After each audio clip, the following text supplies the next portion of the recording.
bar. Little did I know I had entered a different world, one of money and wealth. No, it's not working. It's cliched and predictable. I put my phone down with a sigh and reached for my old-fashioned. The drink screamed refinement, but as I take another sip, I have to hide a grimace from the strength. I'd ordered it to fit in, too afraid to tell the snooty bartender that I wanted something fruity and sugary. Glancing morosely down at the overpriced drink, it is a decision I regret. I'd come here to research the novel I was working on, to understand the setting, the rich decor, the throbbing beat of the unintelligible jazz music. It's an environment I'm unfamiliar with, and as the English literature graduate I am, I know all about the importance of immersion. Where better than the Legacy Skye bar atop one of the fanciest hotels in Seattle?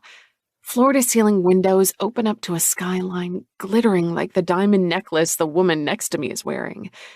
It's a place to see and be seen.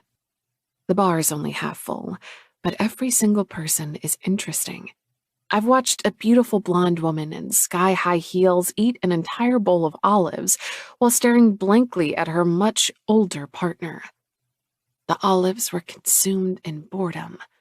I write in the note-taking app on my phone. Like so much of her life, experiences to seek experience itself, an escape from the tediousness of reality. Then I read it back and deleted the whole pretentious thing. Maybe this had been a mistake. I've been sitting at the bar for nearly an hour alone, and it's gone from empowering to embarrassing real fast. I smooth a hand over my tightly fitted black cocktail dress. An impulse buy over a year ago that had come in handy tonight. The novel I'm working on covers class differences and touches on the American dream. Research is key, which is why I'd ventured to the Legacy on a Thursday evening, in search of inspiration. But so far, I'd come to only two major conclusions. You have to be really rich to pay these steep drink prices here, and a nice bar is not immune to creeps. The man to my left shoots me another leering glance. He's nursing what must be his umpteenth scotch, his glazed eyes telling. Isn't it funny how creepy men exist everywhere, in each and every layer of our society? A suit and a six-figure income makes no difference. I don't delete that. It's too true. The man moves a few chairs over, a sly smile on his lips. Good evening, gorgeous. Evening, I say. What brings you here tonight? I just wanted a quiet drink, I say, a slight emphasis on the word quiet. His gaze drops from my eyes to my modest cleavage. Same here. Let's have a drink together. Thank you, but I'm here more for the ambiance than for conversation. Now, nobody comes to a bar to be alone. He leans in closer, and I'm hit by too strong cologne and far too much whiskey on his breath. This man is keeping it together outwardly, but judging by his bloodshot eyes, he's well past simple tipsiness. Well, I did, so if you'll excuse me... I try to slip off the bar stool, but his hand on my bare shoulder holds me back. Don't be so quick to leave. Please take your hand off me. I don't see... A deep voice drowns out whatever protest he was offering. The lady made herself very clear. Take your hand off her. The drunken man looks up at the stranger by my side. We both do, and shrinks back. I apologize. You've had too much to drink, the tall stranger says. I suggest you retire for the evening, but if not, at least leave the lady alone. The drunken man's eyes narrow, but he nods. Didn't know she was taken. Sorry. He ambles off, and I gaze in a sort of dazed horror at the stranger in front of me. He leans casually against the bar, the top of his expensive shirt unbuttoned, and the look in his eyes somehow bored and interested at the same time. Are you all right? That stupid phrase comes to mind, a jawline that could cut glass.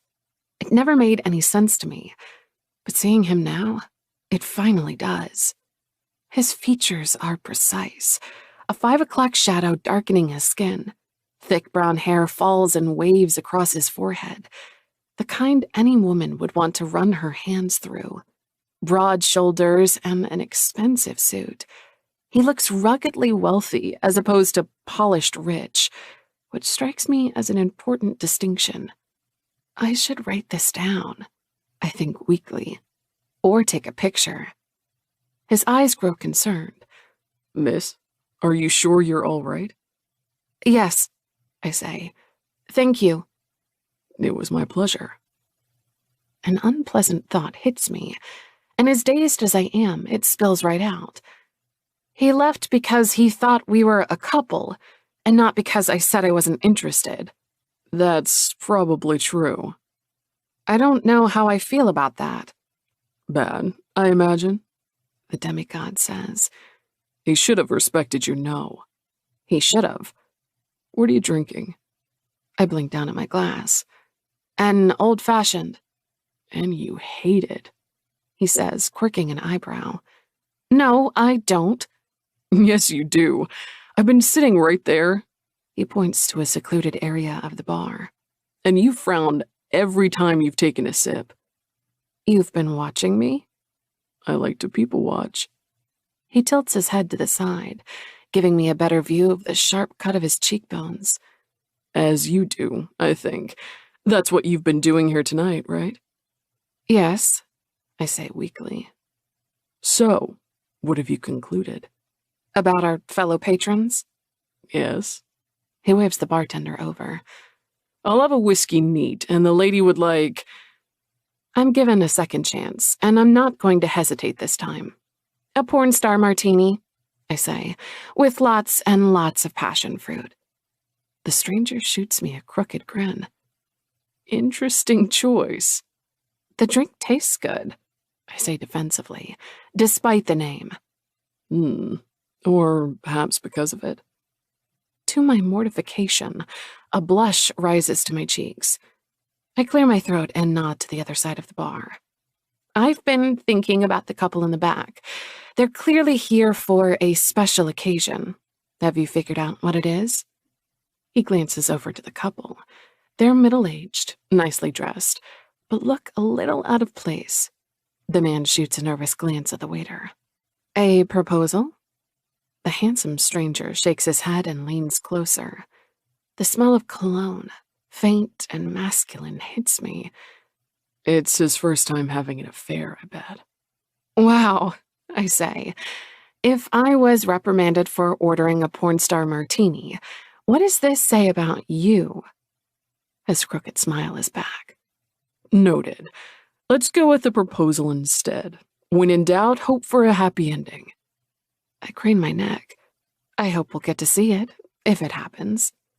He turns to me fully, eyes narrowing, like he's trying to figure me out. Now, I've been watching you, but you're harder to crack. From the way you've been frowning at your phone, you must be having the world's most frustrating text conversation. Are you waiting for someone? I smile at that. No, I've been trying to write. You're a writer. Yes, I say. Or I'm trying to be. But this man, older than me and probably wildly successful, doesn't need to know that I'm a lowly bookstore clerk with nothing but a half-finished manuscript to my name. Would I have read anything you've written? I smile into my drink. Probably not, no. Not unless he's been an avid reader of my college newspaper when I'd attended. I'd written some thrilling pieces about the cafeteria's lack of vegetarian options. Our drinks arrive and he nods a thank you to the bartender. His, imposing and worldly. Mine, fruity and orange. I take a sip. Better. Much.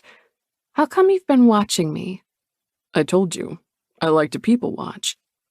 The bartender brings over the bill, and the handsome stranger settles it with a wave of his hand. It's on me, he says. The bartender gives a deep nod. Of course, sir. I frown. I'd like to pay for my drink. Of course not, he says. You didn't like the first one, so you shouldn't have to pay for your replacement. It's Rule 1, good service. Yes, but that's for the bar to fix, not you. You're not the bar owner, are you? Something glitters dangerously in his eyes. No, I'm not. Exactly. I cross my legs, conscious of how the fabric rides up, and try to still the quick beating of my heart. Talking to ridiculously good-looking men at expensive bars is wildly unfamiliar to me. This will make for such good writing material. Don't think I haven't noticed what you're doing, by the way. Oh? His crooked smile is back. And what am I doing? You came over to stop a man from buying me a drink, to then insist you buy me a drink instead. He runs a hand over his jaw. It's that obvious, is it? Fairly, yes. Subtlety has never been my strong suit, I'm afraid. I raise an eyebrow. Is that the true reason you're here tonight? Not to people watch, but to pick someone up? He laughs then, and the sound is magnificent, rich and strong and alluring. It rolls over my skin like a warm breeze. Wow, you don't pull any punches, do you? I'm right. Not exactly, no. I certainly wasn't planning to, but the more you talk, the more I feel like going down that route, yes. Nerves dance in my stomach, but I'm not going to let this chance slip out of my fingers, so I hold my hand out. In that case, I think a proper introduction is in order. My name is Skye. Skye? Yes, I say, and have to stop from shuddering in pleasure when his warm hand closes around mine. He shakes it once, twice, 3 times. My mom was in her bohemian phase when she had me. The phase ended, but I remained. His smile is back. It's unique, just like the woman sitting at the bar alone to right. Well, said woman would like to know your name. His hand slips from mine with a soft caress of skin against skin. Cole, he says, and since you didn't add your last name, I'll skip mine. I take another sip of my drink. Liquid courage, Skye. Isn't that part of this kind of encounter? Anonymity. His eyebrows rise again. I wouldn't know. I don't usually talk to women at hotel bars. Somehow I doubt that. He takes a sip of his drink, the knuckle-length whiskey decreasing by 1/3. I had my ideas about you, just from watching you. Judging by your comment, I'm guessing you have some about me. Assumptions? Yes. You're a self-described people watcher after all, so lay it on me. He leans back, crossing his arms over his chest. Broad shoulders stretch out his suit. This conversation feels like a tightrope, where I need to place my feet just right to avoid tipping too far to one side or the other. Well, judging from the cut of your suit and the watch at your wrist, I'd assume you're well off. If you're here alone like me and nursing a whiskey, well, I'd guess you're brooding. Brooding? Yes, I say, ignoring the amusement in his eyes. Some old wound is eating at you. I wonder what it can be. Oh, it can be anything at all. You're not divorced, are you? A veteran? An orphan? No, and no. But good guesses. I'm enjoying this game. It's not often I get the chance to hear what a beautiful woman thinks when she sees me. Beautiful. I take another sip of my drink to gather my scattered wits and watch the amusement in his eyes grow. Oh, he knows what an effect he has on me. Go on, he prompts. Well, the bartender seemed to know you, so I guess you're a regular here. He tips his head. It's not my first time at the hotel, you're right. You're here on a business trip? Of a sort. I run my fingers along the edge of the bar. See, you like the vagueness just like I like the anonymity. If I told him my last name, he could Google me to find out just how big of a writer I was. And the only thing that would show up was my most widely circulated article, College Student Finds Hair in the Cafeteria Food. If I could clear that from the Google archives, I would. I suppose I do, yes. And judging from your, well, I wave a hand over his features. I'm guessing you're very used to chatting to women in places like this. I'm not sure what you're referring to, but what I said was true. I don't often talk to women in hotel bars. If they're all like you, I've clearly been missing out, though. That's the second compliment in only a few minutes. I take another sip of my drink. Is this happening? Am I being picked up? You're staying here? I am. I make a humming sound, thoughts in my head running wild with possibilities. It's already late. If he asks, what should I do? You're thinking too far ahead. I can see it. Cole nods at my drink. Have another sip. Or just having a conversation. Trying to get me drunk? No, but I think you need a bit of liquid courage after having asked me that. Something glitters in his eyes again, and it steadies me. He's enjoying this. I'm enjoying this. More than I have in a long, long time. I've so rarely been wild. The good daughter, the good sister, the good employee. Occasionally, the good girlfriend. Maybe I do, I say in a low voice. I feel like I've donned a different role here tonight, playing a woman who's pursued and used to it, a woman who flirts effortlessly with handsome men at bars, a woman who dares. We talk until the bar is nearly closing about anything and everything, except ourselves, respecting the boundaries of anonymity and vagueness we've established. We debate the best drink on the menu, whether the blonde woman with the olives is genuinely enjoying herself or merely pretending to. I make a game out of guessing what he works with, and it quickly turns flirtatious. He diverts all my suggestions with a crooked smile, with the exception of astronaut. That one he dismisses with a laugh. Guest after guest leaves, and we watch as the middle-aged couple filter out hand in hand. No proposal, I say. No betrayal either. I'm still wondering if it's concerning that your mind went straight there. He laughs again and holds up ringless fingers. I'm not married, and I'm not in a relationship. Phew, I say. What a relief. And neither are you. He nods to my hand, and I glance down myself, to find my fingers familiarly empty. No, very much not. He raises an eyebrow. Very much not. How interesting. Oh? Most people are either married or they're not. It's not really measured on a sliding scale. His smile turns teasing. I take it you've been single for a while, then. I bury my face in my hands, giving an exaggerated groan, and he laughs again. A warm hand lands on my bare arm. Come now, it's nothing to be ashamed of. I peek up at him through my lashes. I didn't think so either, but if you can tell by just a glance... Well, maybe I saw what I wanted to see. His thumb moves over my bare skin, sending little electric currents over my flesh. I feel too hot, like I've been running or tanning, caught in the depths of his gaze. And all the while his thumb keeps moving, rough skin smoothing over my arm. I get that, I murmur. You do?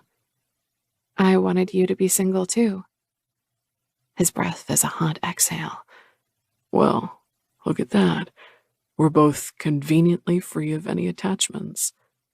And we're both in this big, nice hotel too. Fancy that, he says, smiling crookedly again. Can I do this? I'm saved from answering by the approaching bartender.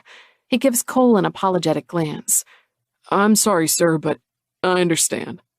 Cole nods at the bartender and stands, knocking back the last of his whiskey. Thanks for letting us stay later. No problem. I stand on shaky legs, noticing for the first time how much taller Cole is than myself. And the cut of his suit, the lean physique, the powerful shoulders. What have I gotten myself into? What do we do now? I ask. He shoots me an amused glance. Well, that depends on you. On me? Yes, I have a room here. If you want to continue our conversation, I'd be happy to. Besides, I have a minibar. I could always mix you another old-fashioned if you're feeling thirsty. It's a straightforward offer disguised as a joke. I laugh, averting my gaze, and use the pause as a chance to think. Do I dare? His next words seal it for me. I'm not the asshole you talked to earlier. If you want to leave at any point, you're very welcome to. If you want us to talk the night away, you say so. His lips curl into a smile that makes heat pool in my stomach. Although, I have to say, you don't seem to have a problem with speaking your mind. I don't. I reach for his hand, and it wraps strongly around mine. His skin is dry and warm and pleasantly rough. Lead the way. 2. Skye. 4 weeks later. It's like we're on death row, Carly says. We're just sitting here waiting for it to happen. Soon we'll even have a date for demolition. I climb down the little stepladder and glance over at where she's standing by the till. Her shoulders are slumped, eyes downcast, looking the way I feel inside, bleak and hopeless. I still can't accept it, I say. I appreciate your optimism, Skye, I really do. But the letters have made it pretty clear. Miracles happen. She smiles at me, but it's the fond smile of someone indulging a child. Maybe. I move the stepladder from the HL section to MP. This bookstore is my life. It's where I spent most of my afternoons after school growing up. It's where I had my first job, first sorting books at 16 before I graduated to handling payment. And it's being torn down so someone can build a hotel? As if Seattle needs another sky-high development for the rich and mighty. This bookstore has been here for decades. Carly and I had both cried when we received the first letter. The bookstore was on land rented from the city, and they'd sold the entire lot to Porter Development. Then I'd gotten angry. In the storage room, I'd printed the logo of Porter Development and pinned it to an old dartboard. When I first handed Carly a handful of darts, she'd looked at me like I was crazy. You did this? Yes, it's what people do in movies, so there must be some truth to it. Go ahead and throw. She'd shaken her head at me, but we'd both had our turn. And in the end, we'd felt a tiny bit better to see the slick logo skewered by darts. It's midday, and the bookstore's empty, like it is most days. And most evenings, if I'm being painfully honest with myself. Carly calls out again. Did you shelve the delivery of new contemporary romances? Yes, I call back. And I saw your choice for recommended by the bookstore. She laughs. Did you see how the story started? The main characters have a super steamy one-night stand. I can't hear you. Liar. I roll my eyes and keep shelving the fantasy tomes. Ever since I told Carly about the night at the hotel with Cole, she's been finding ways to bring it up. You end early tonight, she'll quip. Maybe you should go back to the legacy. I shouldn't have told her about him, but then I hadn't been able to stop thinking about him, and eventually all the details spilled out of me on their own accord. His strong hands, the crooked smile, the banter, the back and forth, the laughter. He'd been far, far out of my league. But for one night, we'd been equals. The entire night felt like it belonged to someone else, to a girl in one of those romance books rather than me, Skye Holland. Aspiring, read failed, writer, bookstore clerk, read soon to be unemployed. 25 years old, renting a too-small apartment, and without a date in months. The Skye I'd been with Cole was someone else. She was witty and brave. She'd said things like, "You're hitting on me," without batting an eye, and she said yes when attractive, mysterious men invited her to their hotel rooms. My cheeks flame as I think about it, but I don't stop the train of thought. Thinking about that night has been all that's kept me going since we'd heard about the bookstore's fate. We'd talked for an hour on his bed before he even touched me, and when he did, to smooth my hair back behind my ear, I'd shivered from anticipation and excitement. "You're unexpected," He'd said darkly. "I had no idea someone like you would be here tonight." I'd smiled. "Are you ever going to kiss me?" And then he did, and showed me exactly why I shouldn't have been nervous about this. It was sex, but with a capital S, the kind I'd always wanted but never really had. There was no fumbling or awkwardness. He told me exactly what he wanted from me, and asked me what I liked in return. And then he gave it to me. I picked up another stack of fantasy epics and shelved them on autopilot, my mind stuck on the several orgasms he gave me. How? I'd been in a 2-year relationship in college, and I'd only climaxed twice with a guy. Cole had managed it in one night. It had been deep and hard and animalistic, his body moving over mine like he needed me more than life itself. 3 times we did it. His body relentless, before both of us passed out cold in his giant hotel bed. "You're fantastic," he'd murmured after the last time, his arm slung casually over my naked waist. "Am I going to be in one of your books now?" "Maybe," I'd said, reaching out to tentatively run a hand through his thick brown hair. "Although I'm not sure I'd do you justice." But he was already asleep, and I had followed him soon thereafter. Perfection. It had been perfection. And since I'd been unable to keep my excitement to myself and told Carly, she brought it up all the time. Nearly every day for 4 weeks I'd heard about it. Why would today be any different? "I just can't believe you didn't give him your number," she says over lunch. We should take them in shifts, but there are no customers, so we eat our sushi by the checkout counter together. It would have spoiled it. No, it could have been the start of something. A man like that? No, he wouldn't have been interested in me long term. I basically just nipped it in the bud. I snapped my chopsticks together to illustrate, defending my decision for the 100 millionth time. It doesn't matter that I still wonder at night if I'd made the right call. "You don't know that." "No, but it's a pretty good wager. What if I gave him my number and he never called?" I can't explain it to Carly, but I know it would have crushed me. To spend a night like that with someone and then have them reject you. To say thanks but no thanks. "Remind me what you wrote on the napkin again?" "Carly, you don't need reminding. You know." She laughs in that high-pitched way of hers and pushes her glasses back into place. "Yes, but I want to hear you say it. I'm living vicariously through you here.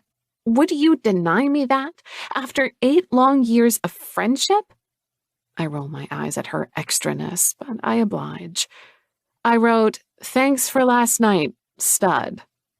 God, even just saying that makes me cringe. She chuckles. "It's such a cliche."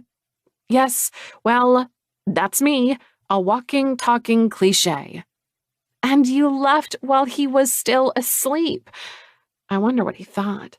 Having someone wham-bam thank you ma'am him. He's probably used to it. Trust me, with skills like his, he has a lot of sex. She hands me her spare wasabi, knowing I love it. Maybe. Or you could have had the hottest friends with benefits situation ever known to man. Imagine how much inspiration that would give your book. I grin at her. It would be more like a distraction. What's your word count now? 32,000. But I think I'll have to rewrite the entire chapter I just finished. My main character's actions just don't make sense to me. Carly picks up another piece of sushi, eyes expectant. Tell me why. Let's brainstorm it out. I love that she's so invested in my stories, that she always has been, ever since I started working here. Our love of books is one of the many things we share in common. With only 10 years between us, Carly and I are more like friends than coworkers. She inherited the bookstore after Eleanor died, and employed me full-time after I finished college. For that alone, I owe her everything. I jump into my descriptions and she listens, interjecting with comments and jokes. It's in moments like this that it's easy to forget this bookstore, with its nooks and crannies and dusty attic, with the mismatched bookshelves and little reading lights. Won't be here in 2 months' time. My life changes again after lunch. In one moment, I'm sorting through modern American poetry, minding my own business, and the next, I'm a quivering mess of nerves. 5 minutes before it all goes down, I pick up a small book of short poems. You're a brilliant little book, I tell it, but you're very difficult to sell. It doesn't say anything back, and I put it down with a sigh. We have over 50 of these. There's so much inventory we have to go through before we close. The bell by the door jingles. A customer. Skye, I'm in the back, Carly calls. I'm on it, I call, already putting back the poetry book. I love customers. I love guessing what book they might like, what they're here for, judging by their clothes, their accent, their reading preferences. Sometimes I'm spot on, and sometimes they surprise me. A dignified old lady who wants to buy the latest horror novel. A man in a suit asking for a self-help book on happiness. Those are my favorite customers, the ones who teach me about the perils of jumping to conclusions. I weave through the fantasy section and cut between the recipe shelves. A man is standing with his back to me, looking at the titles on our bookstore recommended shelf. Carly and I curate it monthly, often over a bottle of wine, and we have a lot of fun doing it. He's tall. That's my first impression, swiftly followed by the fact that he's in a suit. Thick brown hair curls at the nape of his neck, just over his shirt collar. My instincts say he's here to buy a book for someone else, a birthday gift, or to celebrate an anniversary. Hello, I say. Are you looking for anything in particular? I'd be happy to help. He turns, and the ground feels like it's giving out beneath me. 4 weeks might have passed, and we're in a well-lit store and not a swanky hotel bar. But he's no less striking in daylight. The chiseled jaw, the same 5 o'clock shadow, thick hair and piercing eyes that don't look the least bit surprised. Skye, he says. I open my mouth, but close it again, my mind running empty. The ability to speak has left me altogether. He waits, eyes imploring, probably wondering if I've become mute. Hi, I finally manage. Brilliant. 4 years of studying English literature, and that's my winning take. do you work here? Can I play it off as if I don't?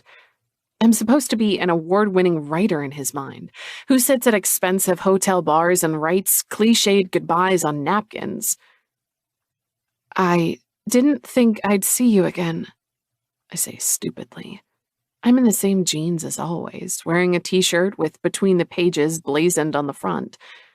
In comparison, he looks magnificent, the cut of his suit highlighting the width of his shoulders. His voice is dry. No, clearly since you snuck out during the night. Yes. No hard feelings? He shakes his head, but it's more in resignation than negation. I knew you were too good to be true. Standing there in my shabby outfit and my low ponytail, I know I'm definitely confirming that fact. Yes, sorry. He starts to walk down the aisle, glancing at shelves as we pass them. I follow him in a daze. The night we spent together was magical, and this is mundane. It's my place of work. The two don't mix, and my brain is trying and failing to handle this surprise visit.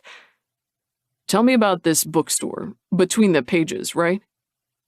Of all the things to ask, yes, we cover all the major genres and stock newer releases. We stock all the major classics, too. You'll find them all here. Proust, Austen, Machiavelli. I wet my lips. Homer. He plucks a book from a shelf, flipping it over to read the back. I recognize it. It's a decent thriller, but I would recommend a better one. So, he says. What was your game that night in the bar? My game? He slides the book back into place.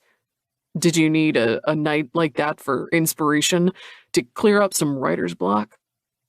My heart is firing at full speed in my chest. You're asking me if you were research? He smiles, a crooked thing that shows me just how devastatingly handsome he is. If I was, I certainly don't mind, but I think I made that pretty clear at the time. A flush creeps up my cheeks. Oh, he had. You were unexpected. Likewise. And I have to say, I've never been referred to as a stud before. My flush darkens. Oh, it seemed appropriate at the moment. He nods. But not now.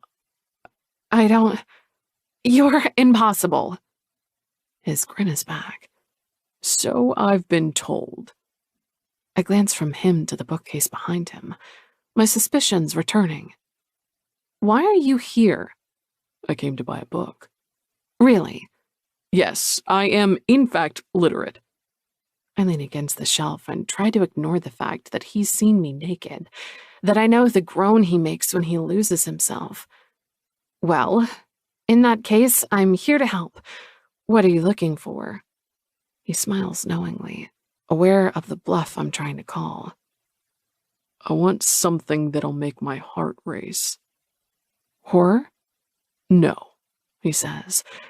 Something else. I clear my throat. A thriller, perhaps? I have one I'm sure you'll love. He sweeps out his arm. After you, Skye. He follows me to the other side of the store, footsteps echoing mine. He might have asked for a book that would set his heart aflame, but mine's the one that's racing. It should be here, I murmur, running my finger along the length of spines until I find the one I need. I hold it up to him. His gaze flickers from the cover to me, wide and aware. Then he chuckles softly.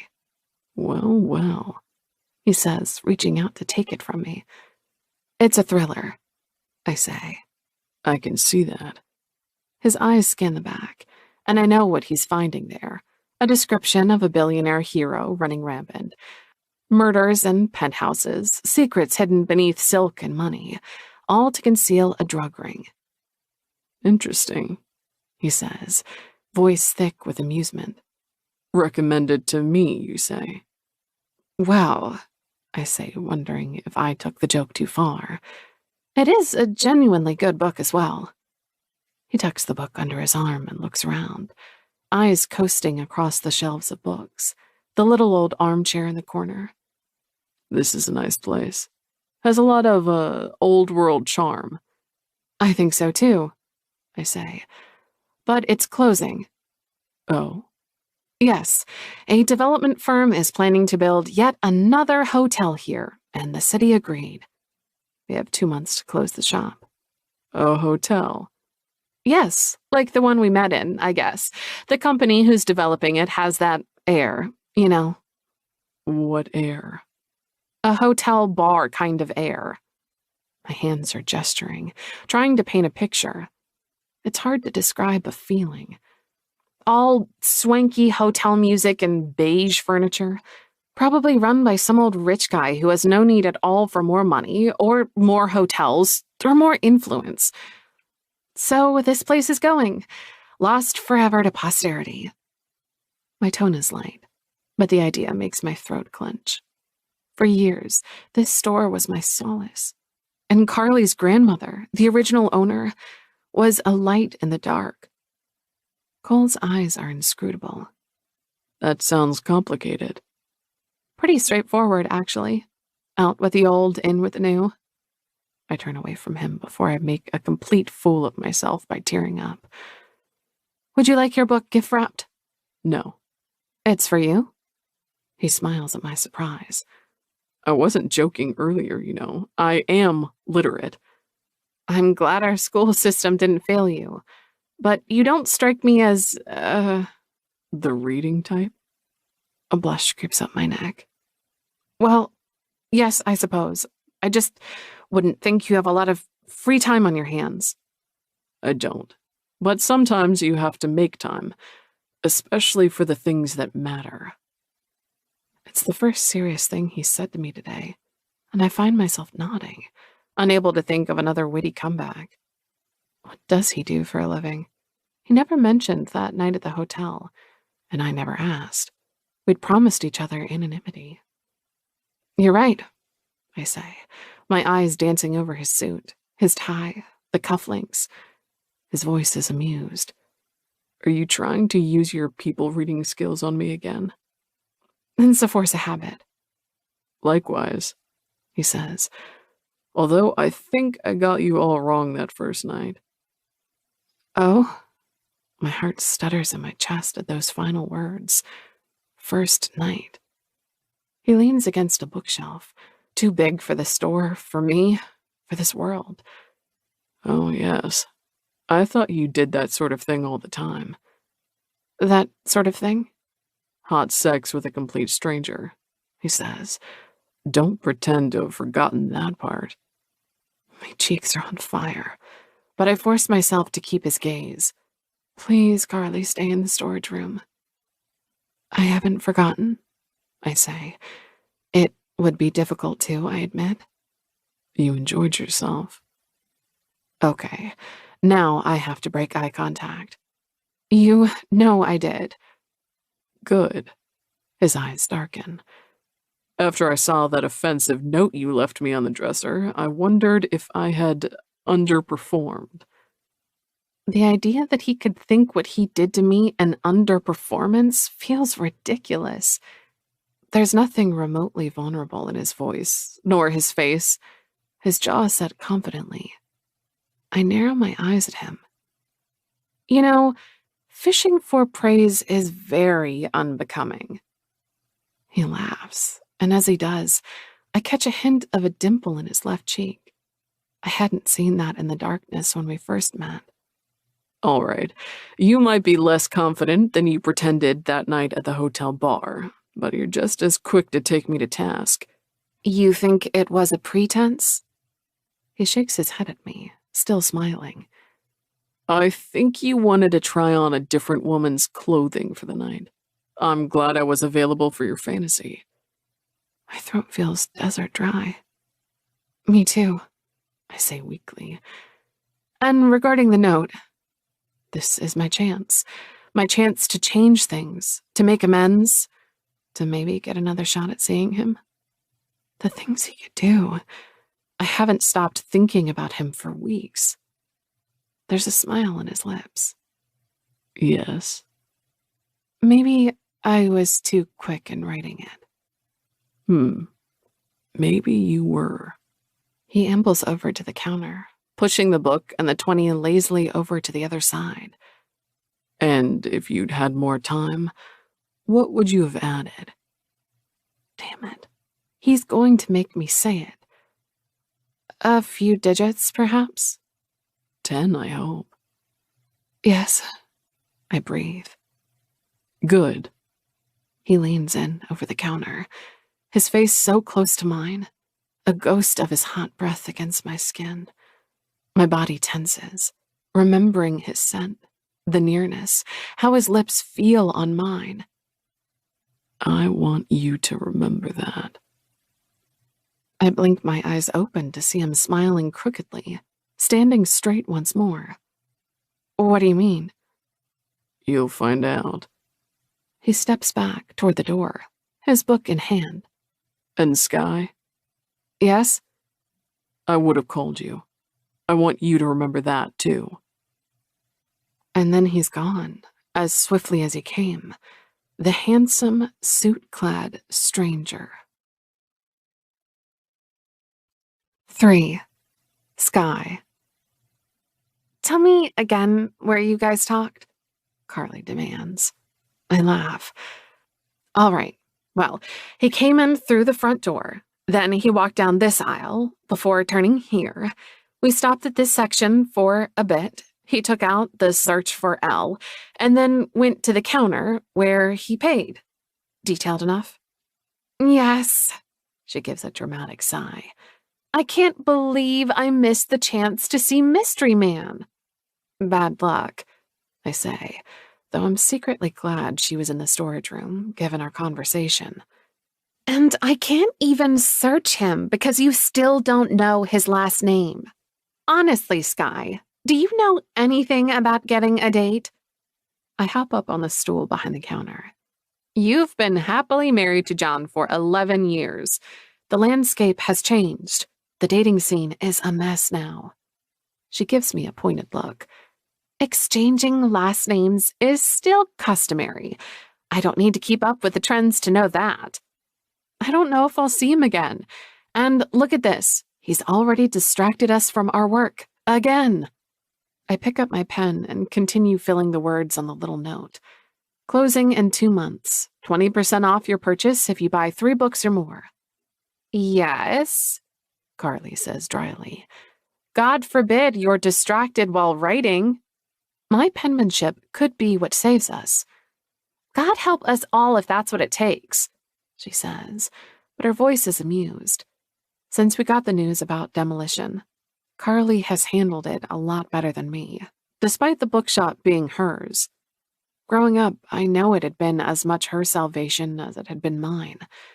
But Carly has a husband now, 2 kids, and an interest in baking that she dreams of one day transforming into a business.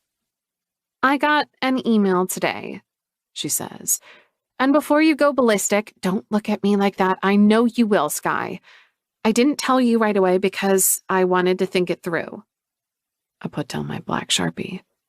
What did it say? It was from Porter Development. They've requested a meeting directly with me. A meeting? Yes. She pushes her glasses back. I don't know what they'll want. In the email, they only said they wanted to discuss our mutual future. Our mutual future? But ours is being sacrificed for theirs. It's odd. Carly leans against the register, a furrow in her brow. I wanted to ask if you'll come with me to the meeting. Of course I will, if you'll have me. You don't even have to ask. Her smile turns wry. But we'll have to be civil. I know she's saying we, but what she really means is that I have to be civil. I will be on my very best behavior, I promise. Good. Now, these boxes won't unpack themselves. Why don't we get this done, and you can tell me what you did this past weekend. Did you babysit Timmy again? Eat dinner with Isla? Go to a hotel bar and meet a handsome stranger? Tell me anything that's not related to diapers or books, please. I need to live vicariously through you. I smile at her. My coworker in name, but so much more than that, and dive straight into the most entertaining retelling of my boring weekend that I can manage. I gloss over the fact that I spent nearly half the day on the internet, sorting through search results of Cole and Seattle. He was like a needle in a haystack. The day of the meeting with Porter Development, I put on my most professional blouse and pencil skirt, hidden in the back of my closet.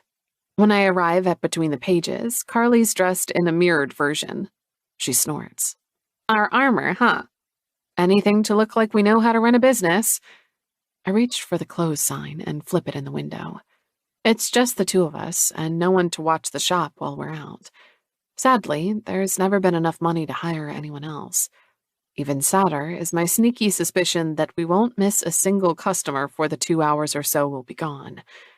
Business hasn't been exactly booming lately. Carly reaches for the books behind the register. I know what they'll contain. All our financial information, our numbers, our non-existent profit margin. She shoves it into her bag and shoots me a smile that's braver than I feel. Well then, we're heading into the belly of the whale, aren't we? We sure are, I say. But we're a force to be reckoned with, too. I promised I would be civil, but I'll fight Carly. Her smile goes from brave to determined. Why do you think I asked you to join? We drive in silence through Seattle. 2-story buildings disappearing behind us in favor of brutal skyscrapers and harsh angles. Men in suits on the streets, women in heels.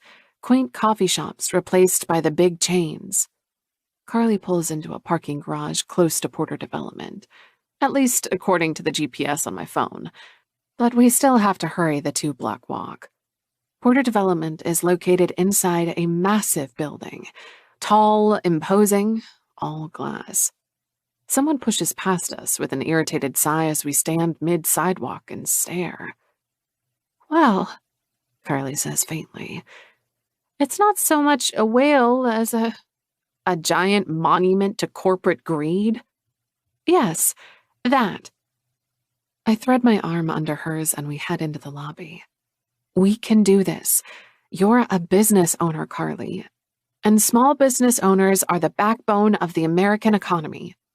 Right. They can't intimidate us. We spend all our days surrounded by books. We're infinitely better than whatever lawyer or developer we're meeting with. Brian Hoffman, she says. And they spend their days surrounded by stacks of money. But you're right.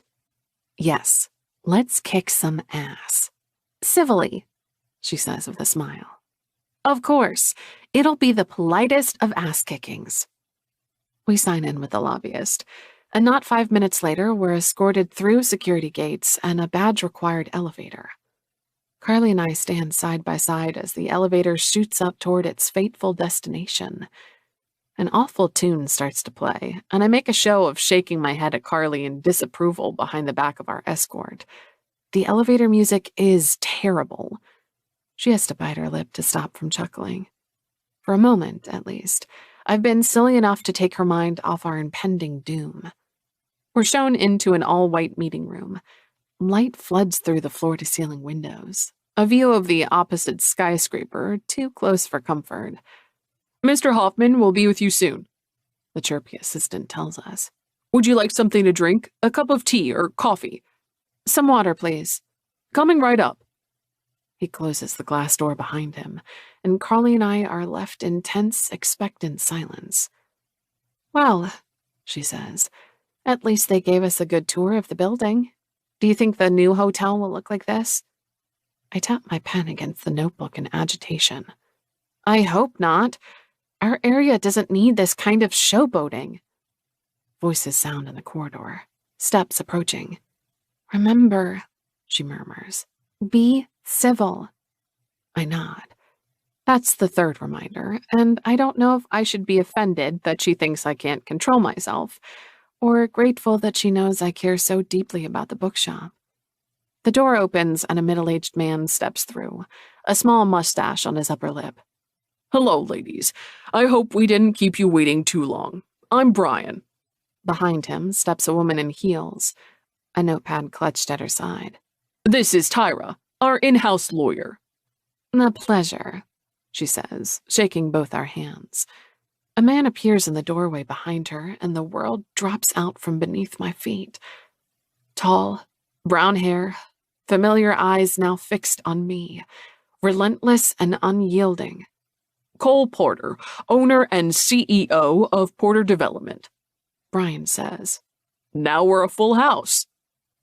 My mouth is open, and I don't know how to close it, or what to say. For the second time in a week, I've lost my tongue. Cole reaches out and shakes Carly's hand. Thank you for taking the time to meet with me, Mrs. Stiller. Thank you for inviting us, Carly says, pleasant and professional.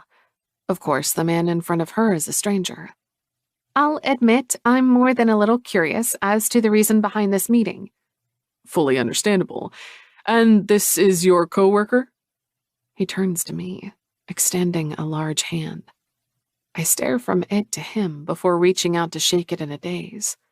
His skin is warm and dry, and my traitorous body responds by shivering. Cole. Skye, I say faintly. I work with Carly in the bookstore. Of course. Amusement is faint in his eyes, but it's there. Glad you could join us today. Asshole. The word rings clear as a bell in my head. Rich, arrogant prick of a man. He'd known when he was in the bookstore. He'd known who I was, what the place was, that he was going to tear it down. And he'd kept all of that to himself. Well, shall we? Brian's voice is brisk, all business, a world away from the ire rising up through me. As I'm sure we're all aware, Between the Pages will be closing on the 14th, 2 months from now. That's exactly 2 weeks before our building project goes into development. Now, the legal aspect is all settled. The land has been purchased, and the city has approved the plans. Something clenches inside me to hear the bookstore's fate discussed so cavalierly. A business deal like any other, just dollars and cents. But it isn't, because it's my life it concerns. I glare at Cole across the table. It's a professional glare. One might even call it civil. But I know he understands what I'm trying to say. It's an accusation. He'd known. And worse than that is the knowledge that I'd slept with my worst enemy. The magical night in his hotel room, the one that occupied an almost mythical status in my mind, is now tainted. Carly clears her throat. I know all of this already, Mr. Hoffman, she says dryly. I'll admit that I've thought of little else since I received the news. It's not a business deal to me. It's the bookstore's death sentence. Brian has the tact to look contrite. Go, Carly. I'm sure. And we're sorry for putting you in that position. Cole leans forward, bracing his arms on the table and fixing his gaze on Carly. Porter Development has never sought to push out small business owners or destroy people's livelihoods. That is not how this business operates, and I consistently try my best to avoid it. In this case, it proved unavoidable. I'm personally sorry about that, Mrs. Stiller. Carly gives a stiff nod, staring at him. So am I. The hotel we'd met in must have been his. The hotel bar had been his. How had I missed just how much power he exuded? It's sucking all of the air out of this room. Carly doesn't back down, though her voice softens. Thank you, sir. It's nice to hear, but all of the good intentions in the world won't change the facts. I have to resist the triumphant smile I want to send his way. Right you are, Cole says. That's why we're proposing a compensation scheme. Tyra? The blonde woman opens her binder and pushes another binder across the table at us. As the owner, Mrs. Stiller, will compensate you for the loss of income for 6 solid months after the bookstore closes. If you'd like to continue your business elsewhere, our realty team is at your disposal for finding a different locale. The agency fee is waived for life. Carly reaches out to take a sip of water, and I can tell it's to buy herself some time. These offers are generous and entirely unexpected. Cole's handsome features are straight-laced, impassive, professional. He's certainly managing to be civil. If the fact that I'm here bothers him, he's not letting on. Maybe he's used to having women stare at him with murder in their eyes. And I don't have to provide anything in return? Carly asks, and I want to tell her no, that she's already giving up her business so they can build their multi-million-dollar project. Tyra seemed to agree, but she shakes her head. No, this is part of Porter Development's corporate policy to all those negatively affected by our developments. Cole runs a hand over his square jaw. As I understand it, the bookstore has been operating for decades. I'm sorry that it must come to an end. Bastard. I was the one who told him that.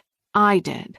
He'd let me stand there and flirt with him about our one-night stand, all while knowing he was responsible for my soon-to-be unemployed state. I see red.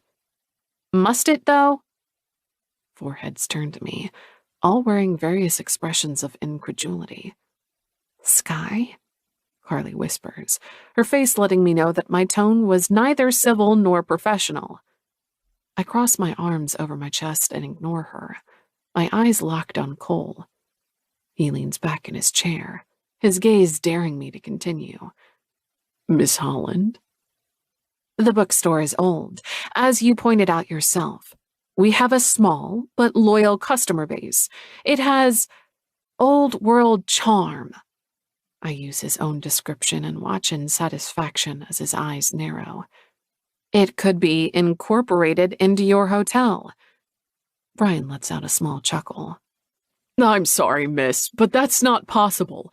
The plans for the new hotel are already drawn. We have apologized, but Cole raises a hand to cut him off. We've looked over your financials, he says with infuriating calmness.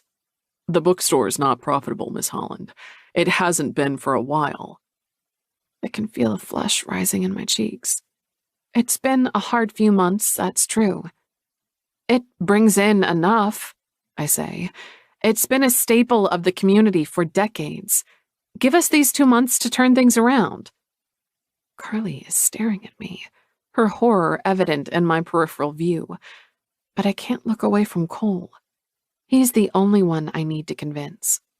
Not Brian, not Tyra, not the corporate entity we're sitting in.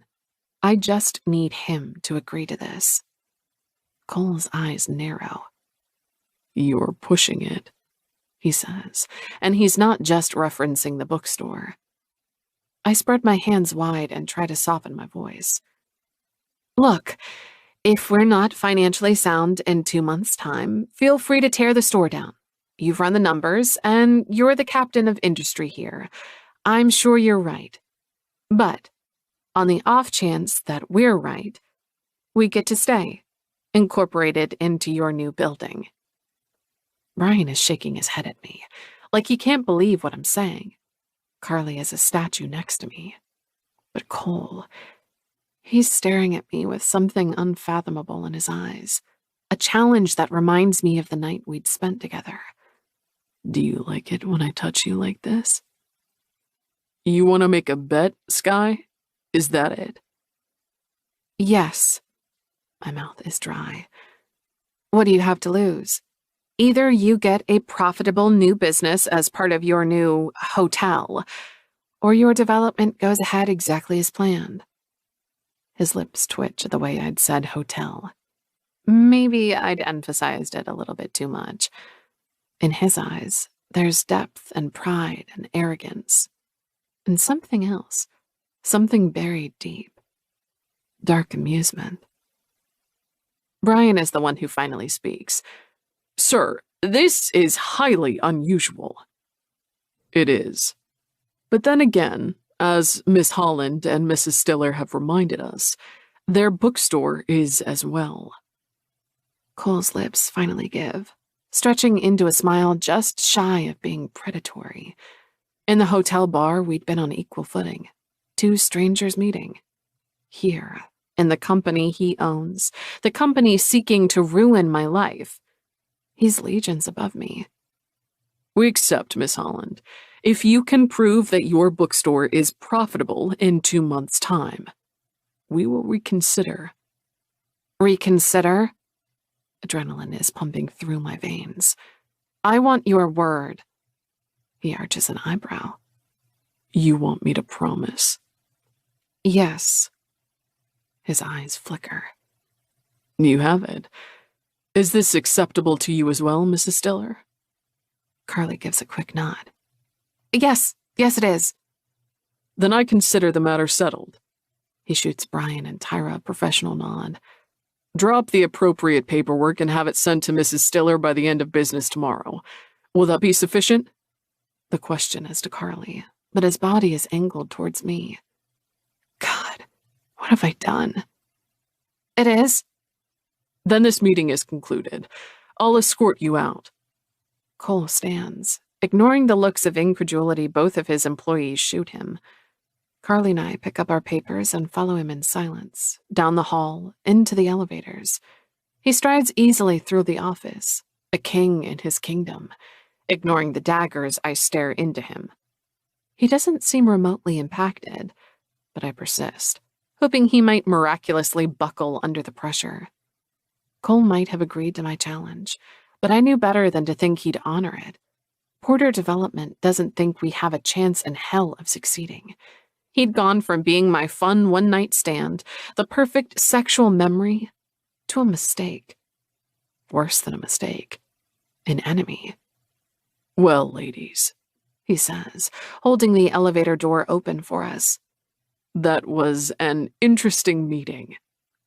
Carly hums in agreement. I appreciate you giving us this opportunity. His eyes slide to mine, but I refuse to meet them. The anger in me is rising, and seeing the smugness on his handsome features would send it blasting. Well, he says, you two made a very convincing argument. Carly's laughter is half embarrassment, half pride. Yes, Skye and I practically spent our youths in that place. I understand. Does he? Somehow I doubt it. Asshole, I think again, hopefully loud enough to send it across the airwaves in his direction. Cole walks us through the lobby. He's more than a head taller than both of us, his strides long and sure. The need to tell him off is burning under my skin, warring with embarrassment and anger. But there's no way I can admit to Carly that the one-night stand guy I've told her so much about is Cole damn Porter. It already feels like a betrayal.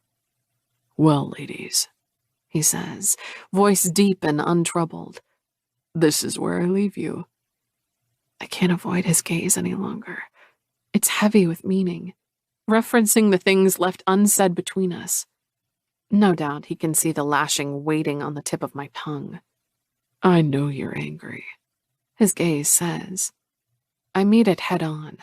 He might be used to intimidating employees, developers, servers. Not me, though. For good reason. My gaze replies. Asshole. Thank you for today. Carly shakes his hand, the picture of manners, and I'm forced to do the same. His fingers curl around mine softly.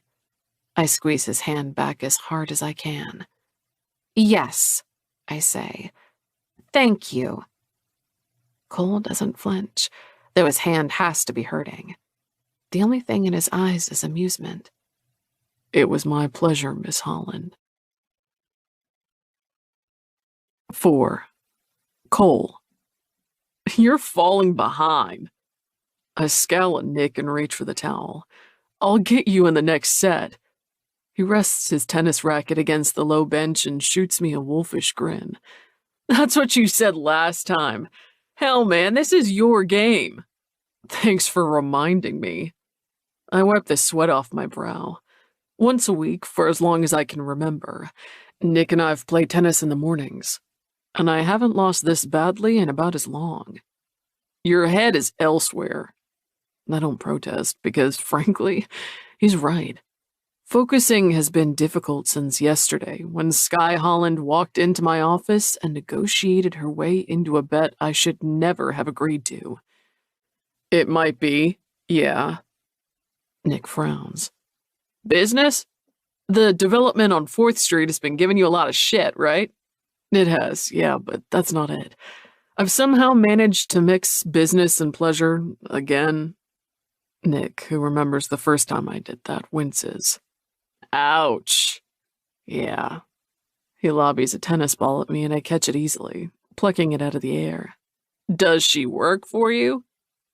Not exactly. I'm planning to demolish the business she works in. For a moment, Nick just stares at me, before he throws his head back and laughs. You're not serious. Deadly, I say, tossing the ball back at him. Fucking hell! He lobbies it hard at my chest, but I catch it easily, my skin smarting. How can she stand to be in the same room as you? At the moment, I doubt she can. We slept together weeks ago, before I knew who she was. Nick runs a hand through his hair. How'd you meet? At Legacy. You had a one-night stand? I turned my back on him and fit my tennis racket into the sleeve. My centrally located hotel has an indoor tennis court, conveniently close to work. Nick and I have a standing reservation. Yes, I say. I can practically hear what Nick isn't saying, the taunts we've both grown out of. Had this been 5 years ago, he would have flayed me verbally, and I would have given as good as I got. And it was fucking fantastic. Best sex I've had in years. I was rather hoping to repeat it, but then, well, you became the devil, he says. I shoot him an evil look, and he grins back. In her eyes, I mean. Yeah, and with it, any hope of a repeat. If you want me to tell you to not tear down her building, I won't. His smile is gone now. Business and pleasure don't mix. I know that, I say. Mixing them in the past had been the most expensive mistake I'd ever made. And if the team has run the numbers, drawn up the contracts, started planning, don't stop that. You bring business to Seattle. It's what you've done for years. He shrugs. There are more women in the city. I nod, thinking to myself that for so long, none of them had appealed to me. Not until Skye. Nick's advice is solid, but as I stand in the shower and warm water cascades around me, memories of her find me again. Her warm body against mine, how she'd tasted, the way she had been entirely herself, not afraid to tease me, to take the lead, but also oddly shy, like she was unsure of how I'd react. She'd whispered things in the dark, things I'm sure she regrets now, when my head had been between her thighs. I've never come when a man did that before. It hadn't been a lie. I'm sure of that, and I feel just the same as I did then, overcome with the desire to show her more of what I could do, to rise above her and fill her and make her come again and again. I closed my eyes against the tiles. She'd been seething yesterday. I could see it in her eyes. Why didn't you tell me? And beneath it, a very different kind of anger. She'd had her impulsive one-night stand with a handsome stranger, a part I'd played willingly. And then I turned out to be the one person she despised more than any other. Yeah, she was right to be fucking furious with me. But I also know that what happened between us in that hotel bed hadn't been a one-off or a fluke either. Sex that good never is. And I'm going to convince her of that. The car pulls smoothly outside the little bookstore that evening. Should I wait here for you, sir? I straighten the collar of my jacket. No, I'll call you when I'm done. Charles doesn't comment. He's been with me for years, and despite knowing the ins and outs of my life, he's never once crossed the line. Business and friendship, never mixing. The way it should be. The way I'm ignoring at the moment. It's a complete gamble that she's still here. I'll just as likely take Carly Stiller by surprise instead. I stop outside the bookstore. Between the pages has a certain charm, that's true, but most of it comes from being so clearly loved. The window displays are crafted with care, the sign by the door hand-painted. The little bell announces my arrival gaily as I step inside. It might as well be a war drum, because the moment she sees me, there'll be hell to pay. And I can't wait. I'll be right with you. It's her voice, somewhere in the back. No Carly behind the register. Perfect. I pick up a book by the counter as I wait, flipping it over. I see it's a romance novel. Two people torn apart over and over again by life and fate. I put it down with a snort. If they're that good at miscommunication, they're clearly not soulmates. Skye freezes in her tracks when she sees me. her brown hairs in a ponytail, exposing her slim neck, a golden pendant resting at her throat. What are you doing here? I need another book. Her eyes narrow. Bullshit. How would you know? Maybe I've already finished the one I bought last week. Sure you have.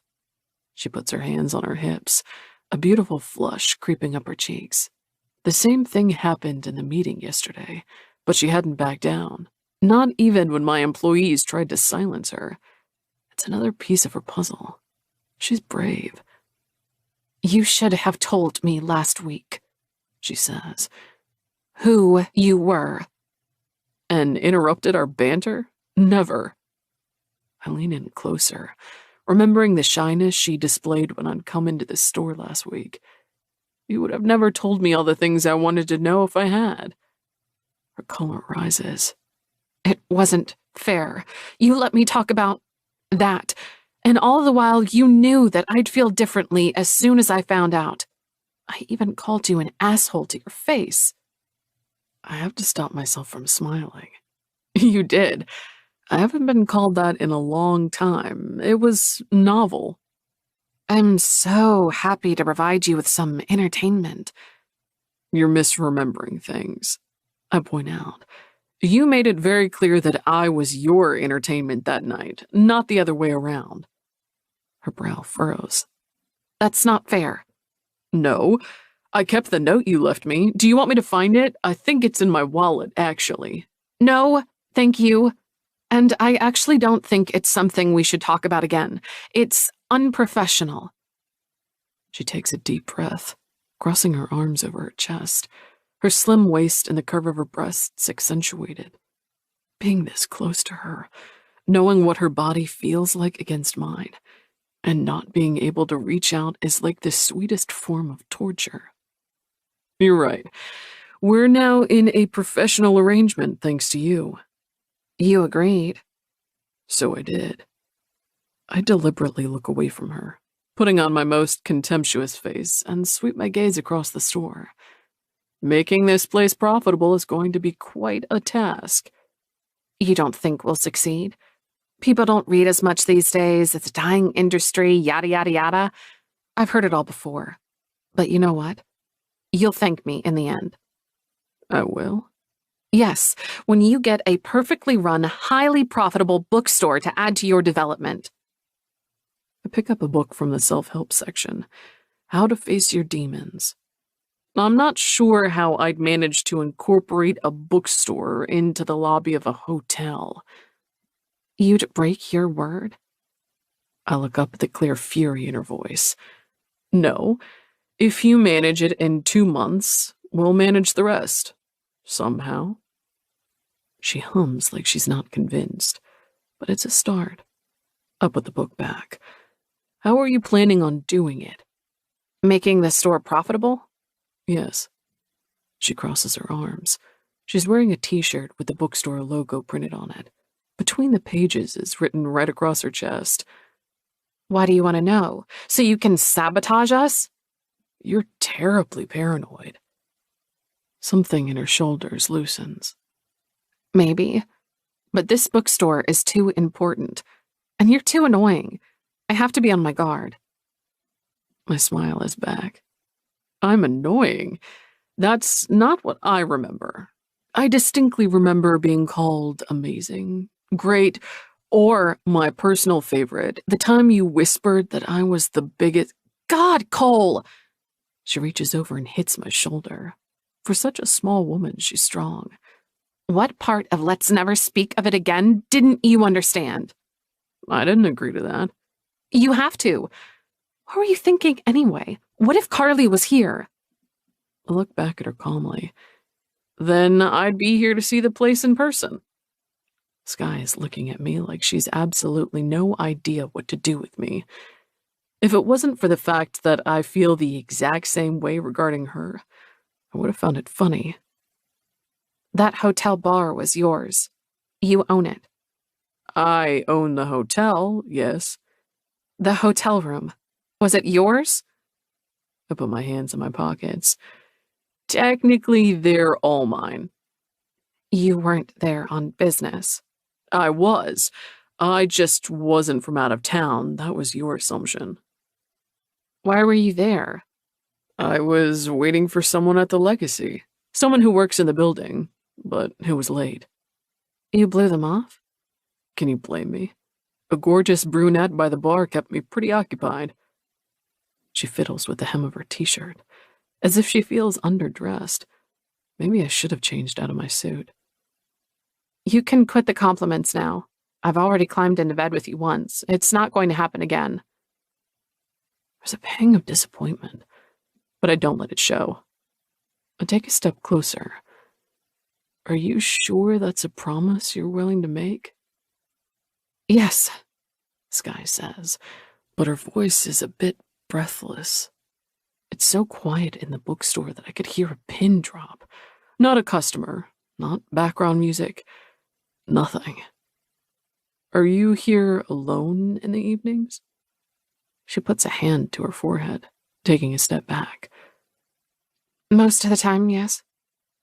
I look at the flimsy front door, the cash register sitting right by the entrance. It doesn't seem like a particularly safe situation. Skye sees my gaze and raises her hackles immediately. We have a panic button. There's never been any incidents, and I don't expect they'll start now. Mm-hmm. That's not a strike against the bookshop. She puts her fingers up like she's scolding me, but the look in her eyes could kill. I won't let you come here and snoop around and try to find reasons to shut us down. We made a bargain. I don't intend to. Skye, I found another one. Her head snaps to the side, the child's voice echoing from the back of the store. Then she looks back at me. Indecision is clear in her gaze. Look! A boy wanders up through the aisles, holding a newspaper. He can't be more than 10. Dark brown hair, round glasses perched on his nose. He stops when he sees me. Oh, I'm sorry. I didn't mean to interrupt. Judging by the way his cheeks color, they have to be family. You're not interrupting, Timmy. What did you find? He sidles up to Skye, opening the newspaper while shooting me a furtive glance. Points at something, an article for a school project, but I'm not listening. Skye has a son? I look at her again. The smooth skin, her thick hair, the natural curve to her lips, the pointy chin. She can't be much older than 25. A son at this age? The boy is openly staring at me now. Hello, I say, dazed from the realization. I'm Cole. Timmy, it's nice to meet you. Good manners on the kid, I'll give him that. Skye puts a hand on his shoulder. Cole isn't a customer. He's an acquaintance. Her dry tone makes me want to smile. That's right, I say. Who are you? He looks at me blankly before turning to Skye. She smiles at him, a soft, genuine smile. Nothing sardonic or mocking in it. Timmy's my nephew. I think Cole was wondering if I was your mom there, buddy. The kid laughs, like that's ridiculous. She's not. Timmy's here in the evening sometimes when my sister has to work late, but I think... Skye is interrupted by the shrill sound of the bookstore's phone, ringing behind the register. She shoots me a look that says, behave, and heads off to answer it. The kid is shooting me glances above his newspaper. I clear my throat. What's your school project about?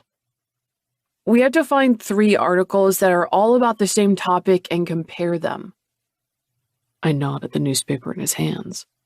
What have you chosen? He turns it around and holds it up high so I can see.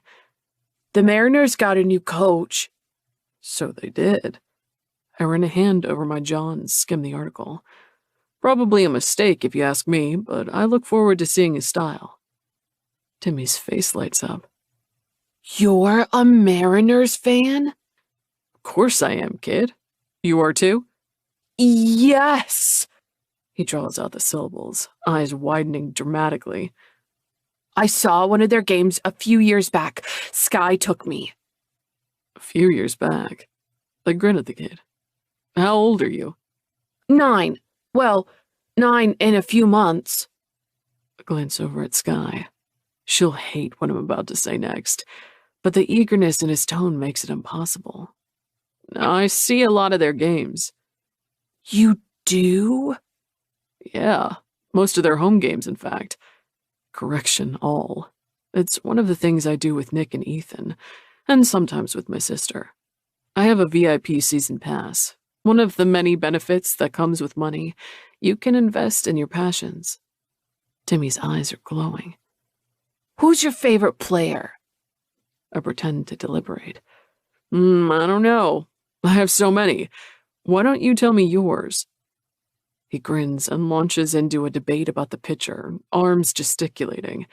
He's so invested that he has to put down the newspaper to fully execute a swing, just to show me how good his reach is. Any shyness is completely gone. Do you play? Sometimes, he says, but he doesn't look at me when he says it. Not that much, I guess. I bet you'd be good at it. You think? With that swing, heck yes. I bend down and pick up the newspaper. Do you do your homework here often? Yes, sometimes Skye lets me have fun, but only after I finish my homework, he says with a dramatic sigh, and I grin in response. We both look over to where Skye is on the phone, nodding along to something the person on the other side is saying. Her face is set in a brisk professionalism, her mouth softening into a smile. How do you know my aunt? My attention snaps back to her nephew. I'm a friend. He gives a slow nod. All right, he says. A friend. Do you want to see my baseball cards? I'd love... Cole was just leaving.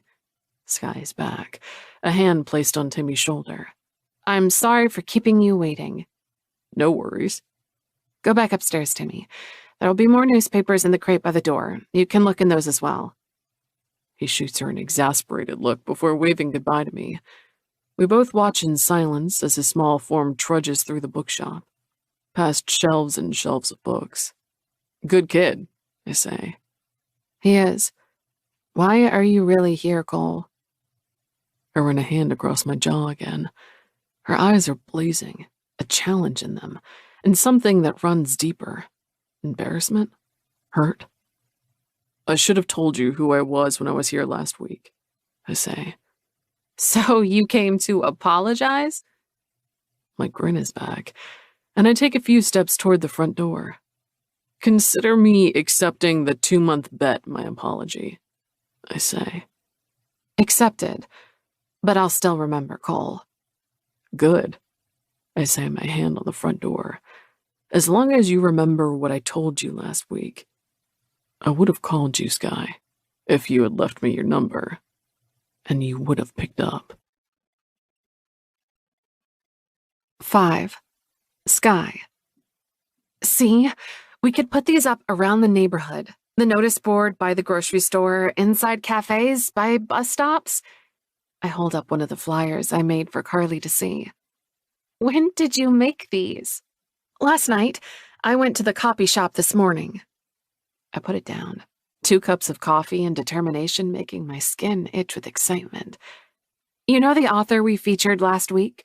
She's a Seattle native. Maybe we could organize a book reading and signing with her? Carly is laughing. Did you get any sleep last night? Yes. Well, a bit.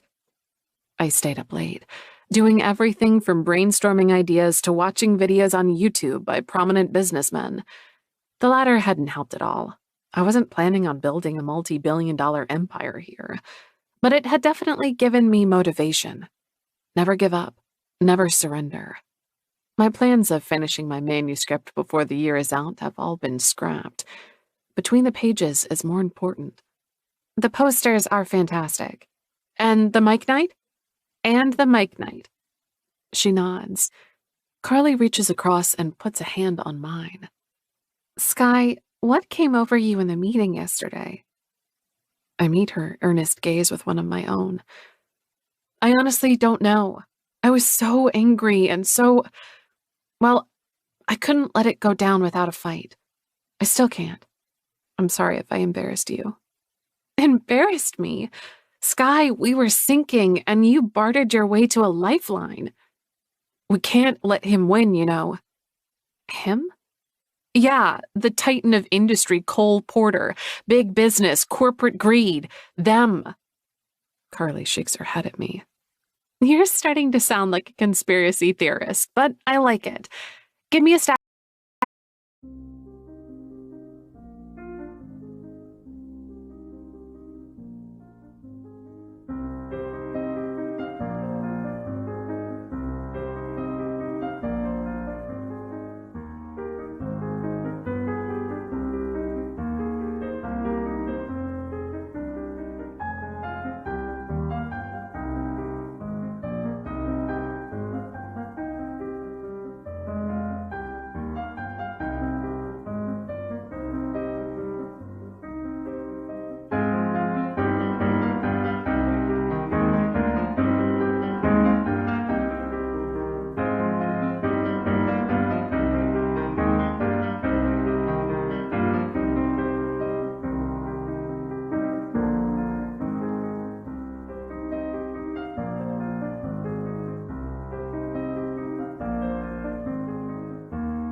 Of these posters and I'll hang some up during lunch.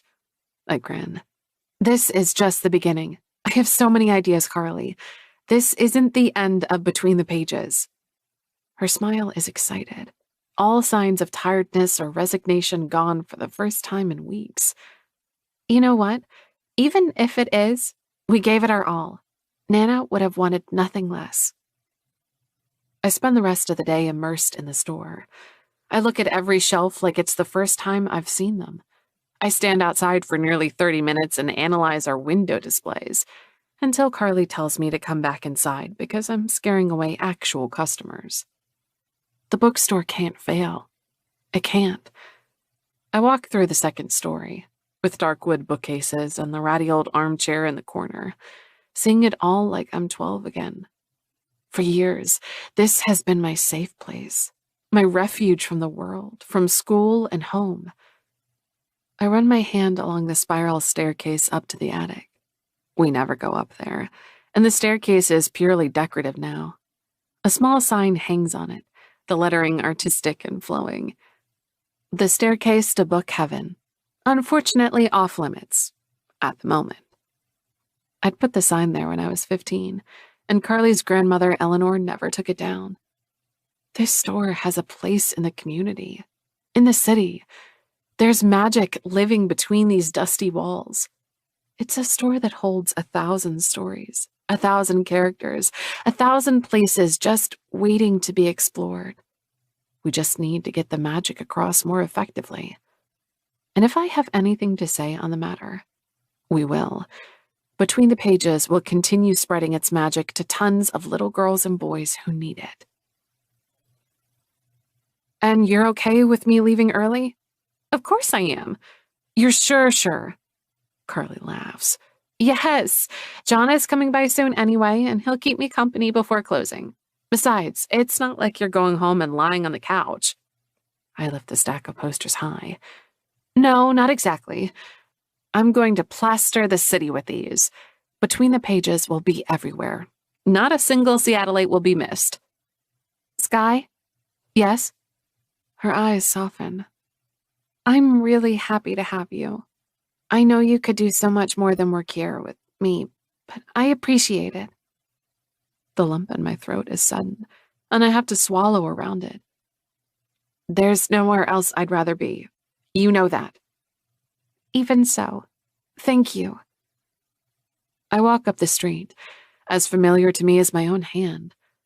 There's a notice board by the old bakery, now turned into a laundromat. Miss Janice is seated outside with her little dog at her side. Yes. Hi there, I say, putting up my poster. She squints at it. What are you doing there? Protesting the new development. She gives a croaky laugh. No good can come from that. Oh, it might. If enough customers come to the store in the coming 2 months, we might be able to stay. Really? Yes. I beam at her. We're inviting everyone in the area to pop in as often as possible. We're organizing a book reading too. Really? She says again, softer this time. Well, I'll have to swing by then. We'd be happy to have you. I say bye to Miss Janice and her little dog with a smile. She talks to everyone in the neighborhood, anyone at all who will listen. She's better than any notice board I could find. I turn up Avon Street and continue on my poster quest. I asked cafes for permission to put them up. For the first time in weeks, there's purpose in what I do. Save the bookshop. It runs on a loop in my head over and over and over again. What had I said to Carly? Captain of industry? Big business? I use my phone to search the internet for Porter Development, but all I find is their generic website. I shake my head and try again. What properties does Porter Development own? Jackpot. There's the Reese Hotel with a legacy bar, but I keep scrolling. I don't need to be reminded of the night I spent there. Flitwick Apartments is another one, and it's nearby. I glance down at my remaining stack of posters. Well, Cole Porter, maybe it's time to show just how determined we are to keep Between the Pages running. The next day is calm. We get a few new customers, all of whom credit my poster. But other than that, business turns on as usual. That is to say, it's practically non-existent. By late afternoon, I'm alone again, working the evening shift. Carly has gone home to her husband and kids with a new cupcake recipe to try. I told her to save one for me tomorrow, and I'm already looking forward to it.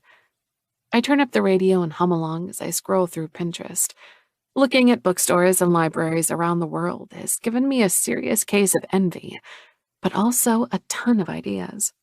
Between the Pages has the same magical vibes, old world charm, like Cole said, but we could definitely amp it up a bit. I pause at a picture of a beautiful bookstore somewhere in Europe, a doorway between two adjoining rooms made entirely out of books. I add it to the list next to me. Doorway of Books. There are a ton of ideas there already. Heart of Books is there too. I saw that one on Instagram, with people traveling specifically to get a picture of themselves surrounded by books glued together in the shape of a heart. Something like that would be perfect. Exactly what we need. A visual draw. A reason for people to come out to Between the Pages and take their own pictures. To stay for a while and be enchanted. And hopefully to buy books. I pause at another picture of a little planter atop shelves, with green flowing leaves hanging down. It looks gorgeous. I copy it dutifully into my notebook. Plants. The list is half useful, half ridiculous. A picture of a beautiful old bookstore in Paris has a cat in it, so I had written cat into my notebook. There was no way that was going to fly with Carly, but at least it was giving me something to do. I'm interrupted by the jingle of the bell at the door. I drop my phone immediately, a welcoming smile spreading across my lips. It dies the second I see who it is. Cole is holding up one of my posters. Frustration has his jaw set into a hard line. What the hell is this? I squint. I'm not sure. You're damn sure, Skye. These were plastered to the outside of every single one of my buildings. Oh, those. Yes, those. He puts the poster down on the counter, anger in his eyes. A corresponding thrill runs through me.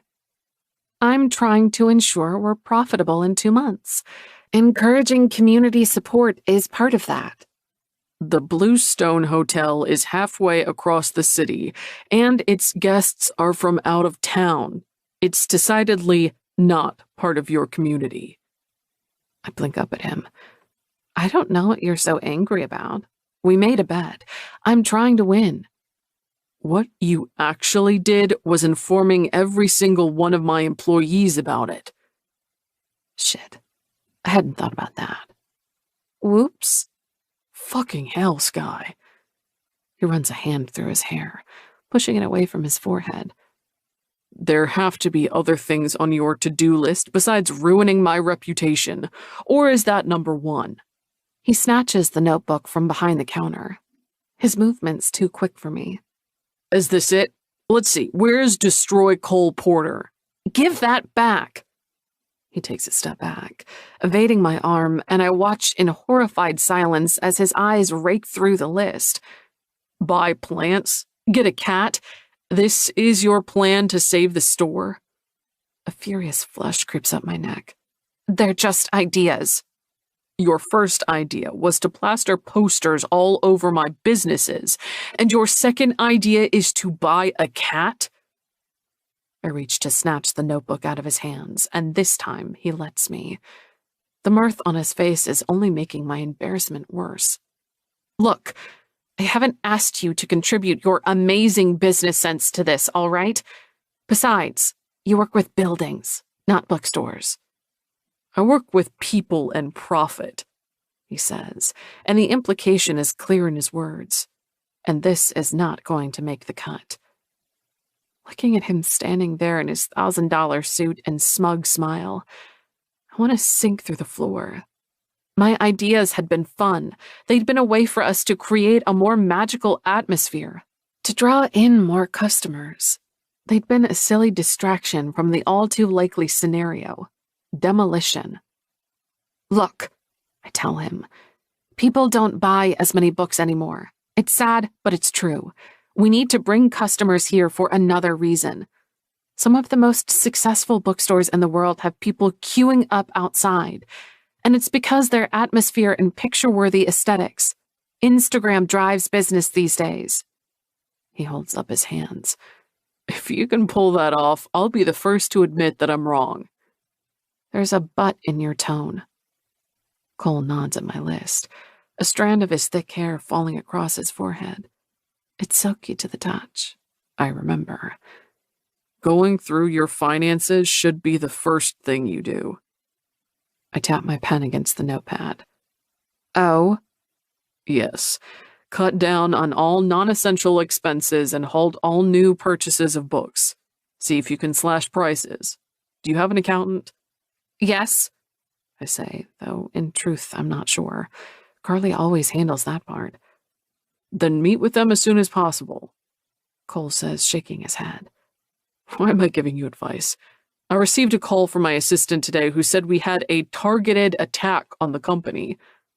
Wow, all because of my posters? Yes, that's what you unleashed, you little demon. I'm not the one demolishing entire city blocks. His eyes narrow. Sometimes you have to make space for the new. Now, will you stop attacking my buildings? I can't make any promises. And it was hardly an attack, Cole. I just put up some posters. Skye. Fine, yes, I'll stop. I put my notebook back behind the counter and make a mental note to ask Carly about our accountant. He raises a doubtful eyebrow. You wanted to send a signal, and I don't think it was to any of my employees. Well, consider it received. Cole's right about that. I run a hand over my ponytail. When he's around, I feel constantly underdressed. I don't exactly have your number, so it was the only way I could think of. You could have had my phone number, if that's what you wanted. All you had to do was ask. That night at the hotel. His voice has dropped an octave, smooth like crushed velvet in danger. I produce an Oscar-worthy scoff. I thought we agreed not to talk about that night. I never agreed to that.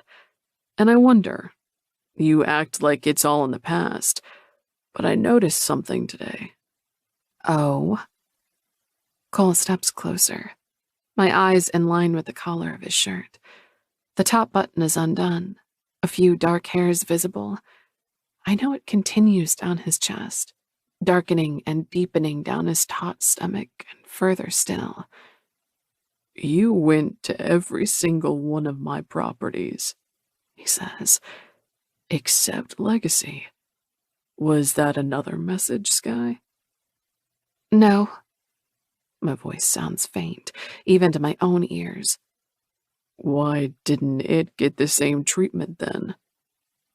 I wet my lips. It has a pretty facade. I didn't want to ruin it. Of course.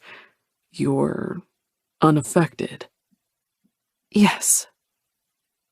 A rough finger tilts my head up slightly, until I'm forced to meet his burning gaze. Cole looks exactly like he did that night at the Legacy bar. Charming, powerful, a bit dangerous. He bends his head softly until his breath ghosts across my lips. Liar, he says. I haven't been back to Legacy either. Not since that night. I'm like a rabbit stuck in the headlights, unable to end this moment. My willpower is weakening. The part of my body that's been screaming for a repeat is roaring, preparing her arguments. His lips are so close. I hate you, I whisper. So much. He leans back with a sardonic smile. Oh, Skye, I don't think that's true at all. He pushes the poster toward me. Keep this. I have about 1,000 more where that came from. And then he's gone, striding out as quickly as he came in, and I'm left trying to clear my head. What had he been about to do? And worse, what had I been about to do? 6. Skye. I push the stool back further, gripping my phone tight. The angle needs to be perfect for this shot. Like this? Carly asks, lifting the books a little bit higher. Yes, that's perfect. And turn it a little bit. Yes! I stand on the stool, maintaining my balance, and take about 10 nearly identical pictures. With the beautiful dark bookcase in the background and the spiral staircase, it's a great picture of this week's staff favorites. Can I lower it now? Yes, we got it. Carly shakes her arms out. Wow, I had no clue I was this weak. Tell me about it. I had to run for the bus the other week and nearly fainted. She laughs, bending to tuck the stool back into place. How many pictures have you taken now? You must have a dozen. Nearly 20. I favor the picture I like the most and add it to the album on my phone titled Instagram. We're going to become the most followed bookstore in Seattle. Carly's voice is amused. How many followers does the most followed have? Well, technically speaking, they have 15,000. 15,000? Should be a piece of cake. Carly pushes her glasses back. I saw the poster you made for the book reading night, by the way. What did you think? It's great.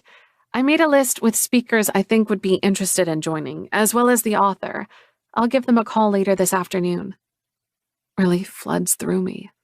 Carly has been on board with my ideas from the start, but having her active participation in these things is even better.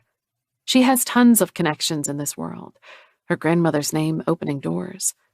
And it will mean a lot coming from Carly herself. That's perfect. I'll promote it on our new social media accounts too. I wave my phone at her and she grins. What's our current follower count?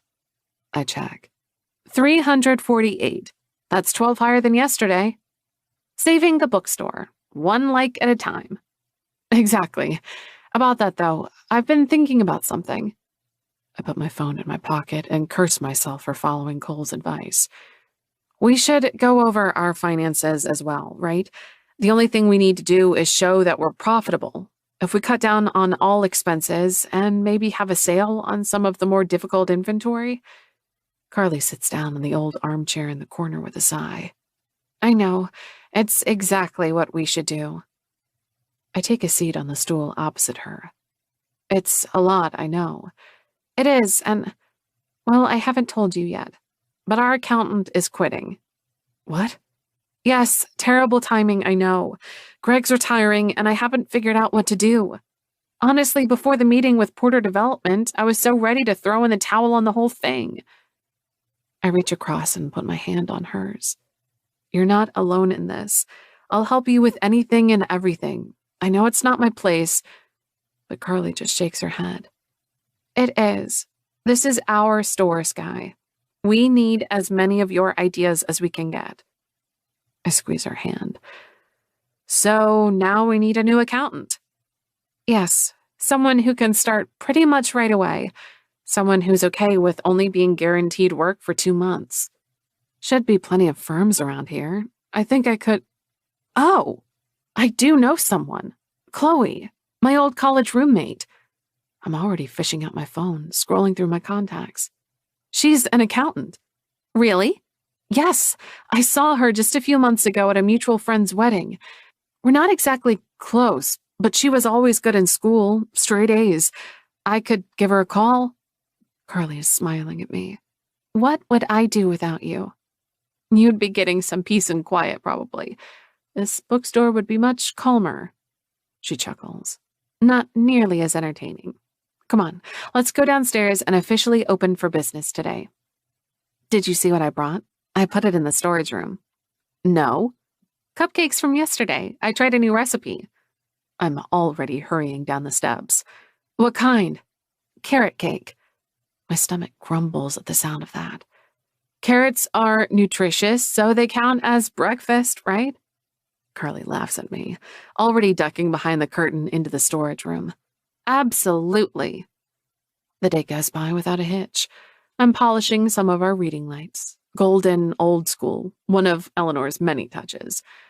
When the doorbell jingles again. We've had several customers already, and each jingle has buoyed my mood even more. I might be a failed writer, an okay-ish sister, but I'm a good bookstore employee, and my posters are already paying dividends. A voice reaches me. Delivery for Miss Skye Holland? Oh, wow. Yes, this is the right place. Skye? I peek around the corner.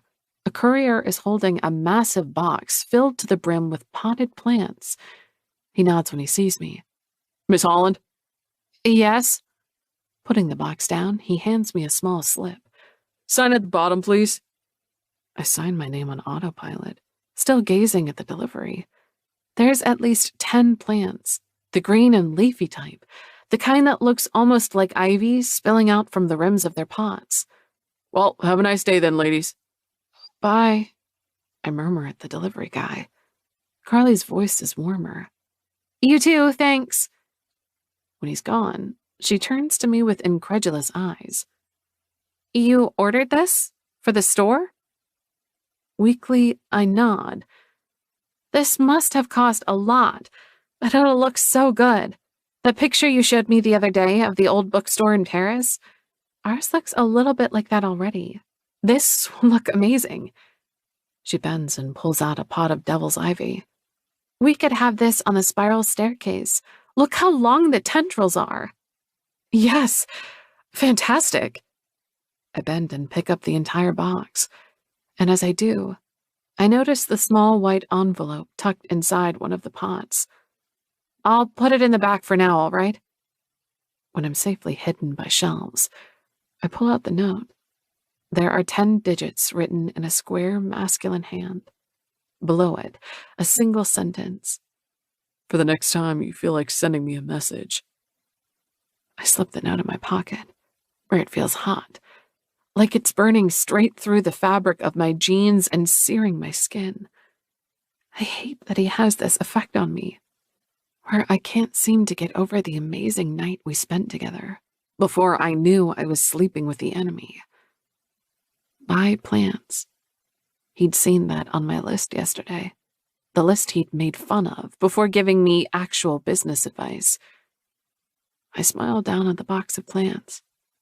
I'd gotten him to drive across town to confront me about the posters himself, and that meant I was succeeding in being a nuisance.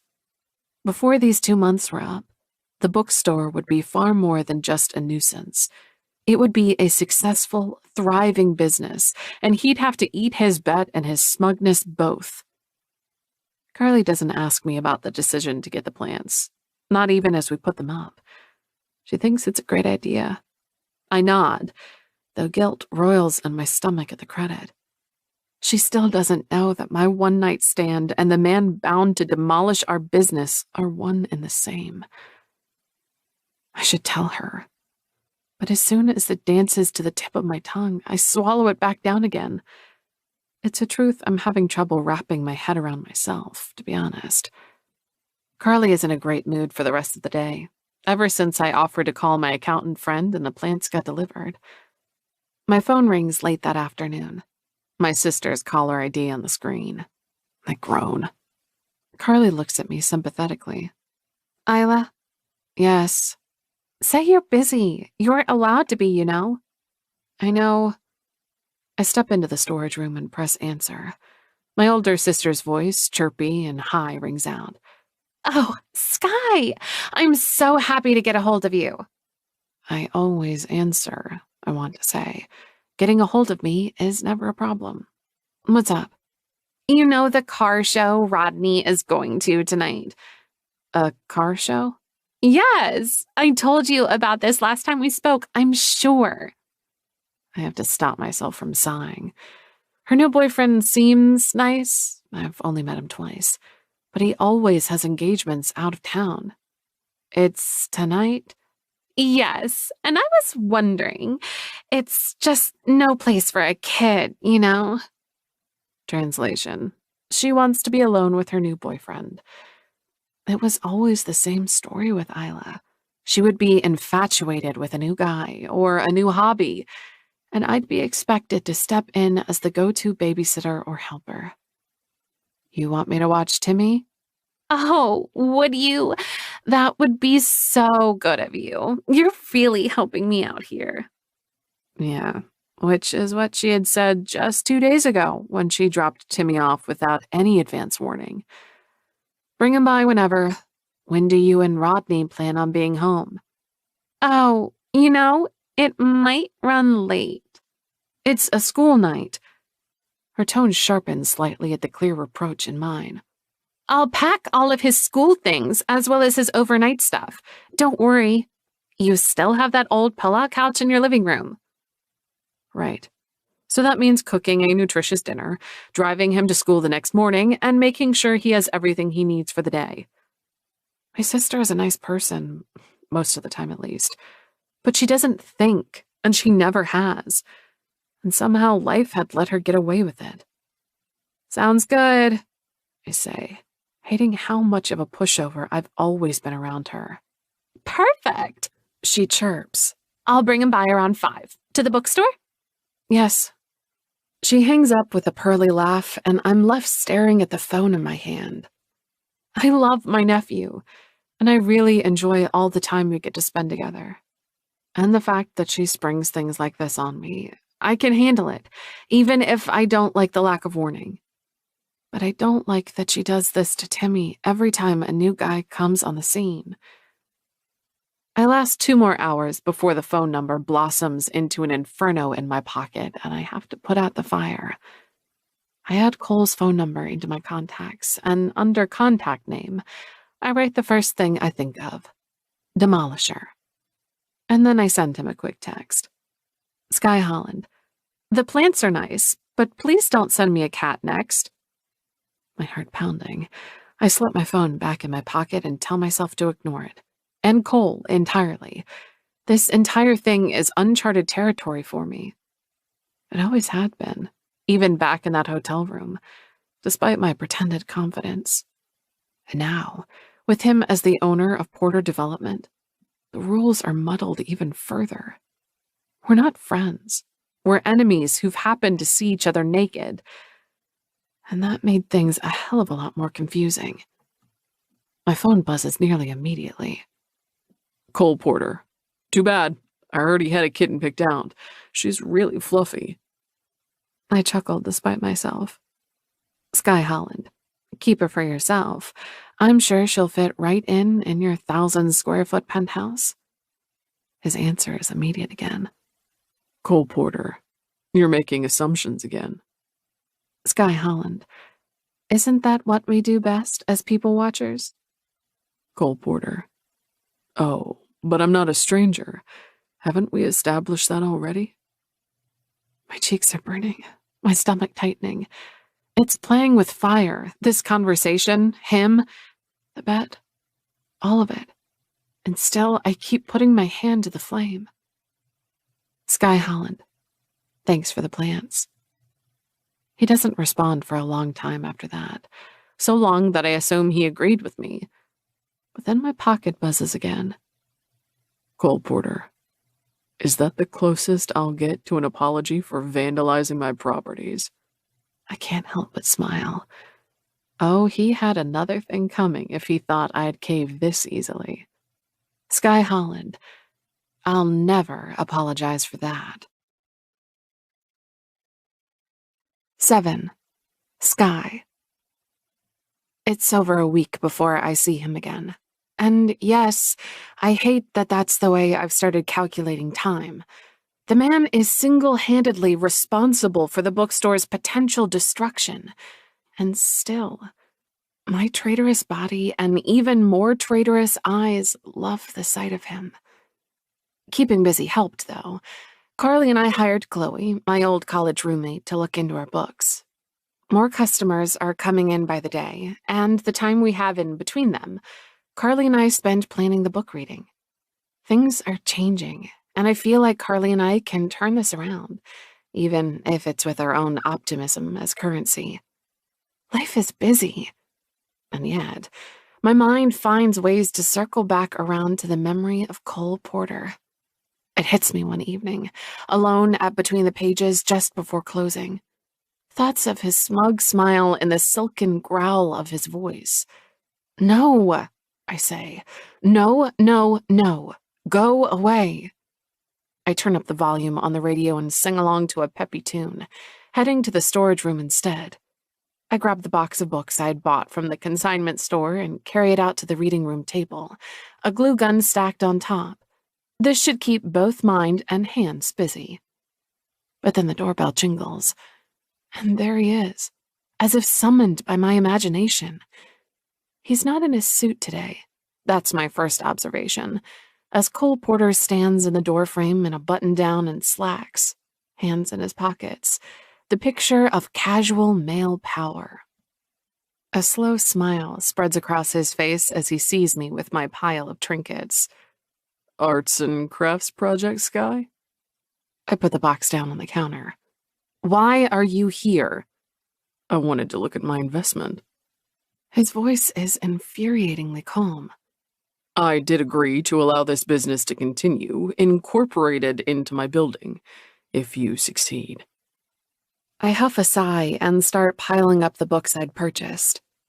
They're pretty, with old spines, but they'd only cost me pennies. If you're here for a financial checkup, I can't help you. I can give you the number of our new accountant, though. You took my advice. Yes, I say primly. I suppose something good comes from having a ruthless CEO as your overlord. He chuckles and reaches for the glue gun. I haven't seen one of these in forever. My project feels a bit silly now with him standing here. He's a business tycoon, and I'm trying to create something that might be Instagram-worthy for our customers. We're doing great, I say. We've had a ton of new customers. I think the posters are really working. He arches an eyebrow in an infuriating move, hands still in his pockets. Oh. Yes. I grab a stack of the books and the glue gun, carrying them to the reading table in one of the adjoining rooms. Do you want the rest of this too? Cole follows me in, the heavy box lifted high in his arms. On the table. He puts it down and sorts through the books. Gulliver's Travels? A classic? He picks up another. How to Cook with Lavender, a step-by-step guide. These books look old, dated, completely unsellable. I search through the photos in my phone, trying to find the inspiration picture I'd chosen. I know, I say. They're not for sale. They're part of your personal collection? He opens the cookbook, eyes scanning with a doubtful look on his face. Tell me, how does lavender quiche taste? I hold up my phone for him to see. This is what I'm going to make. You're going to glue books together in the shape of a heart? Yes. We have a small wall in between the sci-fi room and the contemporary fiction, and right now, it's just a bunch of shelves. But by putting this there instead, people could look in between the two rooms in the shape of a heart. A book heart. Cole is quiet for a long moment, flipping through another book. I wait for the reproach, the tone of his voice that will tell me it's ridiculous. Like thinking plants or cats will save a failing business. I know it's a long shot. I know things like this are nothing more than fun little quirks. But if I keep pushing, maybe I can make this bookstore as magical for all customers as it is for me. Maybe I can make it a destination, a place people come to take pictures, a place for book lovers and dreamers. But Cole doesn't say anything disparaging. Instead, I'm treated to the marvelous view of him carefully rolling up his sleeves, 1 inch at a time, methodical and calm. Well, he says, I think you'll need some help with that, no? You want to help? I know how to use a glue gun. He reaches for it and turns it back and forth. Well, I think I do. Point and shoot. How hard can it be? I should tell him to leave. He is in the store he's planning to tear down, looking like $1,000,000, and I'm letting him. Consistency is key, Skye, and you're not displaying it. I choke back my inner logic. We need to stack them first, I think. I grab a few of the books and start arranging them in formation. In my head, I know exactly how I want it to look, but actually getting there proves harder. Cole feeds me books, one after another, and helps me prop them up on the sides. Like this? Yes. I glance at him under my side-swept bangs. He looks collected, like he does this all the time. Why do you want to help? We're practically enemies, I point out. He doesn't answer, just hands me another book. Well, I say, maybe I'm giving myself more significance than I deserve. You're my enemy, but maybe we're more like a small obstacle in the way. An annoying mosquito, you know? Cole's lips are twitching again. You're not a mosquito. But we are throwing a wrench into your plan of world domination. Yes, you are certainly doing that. He hands me another book. So why help us? Maybe I don't like winning without a bit of a fight, he points out. Maybe I like winning fair and square. That's part of the joy of betting. I inspect the heart we've constructed. It'll look good surrounded by yet more books, as if the shelf itself opened up into a heart-shaped window, a glance into a different world. So this is like entertainment for you. He plugs the glue gun in. Sure, if you want to see it that way. That makes it easier to understand then. I lean over and pretend to inspect his forearms. Cole glances down and then back at me, a frown on his forehead. What? Just looking for scratches. His face clears into a grin. My new cat and I get along very well, I'll have you know. I roll my eyes. Of course, she probably has a butler and 2 valets. You seem to have a very skewed idea of my life. I cock my head and look at him. Cole looks back at me, the picture of smugness itself. This might not be the right time to admit that I've been stalking him on the internet. Simply write in Cole Porter and a wealth of information appears. Nearly everything about him is available at your fingertips. How much he's worth, in the billions. The building influence he's amassed at such a young age, 34. The lack of a serious partner for years, at least 4. I know you have a driver who takes you everywhere. You've been paying attention. I saw you arrive here once. You climbed out of the back seat. It's more efficient. I can work while I travel. He hands me another book. The glue gun is hot. I reach for it. Thanks. Time to make permanent decisions. Do you want me to hold the book still? Yes, please. We both fall silent in concentration as I glue the base of the book-shaped heart into place. He helps hold it down, big hands spread across the covers of 2 discarded books. He has long fingers, tan across the back with a smattering of hair faint across his knuckles. Those hands had been on my skin, caressing, smacking, gripping, and his fingers had been inside me. I quickly glance away, only to see amusement on his face. He might not be able to read my thoughts, but the flush of my cheeks is clear. You're wearing your hair down today, he comments. You normally don't. It gets in the way when I work, and you shouldn't be noticing that. I shouldn't? No. In the way that you're not noticing my non-existent scratches. He's got me there, and my eyes drift down to the opening in his shirt, where skin beckons. All right, so I'm not exactly consistent. I think we've established that where you're concerned. His grin is back. I disagree. You're consistently difficult. I reach for another book and glue it, his hands moving effortlessly to help pin it in place. You're a consistent nuisance, too. I haven't been told that in a very long time. Because you're surrounded by ass-kissing sycophants? I've heard that's a problem among the powerful. My sympathies. Cole laughs, and it's warm and true. I'd meant to poke fun at him, but he'd taken it in stride, and the sound unsettles me. I like it too much. Yes, he says. I'm coddled from morning to evening, with no one daring to tell me the truth. That's how I've built a booming business. Really? No. You have to handle critique, or you'll get nowhere in life. He reaches across and holds the next set of books effortlessly in place. Also, excellent use of the word sycophants. I have a degree in English literature. It shows. Now glue these. I follow his advice. We don't know anything about each other, despite the fact that we've seen each other naked. How did you build yours? My business? Yes. He smiles, shaking his head. Are you trying to get more advice out of me to win this bet? You know I'll give it to you, but it's a dirty tactic. Maybe. I reach for another book, stacking it on top. Or maybe I just realized that we actually know very little about one another. He runs a hand through his hair, pushing it back, and nods at the heart. It's looking good. You're deflecting. A sigh.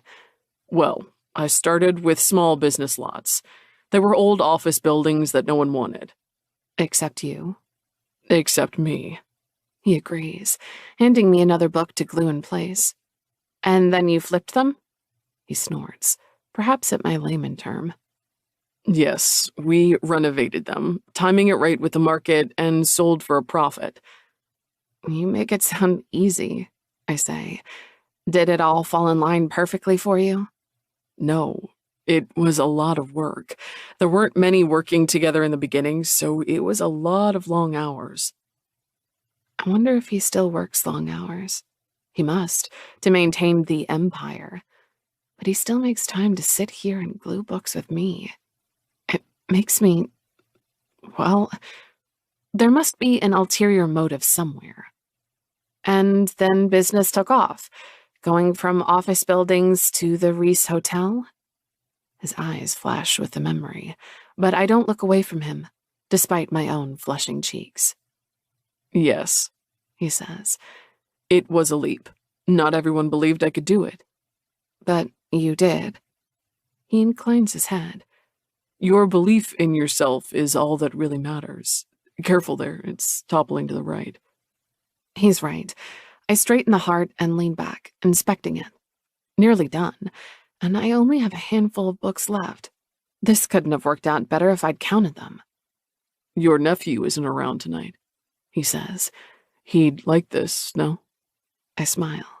He would. Anything with building or tools he loves. Cole's face is unreadable. You like kids? I do. Pass me that book. No, the red one. He hands it to me in silence, and I study him again. He's being polite, civil, cordial. So am I. It's odd and nice. And that's when my suspicion hits with full force. You want a repeat of the night at the hotel, I say. Cole's eyes snap to mine, and I can tell by the sudden fire in them that I'm right. So what if I do? Were the plants a part of your seduction scheme? The glue gun? Would you take the plants down if I said yes? No. Then yes, sure, they were. I cross my arms over my chest. This doesn't make sense. That night had been beyond my wildest dreams. Exciting, daring, dangerous, sexy. He'd been fantastic in bed. You'd be risking so much. Judging from the faint amusement in his eyes, he's finding my whole act amusing. Would I? Yes, sleeping with someone you've made a business deal with, not very professional. He hands me another book and nods at the top of the heart. You're nearly done, Skye. Don't stop now. I take it from him with an angry movement. This whole conversation, him here, is beyond frustrating. I could have a repeat of that night, the night I'd been dreaming about for so long, but only if I was willing to sleep with the enemy, with him. Because despite his cut-glass jawline and his casual laughter, he will tear down this business if he doesn't deem it worthy. I'd read enough online about his ruthless business decisions to know that's true. You're the last person on earth I would sleep with, I say. You're the reason I might be unemployed in a month and a half. Cole supports the book heart with strong, capable hands. His handsome face is set in clearly composed lines. He doesn't look remotely flustered by this conversation. Everyone in the business will be compensated. You won't be empty-handed. If I sleep with you. His eyes flash to mine, and for the first time since I've known him, there's actual anger in them. No, absolutely not. That's not what you're suggesting here? No. Fucking hell no. You'd think that of me? I look over at him. His jaw is working, a faint flush spreading up his neck. There was one headline that stood out in particular when I'd researched his name. Cole Porter sued by former business partner, alleging malpractice over his departure. I don't know what to think, I say honestly. This man is effectively a stranger, and I need to remember that. We don't know each other very well, and you are trying to tear down the place I love, Cole. A very unlucky coincidence, He says darkly.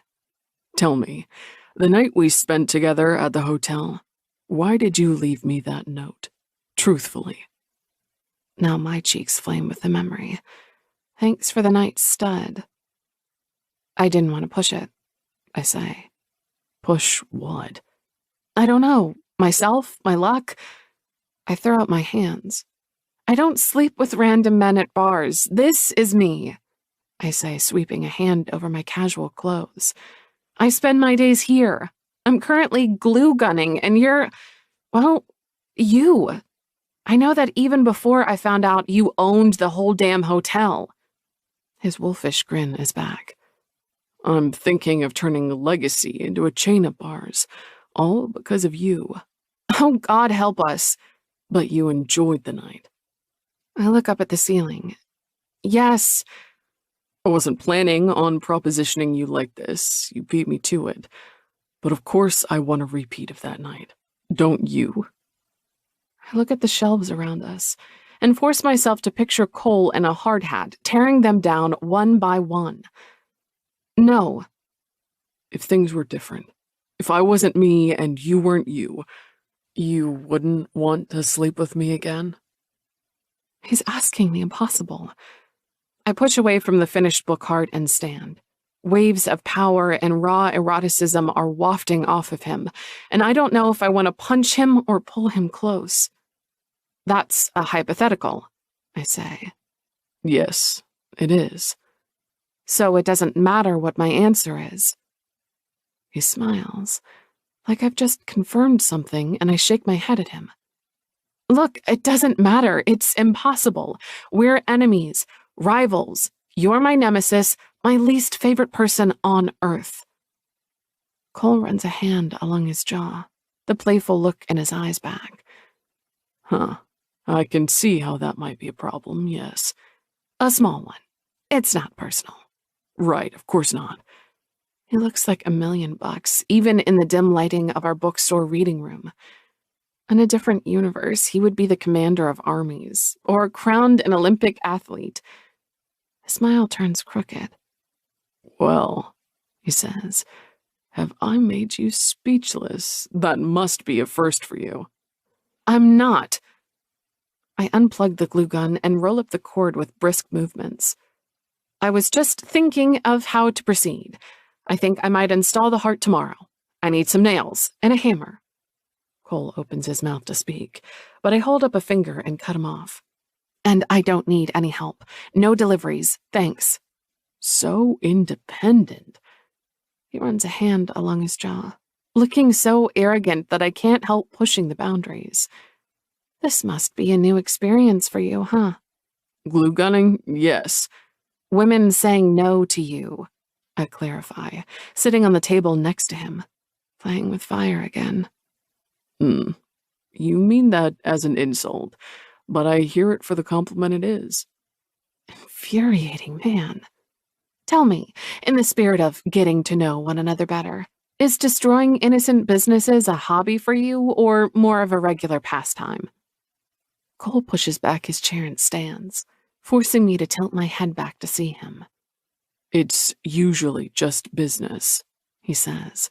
But in this case, it's definitely more of a hobby. I made an exception for you. I grit my teeth. Destruction is such a cliche, though, for men. You don't have some weird Napoleon complex, do you? If I remember correctly, that would only work if I was either short or, more crudely, below averagely sized. He leans in, the scent of linen and man washing over me. You know that's false on both accounts. Why are you really here? His eyes narrow. You've already figured that out, Skye. So it was that good for you too, huh? I conclude softly. You could have any woman you want, and you're trying to get another night with a lowly bookstore clerk? His eyes flit down to my lips. It was average. I scoot closer and watch in triumph as his eyes drift lower, to my body, where my legs are splayed for him to fit between them. Average, Porter. You wouldn't be here if you thought it was anything less than fantastic. His hand races up my arm, along my jaw, strong fingers tipping my head back.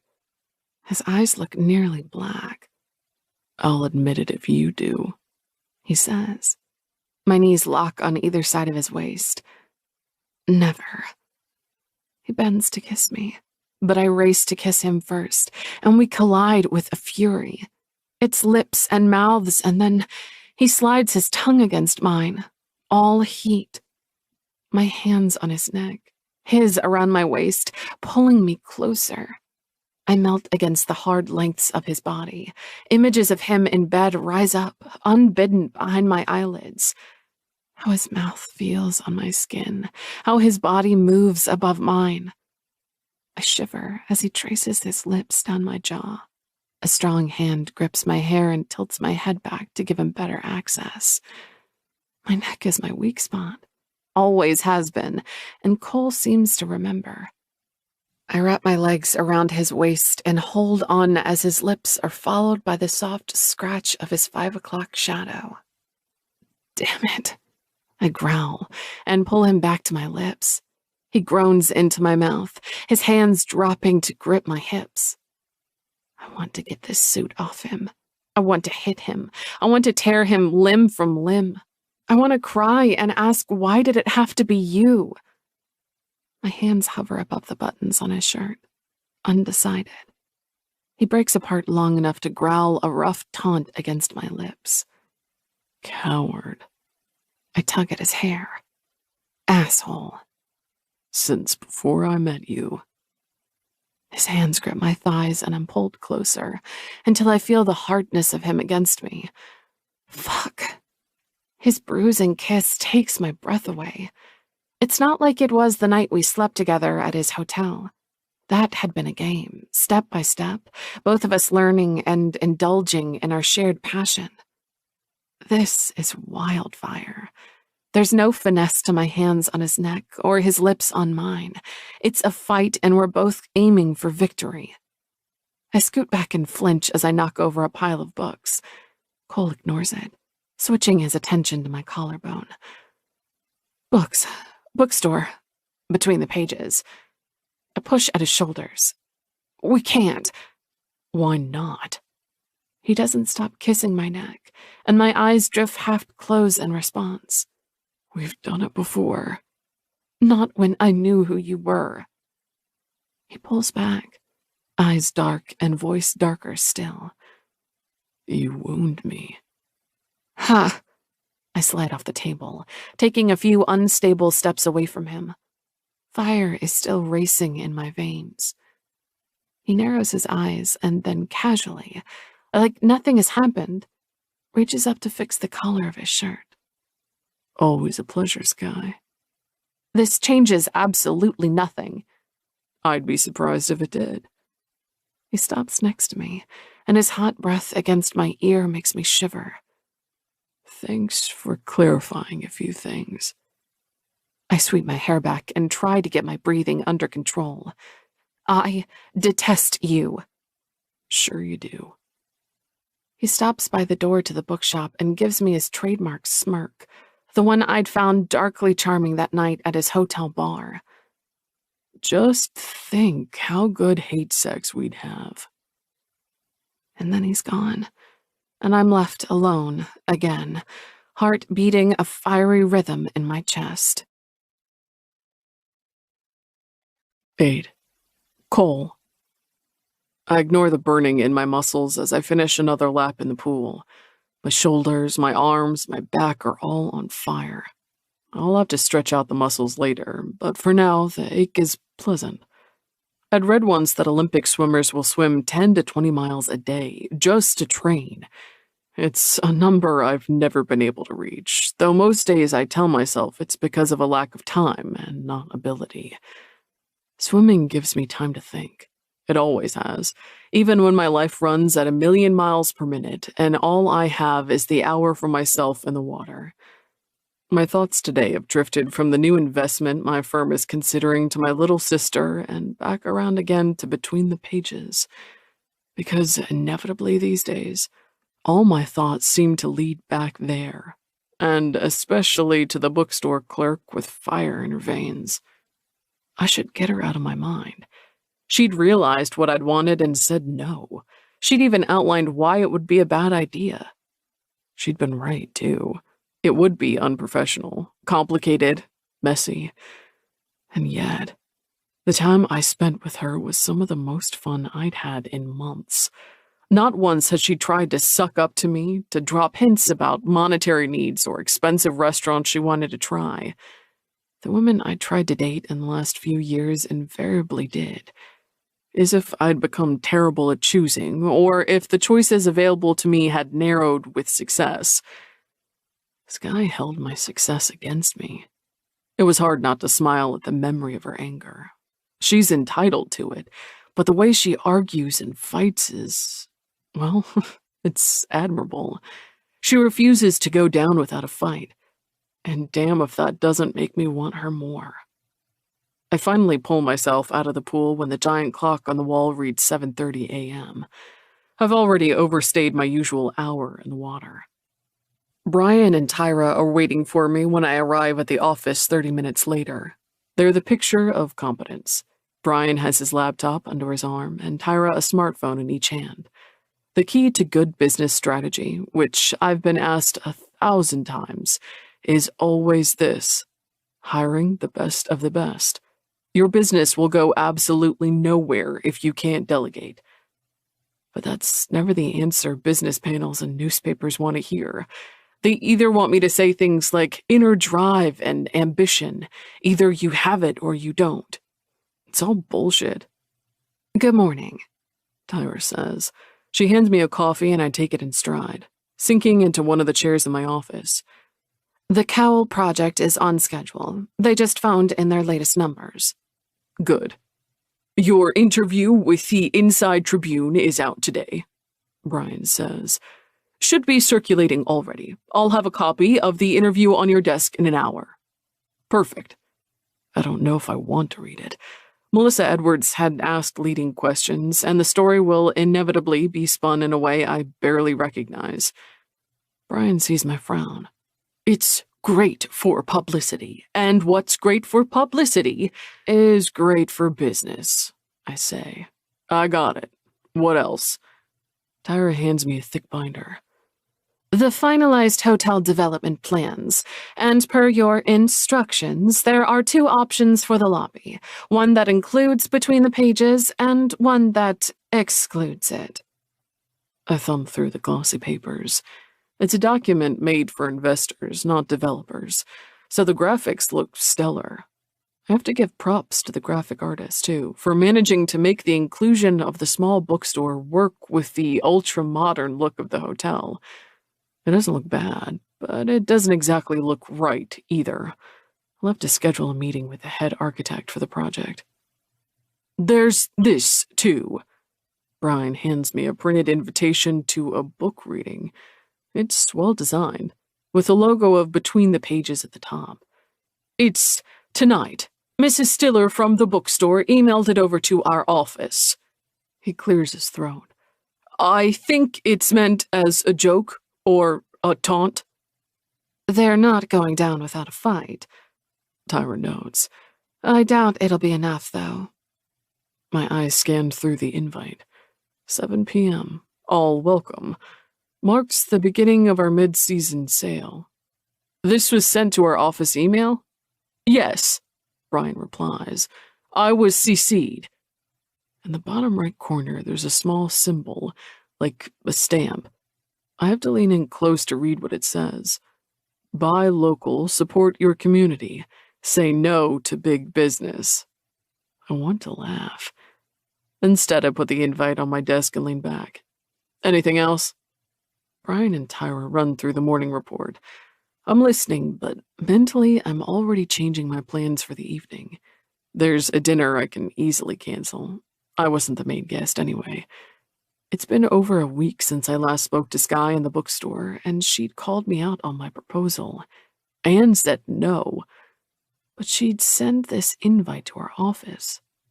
Carly might have been the sender, but Skye was the instigator. No doubt in my mind. Charles drops me off outside Between the Pages 7:15. It's lit up from the outside. Fairy lighting hangs in the window display. I open the door to a crowd. It's packed in a way I've never seen it before. The large reading room table moved to make room for chairs. People are gathered around it in a semicircle. People in all shapes and sizes. Carly is sitting in one of the main chairs next to an older woman reading from a red book. I retreat to one of the corners, melting into the background, and scan the crowd. The author is reciting a passage about spring, something about seasons and buds and flowers, but I'm looking for a certain bookstore employee. I find her in the opposite corner. Skye is in a bookstore t-shirt and a flowy skirt, her long hair loose. It falls in waves down her back and frames her face, currently frowning as she fiddles with a microphone system. There's a healthy flush to her skin. I want to smile. She's the architect of this whole thing. But of course, she's not on the makeshift stage to take credit next to Carly, but working away behind the scenes. Judging from the crowd, it's a popular event too. People are listening with rapt silence. All around us, handwritten sale signs hang over dark wooden bookshelves. The place looks spectacular. The author finishes her passage with a dramatic pause, and the audience erupts into applause. Carly accepts a microphone from Skye, her frown turned into a wide smile now. It makes me want to smile too. Testing, testing. She says to a few laughs. All right, we're back up and running. Many thanks to Nigella for coming out and sharing her book, The Seasons, with us here today. We'll be back shortly with a Q&A session. Prepare your questions. Feel free to mingle, look at our sale section, and grab a bite to eat in the meanwhile. Your support means the world to us. Thank you. More applause. I watch as Skye takes the microphone and darts around the shop to the back, returning with a tray overflowing with aperitifs. They've really gone all in with this thing. I lean against one of the built-in bookshelves and wait for her to notice me. It takes a while, giving me ample opportunity to see the softness in her features as she talks to one customer after another. Her serviceable smile, her pealing laughter. I know that'll all be gone the second she sees me. And then she finally does, her gaze sweeping across the bookstore but stopping dead when it lands on me. I wink at her. Her eyebrows rise, and then she's advancing, hands on her hips. You came to our book reading. My office received an invitation. It would have been rude to decline. To my surprise, she gives me a beaming smile. She's always been beautiful, but with that joy on her face, she's breathtaking. Well, I'm glad you're here. Look around. See all these people? Watch it and weep, Porter. Our sales are already up compared to last quarter. Oh, I can imagine. I nod at one of the sale signs. You took my advice too. Again, I might add. The smile on her face disappears, replaced by the challenging expression I'm used to. I'd be insane not to accept advice from the most eligible billionaire bachelor in Seattle. I groan. Don't tell me you read today's article too. Oh, yes. How could I not? You were on the front page. I silently curse Melissa Edwards and my PR team for thinking the interview was a good idea. She'd taken my words and run with them, and I'd barely recognized the man I'd read about in the article. I was talked into it, I say. And in my defense, journalists always exaggerate. So you're saying you're not the most eligible bachelor in Seattle? Why, Cole, if you're not careful, you'll come across as humble. I give her my trademark smirk. The title was accurate. It was the content that skewed on the ridiculous. Well, I thought it was very informative, Skye says, leaning closer. I hadn't realized just how ruthless you can be in business. The smile on my face freezes as I realize what she's referring to. The exact passage I'd wanted omitted, about my former business partner and his now wife.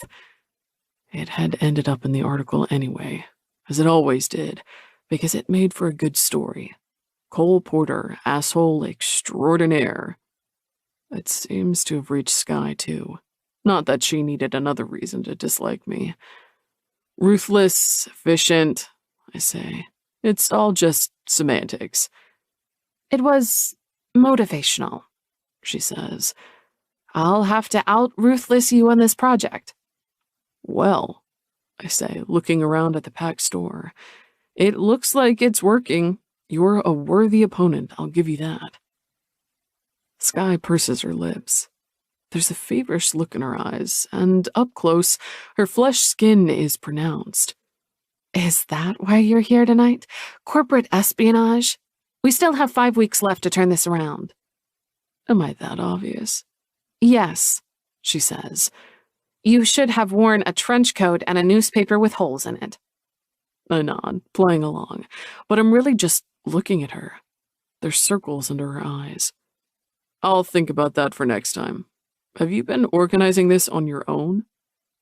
She looks across the room again, at the milling guests, Carly entertaining the author, the plate of sandwiches quickly emptying. No, Carly and I did it together.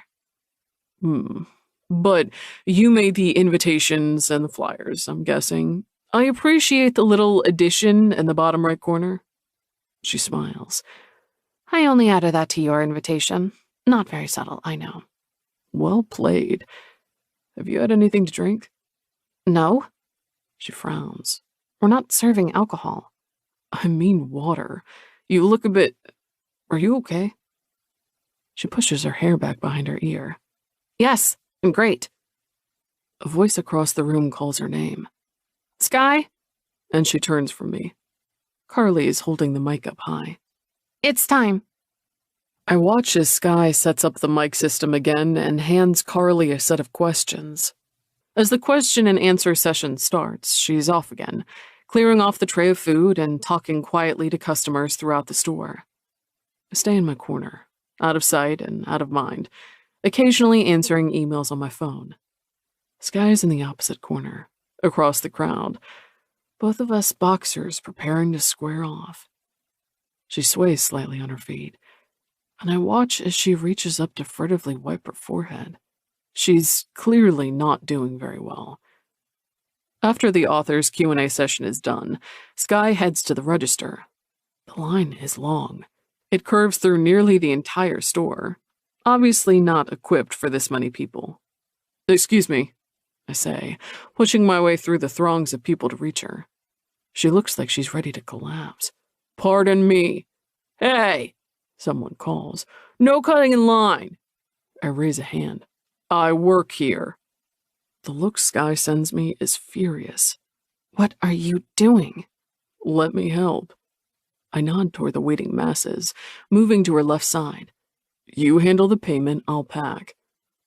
There's a pause, infinitesimal, where Skye has to decide between her pride and her need. The latter wins. Fine, she murmurs, turning to the next customer with a beaming smile. Thanks for coming tonight, she says. The man gives her an uncertain smile back. My pleasure. I've walked by this shop 1,000 times and never gone in. Can't imagine why. It's easy enough to do. Well, that's changing now. I hand him the bag of books. Judging from the weight, he really enjoyed Between the Pages' new sale. You're welcome back anytime. Thanks for your support.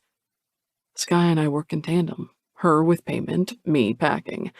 Money is flowing into the register, a much-needed boost to the business.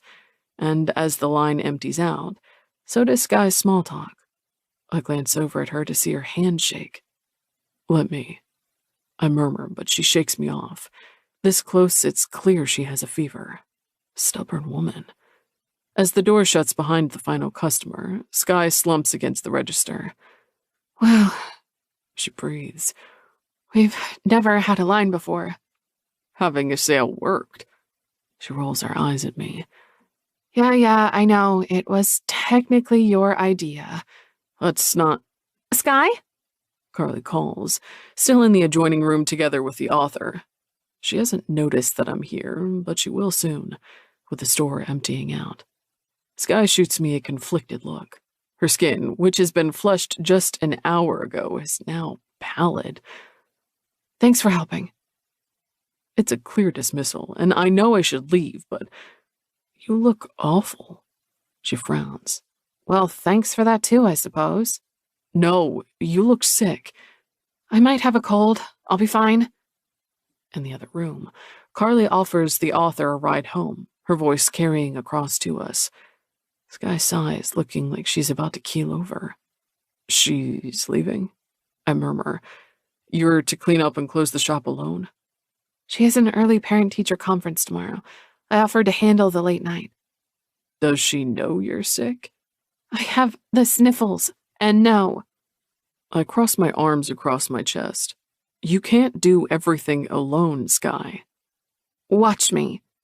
If you're pulling these numbers, you two should hire— Stop arguing, she says with more force than I thought she could muster, and pushes me into the adjacent storage room. And be quiet. In the darkness, I'm standing next to boxes and boxes of books. How much inventory do they have? I lean against a few of the boxes and openly eavesdrop on the conversation on the other side of the curtain. Oh, there you are, Skye. We're heading out. Thanks for tonight, Carly says. They exchange pleasantries and goodbyes, a door finally closing. The bookstore is quiet once again. I'm coming out now, I declare loudly. There's no response. When I emerge, Skye is holding onto the counter with both hands, taking a few deep breaths. I'm at her side in seconds. Skye? I'm fine. I'll be fine. Come on, have a seat. I wrap an arm around her waist and help her over to a chair in the reading room. The fact that she doesn't protest tells me everything I need to know about just how sick she is. Let me take you to a doctor. No, I just need to finish here and then lie down for a bit. You're burning up.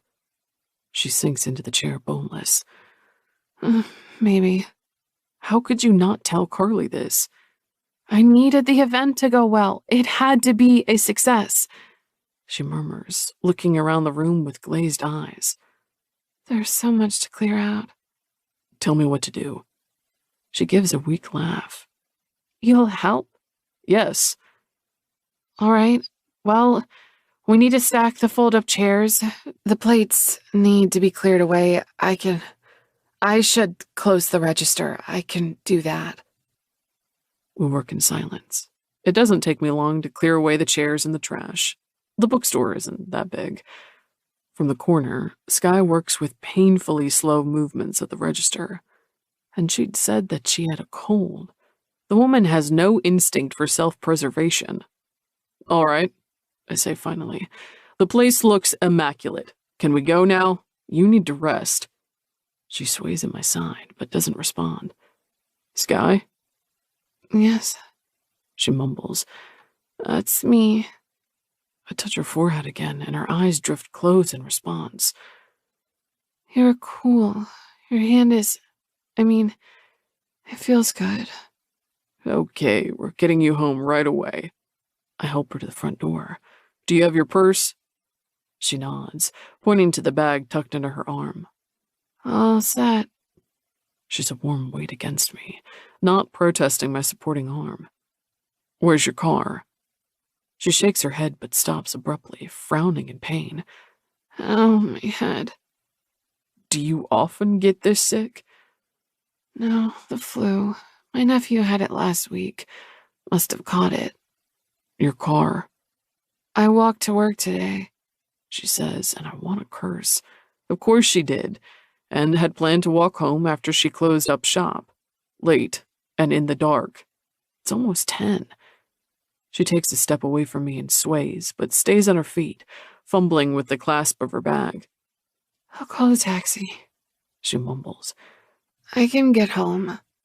Thanks. No way am I putting you in a taxi right now.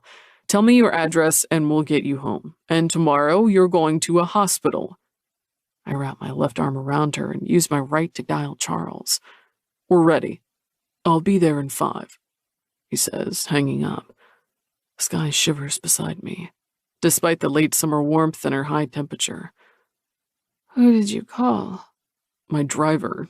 Will you tell me your address? Skye looks up at me, but her eyes aren't narrowed in suspicion or her usual challenge. There's gratefulness there instead and something else. A bone-deep tiredness. 14 Fairfield Point. It's close. By the time that we get into the backseat of my car, Skye has her eyes closed and her head back against the seat. Charles shoots me a look in the mirror. Everything okay, sir? She's sick. I'll give Dr. Johnson a call. Hopefully you can pick him up after you drop us off. Skye doesn't protest. She's no longer listening to our conversation. It's not a good sign for someone who always wants to have the last word. I call Dr. Johnson and keep an eye on her the entire car ride. It's late, but he says yes. He always does for me and my family. Come on, I tell Skye as we slide to a stop. Time to get out. She makes a valiant effort at opening the door, but it barely budges. Her arm's weak with fever. Charles is there in an instant later, and she shoots him a delirious smile. Thanks, Cole, she mumbles. Charles gives me a look that's more concerned than amused. With his graying hair and mustache, we look nothing alike. I'll head to Dr. Johnson's right away. Excellent. I wrap my arm around Skye and take her purse from her dangerously lax grip.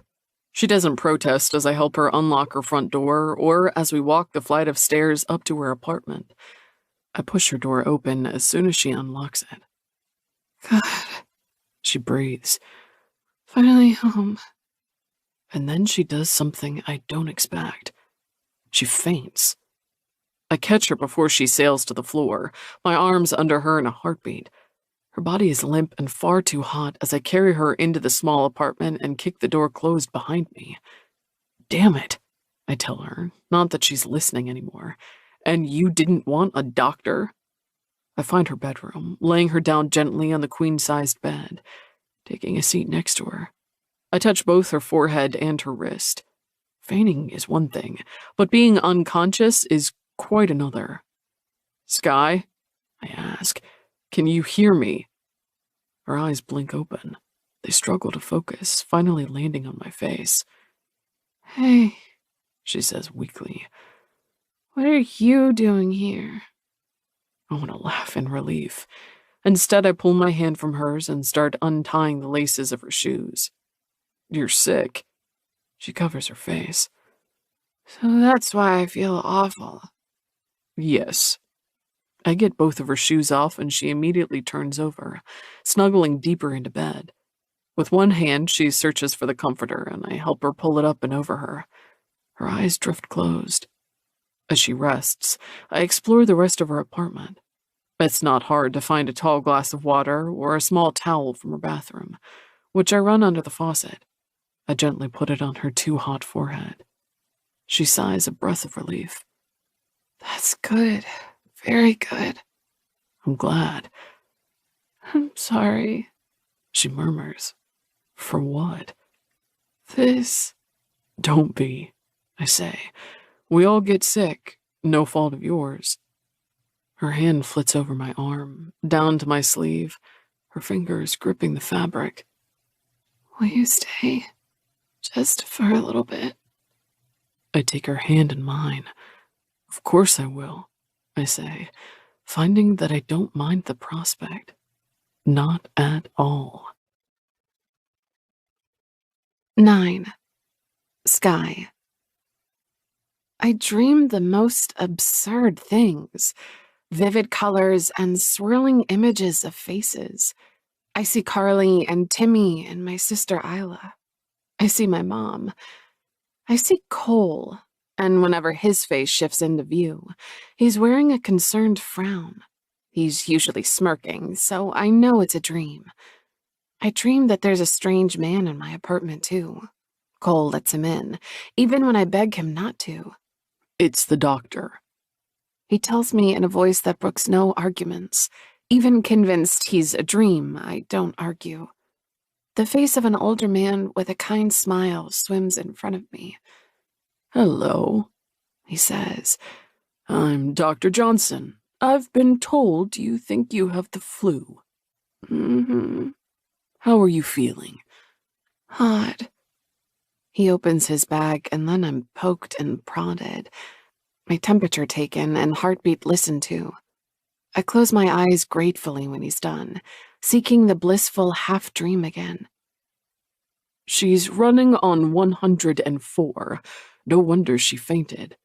She's been pushing herself very hard with work, Cole adds, but he doesn't add that he's the reason I have to.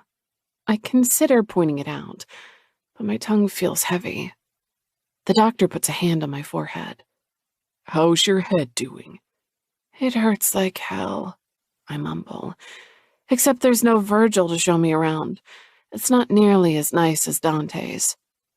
Cole's voice is exasperated. She's an English literature graduate. They head into my living room to talk, their voices hushed. It's draining to try and listen. It's not long until I'm fighting a losing battle with my eyelids. She needs rest and lots of fluids. I shouldn't take her to the hospital? Not for the flu. If it gets worse, call me. And I want her to take these. 2 pills every 4 hours. All right. Does she have someone you can call? Can you stay here overnight? She shouldn't be alone. I'll stay. Cole says.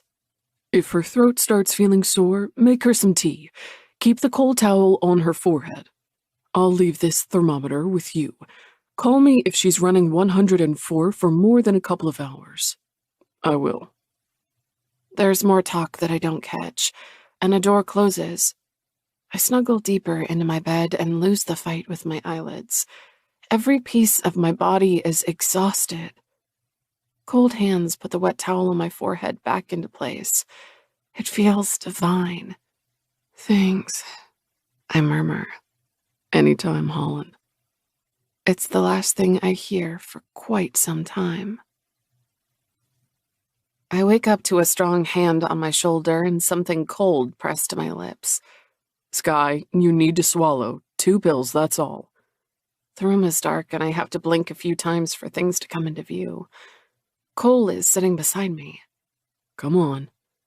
I open my mouth like a toddler and he pops 2 pills in my mouth. I reach for the glass of water he hands me, and he helps support me as I drink. I'm breathless by the time I finish and collapse against the pillows again. Jesus Christ, I say. Still cold, last time I checked. I want to laugh, but all that comes out is a low wheeze. My throat hurts. I try to roll over, but my jeans snag uncomfortably. I'm still in my work clothes. High-waisted pants. Off. I toss back the covers and try to get the button undone. My fingers tremble with the effort. I'll help you. Cole's hands are cool and strong around mine. He finds the button and zipper in seconds and helps pull the skin-tight jeans down my legs. His hands stop at my ankles. Socks on or off? Off, I groan. I'm so warm. He tugs it all off, and I feel about 1,000 times better once they're off my skin. I feel like laughing, seeing this large, well-dressed man at the edge of my messy bed in my small bedroom, taking off my clothes. It's ridiculous. It must be another one of my fever-induced dreams. A while later, I blink my eyes awake to another cold compress against my forehead. Skye, is there someone you want me to call? I smile at the male voice. It's a really lovely voice, all deep and powerful. Nope, I say. No one at all. Your sister? Another wheezy laugh. No, she wouldn't care. The beautiful voice is silent, and I snuggle into my pillow again. It's fluffy like a cloud. My entire bed is. It's the best bed in the world. I find that hard to believe, the voice says, and I don't know why or what it's referring to. Your voice is lovely, I mumble. Great voice. Excellent. The next time I hear it, it sounds amused. I should know the person it belongs to, but I can't for the life of me remember who it is. You're delirious with fever. and you don't know how to take a compliment, Mr. Voice. Maybe I'm just not very used to them from you. I open my eyes and peer to the other side of the bed, but I can't make anything out in the darkness. That's stupid. I love to give compliments. I give them to my friends all the time. The bed dips, and then a large, cool hand curves around my forehead. I lean into it. You have great hands, too. A masculine snort. Yes, you definitely still have a fever. It should break soon. I don't want to talk about fevers or sickness. I fumble blindly for his wrist and keep his hand glued to my forehead, to where his skin is cool and just a little rough. It feels like heaven. This is nice. I breathe. He snorts again. Glad you're enjoying yourself. We're friends, aren't we? The voice is quiet again, and for much longer this time. Figuring he won't answer, I content myself with stroking the skin of his wrist and relishing in the feel of his hand on my forehead. Well, He says finally. I'd like to be. Me too. I breathe. Having this voice in my life forever seems like a first-place prize. He laughs, the voice washing over my feverish senses like a cool wave. I wish you'd remember that when you're no longer feverish. Of course I will. My hands claw up his arm, up his sleeve, until I find the very solid chest of a man the voice belongs to. It's like steel beneath my hands. I feel too weak to explore it, which must be one of life's cruel jokes.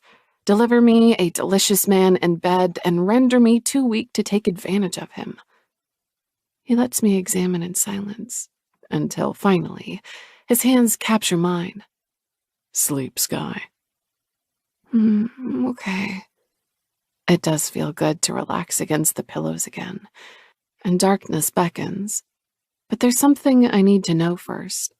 A memory that flashed through my pounding head. Clues that my tired brain puzzled together with the voice and the hard chest.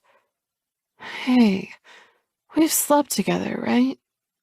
He gives a low, dark laugh, and I want to bottle it so I can have it on demand. Yes, we have. Weeks ago.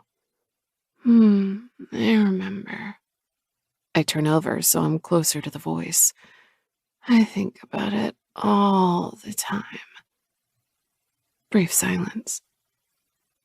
You do? I don't see why he seems surprised. Even in my fever-addled brain, I know the memory is one of my favorites to revisit. Best sex of my life. I mumble. A hand flits across my hair, smoothing. You'll really hate yourself for saying that later. And me, for being here to listen. I try to laugh and break into a cough instead. He's there, pushing me up to sitting and handing me a glass of water. When I can breathe again, I collapse against the pillows in a worthless, energyless heap. His voice is the last thing I hear. I think about it too, He says quietly.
all the time. I blink my eyes open to faint sunlight streaming in through my curtains. My head feels like it's made of lead bricks, my mouth cloudy. Ugh. A cold compress slips from my head to the bed beside me. Something large moves, and I startle in response. Hey, it's just me. Cole is sitting up against my headboard, a book in his hand. There's circles under his eyes. Hey, I whisper. He reaches over and puts a hand on my forehead without hesitation, like he touches me all the time. He must have, during the night. I remember fever and sweat and whispered conversations in the dark. I close my eyes at the feeling of his skin against mine. Much better, He declares. I think your fever broke a couple hours ago. I glance over at the clock on my nightstand. 6:50 a.m. I sit up with a jolt and immediately groan. Everything hurts. Pain shoots up my neck and my head, and there are sharp pains in my joints. If this is the flu, it's the worst bout I've ever had. Whoa. Cole's arms cradle me as I sink back into the pillows. He fluffs one of them for me. Steady there, Tiger. I have to get to work. Absolutely not. You don't. Between the pages, I've texted Carly from your phone and let her know that you're taking a sick day. His voice is firm and I reluctantly relax back into the pillows. There's so much to be done, and there's no one to cover for me. But even I have to admit I'm not up for it. My head is still pounding from my feeble attempt at sitting up. Cole's hands push back my hair and out of my face. I thought I'd be assaulted for making that decision for you. I'm taking a day off fighting. He puts the book down. Finally. I take a few deep, steadying breaths, and gradually the pain in my head abates. I turn on my side and look at him. He's still in his slacks and sweater, but he's taken off his shoes, his sock-clad feet looking big and vulnerable at the end of my bed. Rumpled hair, tired eyes. What are you reading? He shows me the cover. Agatha Christie. I realized I've never actually read anything by her. She's a classic. So I've been told. He sweeps a hand out toward the other side of my bedroom, where books are stacked high. You really are a bookstore clerk, aren't you? And a failed writer. His eyebrows rise, and I know I shouldn't have said that, but there's no energy in me to fight right now. All I want is to lie in this bed forever, my eyes closed, making lazy conversation until this flu passes. He scoots down until his head is on one of the pillows. You said you were a writer when we met. I haven't published a book, though. Cole looks thoughtful. Isn't it quite rare to have a published book by your age? He nods at the stacks of books that line my wall. I don't even have a shelf. Name any one of those writers who were published by 26. Dostoevsky, I say. Bram Stoker and, David Foster Wallace. He smiles wryly. You have to outsmart me at every turn, don't you? It's kind of my thing. All right, but can you at least admit they're outliers? I sigh. The last thing I want to talk about is my own inadequacies. Yes, like a 34-year-old billionaire developer. Cole grimaces. People like to remind me of that. I curl up on my side and ignore the protest on my sore throat, annoyed that I'm talking. Tell me about it. About what? He looks the least composed I've ever seen him, and I decide that this is the Cole Porter I would be able to like, if we weren't enemies. About people reminding you about your success all the time. It must be exhausting. Cole gives me a crooked smile. I can't tell if this is a trick or not. I'll complain, and then you'll tell me I'm not part of the oppressed class. I blink at him. No, I won't. I'm genuinely curious. He lies down on his side, so we're facing each other in the dim morning light of my bedroom. This feels surreal, having him here. You must be invited everywhere, I say. To everything, even events you have no interest in attending. His smile is self-mocking. All the time. By people you don't know as well, right? Oh, yes, He says. I showed up to a few things in the beginning before I realized I'm just invited like a trophy. That strikes me as profoundly sad, and I tell him that, but he just laughs. Not really. It's a nice problem to have. I suppose. I'm not invited to a lot of things, but when I am, I always go. I'm sure you do. The newspaper spread about you that I read yesterday. No, don't groan. I have a very serious question about it. His smile is gone. A sudden seriousness there instead. You do? Yes. Do you save all articles published about yourself? Do you keep a binder? I would, if it was me. His lips twitch. You're cute when you're feverish. Uh, You don't like being called cute. Not by you, not at the moment, at least. If anything, I want him to think of me as sexy or sensual, irresistible. The things he'd said to me the first night in the hotel. At the moment, I feel about as cute as a potato, unwashed and sweaty. Noted. He turns over on his back and stares up at the ceiling. My mother saved all the newspaper articles in the beginning. I don't know if she still does. I guarantee you she does. He smiles, and it's a soft, private one. Probably. I should ask her. I rise up on an elbow, suddenly distraught by this new version of Cole Porter, the one taking care of me when I'm sick and who answers my questions in a deep, soft voice. Somehow, we're in an alternate universe. You stayed. All night. Why? He glances over at me with narrowed eyes.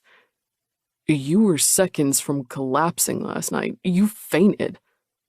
Oh, You don't remember a doctor being here? faintly? You called someone? He nods. And I've already checked in with him this morning. You're prescribed bed rest, lots and lots of fluids, and more of the pills on your bedside table. I'm speechless for a bit. My head is still spinning, and I close my eyes against the light of day. Wow. How do you feel now? Better compared to last night, I mean. Whoa. He reaches over and fluffs my pillow. I'm surprised. He says, about what? I thought I'd be chased out the second you woke up without a fever. You know, being your number one enemy and all. I want to laugh, but all I can manage is a smile. No energy, I say. It's a strategic retreat. A truce, He corrects. Yes, it's nice, I murmur, turning over again. Sleep is already trying to reclaim me, and there's no point in fighting it. I don't have the power to. The last thing I hear is a cell phone ringing and Cole's faint curse before he answers it. His footsteps retreat in the apartment, but one sentence reaches me. Cancel my meetings. And then I'm lost again. I'm disgusting. It's the first thing I feel when I wake up again. The clock on my night table reads 11 a.m. My eyes feel like they've been glued together. My hair is a mess, and my mouth tastes like copper.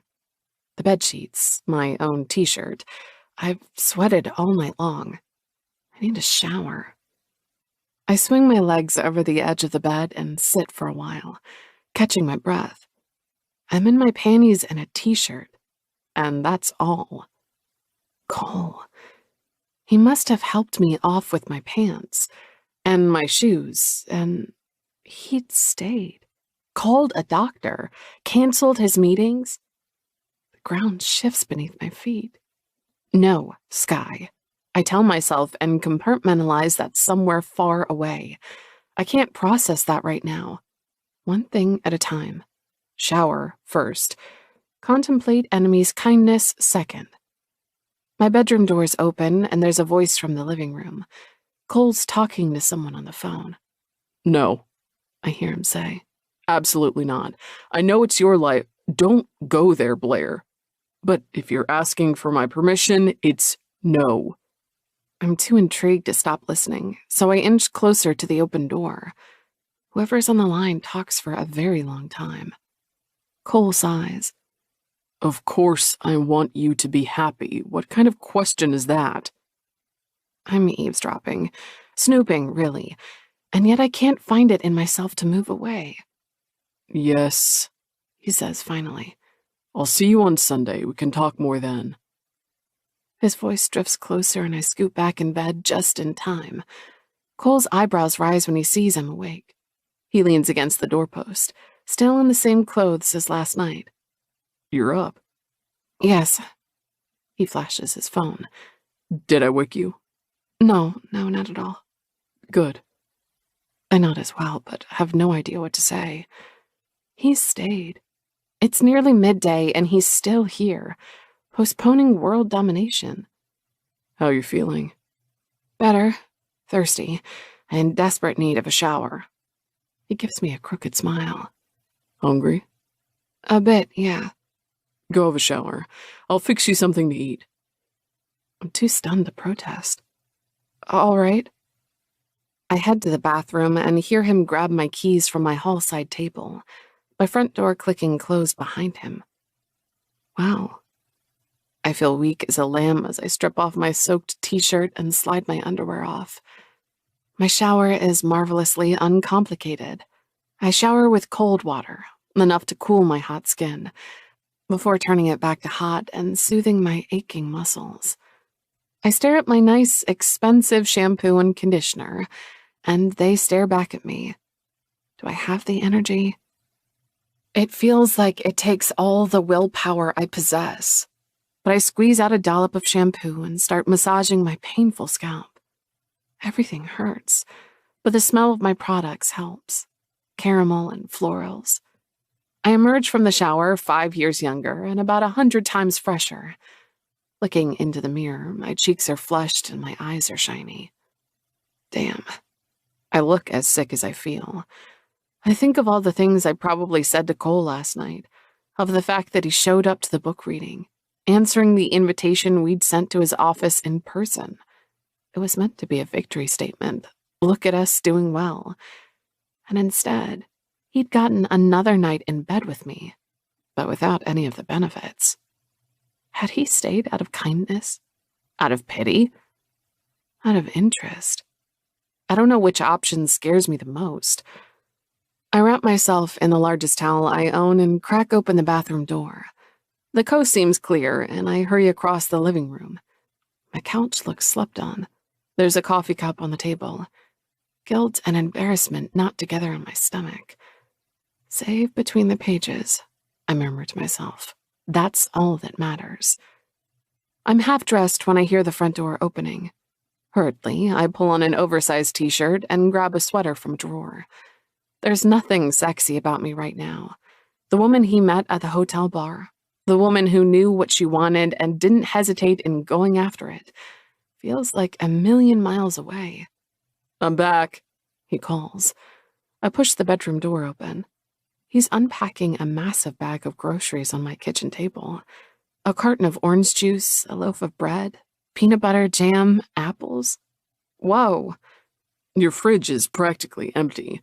I got you a bit of everything from the convenience store next door. He runs a hand through his thick hair, now a mess. It's been a while since I went food shopping. He means it, too. I step closer. He got a packet of cookies and a chocolate bar, a large bottle of lemonade, a box of Advil. It's the ultimate stay-at-home sick day package. Thank you. He takes a step back and nods at me. Sure. I pick up the packet of cookies, mostly to have something to do. White chocolate chip? Ate them a lot growing up. Yeah. I clear my throat. I'm sorry you had to miss work for this. I didn't mean... You didn't have to, you know. His lip curls into a half smile. I know, but then you told me you didn't have anyone to call. I turned away from him to hide the embarrassment on my face. Awesome, Skye. What other painful things did I tell him? He glances down at his watch. He must be itching to get away, and here I am, pitiable and keeping him from his work. Well, I say, thanks for making sure your opponent remained in good shape. My pleasure, he murmurs.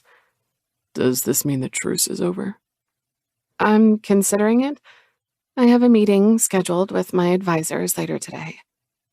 He smiles at my lame joke, but I think it's more out of pity than humor. You have the day off, he says. We spoke about that this morning. Do you remember? Yeah, I do. He takes a step toward the front door, like he's already itching to get away. Good. Courage, Skye. Look, I start. I'm really sorry about last night, about this. Thanks for staying. I didn't mean to put that on you. He cocks his head to the side, and despite his lack of sleep, the lack of a shower, he still looks like something out of a catalog. It's not fair. I don't mind, he says. I know your time is valuable. Anyway, I just wanted to say that. And that I'd appreciate it if this didn't affect our professional relationship. Our professional relationship, he repeats, all trace of humor gone from his face. Yeah, between the pages, the 2-month deal. I swallow down the lump that seems to form when I think about the bookstore closing. It won't. Good. I'm nodding like a deranged person, wrapping my arms tighter around my chest. Like you said, I had to ensure my opponent was in good shape. I nod again. He said several times that he enjoys winning against someone who puts up a fight. I can oblige with putting up a fight, that's for sure, but not with letting him win. And you did. You could become a nurse, if your empire fails, I mean. Something to fall back on. He grabs his phone from the hallway table and slips it roughly into one of his pockets. That's all he had with him, I realize. Excellent advice. I rub my neck. Yeah, well... See you around, Skye. Bye, I whisper, but he's already out the door. I sink onto the couch and cover my face. Damn, I got what I wanted, and still I feel like we've just had an argument, and we hardly even know each other. Through my splayed fingers, I peek out at my apartment. He was here. He saw the mobile of crystals that my eccentric mother made me a few years ago and insisted I keep hung for good vibes. He saw my overflowing laundry hamper, the bodice ripper I'm currently reading, very incriminatingly lying on my bedside table. It was nice of him to stay. At the same time, he's trying to destroy the store. So why do I feel like I was rude in sending him away? I bury myself under blankets, munching on a white chocolate chip cookie that I fear will now always remind me of Cole Porter. When my phone vibrates, it's him. Cole Porter. These are Dr. Johnson's contact details. He's been informed that you're better, but if you take a turn for the worse, contact him immediately. The doctor, whom Cole arranged to make a late home visit. Something twists inside me. And this time it's not pain or sore muscles or even embarrassment. It's guilt at my rudeness. And beneath it, something far more dangerous. Feelings. 10. Skye. It takes me 2 days to rest and get better. 2 whole days of being weak, of climbing on the walls, of sleeping 14 hours a night. It's a pause in work that neither Carly nor I can afford. Not when we're working against the clock. She only laughs on the phone when I point this out, on my 2nd day of sick leave. Skye, you're sick. Take the time for yourself. But no buts. Her voice softens. Look, I know what this place means to you. It's the same for me. But we're not going to run ourselves so ragged that we get sick in trying to keep it afloat. Eleanor wouldn't have wanted that. I slump on the couch at her admonition. Eleanor, who had been Carly's grandmother, but had never wanted to be called anything but her name. It'll age me, honey, I had heard her say more than once. Eleanor, who had always cheered on my dreams of being a writer, even when my own family didn't understand it. I missed her so much it ached sometimes. You're right. Besides, we're still on a high from the book reading. 34 individual purchases in one evening. Can you believe it? Hardly. I stretched my legs out on the couch. Did you get a call back from Chloe? Yes, she agreed to be our new accountant. I've sent her all the reports on our finances today. So far, it's looking good, I think. We're not profitable yet. Not in the way Porter Development wants, but we're getting there. Something in me squeezes painfully tight at the words Porter Development. In confusion and anger and something else I can't quite name. Awesome, I say. I'll be back tomorrow. You sure? Yes, I already feel a lot better. I'm creating an Instagram profile right now for Between the Pages. Skye, you should be resting.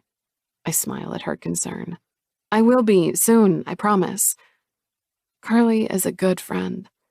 I lie back on the couch, my head spinning faintly, and stare at the cracked plaster that runs through my ceiling. She's been with me through thick and thin, a sister even if she isn't one by blood. The contrast with my sister Isla is too clear. When she'd called yesterday to ask me to babysit Timmy, I told her I was sick. She harumphed and told me to get better soon. We all need you, she had told me sweetly, the subtext all too clear. Carly isn't like that. Nor, it seems, is Cole. The CEO and owner of Porter Development had been here earlier this week, putting cold compresses on my feverish forehead all night. Cancel my meetings, He'd said on the phone. He'd seen me at my weakest. And, my vain heart is quick to point out, at my decidedly most unattractive. I'm not sure what to make of that. One thing is clear, at least. He might be trying to tear down the bookstore, but I can no longer conveniently pretend that he's a bad person to boot. I stare up at the ceiling and let the realization flood through me. It doesn't change much, in the end. We're still at odds, firmly in opposite camps on an issue, and we haven't spoken since he left my apartment a few days ago. Don't overthink it, I tell myself, and open our text conversation. The last thing I sent was a plain thank you after he gave me the doctor's details. Skye Holland. Here's Between the Pages' new Instagram page, in case you wanted to follow our rise to the top more closely. Silly. I regret it almost immediately after I send it, despite the rush of adrenaline pulsing through my veins. I want him, and I want him not to be who he is, the developer trying to destroy my job and my friend's store. And I can't reconcile those two things. An hour passes without a response. I take a shower, open the manuscript I'm trying and failing to write. When I get a text, it's from Mom, who wonders if I'll come by for dinner on Saturday and to please bring Isla and Timmy along. I want to sigh. Rare are the times she wants to have dinner just to hang out. But I type an obliging of course and forward the details to Isla.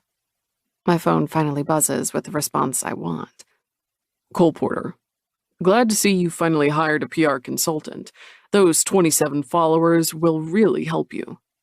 I roll my eyes at the response. Skye Holland. You forgot your thermometer at mine. I was going to return it, but now I think I'll keep it. Cole Porter. Oh no, that was my favorite one. Skye Holland. Really? It's not even gold-plated. Cole Porter. The horror. Do you feel better? I blink at my screen for a few seconds. Before I can type a response, another message from him pops up. Cole Porter. I'd hate for my main opponent to be benched. Makes winning less special. Skye Holland. Restored to perfect health, thank you. Maybe I was just allergic to you. Cole Porter. We both know that's not true. Yes, I think we both do. Something uneasy rolls through me. It's not guilt exactly, but it's close. He'd gone out of his way at the book reading, showing up initially to check on our progress, but staying and helping. 3 things I remember clearly. 1, the way his body felt against mine. 2, the reason I went to the hotel bar in the first place all those weeks ago. It had been to live, to push boundaries, to be reckless. 3, the kiss we shared in the bookstore a week ago. He'd admitted that he'd wanted to sleep with me again, that he wanted a repeat of the night at the hotel, when we'd spent the entire night doing, well, my cheeks flushed at the memory. It had been more animalistic and honest and open than any sex I'd had with previous boyfriends. No limits, full communication, and Cole's sly smile put to good use. Maybe it's time to be reckless again. I glance over at where my laptop sits, innocent looking, on my coffee table. When I told my sister I'd started writing a novel months ago, she chuckled. "What do you have to write about, Skye?" she'd asked, before seeing the look on my face. "Oh, I'm sorry, I didn't mean it like that." But she had. The worst part is, she was right. I'm 26. I've lived my whole life, including my college years, in the same city. My group of friends are scattered, my job limited to stacking books. A major in English literature and a minor in creative writing isn't necessary for that. It's not a comfortable thought. I turn over on the couch, seeking another of the blissful naps I've been taking all day. But this time, it takes a long time for sleep to claim me. I feel a lot better the next day. So much better, in fact, that I'm back at the bookstore 15 minutes before my shift starts. Carly laughs at me. "So eager, huh?" I shoot her a blinding smile and get right to work. Customers filter in and out, and I give them all my new, invigorated smile. 4 weeks are gone, and we have 4 weeks left before the deadline is up. A quick glance around the bookstore reveals all the changes that have happened. The plants, the book cart window embedded in the wall, the sale signs. It's true that we're going through parts of our inventory quicker than before. Carly leaves 2 hours before closing, and I'm left with my thoughts, the radio, and the book I'm currently stacking. It's a classic. We sell a ton of these every start of the new school year. The author is male, famous for his cross attitude and sparse writing. He smokes cigars and whiskey. He fought in several wars and traveled across Europe, from city to city, for years. He made mistakes and friends and foes and lived to tell the tale. It's an author who lived. I look down at the picture of him on the jacket of the book, the thick mustache and beard. Maybe it's time to be reckless too. After all, the authors I admire don't live tame lives. Maybe it's time to stop making excuses for not writing that book, to give in to the bad ideas and the good ones alike, to give in to someone who might be a bad choice, but who will likely inevitably make for a memorable experience. Live a little, Skye. Don't be so scared. My bravery trip lasts all through the end of my shift, even as I close up the bookstore with more hope than I've had in weeks. It sends my fingers flying across the screen to send Cole a text. "Skye Holland, let me drop off the thermometer before you file a police report against me." Not brave enough to wait for a response. I drive home and jump into the shower. 40 minutes later, my hair is clean and dry, and I'm putting on mascara in the mirror. He might have seen me feverish and sweaty, but I want to remind him of what I can look like when I make an effort. Slipping into the same tight-fitting dress I'd worn at the hotel and some matching lingerie, the only matching pair of bra and panties I own, I grab my phone. He's responded. "Cole Porter. I'm in the Amina building, top floor." That's the only thing he writes. No instructions, no proper address. It's so like him that I smile down at the phone. Perhaps I should tell him I'm coming over right away. But he might object. I might lose my nerve. Riding my new bravery high, I decide not to. 30 minutes later, I'm parked outside of the Amina. It's a giant high-rise in central Seattle, a beautifully sleek building. It's the kind of modern look-but-don't-touch architecture that I've always wondered who would choose to live in. Cole Porter, apparently. My mother would call it solace, and not figuratively either. I smoothed a hand over my dress. Reckless, Skye. The great writers of old traveled the world on pennies for experiences. In comparison, I'm trying to seduce a man who's already shown his willingness. It's not remotely comparable. I walk into the lobby of the Amina like I belong there. My kitten heels echo painfully loud across the stone floor. A doorman stops me. Can I help you, miss? I'm here to see a friend, I reply. Cole Porter, he's expecting me? I hope. The man looks me over before directing me to a receptionist, seated behind a copper-plated desk. Top floor for her, he tells her. She gives me a professional, practiced smile. Good evening, miss. What's your name? Skye Holland, I say, feeling lesser by the minute. Thank you. As I watch, she makes a call, and then I'm forced to stand there while she informs the person on the other line, Cole perhaps, that he has a visitor. My attempt at recklessness is now a 4-person show. I should have figured that rich people come with a retinue. Tugging on the already modest hem of my dress, I give her a smile as my fate is decided. She finally hangs up. Welcome to the Amina. Gordon will escort you upstairs. Thank you. He leads me to the elevator at the back of the lobby, only accessible by keycard. Inside, there's only one button, and it's for the top floor. Wow. Cole has his own private elevator, and he's willingly spent the night next to me in my little apartment to make sure I was okay. The ride feels eternity long. Ascending toward the heavens, my heart beating frantically in my chest. It finally slides to a stop, and the doors open to reveal Cole, pacing in a hallway like a caged animal. He stops when he sees me. Skye. Hey. I step out of the elevator and give him a half smile. Your own elevator. Very impressive, Porter. He ignores me. Are you okay? Yes, I'm perfectly fine. The pills you gave me did the trick. So this is your place, huh? I step past him and around the corner. Gray walls, floor-to-ceiling windows. The sparse furniture is severe and beautiful in a way that's clearly meant to be admired, not used. Yes. A strong hand wraps around my wrist, and I'm stopped from going further.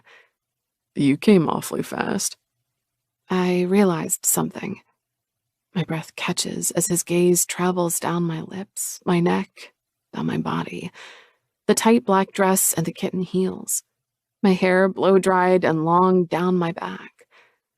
His eyes blaze when they return to mine. Oh, Skye, you kill me. I inch closer and put my hand on his shoulder, slowly running it down the hard planes of his chest. Don't you want to know what I've realized? He closes his eyes. I think I can guess. Let me give you a clue. The thermometer was a pretext. I'm gathering that, yes. His hands reach out and grip my hips, fingers digging deliciously into my skin. Have I finally convinced you to be reckless? Yes. I rise on my tiptoes and press a kiss to the sharp edge of his jaw. But this is a separate thing. It can't interfere with the business deal. Entirely separate. He agrees. Boom. Something sounds eerily like pots slamming together. Cole takes a step back, his hands releasing me. Fuck. Give me 1 minute. Let me handle something. You have a guest? 1 minute. Don't leave, Skye. He disappears down the hallway with brisk strides, and I'm left in the larger-than-life corridor. I inch further down and peek into his place. That's when I see the 2 glasses of wine on the coffee table. One has a faint but distinct lipstick mark. Voices reach me. One is dark and deep and delicious, even at this distance. The other is unmistakably feminine. Shit. Shit, shit, shit. I tiptoe back into the elevator to avoid the sound of my heels against the stone floor. Everything inside me feels hot with embarrassment. The elevator requires no keycard to reach the bottom floor.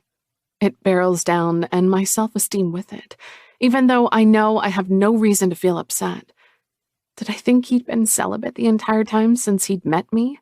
No, because I hadn't thought about it at all. Hadn't even crossed my mind. I give the doorman and receptionist a little wave on my way out and ignore the surprise in their eyes. Good evening, miss, Gordon says, his voice growing in strength as I hurry past.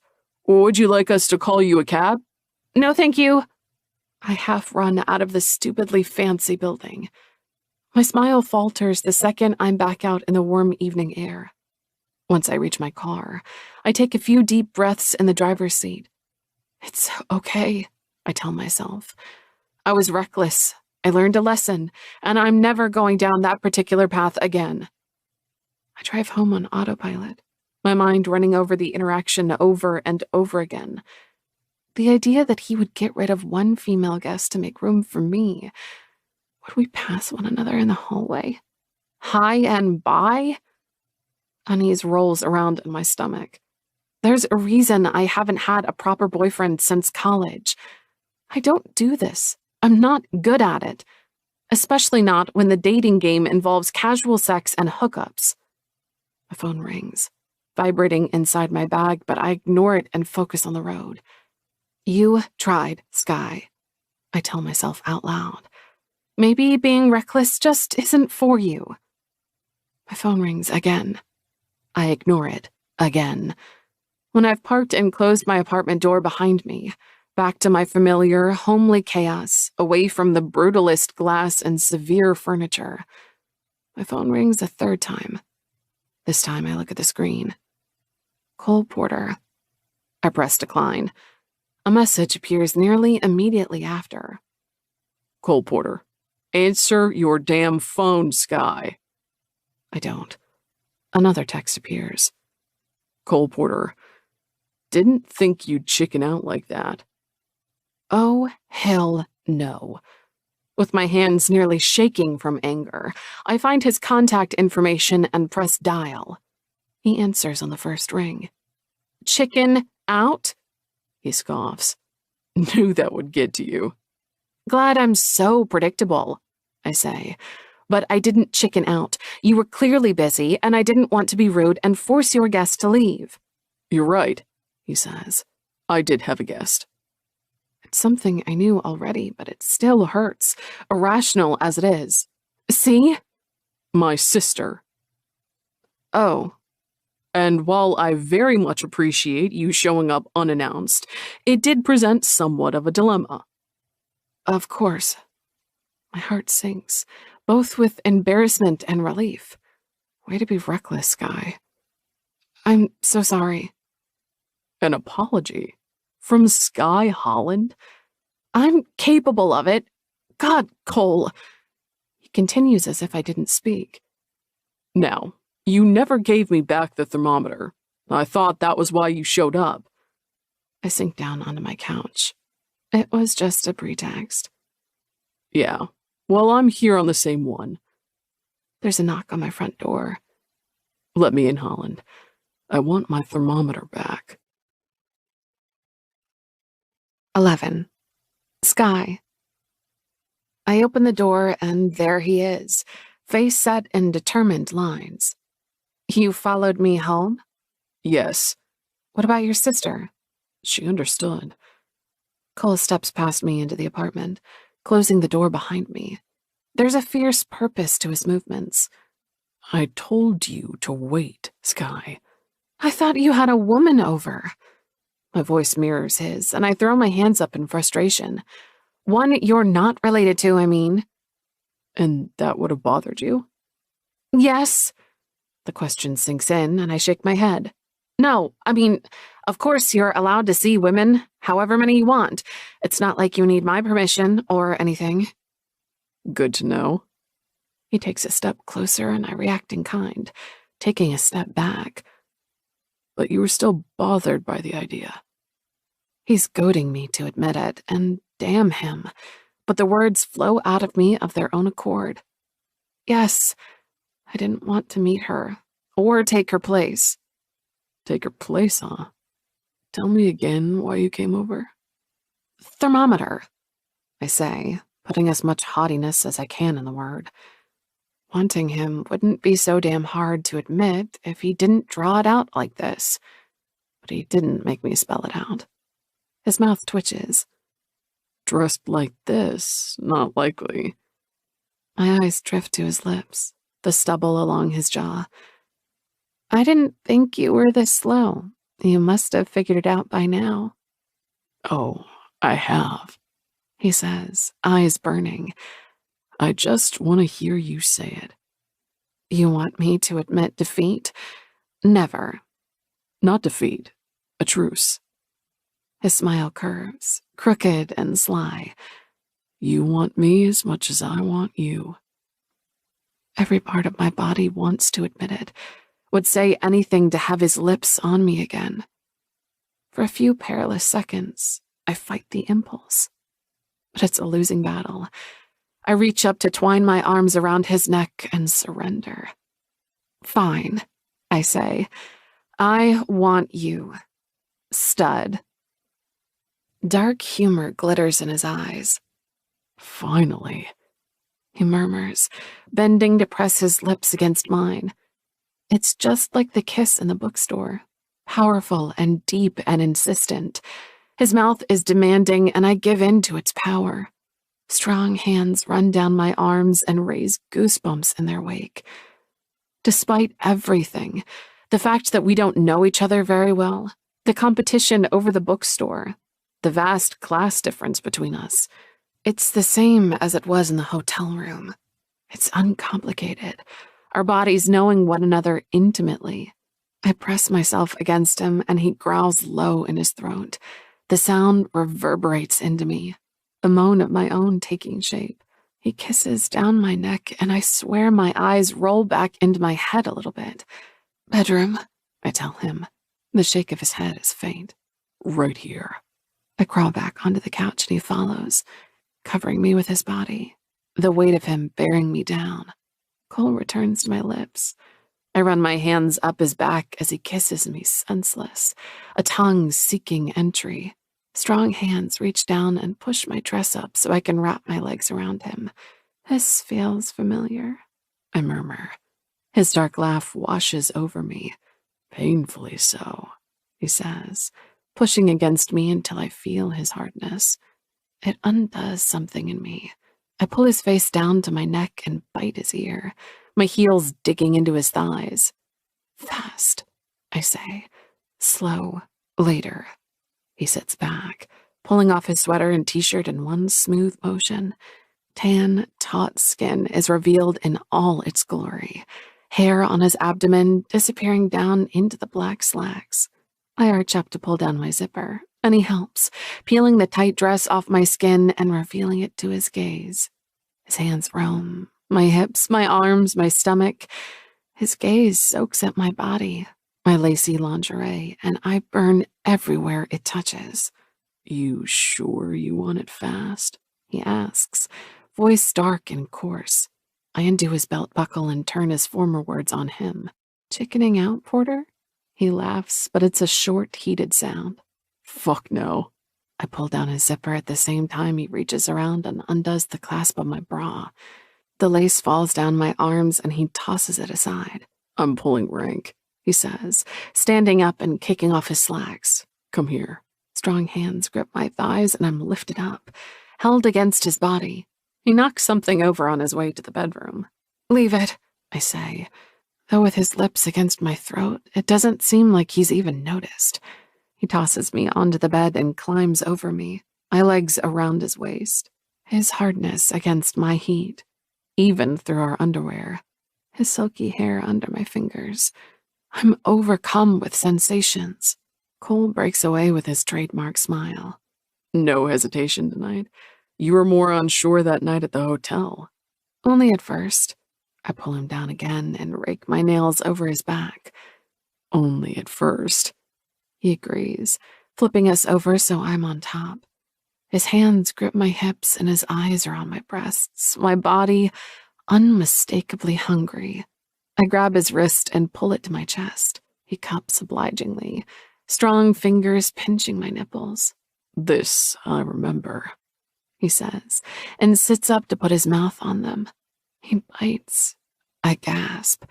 This is what the hotel night had been like. No awkwardness, full communication. The combination had made for multiple orgasms and more playful sex than I'd ever had before. Heady waves of need pulse through me with each pull of his lips.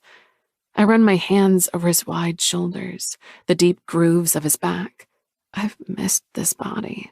Cole leans back and inspects my breasts, both of them full and heavy, the nipples now taut and red. Perfect. I push him back and he falls onto the bed, laughing. So impatient, Holland. Very. I reach down and stroke him through his boxers, and his laughter dies immediately. This is separate, I remind him. Entirely. He agrees. I pull the waistband down and grip him hard. He hisses in painful pleasure. We'll have sex. Yes, he growls. Please. I stroke once, twice. He's throbbing in my hand, steel and velvet combined. And afterwards, we go back to hating each other. The black of his eyes flashes. Yes. He reaches out and tugs my panties roughly to the side. And then he does the same thing to me, the same power play, letting his fingers tease and circle until it's difficult to focus on stroking him. Fair is fair, he says, voice breathless. I feel the same way. Every touch of his fingers increases the ache inside me. There's not much more of this I can take. Cole flips me in one strong move, and then he's moving down my body, hands on either side of my panties. I raise my hips off the bed and he pulls them down my legs. What did you think of the lace? Very nice. He puts his hand on me, fingers spreading me, before one of them sinks deliciously deep inside. But I like this better. Something inside me warms at the praise. At the same time, the need claws through me. Judging from the dark in his eyes, he feels the same. And so wet already, he says. Fuck. Already warmed up. Cole draws his finger out slowly. Clearly. He sits up between my legs and spreads them wide, eyes not leaving mine. He grips himself and slowly runs the throbbing head along my center. Every time he touches the top of my slit, I mule. He's giving me just enough to keep me on the edge. Quit teasing. No, he says. This is payback. For what? For leaving me that note instead of your number. I slide up on my elbows and slide my hands up my sides, cupping my breasts. His gaze shifts to my nipples as I roll them between my fingertips. Two can play that game, I say. It's the kind of exhibitionist sex I've never had before. Lights on, no shyness. There's no space for awkwardness with him around. Still watching me, he reaches down and circles my clit with sure, practiced fingers. Fire races through me like an ember to a flame, and I collapse against the bed with a moan. It's more than I can bear, and it seems like it's more than he can, too. We lose the game at the same time. Strong hands grip my hips and pull me tighter. The pressure at my entrance increases. Delicious. Not enough. I want... condom. I breathe. We need one. His exhale is shaky. Right, in your bedside drawer? I don't have any. For fuck's sake, Holland, who wouldn't... I push against him. Stop wasting time. Do you have one? I might. Let me check. He disappears and I'm left on the bed, physically aching from the lack of him. When he returns, it's with determined strides. I lay back and watch him. His V-shaped physique, the wide shoulders and trim waist. He's cut like a swimmer. It's unthinkable that I'm not nervous or self-conscious around him. But here I am, comfortable and so turned on, it's painful. He tears off the foil and rolls the condom on with one practiced move. Had one in my wallet, he growls. Thank God. He kisses me so hard I think I might bruise, both of us gripping each other eagerly. He grabs my thighs and pulls me close. I reach down and guide him. And then he's inside me. Shit, he growls. You feel so good. I want to echo the compliment. He's stretching me out in the most delicious way. But then he starts to move, and speech eludes me completely. Cole grasps my ankles and pulls them down on his shoulders. His fingers dig into my thighs, using me as leverage to push himself deeper. Touch yourself, he orders. I want to feel you come around me. And that's why I haven't been able to forget the night at the hotel room. He demanded that I show him where I wanted to be touched, and he'd wanted to see it, to learn, to touch me that way himself. I reach down and circle my clit in the way that always brings me to the edge. It's easy. I'm already close, and Cole looks down, eyes transfixed. It empowers me. I circle again and again, and he's groaning now. Fuck, I'm close. He bends me over until I'm nearly double, and I'm gasping. I can't breathe, he's so deep. My hand is still working. I'm teetering on the edge, dangerously close to losing control. The abyss is beckoning. And then he rolls his hips while inside me, and I'm lost. To pleasure, to him, to us. Somewhere through the climactic fog, I hear Cole groan loudly. He jerks into me, hands gripping my thighs. Seconds pass. Minutes. My legs are lowered gently to the bed as he stands, tying off the condom. I admire his backside as he heads to the bathroom. It's all I have energy for. My limbs feel loose and heavy.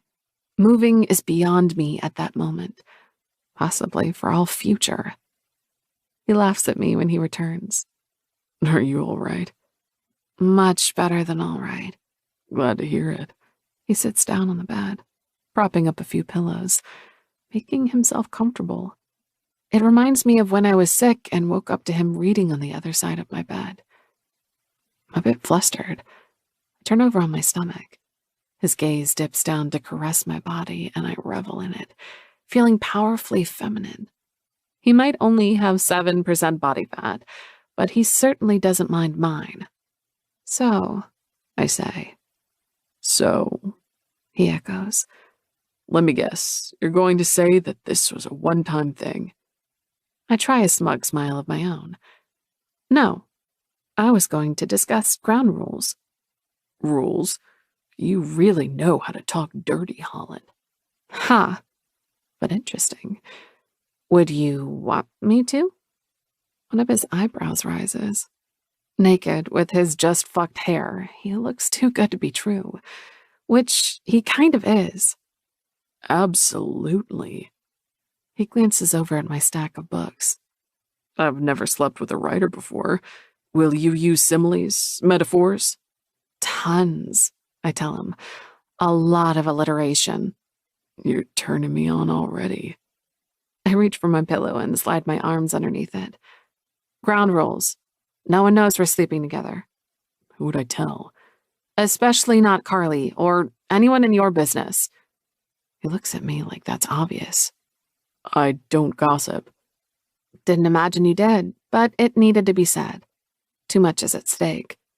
I say, like my business, my reputation, my heart. My head warns, but I wave it away.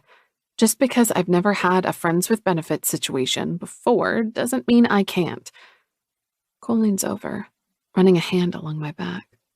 I close my eyes at the pleasure of the simple touch. What we do in bed won't interfere with anything outside of it. I can keep the two separate if you can. Good, I murmur, because outside of bed, I still hate you. His laugh is rough. I wouldn't have it any other way. So we're agreed. This is just sex.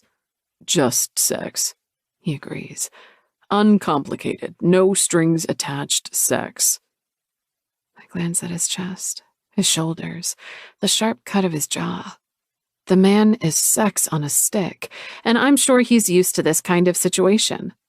Not to mention the glittering amusement in his eyes when we spar. The curve of his smile, sly and teasing. Enemy or not, I'd have to be a fool to throw that away. Hot as hell sex, I correct softly. His answering grin is all masculine pride. You're coming over to mine on Saturday. Oh, I say, reaching out to run a hand over his chest. I am? Definitely.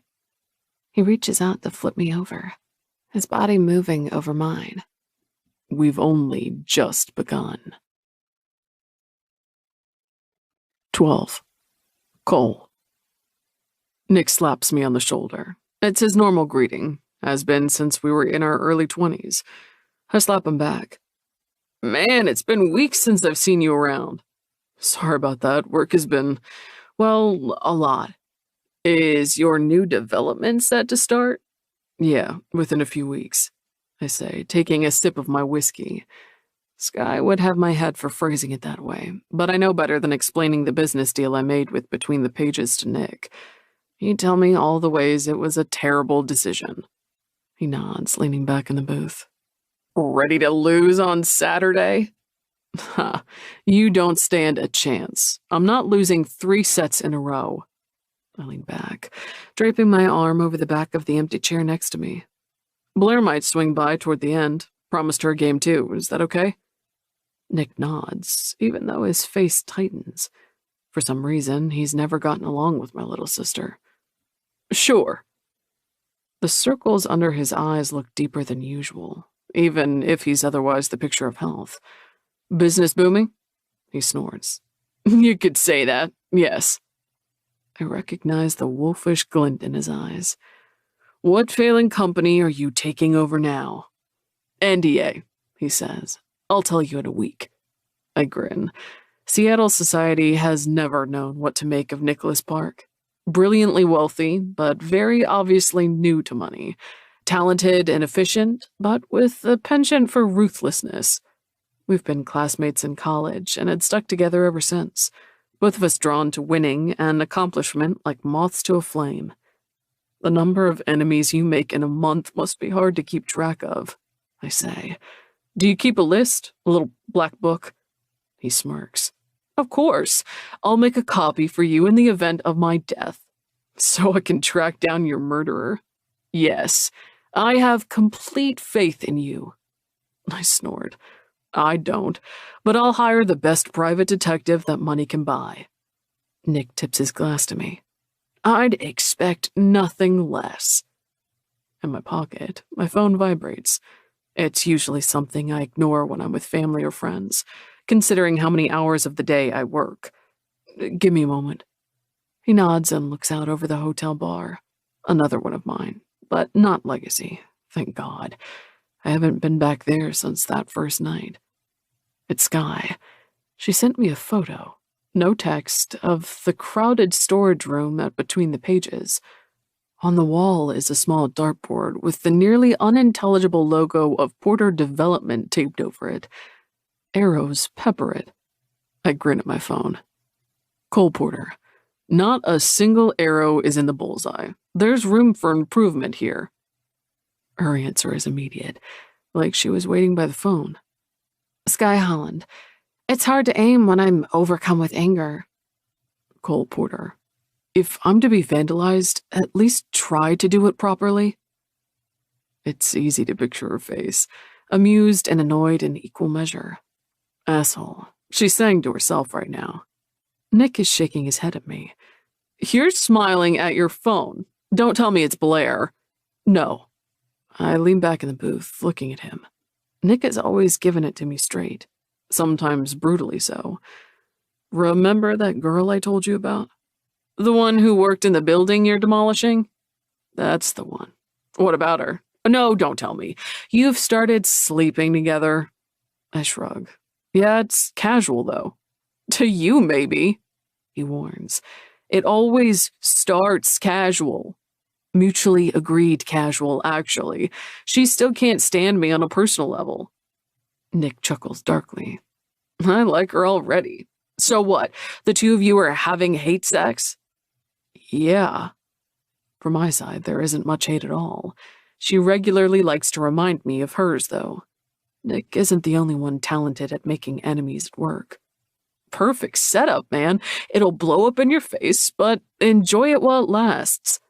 There's a risk, but it's minimal, I say. Nick grins. When was the last time you did casual? It's been a while, I admit. But once upon a time, it was the only thing I did. He raises a finger, warning in his eyes. Whatever he's about to say, I don't want to hear it. I don't want my ex dragged into whatever psychoanalytic babble he's going to attempt. To my surprise, he doesn't. Enjoy, Nick says. But you guys are heading toward a deadline. Don't forget she's eventually going to cut contact with you completely. My whiskey tastes sour. Oh, I won't. Our evening doesn't run long.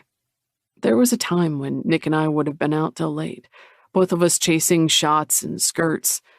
But that's over a decade gone. He puts a hand on my shoulder.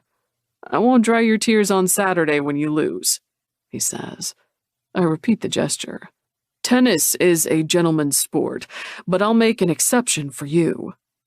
Nick's answering smile tells me that I'm going to have to fight for victory, just the way I like it. Nothing feels good when it's unearned. Maybe it's the whiskey or the text she sent me, but I dial Skye's number as soon as I'm alone. Call? Hey, I say. I have a dartboard at home. Her voice is half amused, half annoyed. Why am I not surprised? You need to practice aim. Rude, she says. You're right, but still. Are you busy? If not, come over and practice. A pause. Is this a booty call, Porter? I can't help it, I laugh. Casual sex usually involves some form of planning, yeah. It doesn't just happen spontaneously. There's silence on the other line. It's the first time we've spoken since the evening at hers, 2 days ago. We'd agreed to it then. She was the one who set the strict guidelines. But perhaps she's changed her mind, backed out of the whole thing. For all of her refreshing feistiness and attitude, she's surprisingly innocent at heart. Skye? I'll come over, she says. Give me half an hour. I'll send a car. She snorts. Under no circumstances will you do that. I'll drive myself. I find myself smiling a long time after I've hung up, thinking about her soft voice laced with steel as she refused my offer. Independent Skye Holland in action indeed. 45 minutes later, the bell of the elevator rings out in my hallway, and there she is in all her glory. You're late, I call. Only by 15 minutes. The sound of boots being unzipped, a jacket tossed on the ground. It's a school night. I can't stay late. Are you telling me to hurry? Yes. A master never hurries. I grab a bottle out of the wine cooler and open it with an easy move. Skye walks into my kitchen on bare feet, wearing a short-sleeved sundress. Her brown hair is loose over her shoulders and gleaming. I've always thought she was pretty, but under the dimmed lights, her face is arresting. Dainty nose, sparkling eyes, temptingly curved mouth. I clear my throat. Wine? Yes, please. She takes a sip, looking up at me through dark lashes. It's a brazen look, confident in its ability to seduce. I'm glad you came over. I told you I would. I lean back against the counter, sweeping my eyes over her form, stopping at her neck, her cleavage, her hips. It's completely inappropriate, which is the point. She shifts her feet from under my scrutiny. Well, I say finally, I had my doubts. Oh? Yeah. Is this the first casual relationship you've had? She ignores me pointedly, walking around the concrete kitchen island. Do you ever cook here? Sometimes. You're evading the question. Skye sits down on one of the high chairs and looks around. I wonder what she thinks of my place. of the stark, minimalistic design. It's a world away from her apartment, with its knickknacks and lack of bookcases and complete hominess. You must hate my place, she says, as if she's realizing the same difference. Not at all. If anything, it reminds me of my old apartment, of the house I grew up in, of family and warmth. What instructions did you give your interior designer? Luxury Buddhism? I chuckle. I didn't give any. The place was furnished when I bought it. Not to mention, I'd been in a rush, not wanting to stay one more night in the place I'd lived with my ex. I put my glass down and walked around to the counter where she was sitting. Her dress had ridden up, and I put my hand on her thigh, smoothing over her soft skin. Is this the first time you've had an arrangement like ours?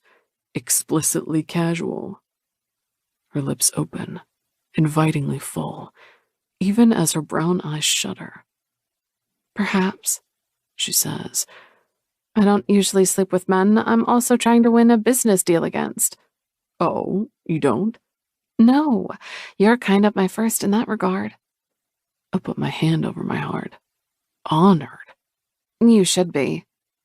She pulls away from me, sliding off the chair and continuing her perusal of my kitchen. I sit back, watching as she stops at my stove, my microwave, at the fridge. You don't have any fridge magnets, she says. I don't think I've ever been to a home without any. I put a hand over my mouth to hide my smile. Well spotted. How come? Well, how does anyone get theirs? She runs a hand over the handle and opens the fridge. It winks emptily back at her. Just a few bottles of juice, some fruit. There's rarely food in it. I'm just not home enough. This is sad, Porter. She holds up a half-open jar of pickles, sitting alone on the shelf. This is what you live off? I doubt it. There's no way to hide my smile now. She's stalling, and it's adorable. A pickle a day, you know. This is all wrong. She closes my fridge and moves on to the dining room table. There's a bowl of something on the side table. Are those decorative lemons? And she grabs one. Fake fruit? Is this how the rich live? Tell you what, I've never noticed this before. Her mouth turns to a frown. No wonder you don't have any food in your fridge. You don't know how to spot it. I'm grinning wide now, reaching her in a few quick strides. If you want a tour of this place, all you have to do is ask. Will you provide commentary? Not sure I know enough about the place to do that, as you've so brilliantly illustrated. She slips her hand in mine. The movement is effortless, like we've done it before, her skin warm against mine. Lead the way. I pull her through the dining room, leading to the living room and the large central fireplace. Keep all hands and feet inside the ride at all times, I say, and no distracting the driver. She tugs at my hand, pulling me to a stop in front of a framed picture on the wall. It's my mom, sister, and me at Blair's graduation. I'm wearing a pair of dark sunglasses and a suit, looking, as Blair so lovingly put it, like a complete jackass. This is your family? I rub my neck. Yeah. Your sister is gorgeous. What's the appropriate response to that? Thanks? Uh-huh, I say, wondering if she'll comment on anything else. This is, well, it's the kind of conversation that's decidedly not part of a casual sexual relationship. But she gives me a wide smile. Come on, tour operator. I want to see the bedroom. Wow, all right, but that's kind of forward, Holland. Her eyes widen. But, oh no, what the lady wants, the lady gets, even if you're making me feel cheap. I pull her forward, her laughter trailing behind us. Not my intention. Deny it all you want. She steps past me to the bedroom, laughter dying on her lips when she spots the giant bed. Another feature that was already here when I bought it, but not one I've complained about. Her hand slips out of mine as she walks around to the nightstand, finding the book on top of the small pile of reading material. Her hair falls forward, obscuring her face from view. My hand aches to feel it through my fingers. Of course, you want to see what I'm reading. She smiles absent-mindedly, turning it over to read the back. The history of aviation? Yes. I reach up to undo my tie, tossing it aside. You're stalling again. Maybe I'm just evaluating you. Just because I'm a booty call doesn't mean I'm a done deal, you know. Evaluating me based on my reading habits? She nods, looking through the rest of the pile. I run a hand through my hair and watch in agonized silence as she bites her lip. Oh, She says, the sound a soft exhale. this book is excellent. I dug at the collar of my shirt. This is excruciating. You're not used to being judged? Her voice is silky, the same tone she used at the hotel all those weeks ago, confident and seductive, and seeing her stand so close to my bed. Not in the bedroom, no. Her lips quirk into a smile. Poor little developer. You got one word right in there. The last one. She puts the books down and turns to me fully, eyes blazing. She reaches up to the top button of her summer dress, quick fingers undo the first one. So, I say, mouth dry, did I pass? 2 more buttons come undone. The white lace of her bra peeks through, the smooth curve of her breasts visible, and her fingers don't stop either. Soon her flat stomach is revealed. I stay rooted, afraid a sudden movement will make her stop. You did, Skye says, shrugging the dress off. It pulls at her feet. I love it when you look at me like that. I drag my gaze up to hers, a Herculean effort. Oh? Yes. She breathes, her voice containing bravery and shyness and want in a heady mixture. Then take that bra off, too. She bites her lip but obliges, her eyes still on mine. It slides off her arms, and then she's standing in front of me clad in only her panties and her long hair, delicately curved collarbones, flared hips, soft thighs, freckled breasts with nipples that are already hard. Fucking hell. Her smile is warm. Yeah, that's the look. You know what I like so very well already, do you? You're easy to read. Skye slides up the bed, her eyes locked on mine. Yes, don't look away. As I reach to unbuckle my belt, her breath makes a hissing sound as I push my pants and boxers down. It's difficult, being so painfully hard. See, I say, stroking myself, all because of you. Her beautiful skin flushes, and it races up to her cheeks, her neck, down across her chest. It's one of the first things I've noticed at the hotel bar. She'd mouthed off to me, but she'd blushed while doing it. Come here. I grip her ankles and pull her roughly to the edge of the bed. She gasps when I grab a hold of her panties and tug them off, down long legs and off one ankle. Beautiful. I settle between her legs, my hands on her hip bones. Just a booty call. I mutter against her skin. What? I don't answer with words. I make sure she shatters instead, enjoying every minute of it. Skye's back arches when she comes, in a way that is as natural as it is rousing. Her gasps are real, and every last one of her hissing breaths makes me throb. She collapses against the bed and finds my head, her fingers threading through my hair. I rest my forehead against her inner thigh and breathe through my arousal. This I could do forever. Making her come that first night together had felt like success. After the third time, like victory. Especially when she told me she rarely came with men. I want you to fuck me. She breathes. I groan. Fuck. So do I. Hard, Cole. Really, really hard. Hate sex, I think. Nick's words finding me again. I flip her over. hands on her hips, pulling her ass back to me. I want her too much to think clearly, to think of anything beyond her body bent before me. Yes, she breathes, arching. I've never put on a condom faster than I do right then, with Skye's demanding eyes on me. hard, she growls.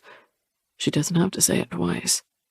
Pushing inside her feels like heaven, and both of us moan at the sensation. She's beyond wet and so tight, and fucking hell, I could do this forever. Fuck her forever. Except I can't.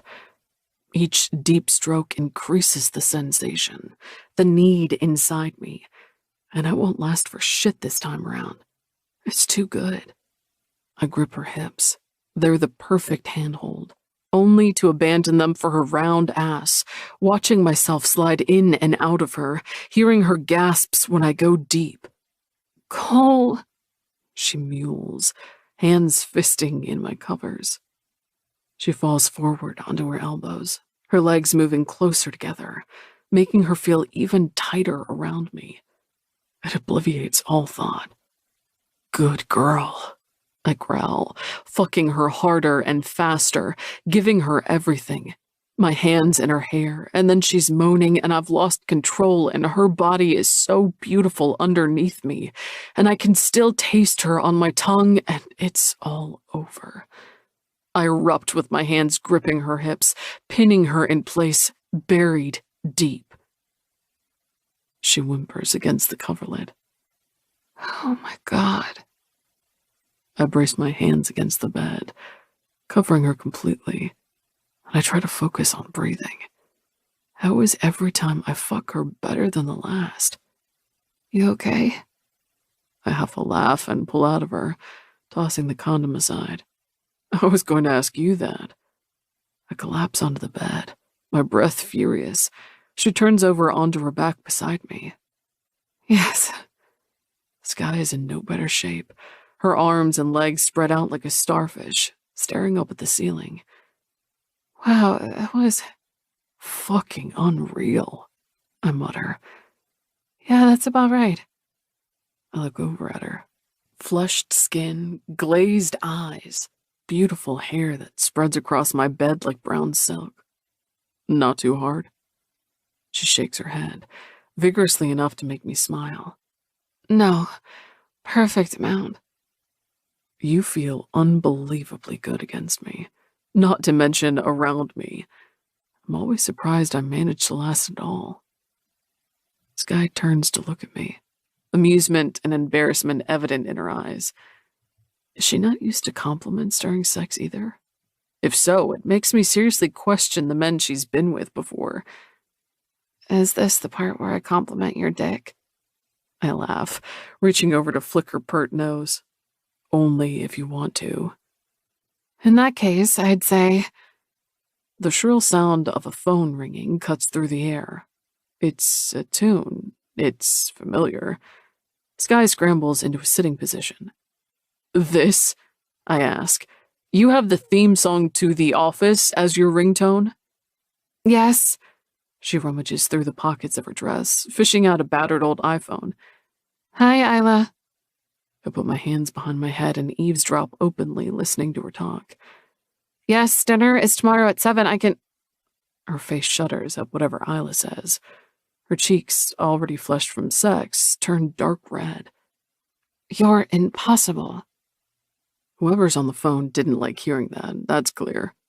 Skye turns away from me, still nude, her hair long down her back. My gorgeous bookstore clerk. Smart and strong and brave. Okay. Yes, of course I will. Do you want him to stay over at mine too? A pause. Yes, fine. I'll pick him up at 6. And Isla, don't go too crazy this weekend, all right? Skye hangs up, a frown on her beautiful lips. It doesn't belong there. Whoever that was, I declare, was an idiot. She breaks into a surprised laugh. Where did that come from? Call it a hunch. Well, I can't outright agree to that. Your sister? She nods. I'm babysitting Timmy tomorrow. I don't mind that part at all. But our bailing on dinner with Mom isn't cool, especially not. She trails off with a shake of her head. I don't want to bore you. It's silly. It doesn't sound silly, but I don't push. I watch instead as she clips on her bra. Bye, breasts, I think. Until next time. I pull on my own pants and watch in amusement as she searches for her underwear. Where did you toss them? No clue. I was more interested in what they covered. Skye blushes again. Well, I do need them back. I help her look, finally finding her panties atop my dresser. I hand them to her with a flourish. For you, miss. Thanks. We head into the living room, Skye quietly doing up her buttons. It's a school night, I say, but I'll never kick you out after sex. Stay as long as you'd like. Her smile is crooked. So we can braid each other's hair? Perhaps a pillow fight. I have an advantage in the first game, you in the second. Sounds fair. The fairest. I slip my hands in my pockets, still without a shirt. I'm going away for a few days, by the way. You are? She sways closer and I reach out, running a strand of her hair between my fingers. Yes, for business. I'll be back by Tuesday. Going to conquer more of the world? Her eyes, flecked with hazel, look just like they had in the hotel bar that first night. Teasing and confident with no trace of dislike. The way I prefer. What do you think I do for a living? I slide my hands around her waist. I don't think I want to correct you on it. I sound much more powerful in your imagination. She chuckles, hands wrapping around my neck. And egomaniacal. That's another very good word. My vocabulary turns you on, huh? I tip her head back and press a series of slow, shivery kisses to her lips. Most definitely. She kisses me back, soft, warm, inviting. Then take a thesaurus with you. I fill my hands with her ass. Not nearly as appealing as you. All hard angles, no curves. Thanks for comparing me favorably to a book. She slides her arms down my chest, my arms, ending the kiss with a smile. I know it's the highest compliment in your book. More true than you know. I lean against the wall and watch as she presses the button for the elevator. She looks respectable again, cute in her boots and dress, but nothing can hide the just fuckedness of her long hair, gorgeous and wild. Don't miss me too much while I'm gone, I say. She steps into the elevator and gives me a crooked smile, the one I like the most. Don't worry, Porter. I still hate you. The elevator doors close and shudder, sending her barreling down from me one floor at a time. I know, I say out loud, but we'll work on that. 13. Skye. Monday morning starts with a bang. Chloe accidentally slams the front door of the bookshop on her way in, an expensive handbag dangling on her arm.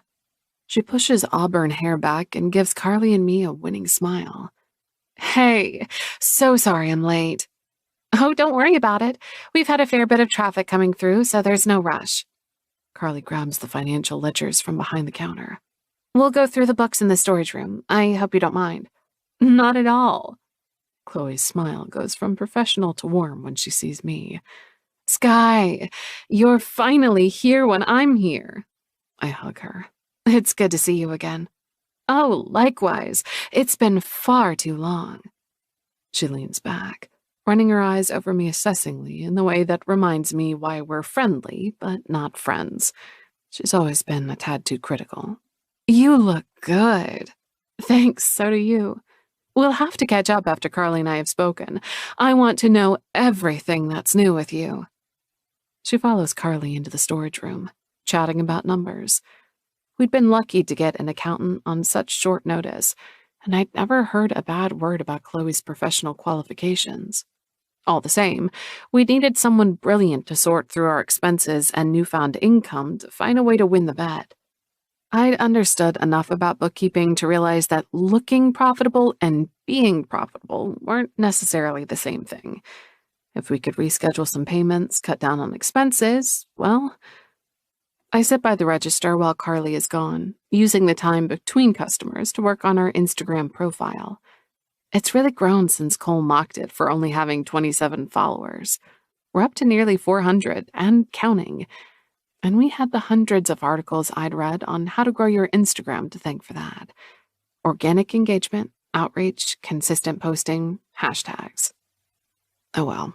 If Between the Pages fails, perhaps I have a future as the world's least experienced social media consultant. 2 teenage girls come in around noon, giggling to one another. They straighten when they see me. Hi there. Can I help you with anything? One of them steps forward. Hi, yes, please. We're looking for, a book made out of hearts as a window in a shelf. No, the other one says. A heart made out of books. Excitement rushes through me. Yes, we have that. It's right down here. I lead the way to the wall in between the reading room and the contemporary fiction. The first girl clears her throat. Is it okay if we, take pictures of it? Of course, and I add, because I've learned something from all those articles. Don't forget to tag us when you post it online. Both girls give me a smile. We will. It's a small thing, maybe a silly thing, but it makes me stupidly happy to see the book art working as I'd hoped. It's part of the mystical charm of this place. What book lover could resist? I return to the register and smile at the excited shrieks from the back, one of the girls instructing the other how to pose. Why hadn't I made it earlier? It makes me want to text Cole. Take that, Porter. Profitability, here we come. Or perhaps more accurately, thanks for helping me make it. It's working. I don't send to either of them. He's been gone for 2 days, which is no time at all, but feels like an eternity. I'd gone 26 years without really good sex, and now that I've had it, I'm determined to keep having it. I look over at the bookshelf of political classics. Machiavelli, Sun Tzu, Clausewitz. All of them deal with power and enemies, with manipulation and subterfuge. I doubt they'd approve of sleeping with your enemy. My eyes drift lower, to literary classics that are now more daring. Protagonists who did crazy things, lived on the road, fought Greek gods, braved insurmountable odds. I chose messy, I think. I wanted life experience. This is it. It's exhilarating and difficult in equal measure.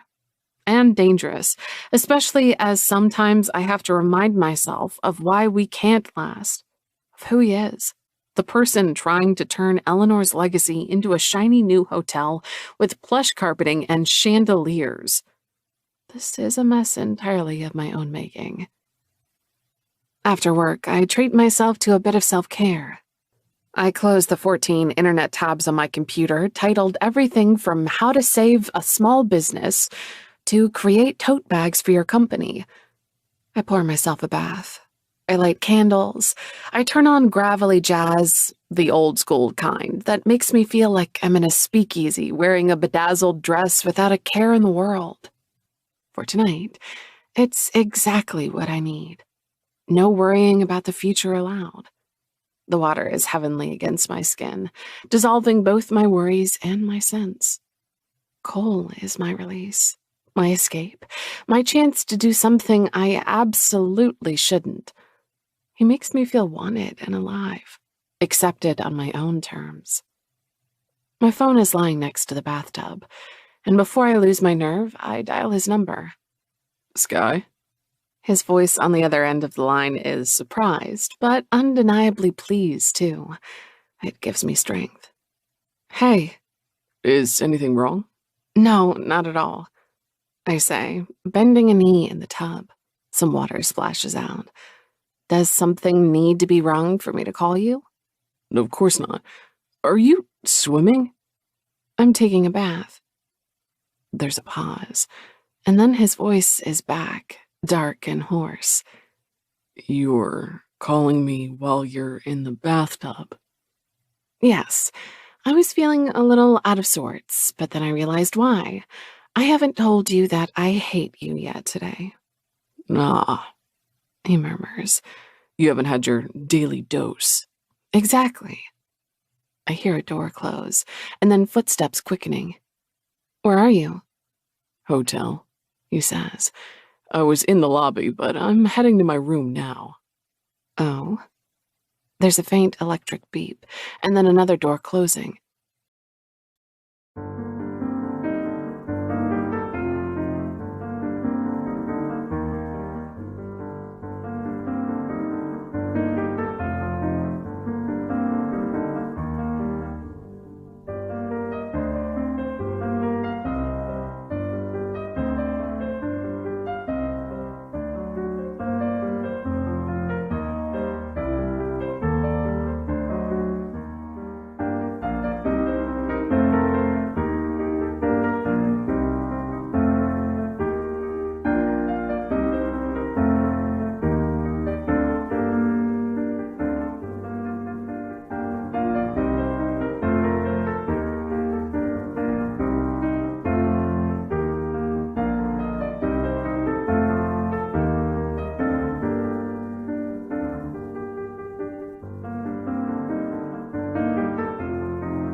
Tell me more about what you're doing.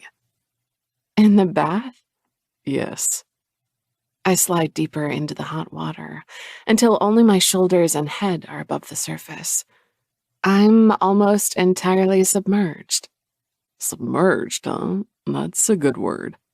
It is. I'm your thesaurus with curves, remember? Oh, yes. He says. I remember. Plus, I've taken creative writing classes. Mm-hmm. His voice sounds faintly strained. Put them to good use for me and paint me a picture. Make me wish you were in my hotel bathtub. My cheeks are burning, not just from the heat of the bathwater. Are we doing this? All right, I say. My bathtub isn't big, but just enough for me. My hair is up in a bun. It's slowly coming undone. I have a few candles lit. Oh. Yeah, the water smells like lavender. I added some oil, but no. Well, there are no bubbles. None at all. Fabric rustles on the other end. I imagine him undoing a tie, lying back on the bed, his phone to his ear as he listens to me. Damn it, Skye. All I can think about is you naked in the bath right now. Well, that would be a pretty accurate picture. I want you to pinch your nipple. My breath catches in my throat, but I obey, sliding my hand down to do as he says. It rises between my fingers. I wish it was your hand. His voice is heated. It would be my teeth. You know, nobody has played with my breasts as much as you do. A crime, he says, that I very much enjoy correcting. My hand drifts lower, empowered by his words. Are you in your room now? Yes, I'm on my bed.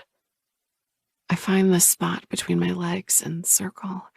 The water is oily and the motion practiced, need already pulsing. A soft moan slips out. Fuck. Put the phone on speaker, Skye. Touch yourself for me. And his voice. I circle faster, my breath quickening. If you do the same? It's always a negotiation with you, isn't it? Always. Through the phone, I hear the distinct sound of a zipper being undone. My hand moves faster, circling, the pressure building. His breathing is heavy on the other end, the phone on speaker next to the bathtub. Talk to me, I say. I like your voice. It sounds like he's smiling when he replies. So you keep saying. All right. Are you touching your clit for me? Yes. Good girl. Slide your fingers further down. Slip one inside for me. Dear God, I do what he says, a moan escaping me at the sensation. I wish it was you. My hand? He asks. Or my cock? I sink deeper into the bathwater without responding, and a throaty laugh comes through the phone. You're blushing now, I can tell. Maybe. I'm so hard for you here, Skye. I want to fuck you so bad. My fingers are circling faster now, my breath coming in gasps and moans. It's his voice, his words, the picture of him on his hotel bed, stroking himself, hard because of me. You are? I say. He growls. Damn it. Tell me you're close. Don't hold back. I can't. I'm close. I wish my fingers were your tongue. I wish you were inside me. Oh, baby, me too. I close my eyes at the endearment and flick my fingers back and forth. Pressure starts deep inside, spreading to my stomach, my legs, my entire body. It's too much. I moan, my body arching, my orgasm exploding through my senses like a tidal wave. Through the phone, Cole groans loudly, cursing. And then both of us are just breathing.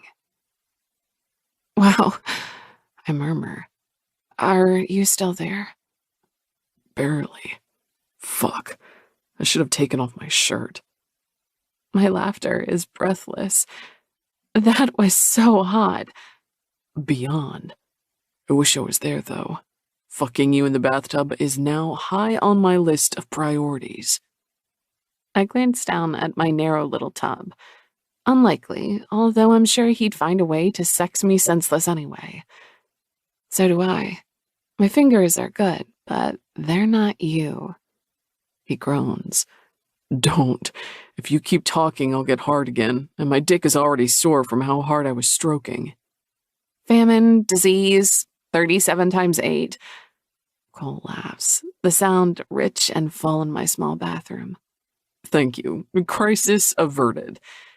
Have you conquered the world yet? Only half, he says. Some people resist my rule. Curious that. I snored. Put me in touch with their leader. Rude. I sink deeper into the warm water, my body feeling languid and loose. 2 girls came into the bookstore today. They wanted to take a picture of the book heart. There's a pause, long enough that I wonder if I've ruined everything by mentioning the store. It's the reason we'll only ever be casual, after all. But then he laughs. You're feeling pretty good about that, I'm sure. Yes, I think the word is vindicated. That's a good one, he says. You have an eye for that sort of thing, Skye. I have no idea what to say to that. Is the weather nice in LA? It's always nice. But I've been in back-to-back meetings, so no chance of enjoying it, I'm afraid. Poor little developer. The poorest. He agrees, a smile in his voice. So, tonight I was your booty call, as you so flatteringly put it. I want to protest, but when I open my mouth to, they all fall flat. He's right. Yes, I admit. I'm happy you picked up. I'm happy I was the one you called.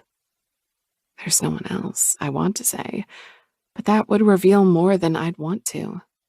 Honored is the right word, I say. All right. His voice is teasing. Honored. There's a knock on his end, audible even on the phone. Damn it. I need to go. Take care, I say, and regret it immediately. What was I doing? Signing off an email? Later, Skye. The phone call ends and I sink further into the bath, and then further still until my head is under the water. It seems like an accurate description of how I'm feeling, in way over my head. The next morning, there's a delivery to the bookstore. Skye Holland, the packet says. Fragile. Carly's on the phone when it arrives, and I quickly carry it out to my car and away from her eyes. My suspicion is confirmed when I tear up the cardboard, too eager to wait. It's a box filled to the brim with bath salts, bath bombs, bubbling bath oil. It smells like Bath & Body Works on steroids. And below it, a small bullet vibrator. Water-friendly, it says on the box in pink letters. I want to sink to the ground. I want to open the box and test it. And attached, a small handwritten note. Booty call me all you like. 14. Skye. A low whistling in the bookstore makes me smile. Timmy is bent over his oceanography book, intent on finishing his homework, whistling on and off. When it comes to anything animal-related, he's more than motivated. I hardly have to help either, as much as I like doing so. That's getting tougher and tougher. Parts of his math homework have already begun to look alien to me. At least I can be helpful in his English class. Are whales and dolphins friends? He asks, not bothering to look up. I smile down at the cash I'm counting at the register. I don't know. They don't live together, and I don't think they spend a lot of time together, but they don't dislike each other. Does that make sense?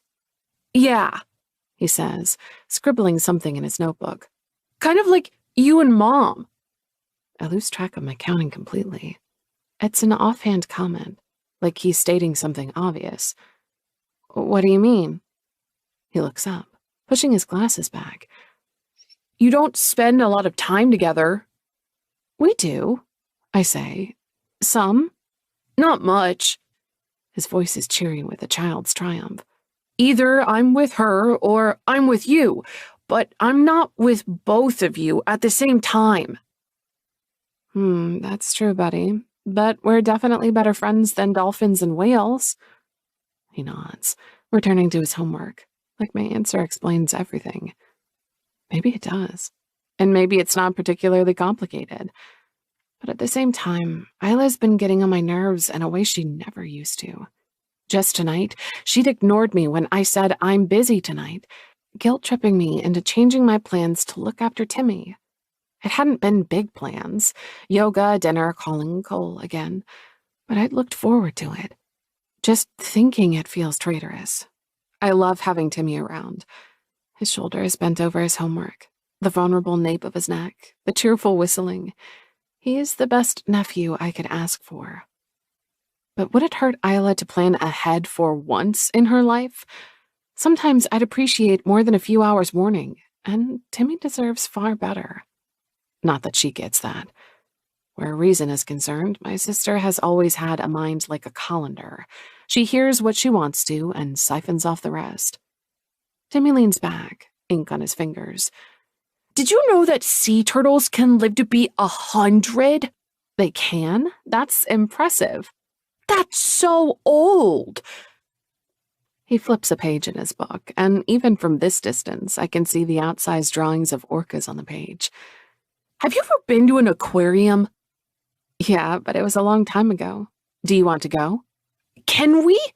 Of course. I'll talk to your mom and figure out a good time. Maybe this weekend? His smile is massive. You're the best. No, you are. I walk around to the reading room table and ruffle his unruly hair. Freckles dance across the bridge of his nose. I'm almost done with closing up, and then we'll head home. Do you want to make homemade pizza for dinner? I have dough in the fridge. Yes, let me finish my homework first. His voice is so serious that I have to bite my lip to stop a smile. Of course, sweetheart. Take as long as you need. He turns back to the page, and I smile all the way to the cash register. Isla's son, the picture of Studious. I might not see eye to eye with my sister, but we both think Timmy's the best kid around. And we're both right about that. I wipe down the counter with a wet rag. There's not a customer in the store, but that's not unusual for a Tuesday evening. Besides, customers have been filtering in and out all day, and our sales are definitely on the rise. The thought makes me whistle, too. But then the door opens, the bell sounding, and there he is. Without warning or prior notice, a day before his trip was supposed to end. Cole's eyes find mine right away. They're blazing with purpose, his suit jacket stretched taut over wide shoulders. No tie. Undone top button. The determined lines on his face hit me with force, and all I can do is stare. He crosses the distance between us in long strides. Did you get my delivery? Yes, but he bends me back with the force of his kiss. It's demanding, lips moving across mine with a clear message. We're finishing what we started when you called me in the tub. And then, when his tongue slips inside, something far filthier. We're using that vibrator. Or maybe that's just my mind. I push him back, breathless. Cole! I came back early. Welcome back. My eyes flit to the reading room. We're not alone. He leans back, his arms dropping from my shoulders to my waist. Carly? No. Timmy peers at us through the cased opening, a smile on his face. He ducks his head as soon as he sees us looking. Hi again, kid. Cole calls loudly. Sorry to interrupt your time alone with your aunt. That's okay, Timmy calls back. I extricate myself from Cole's arm. How will I explain this? Not to mention to my sister when he inevitably tells her about it. Cole must have read this and far more on my face, because he shoots me a smile. Don't worry, he says under his breath. We'll handle it. Okay, yeah. You need to close up the store? Yes. Timmy has closed his book, homework forgotten, apparently, and is leaning against one of the fantasy bookshelves. You know a lot about baseball, he tells Cole, without a shred of shyness he usually shows around strangers. Right, they've met before. I release a breath I've been holding and force my shoulders to relax. Beside me, Cole is the picture of ease. A fair bit, yeah. There are tryouts at my school, Timmy volunteers. Later this year, I mean. I blink at him. You're going to join the team? That's awesome. He shoots me an exasperated, you wouldn't get it look, coupled with an eye roll that says I'm being embarrassing. All of a sudden, he's 10 going on 15, teenager savvy and all. Cole nods knowingly. Tryouts are scary, he says. I get it. Yeah. I've had to do a bunch of them. You have? Timmy takes a step forward, his hand itching at his side. He's started writing up anything he considers important lately. Yes, for the swim team. It's not the same sport, but I can give you some pointers. Timmy nods enthusiastically, pointing to the reading room table.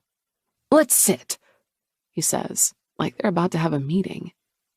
Cole shoots me a crooked, what can I do kind of smile. Is that okay? Yes, yes, absolutely, I say. His charm is irresistible, it seems, both to 10-year-old boys and their old enough to know better aunts. I close and lock the register. I turn off the lights upstairs and double-check the back entrance through the storage room. And all the while, I listen to snippets of their conversation. Cole asking Timmy if he played before, if he has a good baseball racket to practice with. Something about it strikes me as a distinctly masculine conversation. Peering around the corner at them, Timmy is wide-eyed and enthusiastic. watching Cole as he explains something that is beyond me. Coach, pitch, angle. Bracing a strong hand on his thigh, he's the picture of male vitality. It's something neither Isla nor I can provide.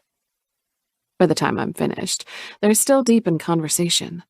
Timmy has half a page filled with notes. I lean against the cased opening. Hey guys, ready to head out, Timmy?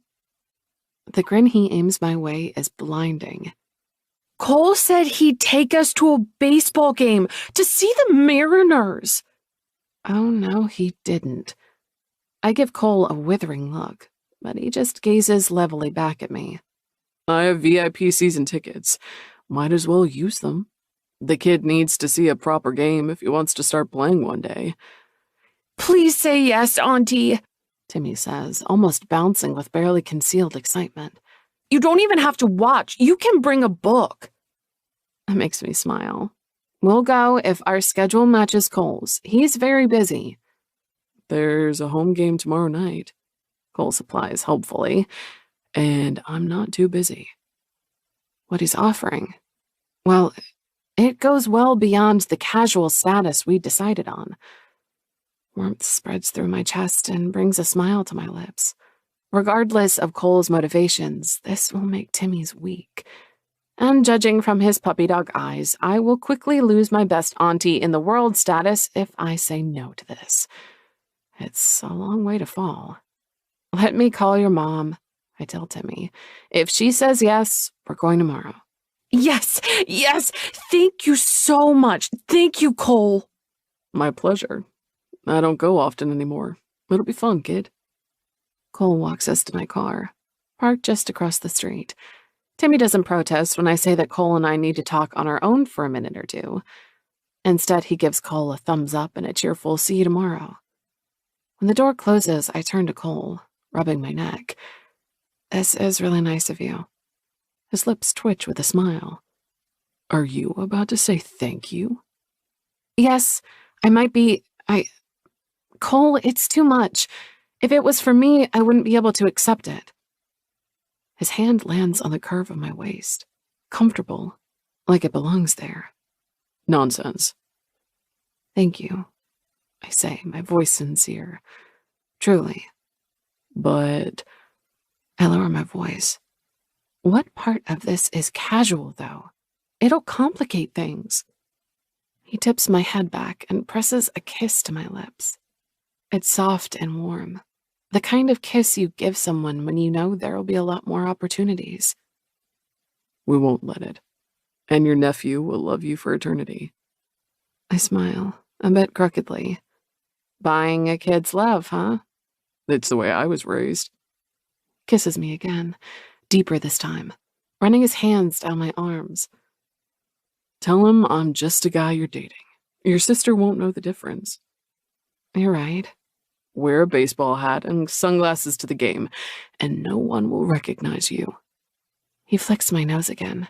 It's quickly becoming a habit of his, and grins. This is still casual. Good, I say happily. We'll go, but we're still enemies. He laughs, releasing me. I'm counting on that, Holland. And don't forget to bring a book. Normal game day experiences for me have included waiting in lines. Lines to get in, lines for the security check, lines to get a hot dog or a pretzel. Apparently, the 1% doesn't live like that. With Cole's VIP tickets and VIP status, Timmy and I are ushered along through a separate entrance.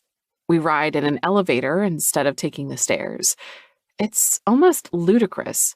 And when Cole sees my expression, he gives me a not-so-subtle elbowing. I don't make the rules.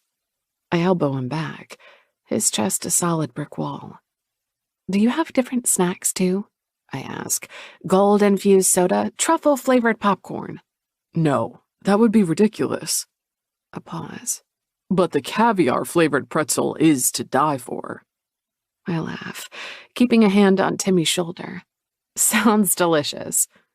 Timmy's wearing his favorite baseball shirt, complete with the team's logo and winning colors. I'd pulled out one of my own, about 2 sizes too big and 20 years too old. one of the few pieces of clothing I have from my dad. I've tucked it into the pair of jeans and a baseball cap low on my head. Cole isn't in a suit. It was so jarring at first that I had to needle him. "Not used to seeing you without a tie," I'd said, which was a mistake. In his eyes, the rebuttal was clear as day. "You're used to seeing me without anything at all." Checkmate. There was nothing I could say to that in public. We're escorted to a terrace-like seat. The pitch unfurls before us, green and endless.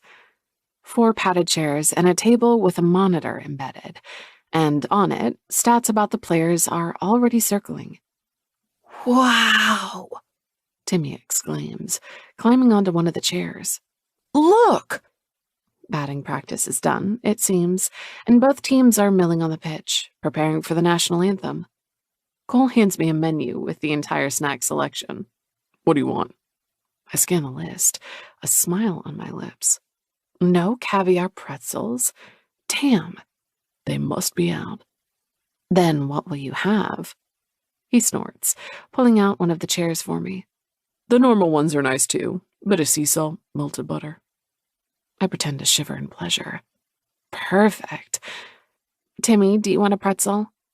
His eyes are glued to the pitch with an almost feverish intensity. "Yeah," he says, but in a way that confirms he hasn't been listening for a second. I smile at the back of his head, noting the spot where his hair curls. It's always curled right there, from the time he was a toddler. 2 pretzels, then, 1 for each of us, and some soda. Cole uses the screen to order. All around us, people are taking their seats, clad in Seattle green, white, and blue. Seated in our own little terrace, we're attracting a fair amount of curious looks. "Good thing I remembered to wear glasses and a cap," I stage whisper to Cole. He smiles, throwing an arm around the back of my chair. "Anonymous brunette number 1, he says, letting his fingers trail lightly over my shoulder. "Glad I got the number 1 spot," I tease. "Of course, I'm a gentleman." An attendant delivers our food and a chilled bucket of beer, shooting Cole a practiced smile. Timmy pays the food no mind. He's standing up, arms around the railing. On the table is his notebook and pen, brought along for research purposes. Cole asks him questions about the opposing team, in from out of state, and to my surprise, Timmy knows nearly all the answers. "When did you learn all of this, both of you?" Timmy's voice is proud. "I keep up with the Major League."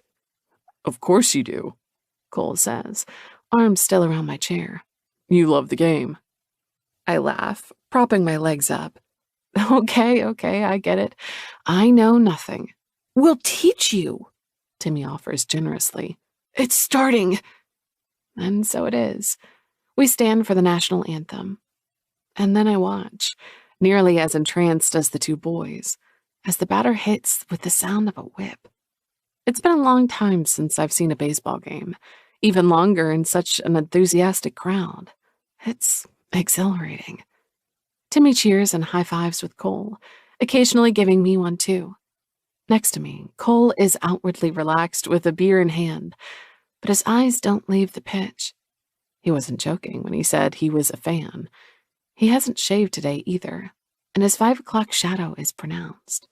It looks good on him. He looks at me, quirking an eyebrow. "You're here to watch the game, not me." "But you're so much more interesting than a ball." He chuckles. "Is that a compliment, Holland?" "Yes, don't get used to it." "No risk." He tightens his arm around me and looks back at the game. On impulse, I lean forward to press a kiss to his cheek. He doesn't turn his head, but his lips curve into a smile. Timmy is ecstatic at the first break between innings, so excited that he hasn't taken a bite out of his pretzel. He discusses moves with Cole, who indulges my nephew in every part of the game he wants to dissect. And to my delight, both of them seem to be enjoying themselves. Someone clears their throat next to us. "Didn't know you'd be here today, Cole."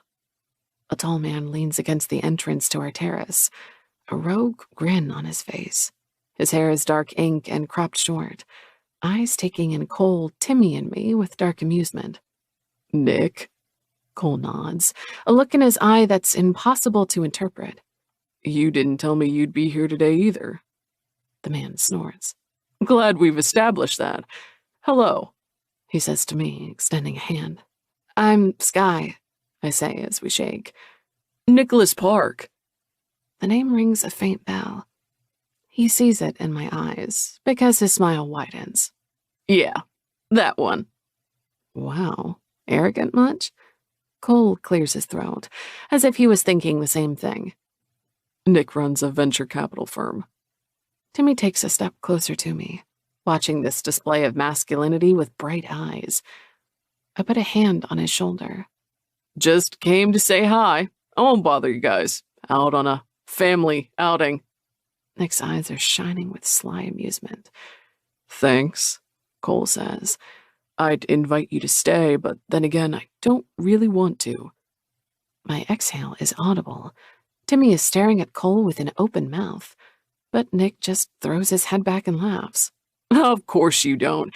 And you know what? I was considering going easy on you next time we play, but now I won't. Cole snorts. As if. Well, good luck trying. Nick's gaze shifts to me and Timmy. Pleasure meeting the two of you, he says, and then he's off, striding down the steps to his own VIP seating. That's when the name registers. Nicholas Park, Seattle's most hated billionaire, destroyer of companies, hedge fund manager extraordinaire. Not a builder like Cole. No, Nick deals with destruction. Wow. Cole reaches for another beer. Sorry about that. That, Timmy declares, was awesome. You just said... I only said that because we're friends, Cole says, and because Nick isn't offended by anything. Still, though, awesome. The hero worship is clear in Timmy's eyes. Cole reaches out to punch him lightly on the shoulder. Game starting. It is, but I only spend 1/3 of my time watching it. 1/3 I'm looking at Timmy, happy at his happiness, and the other third is sneaking glances at Cole beside me. Here, at the baseball game, he seems so ordinary. We seem ordinary, like this is something we do all the time. He's relaxed and smiling, still too attractive by far. There's nothing ordinary about his broad shoulders or square jaw. And yet, it's dangerously easy to pretend that we're more than we are. Dangerously easy to forget the bookstore, the demolition plans, the expiration date on our casual relationship. I push the thoughts away, like I have so many times before with him. Live in the present. By the 7th inning break, our team is in the lead. You can tell. All around us, people are cheering and laughing, toasting with beer bottles, waving foam hands around. The between-inning entertainment begins, and up on the Jumbotron, excited fans cheer, captured by the panning camera. You really go here all the time? Timmy asks, finally reaching for his pretzel. Fairly often, yeah, Cole says. More often in the past, though, when I didn't work so much. What do you work with? I'm in construction. Buildings, you know. He says as if his job was that simple. His gaze flickers to me, challenging me to add what we're both thinking, and occasionally tearing them down. Cool, Timmy says, and then shoots me a look, like I might be offended. Skye is really cool, too. Cole's smile is crooked. I think so, too, yeah. She always lets me eat candy when I finished my homework. I hold up a finger. One piece, after math homework.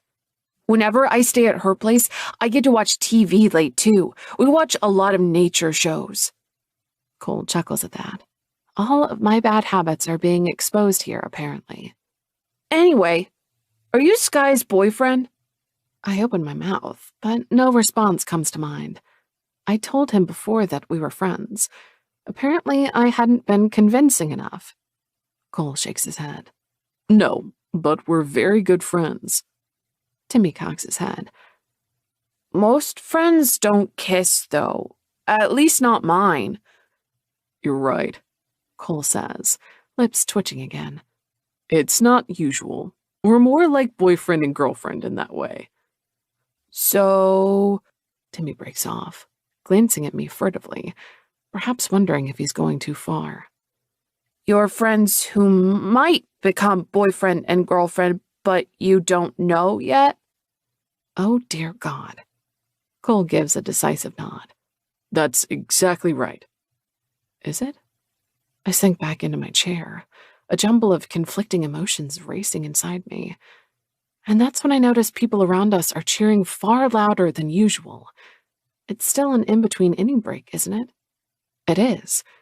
And Cole and I are on the Jumbotron, surrounded by a heart.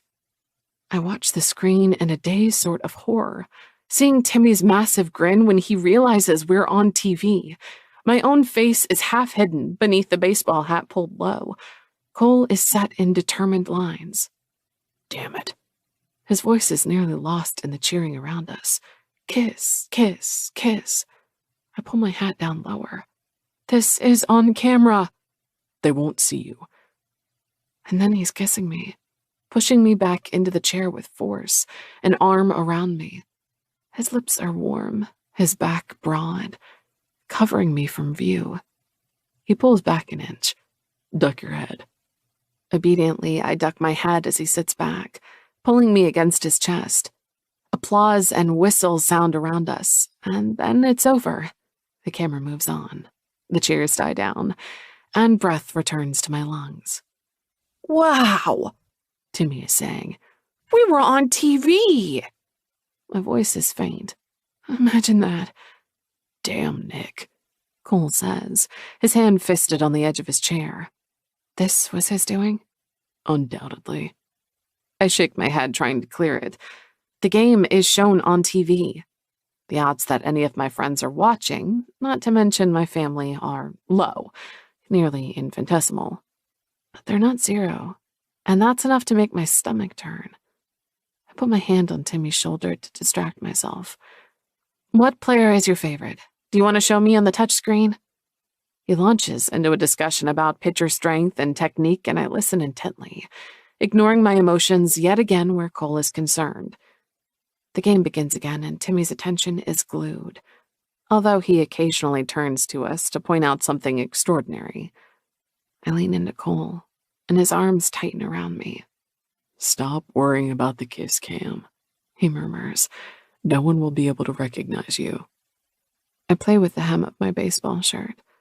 But people will recognize you, right? His voice is reluctant. Yes. And wonder who you're with? Probably, he says. But you're anonymous brunette number 1. I put my feet up on the little table. Sometimes it's good to be plain. There's not a plain thing about you, he says, pressing a kiss to my temple. And despite it all, the words make me blush. After the game, Timmy has 2 full notebook pages of notes. He's talking excitedly about tryouts with Cole, who, as it turns out, is an expert at amping up Timmy's confidence. It's not going to be easy, but that's okay. If it's easy, what would be the point? And if you don't get onto the team on the first tryout, you try again, and you practice. Timmy is nodding, brown locks flying. I smile at the 2 of them. Whatever comes out of this night, it has been worth it for the giant grin on my nephew's face. The attendant allotted to us shows up again, a box under his arm. Before you go, there's something here for the youngster amongst you. The team heard that you're a big fan. Timmy's eyes are the size of saucers. He looks at me once, and I nod encouragingly. Thank you. You're welcome. Now come on, let's get ahead of the crowd. Timmy holds the package like it's the Holy Grail. Once in Cole's car, he opens it with reverent hands. There's a baseball shirt signed by the players and a set of 3 baseballs. This, he declares, has been the best night of my whole life. Cole grins at me. I can't complain either, kid. I smile back at both of them, my heart full. even if the happiness feels as fragile as a soap bubble. One thought of the bookstore, and it might pop. 15. Cole. Blair has her hands on her hips. You are on Kiss Cam for the whole arena to see, but you won't tell your own sister who it was? I groan, leaning against the wall in my hallway. How did you even find out about this? It was shared on Facebook. You're joking. No. She shakes her head, golden locks flying. The caption nearly made me gag, though. Who is eligible bachelor Cole Porter smooching? Ew. You're friends with people who'd share something like that? We're not turning this around on me. My sister peers around the corner, clearly itching to be invited in. Is this the same girl you had to rush off to see 2 weeks ago? Yes. And how many times do I have to say this? It's not something I want to talk about. Come on, Cole. I had to see this on the news. Facebook isn't news. Well, yet anyway. Not to mention, I haven't seen you around in ages.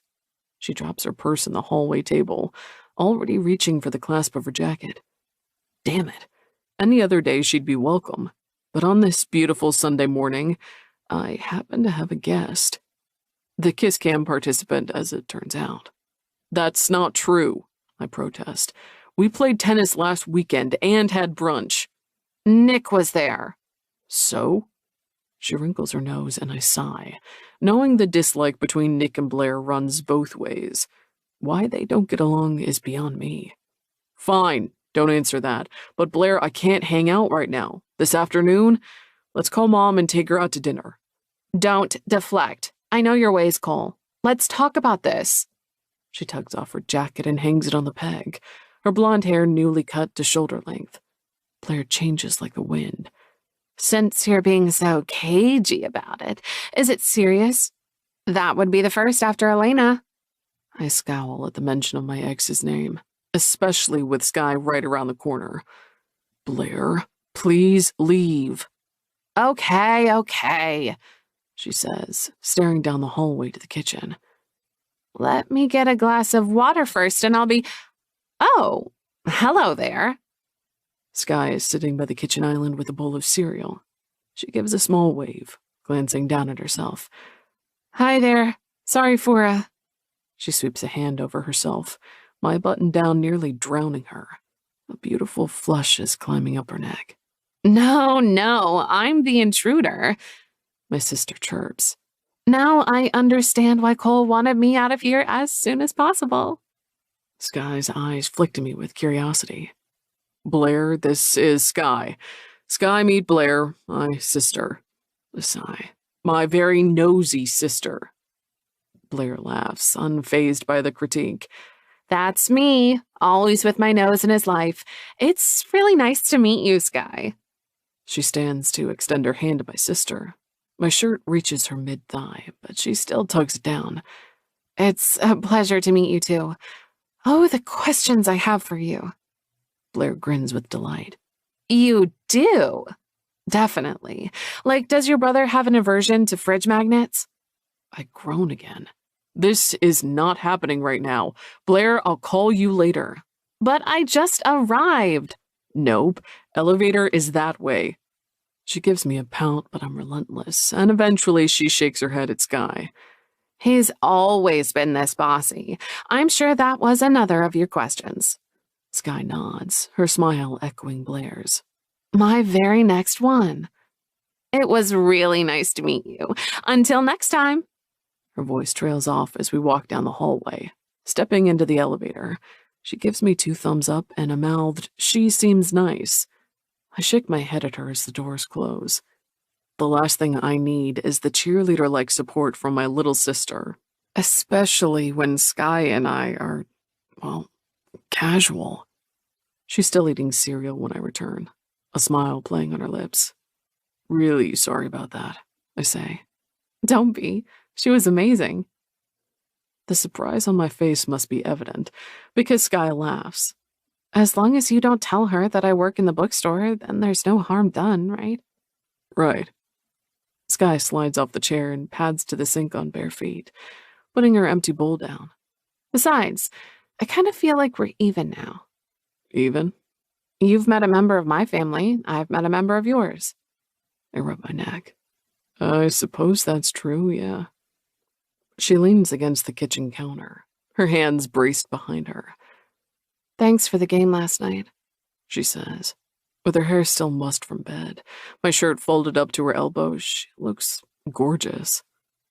Whatever else is going on, whatever happens with Between the Pages, thanks for that. You made Timmy incredibly happy. I lean against the kitchen island. He's a good kid. He really is, and he has a serious case of hero worship going on right now. I grin. And I'm the chosen object. Oh, yes. My sister has already texted me twice to ask about my boyfriend, she says, adding air quotes. I told him I wasn't. Yes, well, then we kissed in front of him. I think he's drawn his own conclusions. I snored. Smart kid. Sorry about your sister, though. I know all about nosy siblings. She turns around, turning the faucet on to wash the dishes. Yeah. Are you too close? A long pause. The only sound that of running water. Yes and no, she says finally. She's a difficult one, to be honest. Older? Yeah, by 5 years. But she's always acted as the youngest. A bit wild. Timmy's father isn't in the picture and never was. I think that's why he took to you so quickly. She holds up a sudsy finger in my way. You're like the epitome of masculinity. Something he's in short supply of, being raised by a single mother, his aunt, and his grandmother. My eyebrows shoot up. Did you just call me the epitome of masculinity? Yeah. Her cheeks color beautifully. Don't get used to it. Oh, I'll be dead of shock before that happens. I reach for the towel, drying off her clean bowl. Tell me more about your sister. She often has new boyfriends. They're all nice, but they filter in and out, you know? And she's just like her mother. Every new hobby has to be pursued. Her current boyfriend likes cars, so she's suddenly become a car maniac. Goes to shows out of town all the time. And you babysit Timmy? She nods. My mom and I split it. Her nephew, her family, the bookstore. Everything she does, it seems to be for other people, or for a purpose.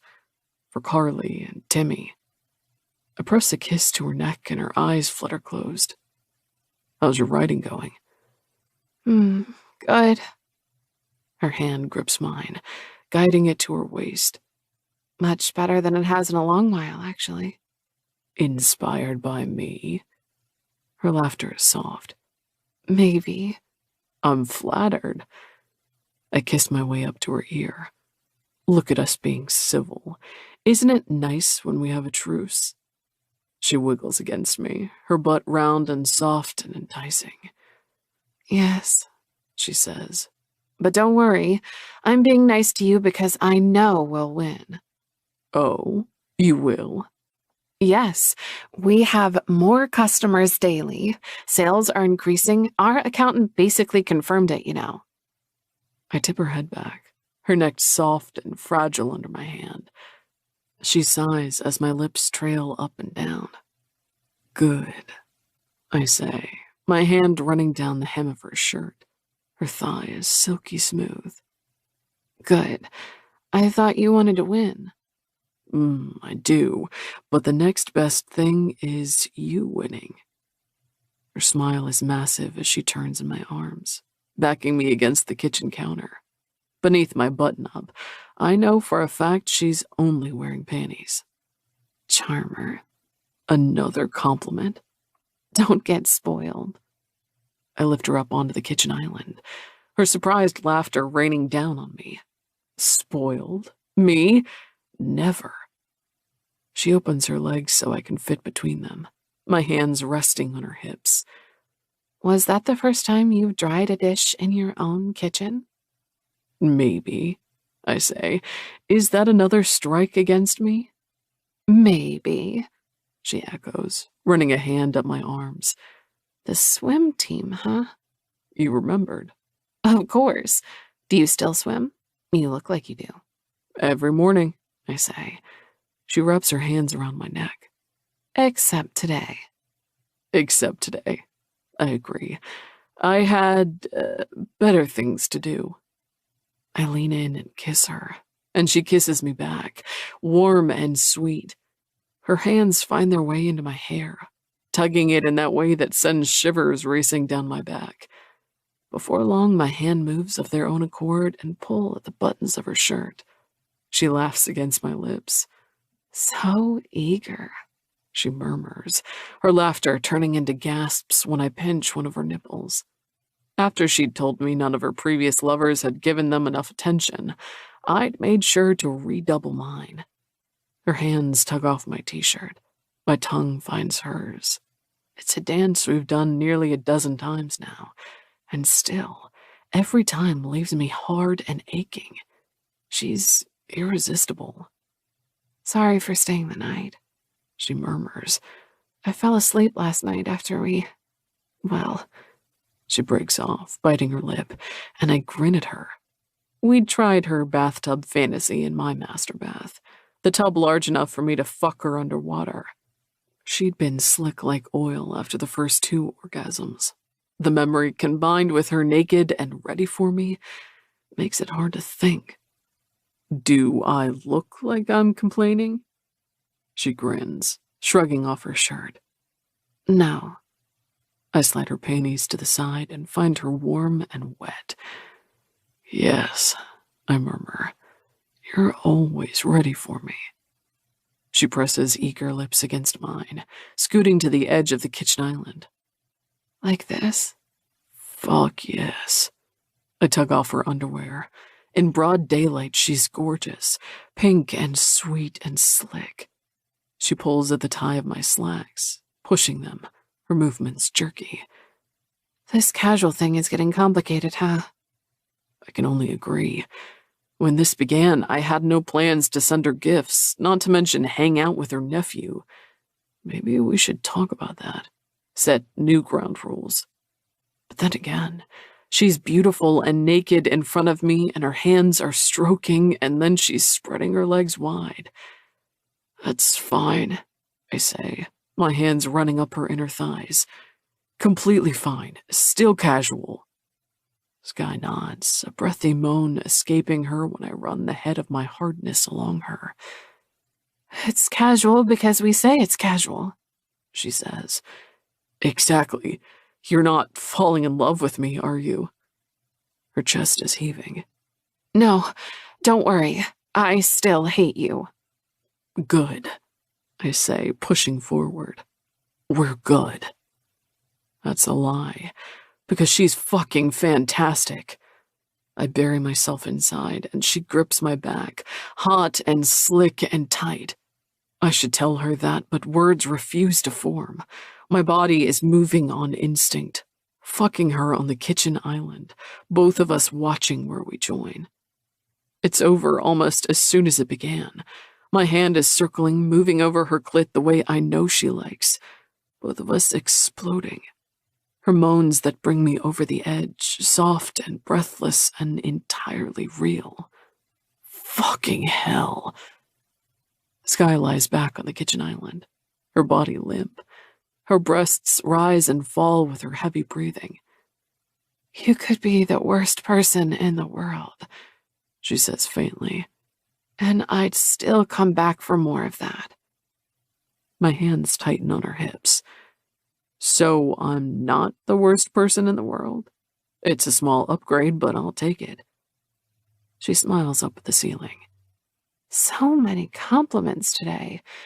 You really are fucking the good sense right out of me. I aim to please.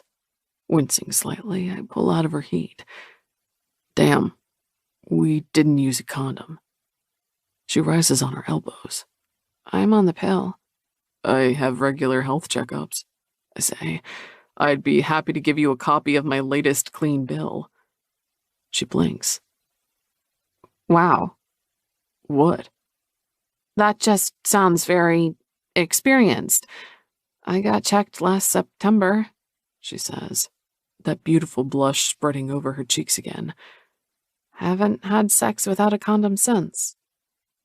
Her blush makes me think she hasn't had sex with one since either. Something in my chest constricts, and I pull her up into sitting, kissing her again. Then we're good. She kisses me back. I'm glad I spent the night when this is what I wake up to. Me too. Her hand slips into mine, and then she's pulling me toward my master bathroom again, a glint in her eyes. Come on, we need to shower. Do we? Yes, she says, and then I'm lifting her up, her naked body warm against mine. It's one of the longest showers I've ever taken. Skye leaves early afternoon. Her hair is half dried and braided down her back, her cheeks flushed with exertion. She kisses me in the hallway. It's a sweet kiss, her arms entwined around my neck. Bye, she murmurs. Bye, I murmur back. Watching her, she retreats into the elevator, a smile on her lips as the doors shut. When she's gone from view, I lean against the wall and close my eyes. This is getting out of control, slipping out of my grasp, a lot faster than I had anticipated. A dangerous suggestion had hovered on my tongue, and I had to force it down. Stay for lunch, spend the day with me. What would we do? Read books, watch TV, go for a walk? Casual, Porter. She wanted casual, and so did you. She still hates me. She says so regularly. The feeling isn't exactly mutual, but I know we have a deadline. The only hope I have of continuing to see her and having the best sex of my life is for the bookstore to succeed, which means I have incentive to work against my own best business interests. Fucking hell, I say, leaning my head against the wall. I'm 34. I've had my share of relationships, both longer and shorter. Yet somehow, Skye Holland has gotten me to consider betraying my own ambition, the one thing that had always served as a guiding star in my life. And damn if it doesn't scare me. 16. Skye. Here you go, I say. And thank you. Your support means the world to us, truly. The teenager smiles at me, slipping one of our newly minted loyalty cards into his bag. No, thank you. I've been looking for this series everywhere. It's a great one, I say. I read all of them when I was your age. He nods, tugging at his cap. With his dark hair and glasses, it's easy to imagine Timmy like that a few years in the future. I'm sure I'll be back to get the rest, he says. Thanks. The bell attached to the front door jingles as he leaves, and I'm left grinning like a fool. That was our millionth customer of the day. A slight exaggeration, perhaps, but not by much. There's definitely more traffic today than a normal day just a few weeks ago. Whatever we're doing is working. I look around between the pages, at the familiar nooks and crannies, at Eleanor's old armchair in the corner. I breathe in the scent of new books. We're doing it, I tell the store, the armchair, myself. We're actually pulling it off. With less than 2 weeks until the deadline, Carly and I have made a pact to stop obsessing over the numbers, or we'd be calling Chloe thrice daily for her latest calculations. Profitable means we have to be in the green. We can't count on future sales. We can't break even. We have to make more than we'd need to be allowed to stay. As if my thoughts have conjured him, my number one enemy calls. I glance around the bookstore to make sure it's empty before I answer. Hello, I say, a stupid smile in my voice. Are you taking a break from world domination to call me? Cole's voice is dark and velvety. Yes, feel honored. Oh, I do. Just to be in your presence is a blessing. He snorts. If I thought you were being serious, I'd ask if you'd fallen and hit your head. Are you alone in the store today? Yes, Carly has the day off. Perfect. Closing soon? Yes, at 6. I'm curious now, craning my neck to look out at the curb. Why? Are you coming by? I could tell you, or I could show you. I say. Show, don't tell is one of the pillars of good storytelling, you know. You're the weirdest. Well, at least I excel at something. His voice warms. At many things. See you soon, Holland. He walks through the front door not 10 minutes later, in a suit and tie, his standard look. It hasn't stopped being impressive, nor has the way his thick hair falls over his forehead or his smile. Crooked and ironic. See, he says, I've learned my lesson. Call first to avoid run-ins with wayward family members and friends. I step around the counter. Never too late for an old dog to learn new tricks, huh? He bends down to kiss me, his stubble chafing pleasantly against my chin. I'm only 7 years older than you know. You had that information very handy. Of course. I always need ammunition with you. His hand skims my waist, long fingers trailing. Lest I be accused of cradle robbing, on top of my elitist and exploitative ways. His words are spoken lightly, but it brings a faint flush of embarrassment to my cheeks. He sees it, interest immediately flaring in his eyes. What's this? You only blush in the bedroom. That intensifies the blush, of course, and I turn away from him. I'm just so harsh on you sometimes. I wonder if I should apologize for that. Cole's eyebrows shoot high. Then he laughs, the sound filling the bookstore completely. Of course you are, and rightly so. I rub my neck. I suppose. Just goes against my nature, you know. Oh, I know. He presses a kiss to the top of my head. You're a good girl. I've figured that out early. I frown at the lapels of his jacket. What does that mean? Nothing. He steps away from me, walking down the aisles. His voice reaches me easily. Things have changed since I was here last. The sale is nearly half the store. We took your advice.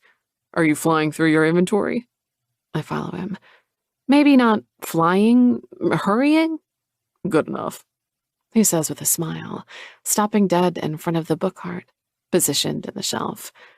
I haven't seen it in real life yet. I walk around the other side, and we look at each other through the opening. Framed by a heart, he looks like he did on the kiss cam in the baseball game. My smile is soft. It's good, right? Yes. He rubs his jaw, leaning in to inspect it. I was skeptical at first, but I can see how this is a draw, especially for online marketing.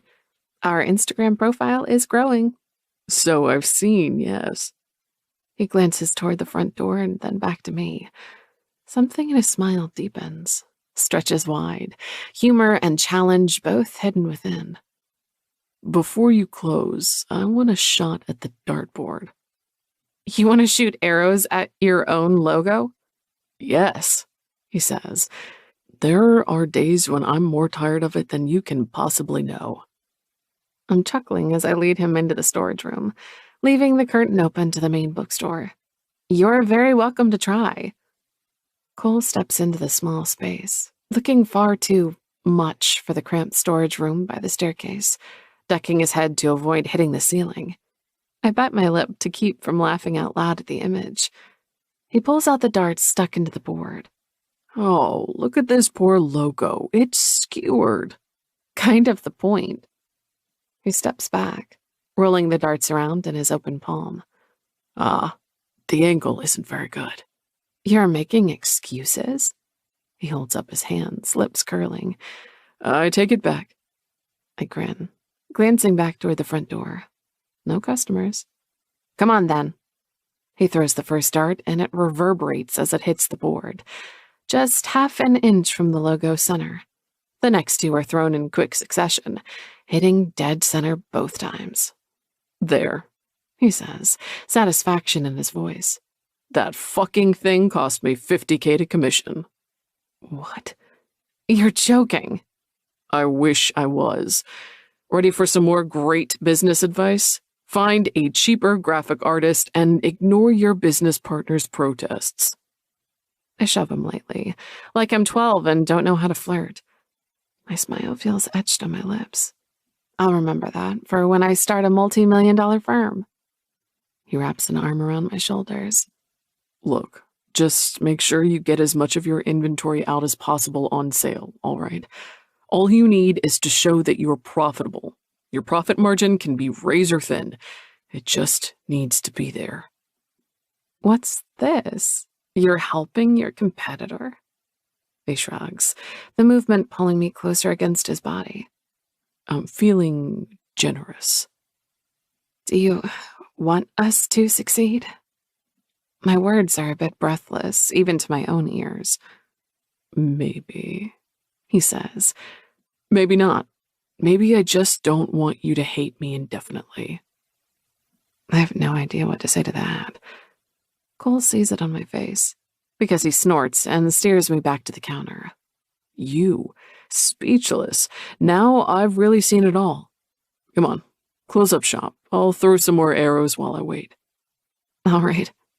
I clear my throat. Would you like to come to mine afterwards? His eyes glitter in response. I very much appreciate the offer, but no. I have a surprise plan. You do? Yeah, but I'm going to follow your instructions to show and not tell. What? You can't hint at a surprise and then say nothing more? We're going somewhere? His smile is wide now, the picture of a man in complete control and loving it. I like you frazzled. You know my mind is going a mile a minute right now. He kisses my temple. I know. You're just going to have to try and keep up. Cole! He doesn't answer, laughing as he ducks back into the storage room. I grumble to myself as I close up the register, but it's with a smile. This man is impossible. Larger than life. Absurd. The whole thing between us is absurd. A casual relationship that is feeling less and less casual by the day. Cole helps me turn off the lights and lock up. His hand is on the low of my back when we finally leave, between the pages dark and safe behind us. I still don't like the fact that you work alone in the evenings. I roll my eyes. We close at 6, some days 7 at the latest. It's not exactly midnight. Besides, we have cameras installed. They only help after an incident, not before. There's no money to hire anyone else. Besides, there are only 2 weeks left until we know if we'll even stay open. My words hang in the air between us, a truth we've both been avoiding. I force some cheerfulness into my voice. We're not discussing that. Tell me what we're doing instead. He opens the car door for me, the crooked smile on his lips. He knows I chose to sidestep the landmine of a subject. You might say no. It'd be completely fine if you did. I understand. It's a bit adventurous. Is he suggesting what I think he's suggesting? I narrow my eyes at him, and he gazes serenely back at me. I'm open to trying most things, you know, but now you're making me imagine the worst. I glance toward Charles in the driver's seat before lowering my voice. Can we discuss this later? Cole leans his head back against the headrest. Your mind went straight there, didn't it? You're not talking about? His smile is massive. No, but you're making me wish I was. No, I was going to ask if you'd be my date to an event tonight. Your date? Yes. Like, out in public? That's usually the way it works, yes. His eyes glittering, he leans in closer, setting a large hand on my thigh. Brooks and King are having a social tonight. No way. Yes. I'd said no months ago, but when I received yet another email about it today, well, it might be fun. Fun. That's a mild way to put it. Brooks and King is one of the biggest publishing houses on this side of the country. When I'd been a student, I'd followed their vacancies religiously, looking for updates on traineeships and junior positions. He'll be recognized. If we go together, I might be too. We can't take any pictures together, I say. Agreed. Maybe I need a code name. Do you think Skye is too uncommon? Cole's lips quirk, and leaning back against the headrest, he's watching me through hooded eyes. That's where your mind went first? It's a legitimate concern, I say, but there's no seriousness in my voice. Oh, Cole, are you really sure? Can we go? His thumb smooths over my thigh. Absolutely. Thank you.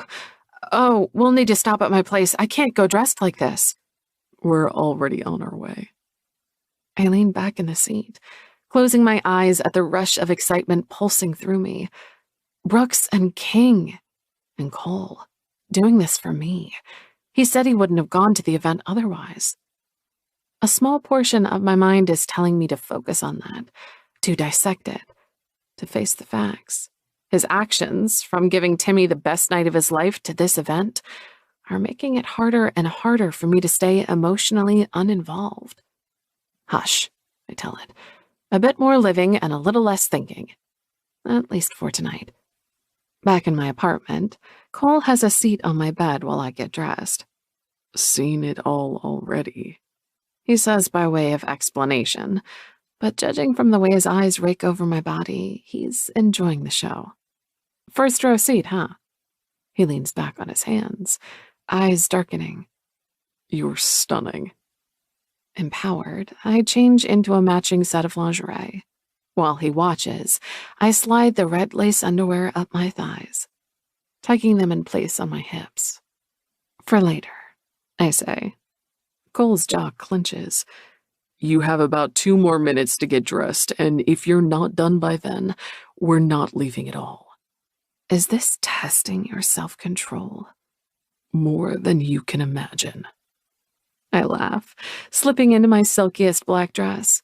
It hangs off my shoulders on 2 spaghetti straps and falls nearly to my knees, but hugs my form. It's indecently decent. I'm done, I say. I want to sleep with you, but I really want to go to the Brooks and King event too. This is how it starts, he says morosely. I'm getting replaced. I grab his hand and pull him out of my bedroom, stopping in the bathroom to put on a dab of perfume. Not at all. For now, I'm determined to have my cake and eat it, too. Charles drives us to a beautiful villa by Lake Union, a wraparound porch extending onto the water. Lights illuminate the driveway as he cruises through wrought iron gates. Cole has fallen silent beside me, but at my quiet intake of breath, he smiles. It's a nice place they've rented, he remarks. A valet approaches, intent on opening the car door for us, and nerves reawaken in my stomach. My silk dress feels too cheap, my makeup too simple. I'm here as a +1. What do I have to talk to these people about? Cole steps out beside me and puts a hand on the low of my back. We'll stay for as long as you want, he whispers in my ear. Or however short. My grip on his arm loosens. Thanks. We walk up the oak steps together. A small jazz band is playing music in the corner. Along the opposite wall is a giant table of books with a small gold-plated sign. New releases. Something in me relaxes immediately. They have books here. A middle-aged man approaches us, hand outstretched. Mr. Porter, we're so happy you could make it. Cole gives the man's hand a firm shake. It's a pleasure. Did you just arrive? We did, yes. Cole nods to me. This is Mr. Edwin Taylor of Brooks and King's executive department. He extends a hand to me. To me. Skye Holland, I say, shaking his hand firmly. I'm Brooks and King's biggest customer. His eyes light up with delight, darting from me to Cole. Is that so? An exaggeration, perhaps, but a slight one, Cole says dryly. She's both an avid reader and writer. Excellent, Edwin says, smiling at me.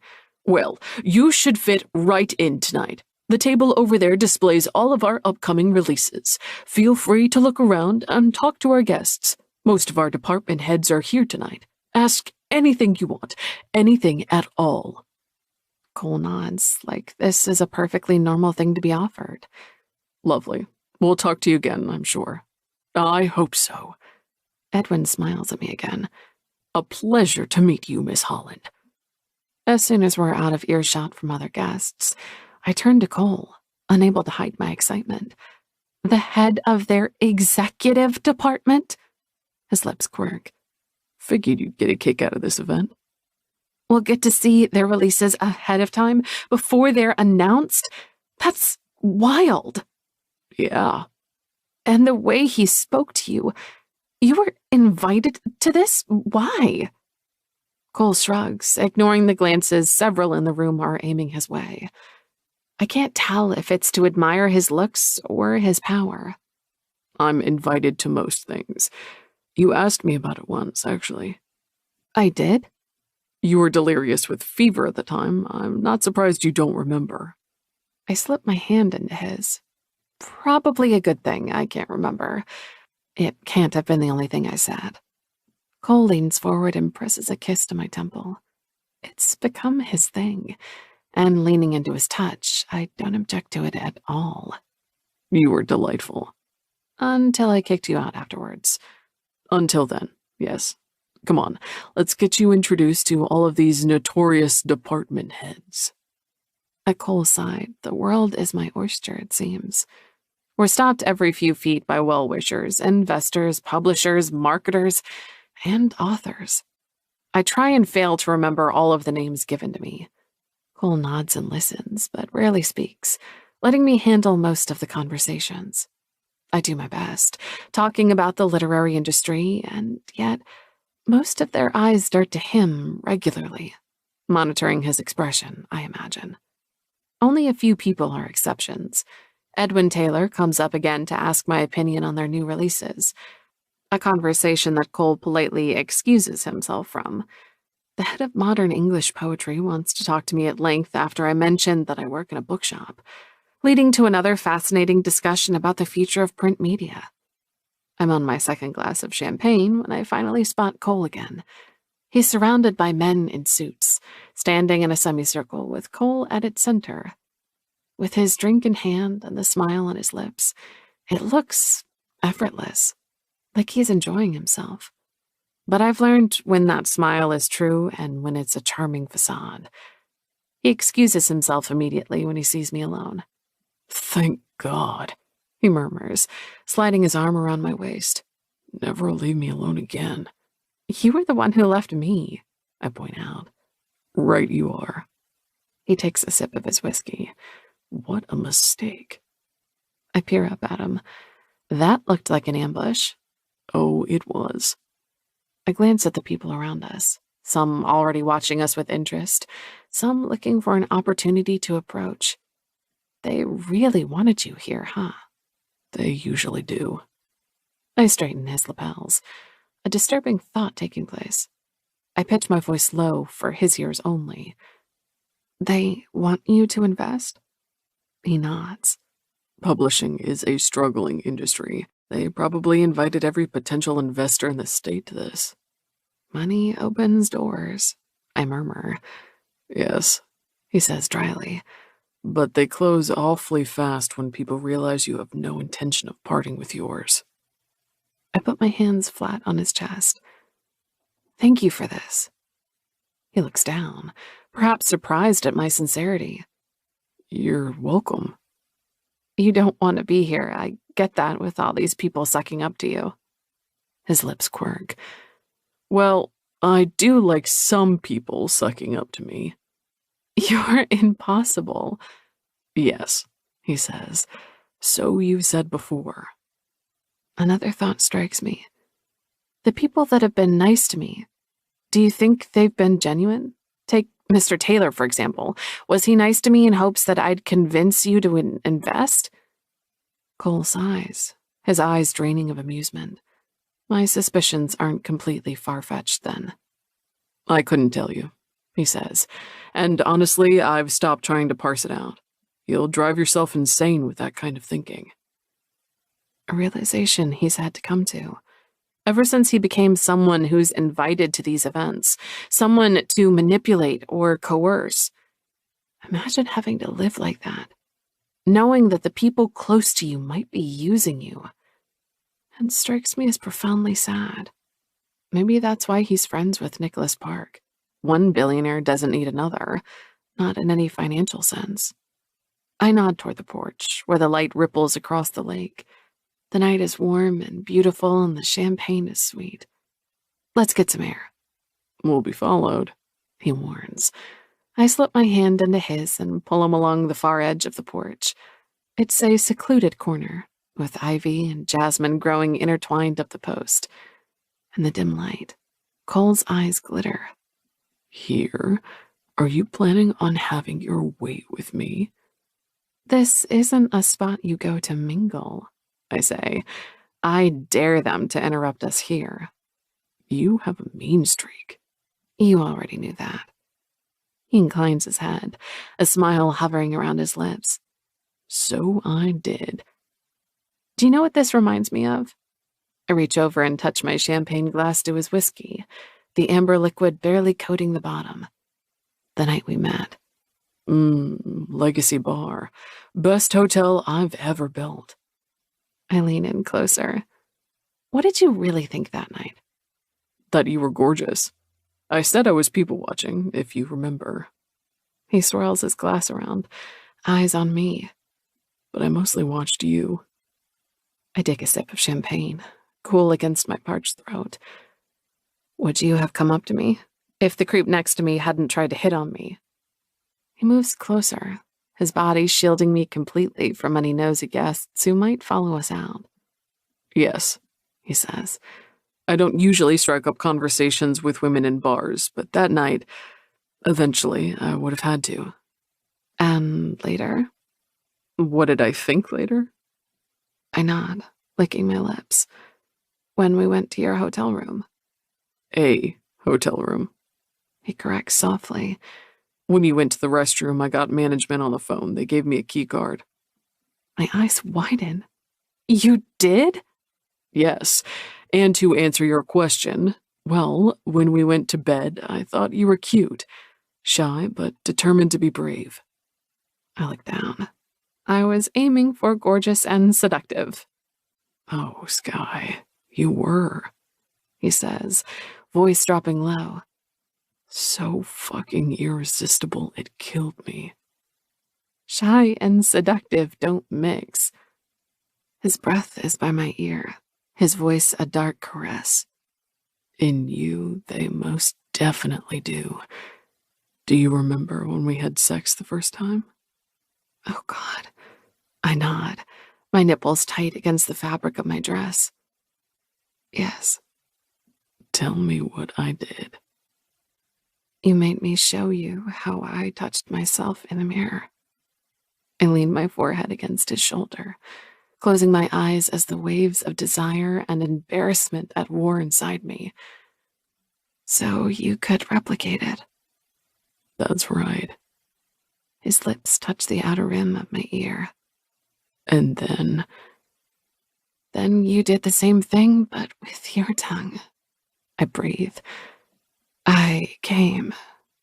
Yes, you certainly did. And then you... I trail off, swallowing at the memory of him pushing inside me, of his groan at the first sensation. My pulse skitters alarmingly. Cole, let's get out of here. His grip on my hand is almost bruising. Thought you'd never ask. He pulls me back through the throng of people. He takes long strides, but I keep up, hurrying along beside him. No one stops us. Not until the very last moment.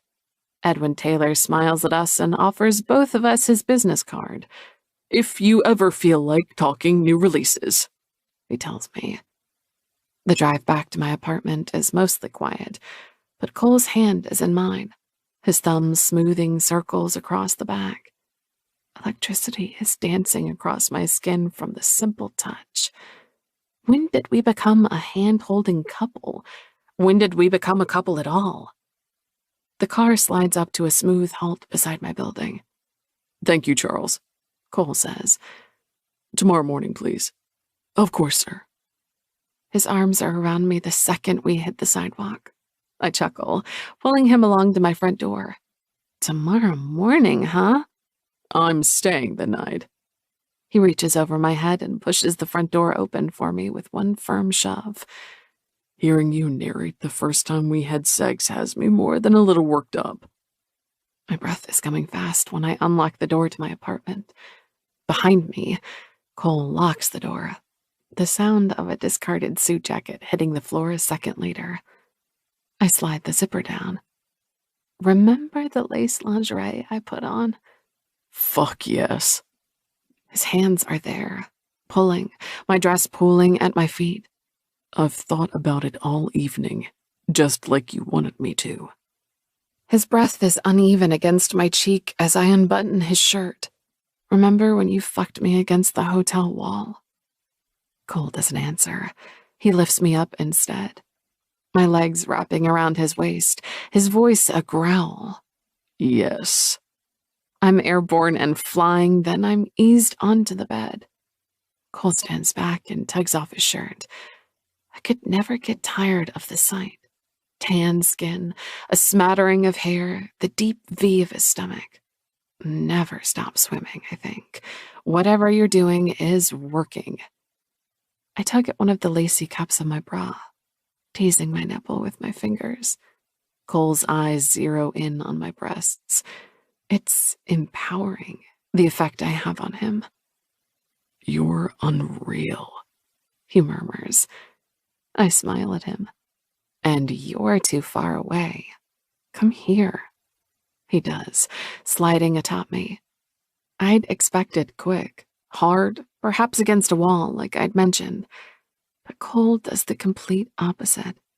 He kisses me senseless, his body atop mine, tongue moving slow and deep. A hand skates across my hip bone to my legs, teasing me through the fabric of my panties.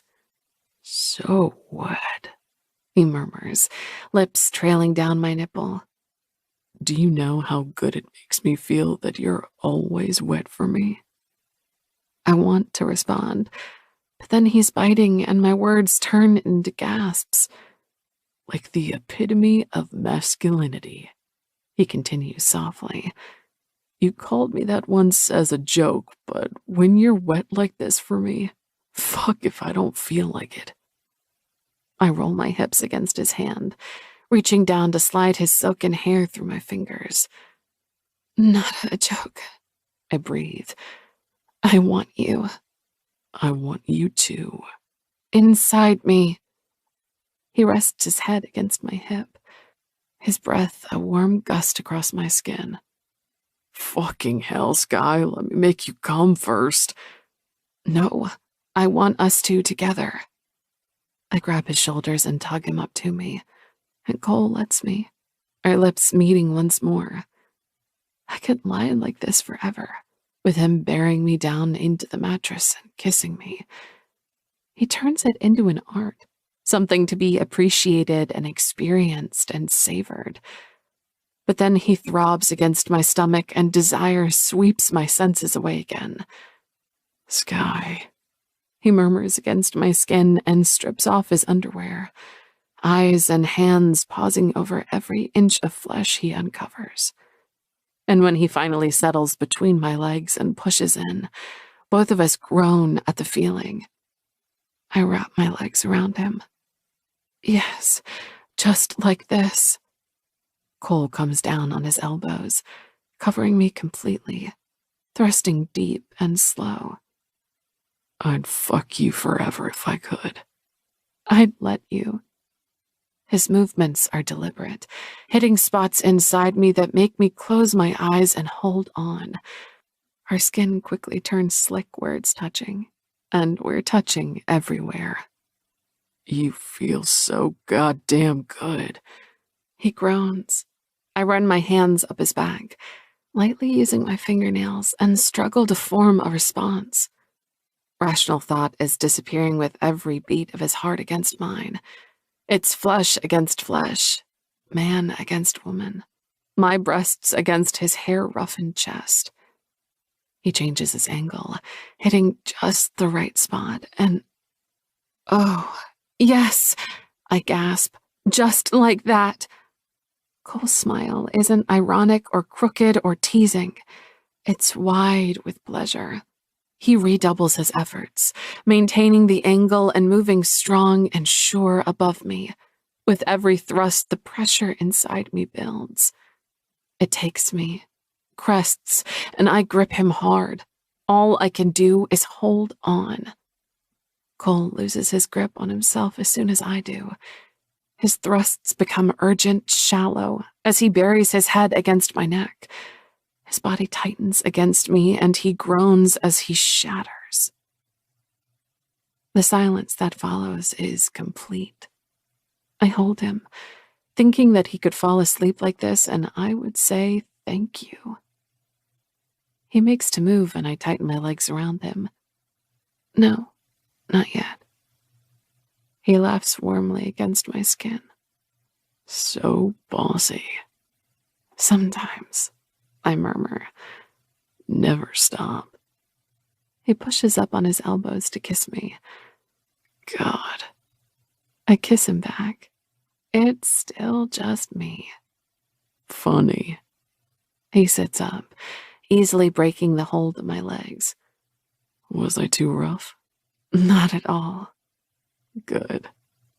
A hand moves down to where I'm sensitive, at the clear evidence of his lack of a condom. I prefer this, he says. Maybe it makes me a caveman. I chuckle. Just a man, I think.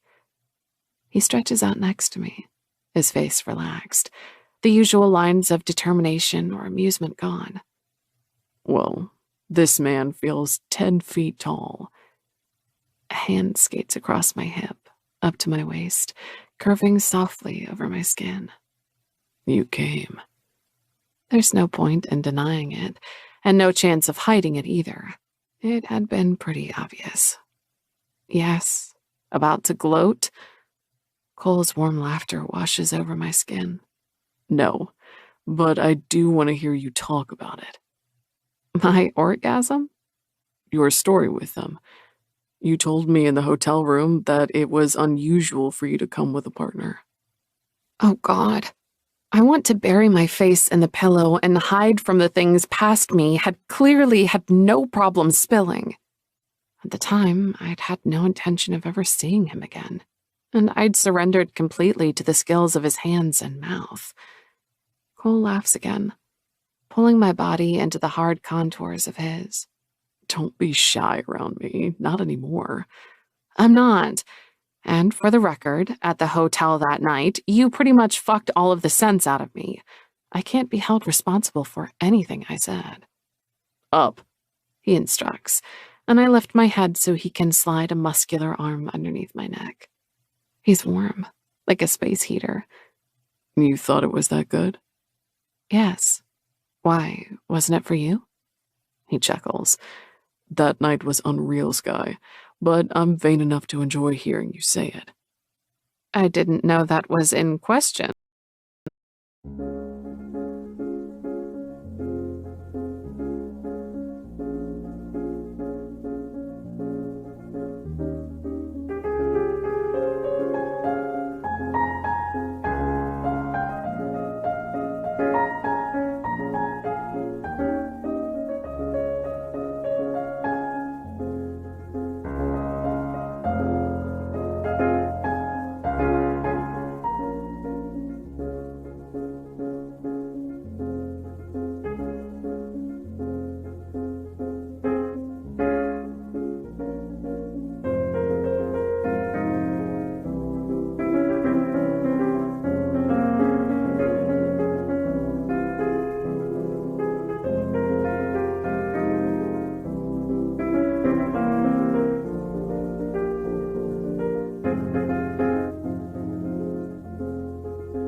Well, you did leave without saying goodbye. He laughs at my groan, his hand closing warmly around my breast. Absent-mindedly, his thumb toys with my nipple. I won't start that discussion again. You're deflecting, by the way. It won't stand. I groan again. Do you really want to know? Yes. I release a breath. Fine. Well, I had one long-term relationship in college. Aside from that, my only sexual encounters have been, well, short-term. One-night stands, he says. I purse my lips. No, not exactly. I've dated 2 guys that I've also slept with, not at the same time, I mean. But things progressed far enough that we slept together, but weren't in a relationship, and then it ended. So 3. I've slept with 3 guys. Cole's lips are curved in a genuine smile. You're doing an excellent job at explaining this. Yes, well, I wasn't prepared for this grueling pop quiz about my past sex life. Only about your orgasms, he says, lazily kissing me. But I welcome all the information you're sharing. I shove him lightly and he laughs, arms tightening around me. How can you blame me? You've already told me I'm the best you've ever had. I have not said that. Yes, you have, several times. He flips me over, lips trailing down my neck. His shoulders black out the dim light from my bedside lamp. You say a lot of things when you're in the throes of passion, or feverish. I groan, but it quickly becomes one of pleasure when his lips close around my nipple. My embarrassment evaporates, fading away in a rush of sensation and dizzying feeling. None of them made me come, I say softly. Not regularly. I wasn't comfortable enough to show them how I wanted to be touched. He bites my nipple softly before releasing it, looking up at me with eyes that blaze. What a shame, he says darkly. And yet, I'm more than happy to pick up their slack. Cole kisses down my body slowly, like we have all the time in the world, and I lose myself in his touch. When we're like this, it's easy to pretend that we do. 17. Skye. Carly bursts through the door to the bookstore 20 minutes before her shift starts. Skye, you won't believe this. I hold up the tote bag I've been admiring for the past half hour. You won't believe this either. Look. What do you think? I sketched the logo design on it last night. She pauses in front of the register, a newspaper in hand. Yeah, that's nice. Nice? When we get the green flag to stay in business, we could produce and sell these. It's cute. It's quirky. It's eco-friendly. It's your neighborhood book bag. This is just a prototype, but Carly slams the newspaper on the register. Look. I do. Cole is on the front page. They've captured him walking out of a Porter development building, the skyscraper rising imposing and tall behind him. He's on his phone, and for once, he's not smiling. The headline screams the accusing words at me. Billionaire's dirty backstory revealed. I read, murmuring the words. You need to read this article, Carly says. Apparently, he cut out his old business partner. He was stone cold about the whole thing. I flip through the newspaper in search of the story. His business partner. The one who'd commissioned an expensive logo? The article is a full spread. Carly is practically seething beside me, pointing out things before I reach them. He made Ben sign a non-disclosure agreement, she says. That's why his wife is doing the talking. Ben? Ben Simmons, Cole Porter's former business partner. She points to the picture in the spread of Ben and his wife. It's a beautiful image. They're sitting close together on a couch, her hands clasped around his, the picture of support. I shake my head. Wait, I have to read. My eyes skim the questions and the answers, each more damning than the last. Elena, Ben's wife, is the one who does most of the talking. They were school friends, she answers. And then to be cut off like that? The reporter interjects here, asking about the exact details. Ben's the one who responds to that. I couldn't tell you. I wish I could, but I was forced to sign an NDA. I would have been left with nothing if I hadn't. I scan the rest. Every sentence, every question worse than the one before. Something sinks inside me. Could Cole have done this? Cole, who invited my nephew along to a baseball game. It's a story. Stories can be twisted, I say faintly. Carly snorts. Yeah, but not that much. God, can you imagine that we might have to see him again? He's even more of a snake than we thought. Yeah. Apparently, Ben was the one who actually built the business. He says so at the end. I scan the final lines. The reporter asks if it's fair to say that Ben had been the brains behind the operation. Simmons looks down, a faint smile on his face. Cole was my best friend once, he says. But no, he was never the smartest of men. He had the trust fund and I had the ideas. It was a good combo until it wasn't. Anger and fear chased the other inside me, running in aggravated circles. Cole is one of the smartest men I've ever met, so Ben is wrong on that account. But is he wrong regarding the rest? Cole can be ruthless. I've witnessed that. He's good friends with Nicholas Park, and that man has quite the reputation for the unsavory. He might not honor our agreement, Carly continues. We have to accept that possibility. What do we do if he doesn't? Would our bargain hold up in court? I sink into the chair. No clue. Cutting out his own best friend for profit? Disgusting. Seems like it. Carly's face swims into view, her mouth set in determined lines.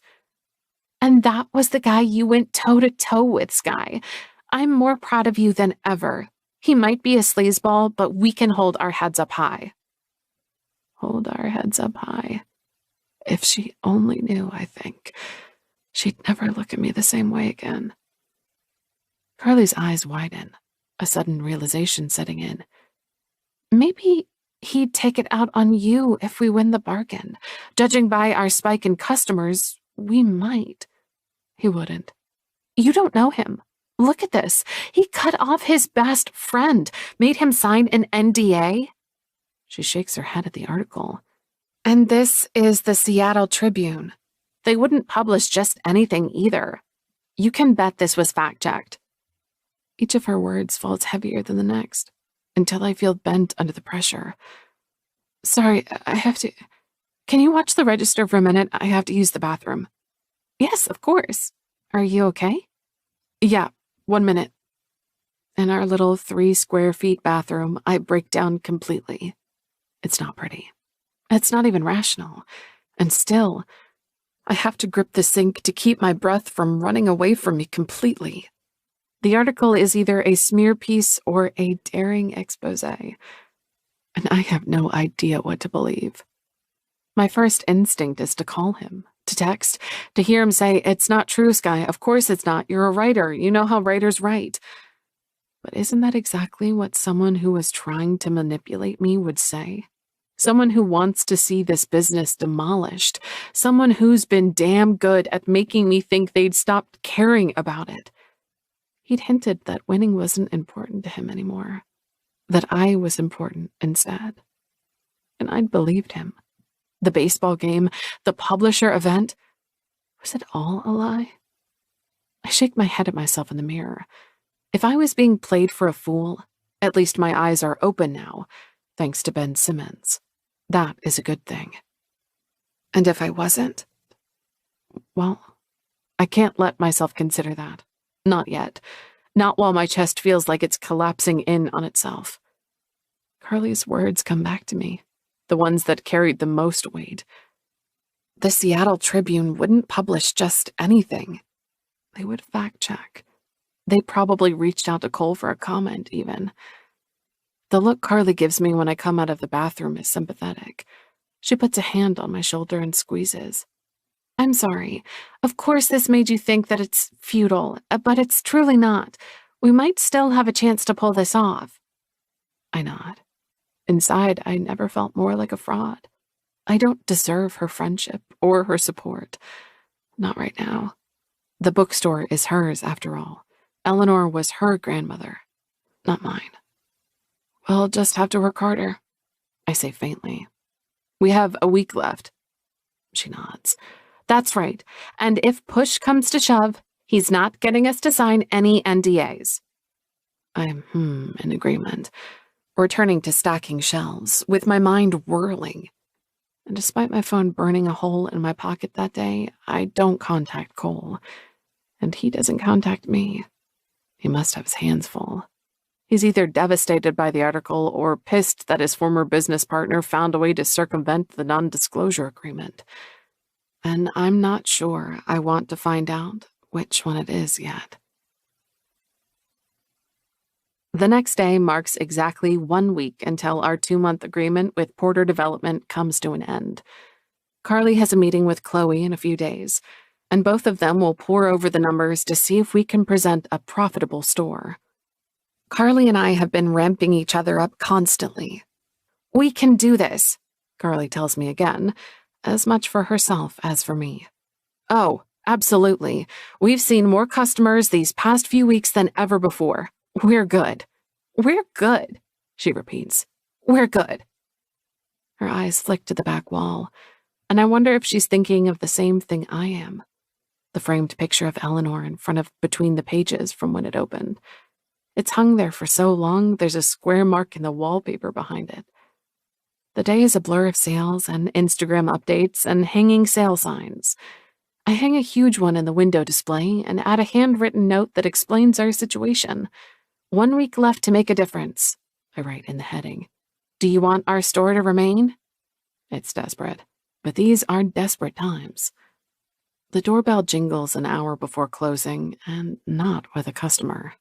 Middle-aged, a frown on his features, and wearing a t-shirt with an all-too-familiar logo. This time, it's not peppered with darts. He walks straight up to the register. Good afternoon. I brace my hands against the counter.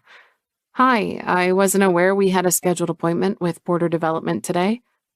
He gives me an unpleasant smile and pulls out a construction ruler from his pocket. I was sent to inspect the property in preparation. Inspect? Yes. He taps the ruler against the desk, looking around with praising eyes. Take the building's measurements and inspect the construction. After all, we need to know how big of a wrecking ball to bring. Nothing has been decided yet, I grind out. His smile is irreverent. That's for you to bring up to my boss or my boss's boss. I'm here on orders, and to the best of my knowledge, we're raising the building within the month. Not on my watch. The man chuckles like I've made a joke. His voice turns syrupy. All right, sweetheart. Sweetheart? The nerve. What's your name? Max Blakefield. Well, you won't be measuring inside this store today. Not until you come back here with a scheduled appointment that has gone from your boss or your boss's boss to us. The smile he aims at me is patronizing. I'm sure to measure the building outside, which requires no agreement from you. Free country, after all. He has me beat, and he can see it on my face because he gives a slick nod. Have a good day to you now. He strolls out the store, measurer in hand, like he does this all the time. My fingers ache from clenching so hard around the edge of the counter. If this was a cartoon, smoke would be coming out of my ears. I'm so angry. A wrecking ball, he said. Boss's boss. So much for honoring agreements, it seems. Porter Development seems intent on tearing the building down. Are Carly not going to be the next Ben Simmons? My hands fly furiously as I write a text to Cole. Skye Holland. I close up the store soon. Can I come to yours after? His response doesn't take long, and it's thankfully in a text, too. I'm not sure I could have kept my emotions hidden on the phone. and this is a conversation I want to have in person. Cole Porter. Yes, I'll be home by 7. I'm in the lobby of the Amina at 6:58. My fingers twitch at my side, too pumped up on adrenaline and nerves for my own good. Potential scenarios dance in my mind.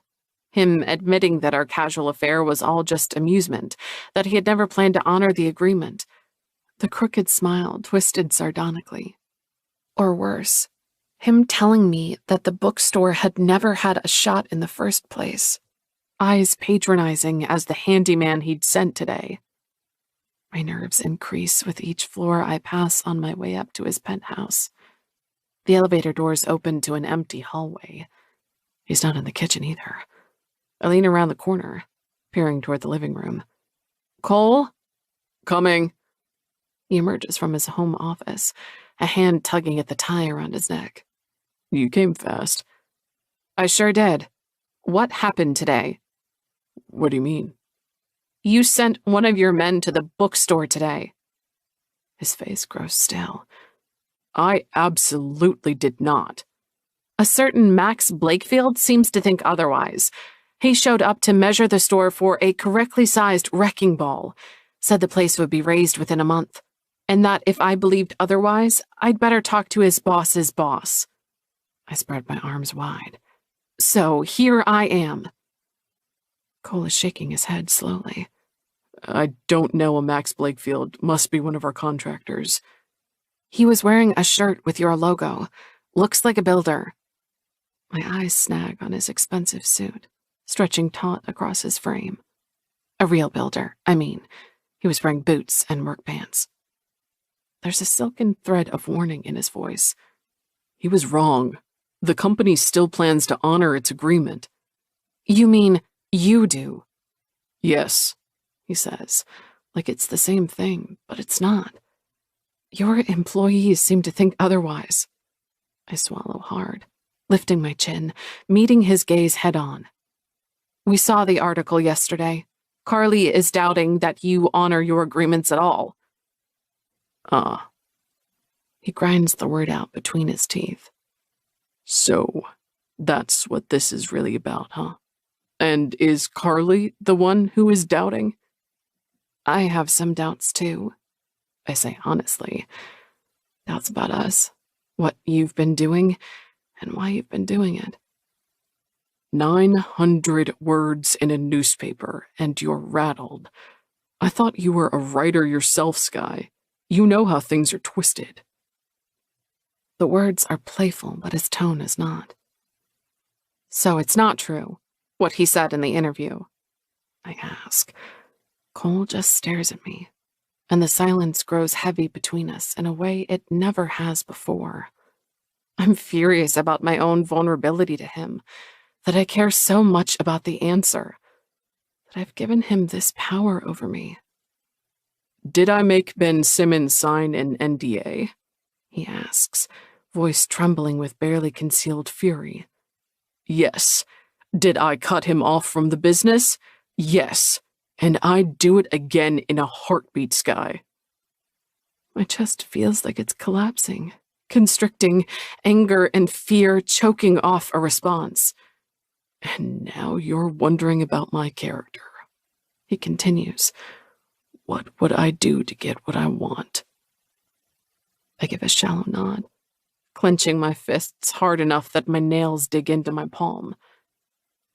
They say you're ruthless, that you always win. Maybe you knowingly sent one of your men to the bookstore today to rattle us. Maybe you didn't. But you might as well have, Cole. We made a deal. Hold on, he warns, but my thoughts are leaping from one conclusion to another. All this time, I thought sleeping with me was fun for you. Good sex. Maybe it was for sport, too. But now, was it to throw me off balance? To gain leverage? A swift shadow crosses over his face, jaw hardening. What? You don't like to lose. Ben Simmons confirmed it. You just confirmed it. You said he'd spoken true. Cole starts undoing the cuffs of his shirt in harsh, quick movements. No, I don't like to lose. Neither do you, by the way. We're both competitive. So? I can be an asshole sometimes. You've pointed that out yourself. But to the best of my knowledge, I'm not amoral. I didn't imply that you were. You just asked me if I'm fucking you to gain the upper hand in our business deal. Not that I understand how it would help me exactly. Does your business lose profit one orgasm at a time? He shakes his head, an unhappy smile on his face. I'm not, by the way. My throat feels like it's closing in on itself. You admitted to cutting off your best friend. How could I not ask? Cole braces his hands against the kitchen counter. You want to know the real truth about Ben and Elena, his loving wife? Ben and I built this business together. I did most of the strategizing and he brought on investors. Always had a good eye for marketing and building a story. He takes a deep breath, shaking his head. Toward the end, he wasn't pulling his weight, skipping out on business trips, making bad decisions without consulting me. But he was my best friend, so I gave him second chances. Oh, I breathe. His voice hardens. Elena didn't like me working so much. She was my fiancé, by the way. They didn't mention that in their little interview. He looks away from me, jaw working. They'd been sleeping together for nearly 2 years when I found out. Oh, Cole. So, yes, I forced him out. It wasn't hard. I had our staff's loyalty, the majority of our shares, our clients' trust, but I left him with more money than anyone should need in a lifetime. He pushes away from the counter, shrugging off his suit jacket and dropping it on his couch. Is that enough humiliation for you? Or do you want to accuse me of something else? Cole. Spare me the pity, please. I've had more than enough of that from my own staff. I swallow against the dryness in my throat. I feel rooted to the spot, not sure if I should go to him or leave him alone. I'd come here to talk, to get to the bottom of things, to make sense of it all. And I'm left feeling like it all went sideways somehow, without knowing where it went wrong. Don't worry, he calls out, not bothering to turn around. We're just sleeping together. Your business deal still stands. To my horror, something burns behind my eyes, and I don't know if the tears are from embarrassment, anger, or something far more dangerous. Hurt. I hurry to the elevator. Cole doesn't try to stop me. 18. Cole. The past 2 days have been an absolute shit show, from morning to evening. Everyone has read Ben and Elena's article, it seems. Blair calls to ask me if I'm doing okay, as if she's just found out I have a terminal illness. Mom calls too, and is far less tactful. Didn't you take care of them? Yes, Mom, but I forced them out of my company and my life. I didn't order a hit on them. From talking to my PR team, to my assistant, to the board of investors, the entire day has been damage control. We need to put out a counter statement, Tyra keeps saying to me, one of our company lawyers. This is terrible for your reputation. No. Mr. Porter, it's slander. It's gossip. Gossip that will take root. I'd squared my shoulders and stood firm.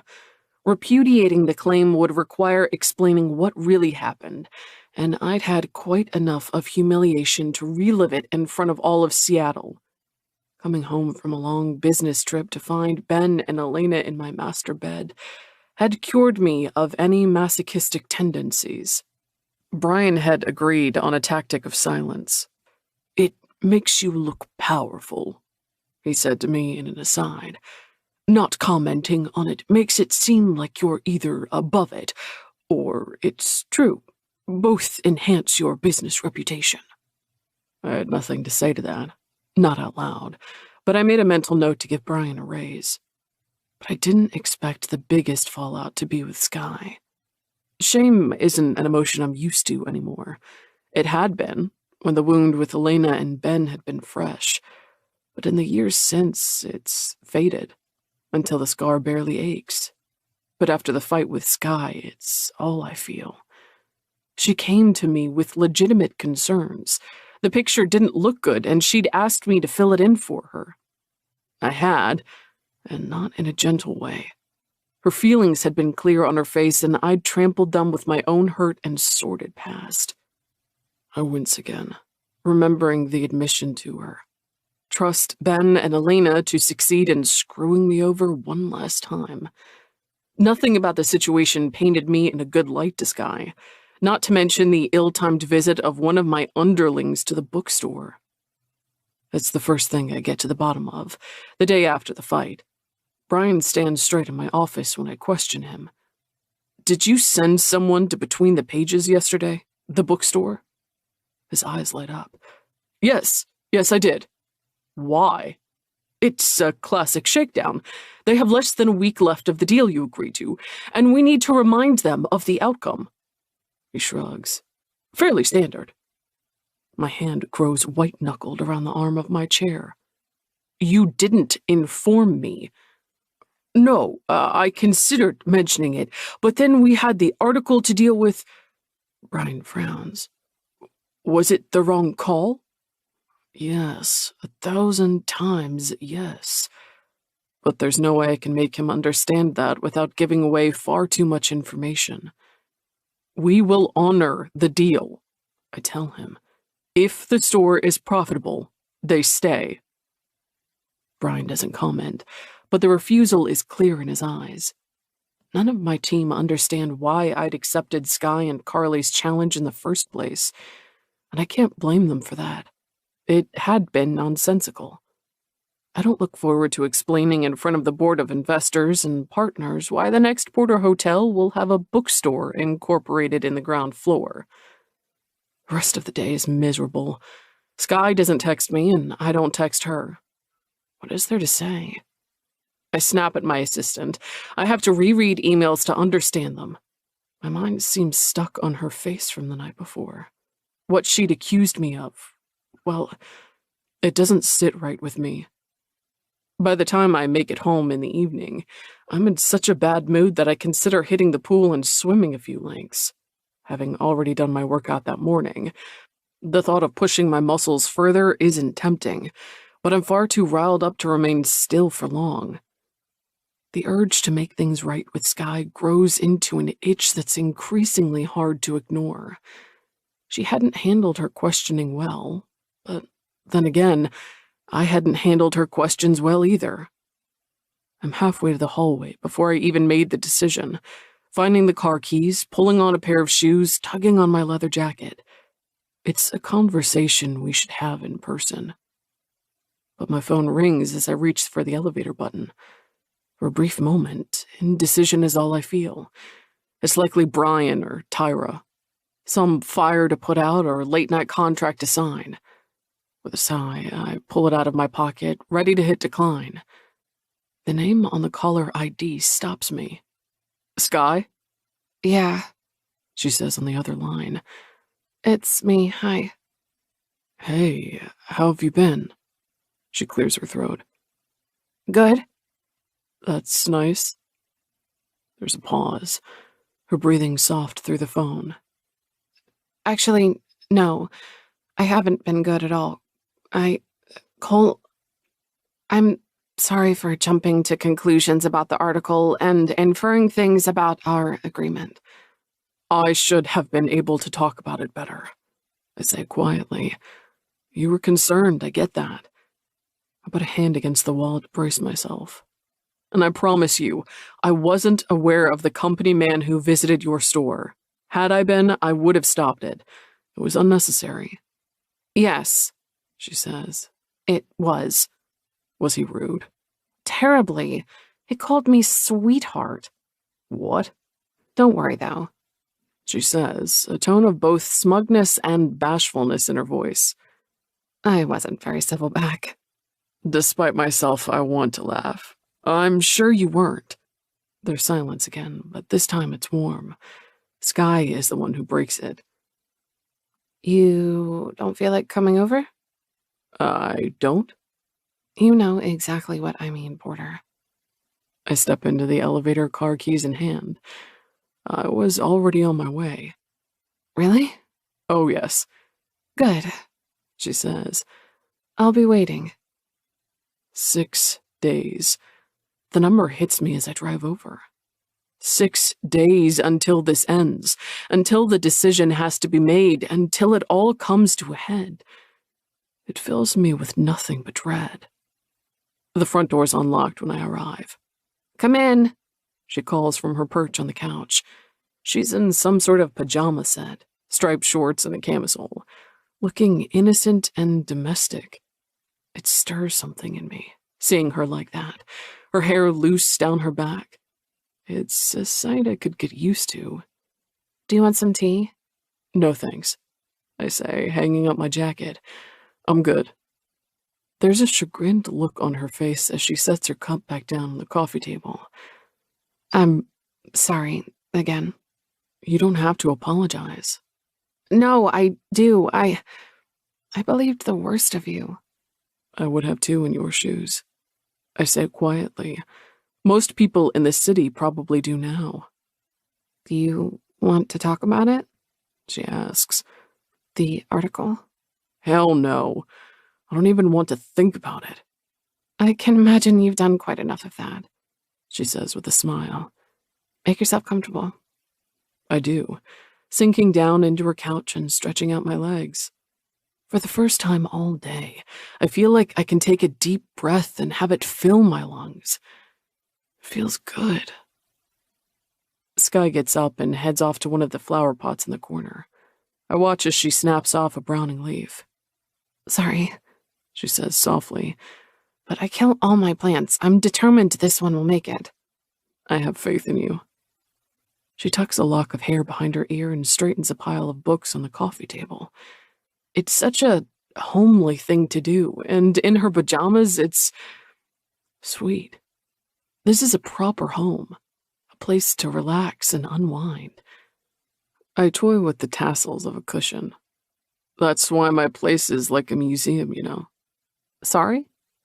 I clear my throat. I bought it just a few weeks after I found out about Alina and Ben. I'd been staying in one of my hotels after I found out, having just walked out of our apartment. I never went back there, I say. I couldn't, actually. Just the idea made me sick. Skye sinks down onto the sectional in front of me, crossing her legs. It's awful what they did. Her voice hardens. And to think she gets to play the supportive wife in that article? Bah! The outrage in her voice makes me smile. I like your anger more than your pity. No pity. She agrees.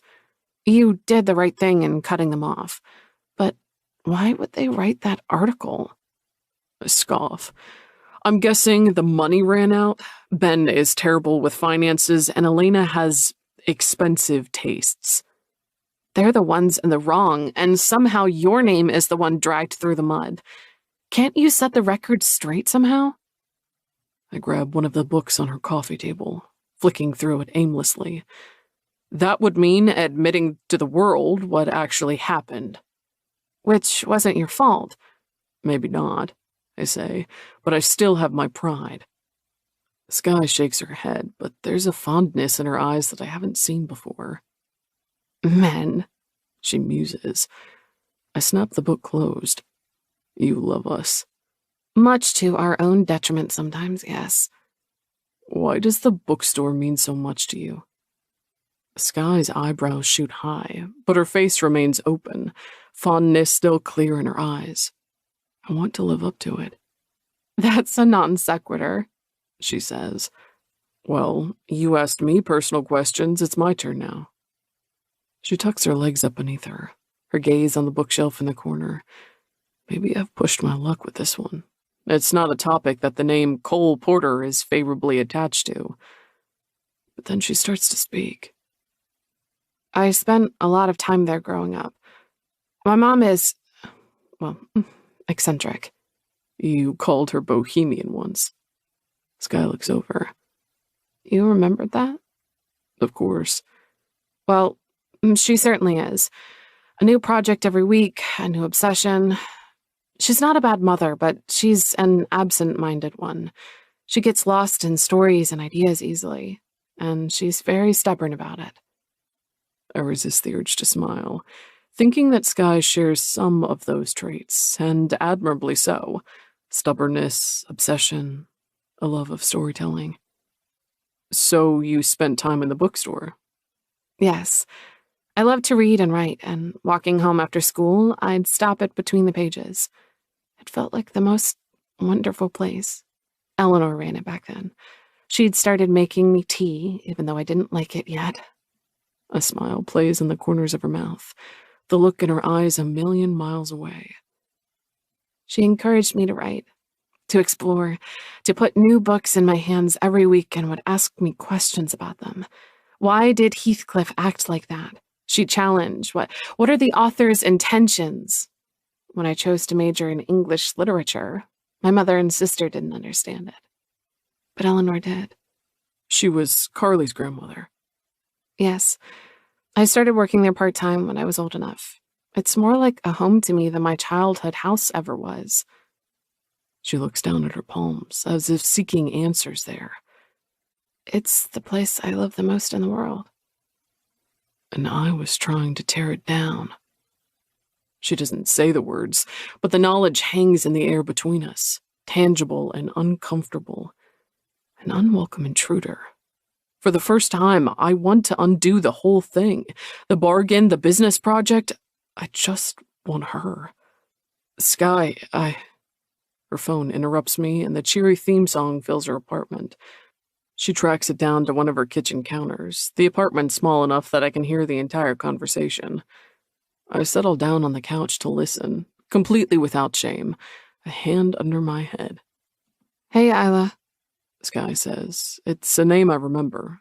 The older sister, Timmy's mother. This should be interesting. No, it's fine. A cleared throat. No, I'm home alone. A grin at that. Isla, I don't feel like talking about him anymore. It's all you ask me about. I grin even wider. Timmy might have been exaggerating on that point a bit. Anyway, what's up? Then she gives a suppressed sigh. I can hear it all the way from here. Why can't you use your car? Doesn't Jason have one? Jason doesn't, apparently, and this is explained vigorously enough that even I hear the mumbled words on the other end of the line. Fine. No, okay, I need it this weekend, though. A pause. Yeah, that's fair. A much longer pause. All right, bye. I'm grinning at Skye when she comes around the corner. She groans, putting a hand to her forehead. You heard everything, right? Oh, yes. She's been nagging me about you since the baseball game. Timmy has been laying on the praise thick, let me tell you. As well he should have. She tosses a pillow my way and I catch it easily. It's getting harder to dodge the questions, she says. What have you told her? That you're someone I'm seeing casually. She's not buying it. I reach out and grab Skye around the waist, pulling her down to the couch. She lands on my lap. Because I'm your first casual hookup. Yes. How long are you going to lord that over me? Just a few more times. I smooth my hand over her thigh, the skin soft to the touch. She asked to borrow your car? Yes, Skye says irritably. Last time she had it for almost a week. I pull her back against me. Her body's flush. She's warm in my arms. Why don't you stand up to her like you do to me? She relaxes against me. Like I do to you? Yes, you have no problem telling me when I'm being an asshole. The first month you told me regularly that you hated me. I still hate you, she murmurs, fingers trailing up my arm. I grin. See? No problem at all. Stand up for yourself with her, too. Skye is quiet for a beat, but when she speaks, her words are not about her sister. I really was awful to you, wasn't I? Well, deservedly so. She rolls her hips, grinding against me, and my body reacts right on cue. It's impossible to hold her and not want her. But you enjoyed it. Very much. I bite her ear, moving down lower, pressing a kiss to the soft skin of her neck. I don't know what's more fun, arguing with you or sleeping with you. Skye chuckles and rests her head against my shoulder. She grabs my hand and slides it down her front, right to the waistband of her shorts. It's all the cue I need. Sometimes we do both at the same time, she says, her voice breathless. I slide my hand under the elastic. I say. She's like silky velvet against my fingers, soft and smooth and responsive. Remember what we did in your bathtub? Yes. I use my arm around her waist to secure her to me, using my thigh to spread her legs further apart. Skye shudders as I slip a finger inside. Do you think we could manage it in a shower? I smile at her suggestion, at the way she's spread, at the self-confidence. Standing, I grip her around the waist, hoisting her up against me. It'll be a tight fit, I say. But then again, so are you. Skye doesn't blush. She kisses me instead, warm and enthusiastic and willing, drowning out the number pounding in the back of my mind. 6 days left. What happens then? 19. Skye. I'm in the storage room when my carefully constructed double life comes crashing down around me. It's done in a heartbeat. I should have been able to predict it. And the fact that I haven't makes me question not just my morals, but my intellect too. I overhear the whole thing. Want to see something cool? Timmy asks Carly, having arrived earlier than usual from school. She indulges him with a smile in her voice. Absolutely. This is one of my signed baseballs. I brought it along to school today to show my friends. Wow, where did you get that? She asks. I'm out of the storage room and halfway through the room, but not fast enough. There's no stopping what's said next. I went to a baseball game last week. The pride in Timmy's voice kills me. Skye and Cole took me. We had the best seats. Cole? Yeah, Skye's boyfriend. He gave me tips for the coming tryouts, too. Carly turns to me, where I stand breathless and guilty in the doorway. Skye? Yeah. Which Cole is this? I can't talk. I can't even breathe, wondering if the guilt is like a shining beacon from my eyes. It must be, because hers widen with horror. Skye! I'm sorry, I should have told you. How? Timmy's eyes are moving from one of us to the other, and I shake my head at Carly. She catches on immediately. Sorry, she tells Timmy. That's lovely, and I'm glad you got to go to the game.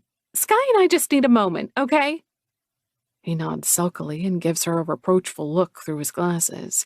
He hates being left out of the conversation, but he dutifully turns back to his homework. Carly follows me out to the register. How could you, Skye? She asks in a low voice. You hated him more than I did. I know, I still do. I remember the one-night stand I had? The Unreal Hotel guy? Yes, it was him. I didn't know then, of course, and then he walked in here and I was so angry. And then it somehow turned into more.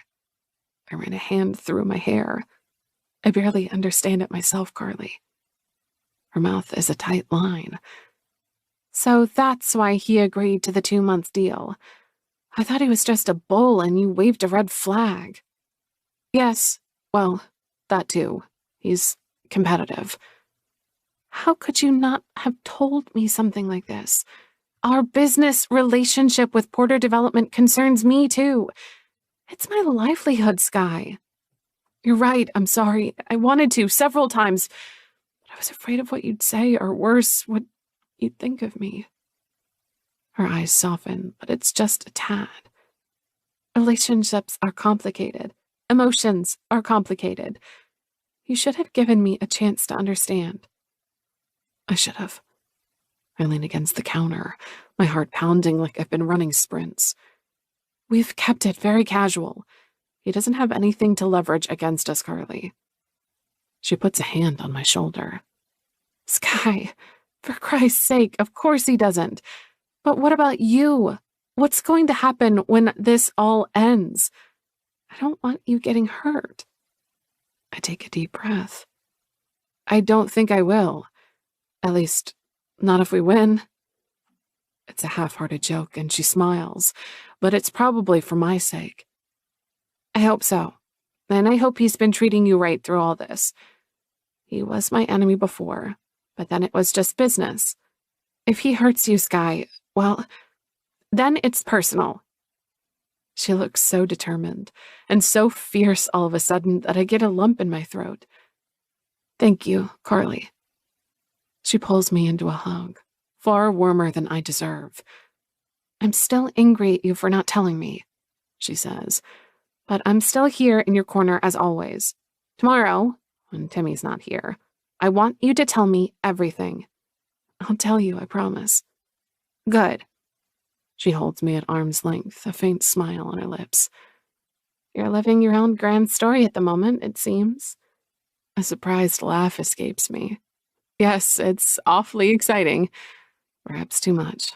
I'm barely holding it together. Well, she says, just make sure you write about it when it's all over, okay? Remember what Eleanor used to say? It's your mistakes that give you the best stories.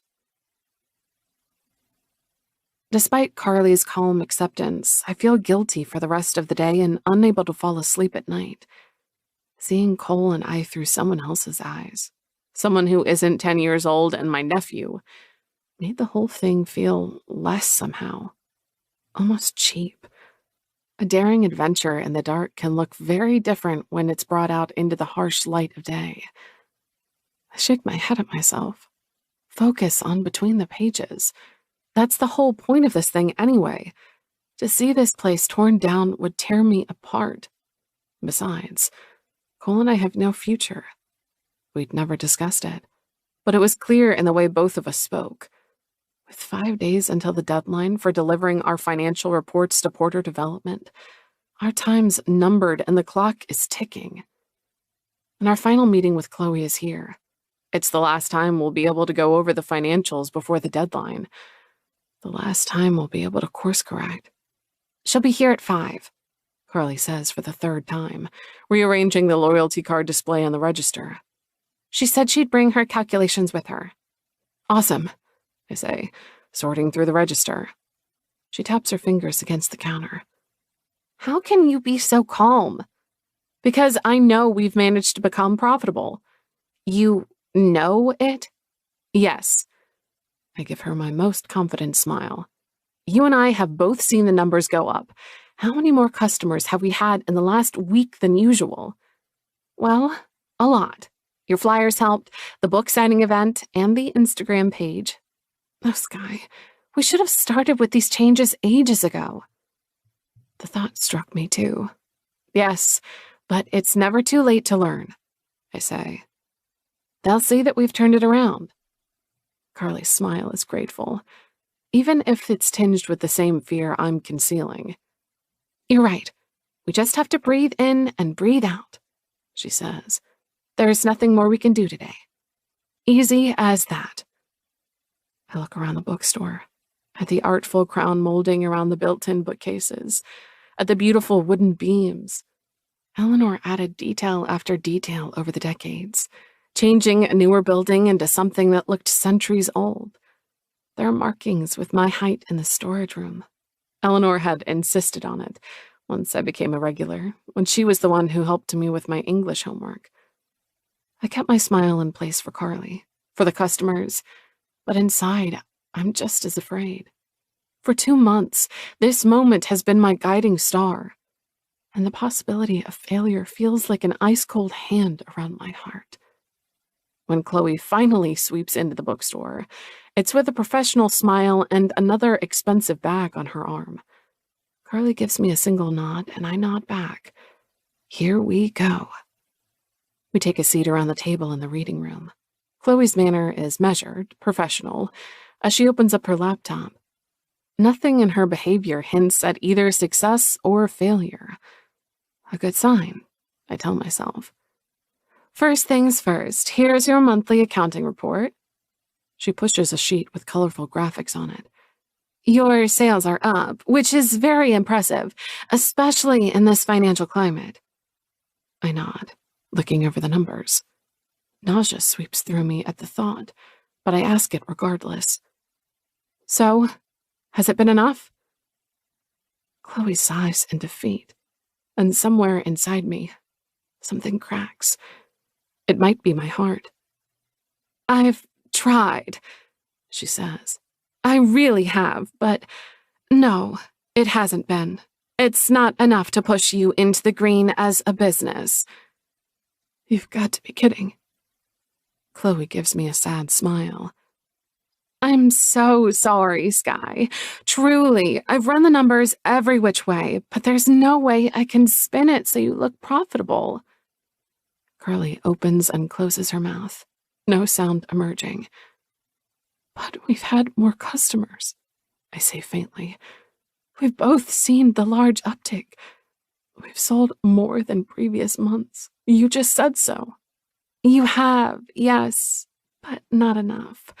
I'm sorry, but there's a large inventory and the high fixed costs. You're just barely breaking even. This place hasn't been truly profitable for months, and it's a hard thing to turn around in such a short period of time. How? We've done everything. Chloe turns her laptop around for us to see, and there, clear as day, are the numbers in accusing red. 2 months' worth of combined accounts. On a deal like this, they're going to check my bookkeeping, so I can't fudge either. Carly clears her throat. We'd never ask you to. I would. Staring down at the wooden table, my gaze snags on the small act of vandalism. Someone had carved the word hope into the old wood. Someone who hadn't yet learned how pointless that emotion was. When do we have to send the numbers to Porter? I ask. In 4 days' time, Carly says. But surely that's too little time to... It is. Even if you triple your daily sales, it won't be enough. Chloe pauses, and it's the look on her face that kills me, that tells me this is real. I'm more sorry than you realize. I know this wasn't what you'd hoped for when you hired me. It's not your fault, Carly says immediately. Thank you for doing this for us, and for agreeing to the time pressure and deadline. She's taking this better than I am. I just stare at Chloe's screen, at the big red deficit, and feel like I'm falling. Like this is a nightmare, one that I've been dreading, and now that I'm here, I can't wake up. I'm glad Eleanor can't see us now. Chloe gives me a hug before she leaves. My movements are on autopilot, and maybe she sees that, because she invites me over for dinner. For old time's sake, she says kindly. Whenever you feel up for it, let me know. It's nice, and I nod, but my insides are tearing themselves apart. How can this be? I watch in a daze as the front door shuts behind Chloe, the jingle of the bell obscene. Carly turns to me. I can't. We did everything. You did so much. Oh, I'm so sorry. She wraps her arms around me, and me around her. And for a long time, there are no words. We tried everything, Carly finally murmurs. Thank you, Skye. Thank you so much for believing in this, for negotiating those 2 extra months for us to try. I shake my head. For nothing. I got her hopes up. Nonsense. Between the Pages has touched so many lives in the past 2 months. It's reached more people, and that's because of you. Us both. Yes, well, I can't take credit for half of your inventions. Carly leans back, her eyes glittering. We knew this day would come. We'd accepted it months ago. We'll learn to accept it again. I can't accept it. Not yet, and maybe not ever. How are you taking this so calmly? Because this place has had a 5-decade run, she says, her voice turning fierce. Eleanor's dream lives on in me, and it lives on in you, Skye. That's what matters. Eleanor, We failed her. When she died, she'd given me a set of leather-bound old editions and a beautiful note. Follow your dreams, Skye, and never doubt that you're a born writer. I still doubted. I still needed this place. Pulling out of Carly's embrace, I reached for my phone with a trembling hand. Maybe I can talk to Cole. Convince them to keep this place anyway. We have gained more customers after all. That's good. The smile Carly gives me is kind, but it's not hopeful. Honey, he's a businessman. I don't like him. Even if you've told me the article didn't paint a fair picture. But he's still out to make money, and we're not a good bet. Yes, we are. I swipe left to open my phone and click open my texts. Skye Holland, can I come over after you're done with work? His response is immediate. Cole Porter. Yes, I'll finish up early for you. This can't be the end, I tell Carly, my hand a fist at my side. It just can't. I won't let it. 20. Skye. I knot my hands in a fist to keep them from shaking and watch the elevator screen's meticulous count of all the floors we barrel past. 12, 15, 18, 20. The Amina building is one of the tallest in Seattle. In a different world, I'd make a joke to Cole about it. You couldn't settle for a mid-rise, could you? Maybe I'd quip that he was compensating for something, and he'd make a crude joke back. Tonight is not that night. The elevator bell dings as it slides to a smooth stop at the top floor, opening straight into Cole's home. If you could call his modernist fortress that. I walk down the hallway without stopping to take off my jacket. My mind feels blank and foggy. Too much has hit me in too short a time. The bookstore is closing. Cole's tearing it down. Carly and I failed. Skye, thank God you're here. Cole emerges out of his home office, shrugging out of his suit jacket. I can't wait to bury myself in you. My handbag slides off my shoulder and lands with a sound of metal on hardwood. His eyes find mine. Skye, are you all right? We met with our accountant today. We're not profitable. For a moment, he stands completely still, eyes locked on mine. And then he's crossing the space to me in quick strides. He opens his arms, but I can't. Not right now. And not with him. I take a step back and he stops. We failed, I repeat. Fuck. He slides a hand through his hair. I'm so sorry, Skye, truly. We turned things around. There were more customers there. You saw it too, didn't you? He gives a faint nod. I did. And we followed your advice. Practically everything is on sale, Cole. We're flying through the inventory and our Instagram page is growing. We engaged the entire neighborhood and we got a new accountant and I can't think of anything else we could have done. It's heading in the right direction. We still could become profitable. It just needs more time. You've worked so hard, he says. The expression on his face kills any last shred of hope I'd harbored. I don't know what to tell you. I'm sorry. More sorry than I can tell you. I swallow hard. He's sorry, because he's going to tear it down anyway. He's sorry. I know how much this meant to you, to prove yourself. He says it like he expects me to walk into his arms, to have him console me, before he tears it down in 2 weeks' time. Carly and I failed. Correction. I failed.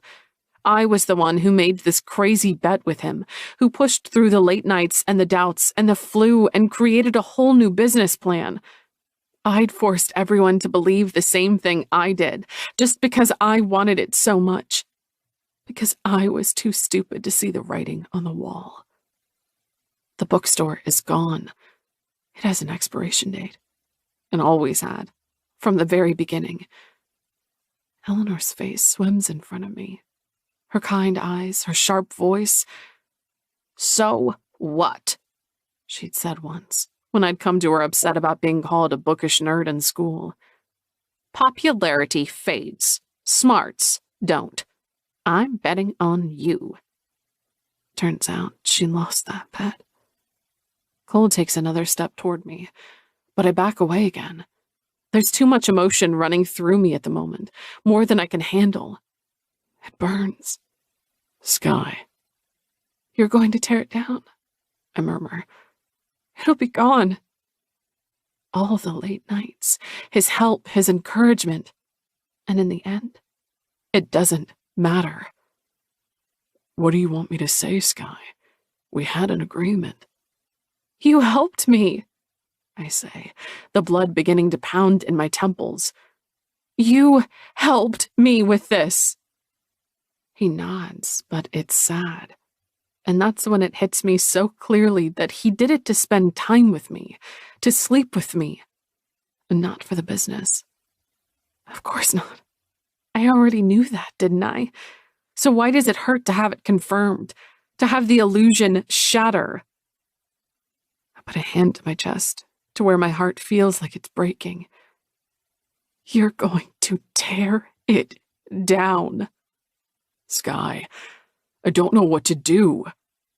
He takes yet another step toward me, but I hold up a hand this time. I can see that it hurts him, me not letting him near. Are you asking me to stop the demolition? That wouldn't be a sound business decision, but just tell me what you want. Judging from the pained look on his face, he means it too. I could ask him not to do it. I could stand here and beg him to reconsider.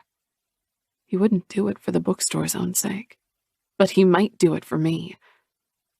What are we exactly? Enemies, but not just that. Friends, but not just that either. Lovers? I can't begin to think that way. And if I spend whatever capital I had with him begging, I'd never be able to show up to Between the Pages without remembering what I'd had to do to get it. Smarts trumps being popular. Eleanor had said it. I couldn't be someone who called in favors to save a business. Not like this. Not the way I'd earned them with him. "I can't," I say, backing toward the hallway.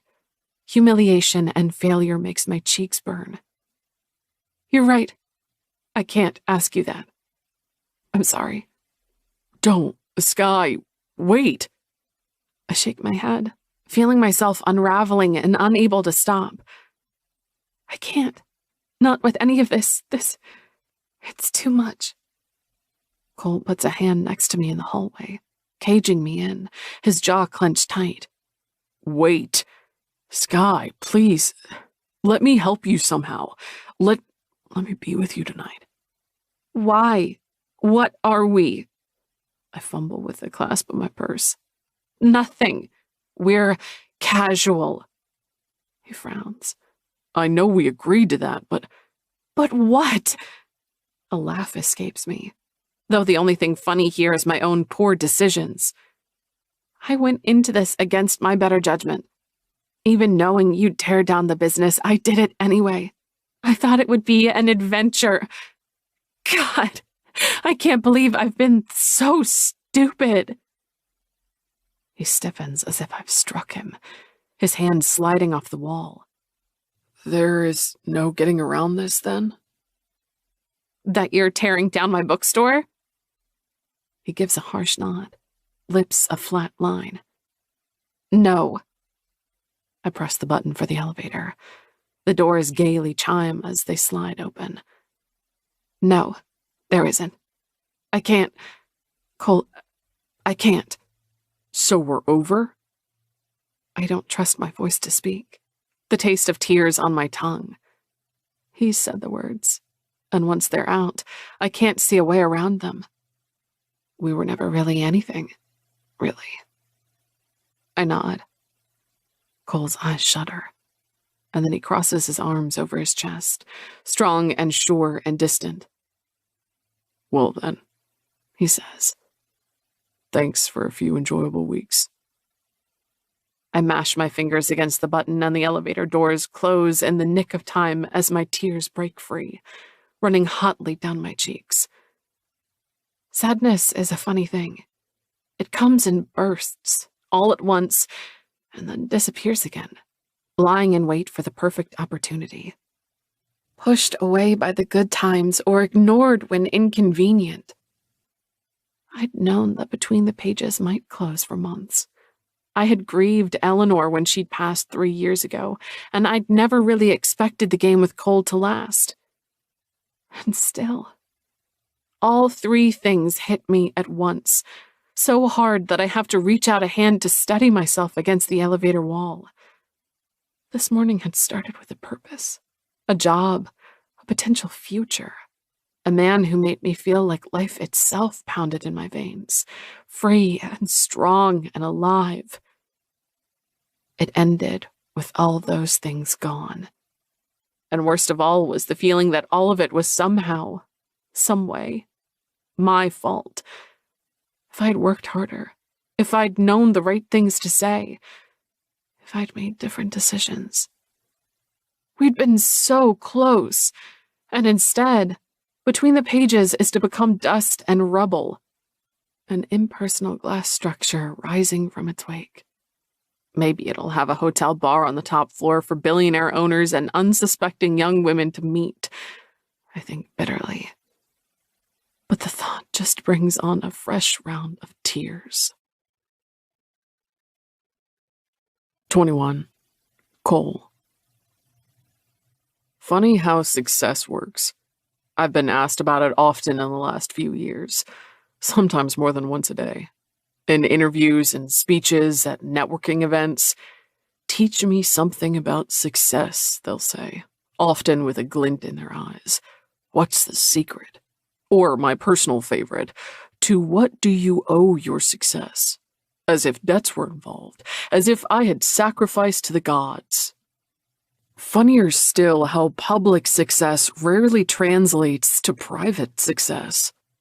I could have an apartment my mother called ostentatious, a development company that was soon the biggest on the western seaboard, regular international travel, and a charity organization in the works. But at the end of the day, the one person who gave me true happiness had walked out. So tell me, the reporter in front of me asks, a practiced smile on his face. What's the secret to your success? I don't feel particularly successful at the moment. The interview I'm giving is a necessity, according to my publicity team, to counteract Ben and Elena's smear campaign. All because I worked too much and missed what was right beneath my nose. My best friend and the woman I thought I loved. Work getting in the way of a relationship. It seemed like a recurring problem in my personal life. The reporter clears his throat. I'm taking too long to answer, clearly. My mind stuck in the past. On what happened 3 years ago. On what happened only 1 week ago in my hallway. I lean back and cross my leg over my knee. Well, if the answer is a secret, it's an open one. It's hard work and good luck. Being in the right place at the right time. Knocking on doors until one eventually opens. I tap my hand against my knee, contemplating a more honest answer. Skye's joking admonitions about privilege ring in my head. And for me, I certainly had help in the beginning. My family was supportive, my friends were supportive. I graduated university without debt. I'm well aware that other entrepreneurs face difficulties I didn't have. The reporter raises an eyebrow, jotting this down. It's an answer that will be dissected, explained, analyzed. And a helpful business partner? He asks. Behind him, Brian's face freezes in fury. Tyra gives me a silent shake of the head. The reporter is going off script. We could ask for this to be struck from the record. I meet his gaze head on. This poor man, sent to interview someone who got 3 hours of sleep last night and who couldn't care less about this interview. Well, I say truthfully, he was helpful until he wasn't. We wanted to pursue different directions. The reporter nods eagerly, encouraged by my answer. Would you say that the split was amicable then? I think back to the last time I saw Ben Simmons. Fuck you was one of the final things I'd said, if I remember correctly. He'd been angry too. Asshole, you think you always know better? Amicable enough. He looks through his notes, stalling for time. My tone hadn't invited follow-up questions, and he'd been briefed beforehand that questions about the article were off-limits. But what he finally asks me turns out to be far worse. Porter Development will soon begin construction of a new hotel and apartment complex in East Seattle, he says, oblivious to the way my hand grows into a white-knuckled fist. A number of old buildings will be demolished to make way for this. What's your take on the naysayers and protests that have risen up in response? There's only one image in my mind. It's Skye, her beautiful eyes glittering with unshed tears. The things I'd said, the way she'd walked out, makes my body tighten with shame. I have nothing to say regarding that development. The reporter's gaze travels from my eyes to my fists. Nothing at all? Not even an official statement? No. No mention of the question in the article either. Is this interview done? He looks down at his notepad. Well, if you'd like, but I have more things to touch on. Email any remaining questions to us. Thank you for your time. I shake the bewildered man's hand before striding out of the conference room. Brian follows me. Sir? That wasn't one of the pre-approved topics. It wasn't, he agrees. Neither was the mention of Ben Simmons. You handled that well. I force my voice to soften, even if the only thing I want to do is yell at him, at the reporter, at myself. Not particularly. Let's start the development meeting early. He nods, typing away on his phone to send the appropriate notifications. The bookstore included in the Seattle project just sent their numbers, by the way. Between the pages? Something cold settles around my heart. Oh? They're not profitable. I'll double-check the numbers with our accounting team, but if that's the conclusion they've come to themselves, I have no doubt that's correct. There's undisguised glee in his voice. Well done, sir. This'll make the head architects happy. I want to punch him. I want to punch myself. 10 minutes later, I'm seated at the head of yet another conference table, my laptop in front of me. Give me the latest updates, I say, though in truth, I want to walk away from this whole project. The only thing I see is Skye with pain in her eyes. Sam, my head project manager, nods.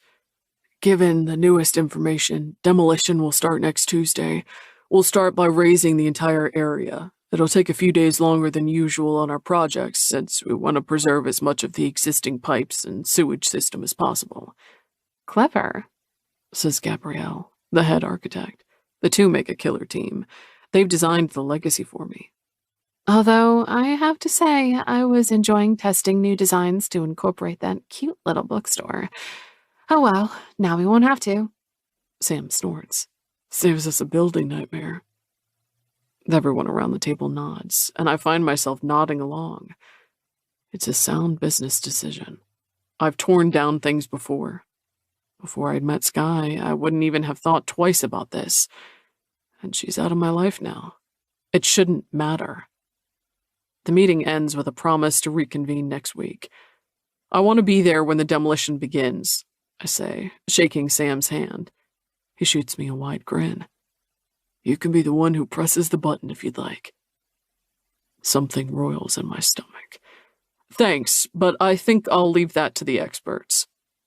The rest of the day is spent on emails and meetings and phone calls.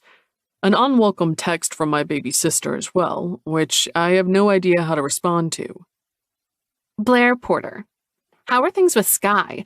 You know I can't meet her and then hear nothing more about her. Come on, give me the latest updates or I'll badger you to death this weekend. That's a threat, and I expect your speedy compliance. I know she would. She'd badger and ask questions until I'd cave, which I always did with her. Cole Porter. I don't negotiate with terrorists. It won't hold Blair off for long, though. I know that much about my little sister. At the same time, couldn't people just stop asking about Skye? Reporters, family members. I don't have any fucking answers. Not for them and not for myself. The final straw comes in the car that evening, when Charles asks me to. We haven't stopped at 14 Fairfield Point in a while, sir. A delicate pause. Or at the bookstore? I grip the cushioned armrest and stare out the window. No, and we won't again. Ah, he says, his tone heavy with implications. I don't know if it's with censure or with approval, but regardless, it's the last thing I need. My mood blackens further. Nick will be in for a treat when I arrive, I think, and knowing him, he'll push me on it too. He does, of course. His arm is draped around the back of the plush booth, a glass of whiskey in front of him. You're late. Traffic.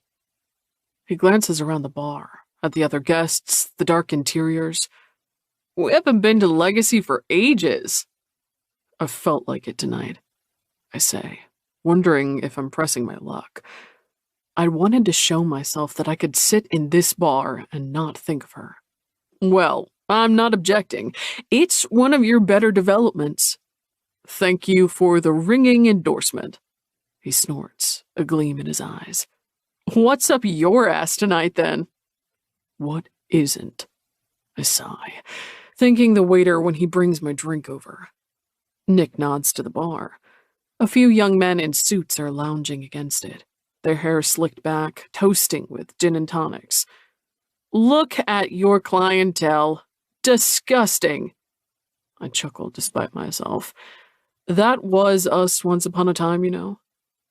Now we always choose a secluded area in the bar, where we're mostly undisturbed. How times have changed. Nick shakes his head. Don't remind me. At least I never looked like one of those rich punks.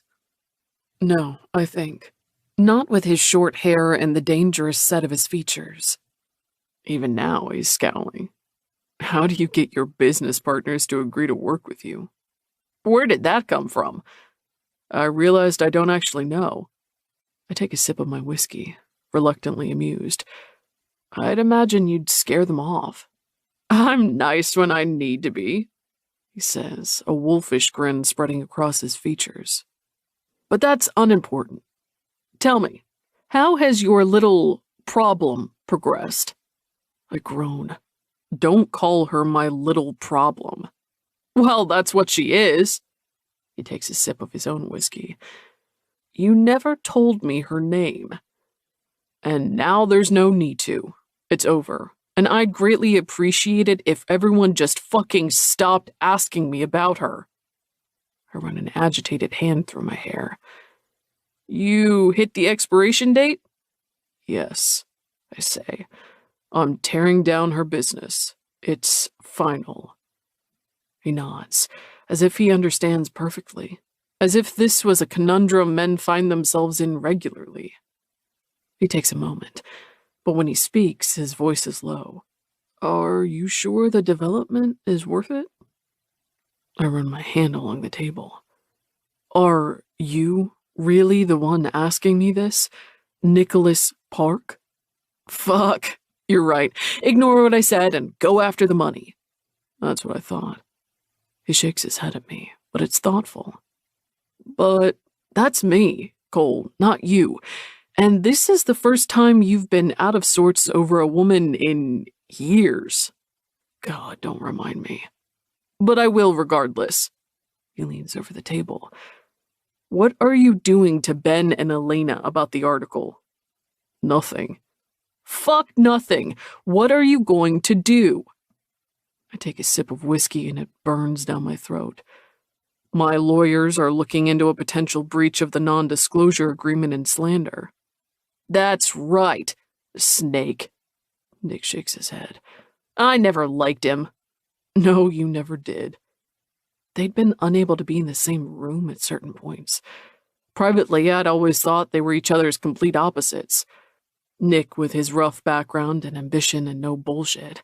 Ben, privilege and charm and not much else. I know by now which friend I'd rather have. Give me harsh truths over well-intentioned lies any day. That reminds me, I say. What's your problem with Blair anyway? I mentioned your name the other day and she practically recoiled. What have you done? Nick's features harden. Nothing, man. Your sister and I are just different people. You know we've never been close. You don't have to get along, but you can at least be civil to each other, I say. I am, Nick mutters, and I don't miss the emphasis on the first word. Maybe I need to have the same conversation with her. But why? Blair's so lovable. Free-spoken, perhaps, but there's no one she meets who she can't charm. Except, it seems, the man in front of me. I shake my head and take another sip of my whiskey. It's not a conundrum I can figure out. Not now, at least. When I finally arrive home that evening, my apartment is dark and empty. There's no hallway table to toss my non-existent key on. There are no bookshelves filled with photo albums and old yearbooks. All my old stuff is in storage, packed up by the movers. I still haven't opened a single one of those boxes. I make my way through the empty living room. It's big enough that my footsteps echo, and into my bedroom. Unsurprisingly, it's as empty as the rest of my apartment. The only personal touch is the books on my side table, piled high. I haven't touched them since Skye was here last. Somehow, I haven't been able to read, despite the sleepless nights. I lie on my back and stare up at the ceiling. I count all the spotlights, 7 of them, before familiar thoughts come creeping in, unbidden and relentless. What is Skye doing right now? How is she handling the news of the demolition? Is she having trouble sleeping too? I shouldn't wonder. I should try to stop caring. That had been my MO for years now. Caring gets you hurt and it makes you weak. My current predicament is the perfect example of that. Caring for Skye has gotten me nowhere. 22. Skye. It took grit and perseverance and everything she had, I write. But in the end, the store opened. It opened its doors to a community starved for stories, and in return, its stories were read. I end the paragraph with a smile on my face. For the first time in months, in years, the writing is practically flowing out of me. Word after word, chapter after chapter, the story living in me, like it's bubbling beneath my skin.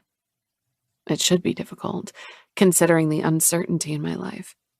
I should probably not be writing at all, hunched over my desk in the evening darkness. But ever since we got the demolition news, I haven't been able to stop. And the best part is that my writing isn't about Cole at all. It's not even really about Between the Pages itself, but more about what the bookstore represented, about what Eleanor was to me, and to Carly, and to so many others who needed a quiet place of reflection. When I glance at the clock, it's past midnight. I've been writing for hours again. It's funny that, for years I thought I didn't have the words in me, and now they won't stop flowing. I close my laptop and stow away the folder on my desk. It contains a set of printed CVs and a list of potential employers. Brooks and King is at the top of the list, including the business card I received from the department head, Edwin Taylor. I climb into bed and try to still the spinning of my mind. Tomorrow will be another day of closing up shop, packaging books, and packing away memories. I turn over on my side, and in the stillness, my mind circles back to the one place I don't want it to go. When the words stop flowing, the thinking begins, it seems. Cole. He sat right there, on the other side of my bed, leaning against the headboard while I was sick. Somehow that's the image I can't get out of my head, night after night. His sleep-deprived eyes, the murmured conversations, where my fever removed all attempts at pretense or wit, when it was just the two of us, without a game or an agreement between us. Our casual relationship had been an adventure, and it came to an end, just as it should have, just like all ill-considered adventures do.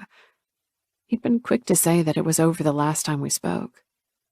And since then, he hasn't contacted me, nor I him. On my nightstand, my phone is lying innocent and quiet.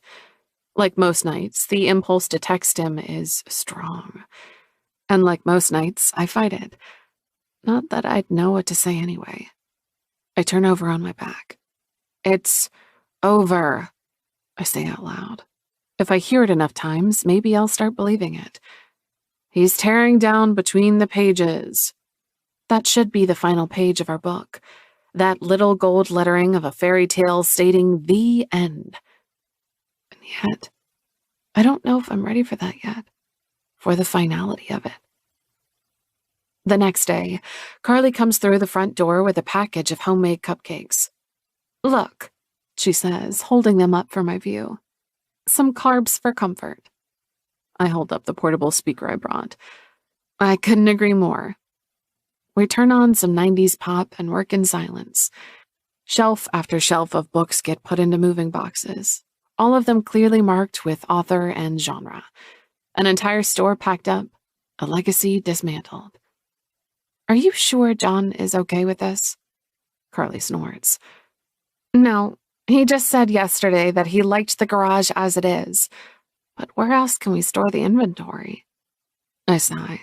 "Nowhere, but hopefully a few bookstores will respond to my email and take some of it off our hands. If not, I already have an idea for selling them online. We should be able to recuperate most of the purchasing cost." "Thank God," Carly says. "I might be able to sell some of the children's books to my son's school, too. They always need more books." "That's perfect." I look down at the book in my hand, at the Art Deco font and the beautiful cover. An American classic, set in the roaring 20s. Carly sees me pause and leans over. "Ah, Eleanor's favorite." "Yeah." It had been a book I hated at first, mostly because I couldn't get into it. It had been assigned reading in school, and nothing kills a good book more than being forced to read it. But Eleanor had helped me through it, and her commentary and insight had opened a door to reading that I'd raced through headlong. She'd set me on the path. Maybe Carly sees my thoughts on my face because she sinks into the old armchair. "Stop it," she says. "Stop what?" "What you're doing, overthinking, reminiscing, beating yourself up, I'm guessing." I reluctantly put the book into the moving box. "Maybe a little bit."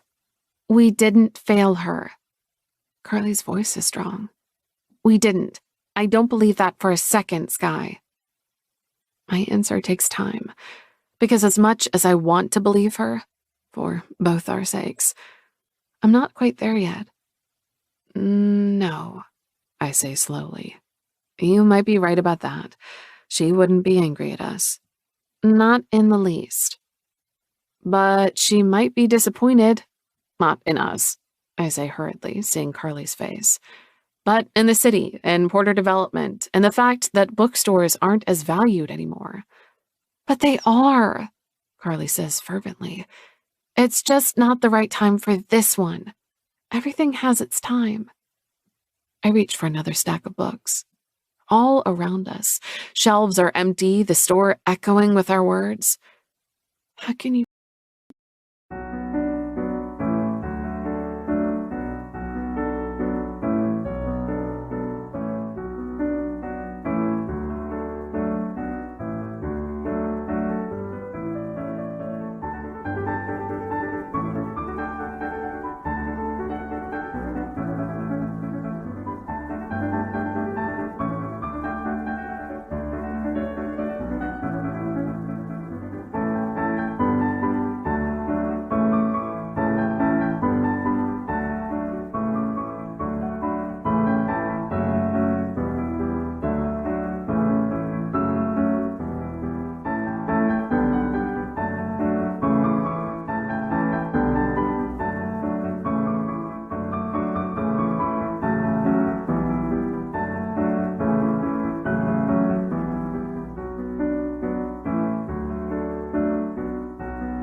Be so calm about this?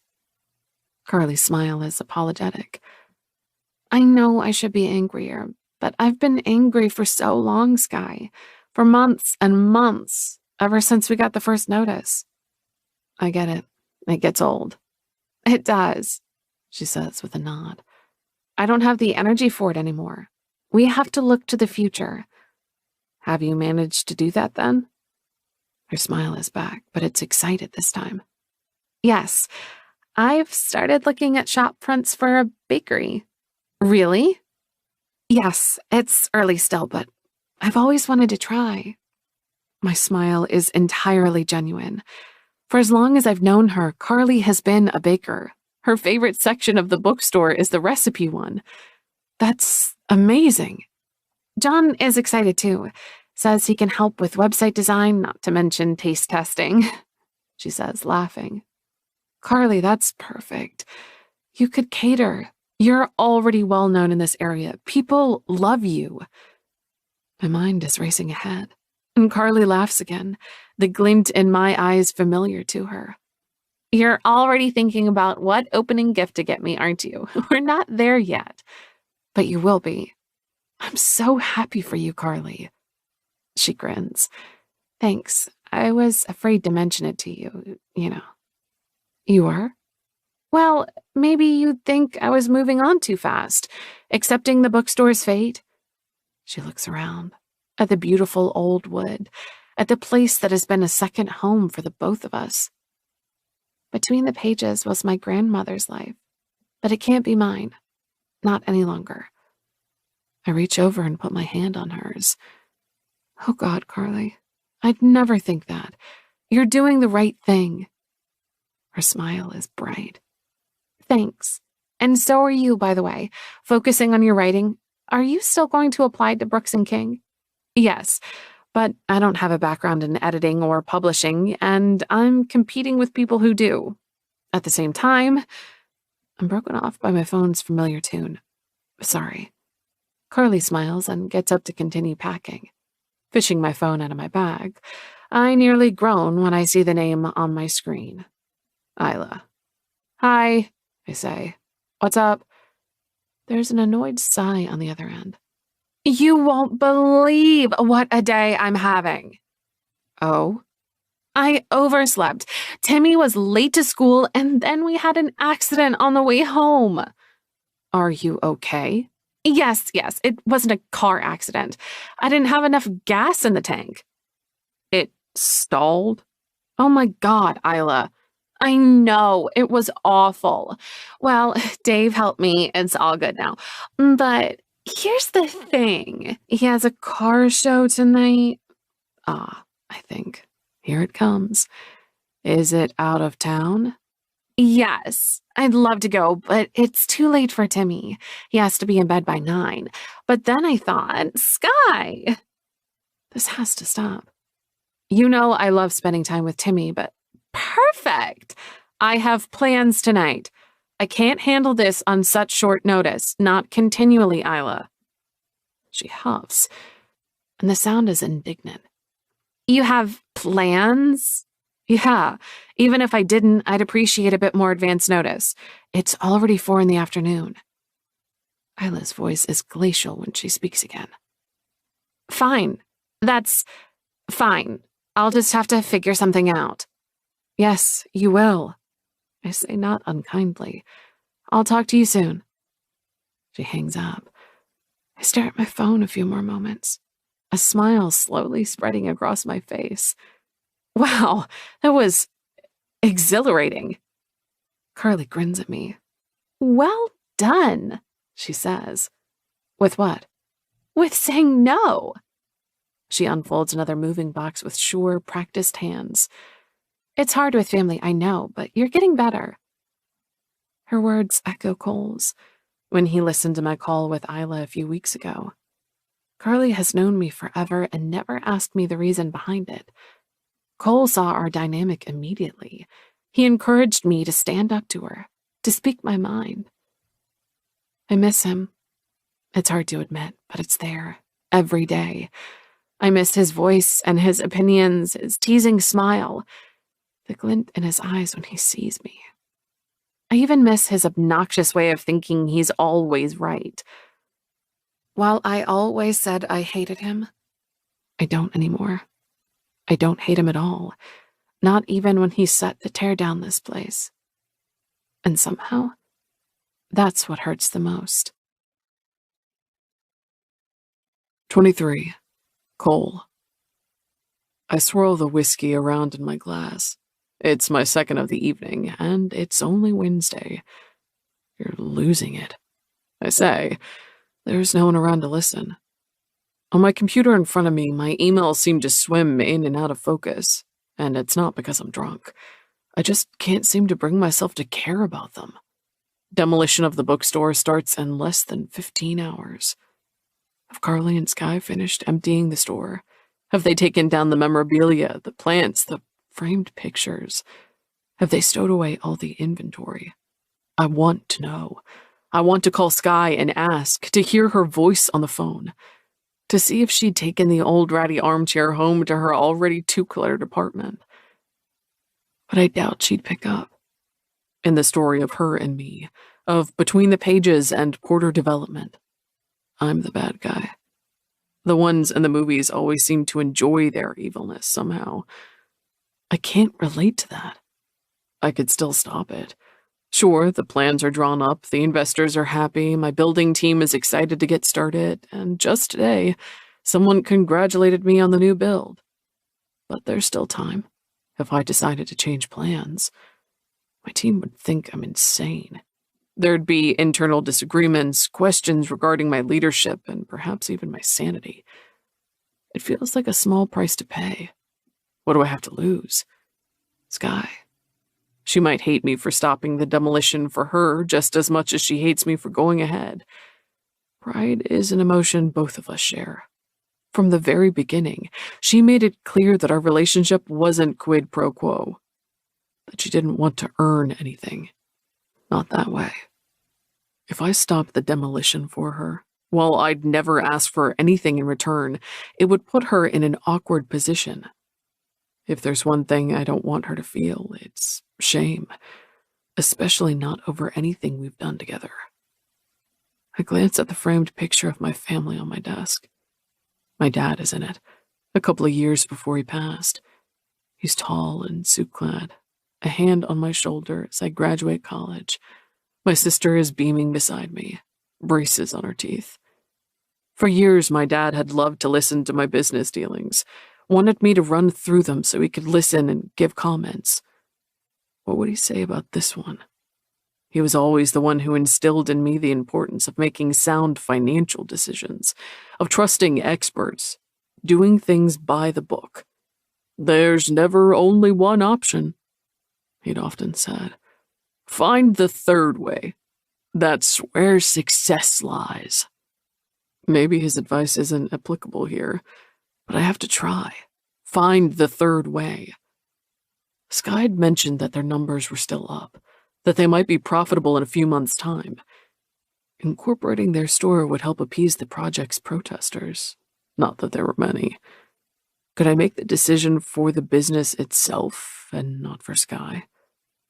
I search through the shared company drive on my laptop until I find the project. And there, in a little folder titled Between the Pages Financial Records, is the accounting report they submitted to my company. I click it open.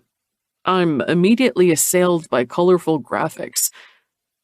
On closer inspection, one is duplicated. The numbers just inverted. Why would their accountant do that? To make it look fancier?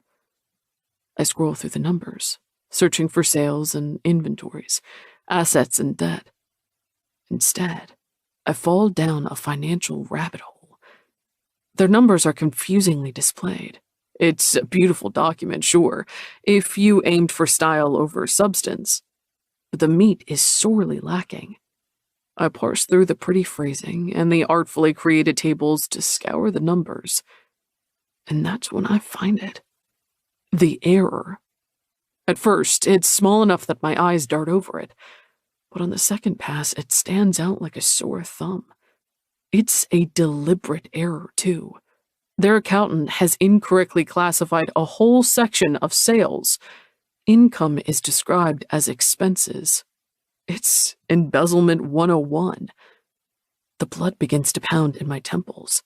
How did my accountants not catch this? Brian said he would run the store's numbers past our in-house financial department. Ice sets in my stomach when I realize the reason. Of course, Cole.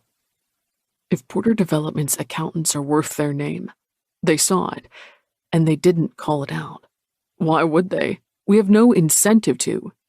Because the truth, hidden beneath this fraudulent document, is clear. Between the Pages was profitable, and someone submitted a forged document to our company in hopes that we'd let it slide. Skye had succeeded. She'd managed to turn it around, damn it, and their accountant and my own damn company are trying to cheat her out of it. My hand is nearly trembling with cold fury when I reach for the phone. Brian is my first call. Sir? The bookstore's numbers are falsified. Did you know? A delicate pause. Sir, answer the question. Their financial team made me aware on the down low that their accounting report seemed amateurish, riddled with errors. I decided not to press the issue. He lets the words hang for a few moments. Why would we, sir? Because we made a business deal with them. Because I gave my word. My voice hardens. We halt tomorrow's demolition. Nothing proceeds until our accountants have double-checked the whole thing. Shocked silence. And then, just as I'd expected, his outraged voice. Things are already in motion. Pausing it now will cost you money, sir. So be it. I'm calling Sam next to let him know the exact same thing. Well, All right, I'll make the arrangements too. I expect you to. My hand tightens around my cell phone. I don't appreciate you deciding what information I will or will not have access to regarding my own business deals, Brian. Understood. I hang up, my anger no less sated. Brian might have been a snake, but he's a snake I hired and promoted. I should have asked to see the numbers myself and not simply trusted. Sam takes longer to answer, and when I glance at the time, I realize why.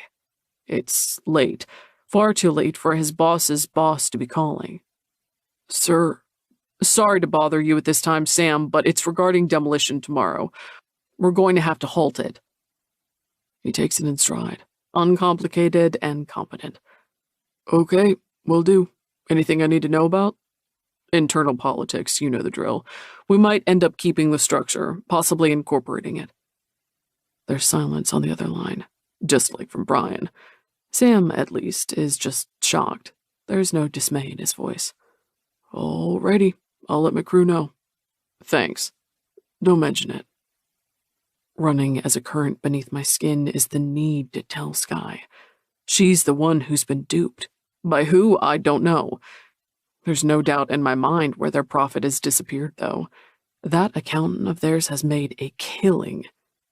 I grab my laptop and phone, striding for the elevator. It's late. She hates me. And yet there's nowhere else I can be right now and nothing else I can do. I have to set this right. Having given Charles the night off, not to mention down 2 whiskeys, I'm left with no other option than to hail a cab. I dial Skye's number when I'm nearly at her apartment. There's a fierce purpose in my voice when she picks up. Skye, it's Cole. We need to talk. I'm coming over. Her silence is absolute. And then, quiet and surprised, What? There's something I need to show you. Right now? Yes, it's about the bookstore. You guys did it. You were profitable, Skye. The numbers are wrong. Her breath is shaky, and I don't know if it's with relief or pain. We were? Yes, let me prove it to you. When do you get here? I'm outside now, I say as the cab pulls onto her street. Good, she says, fire in her own voice. I'll leave the door open for you. My patience is stretched too thin to wait for change, and the cab driver grins at my obscenely large tip. I take the steps to her apartment in 2. She's waiting by her front door. At first, the shock of seeing her after nearly 2 weeks apart drives all thoughts of embezzlement from my mind. Her thick brown hair is in a braid down her back, an oversized sweater loose on her frame. There's not a stitch of makeup on her skin. She's painfully beautiful. If you're joking about this, she warns, Cole, I swear I'm not. Maybe she sees it in my eyes, or maybe she's shocked that I walked straight past her into her apartment. But for some reason, Skye doesn't protest. She just locks the door behind me instead. But the numbers didn't add up, she says. We were told the store wasn't profitable. How? Your accountant lied. I open my laptop and pull up the between the pages documents, sitting down at her kitchen table. She takes a seat next to me. The scent of her shampoo, as floral as ever, washes over me. How? Look. I point at my screen, at the error, at the numbers that don't add up. She didn't try to hide it particularly well. The voice grows hard. I'm guessing she gambled that neither you or Carly would figure it out, and what's more, that Porter Development would let it slide. Skye's voice is shaky. Could it be a mistake? It's not. It can't be deliberate. It's 100% deliberate. I'm harsh, but it's too important, and I'm too angry on Skye's behalf. She must have funneled your profits into her own accounts. But I've known her since college. Yes, but that means nothing, really, I say, thinking of Ben. I'm sorry. Her hazel eyes are blazing. So we were profitable? The numbers sure seem so, yes, but I'll make sure my accountant runs through a thorough check on it. And to give me the correct information this time, I think. Skye gets out of her chair, energy running through her body, and starts to pace in front of me. In her pajama shorts and slippers, she's a glorious sight. I can't believe this.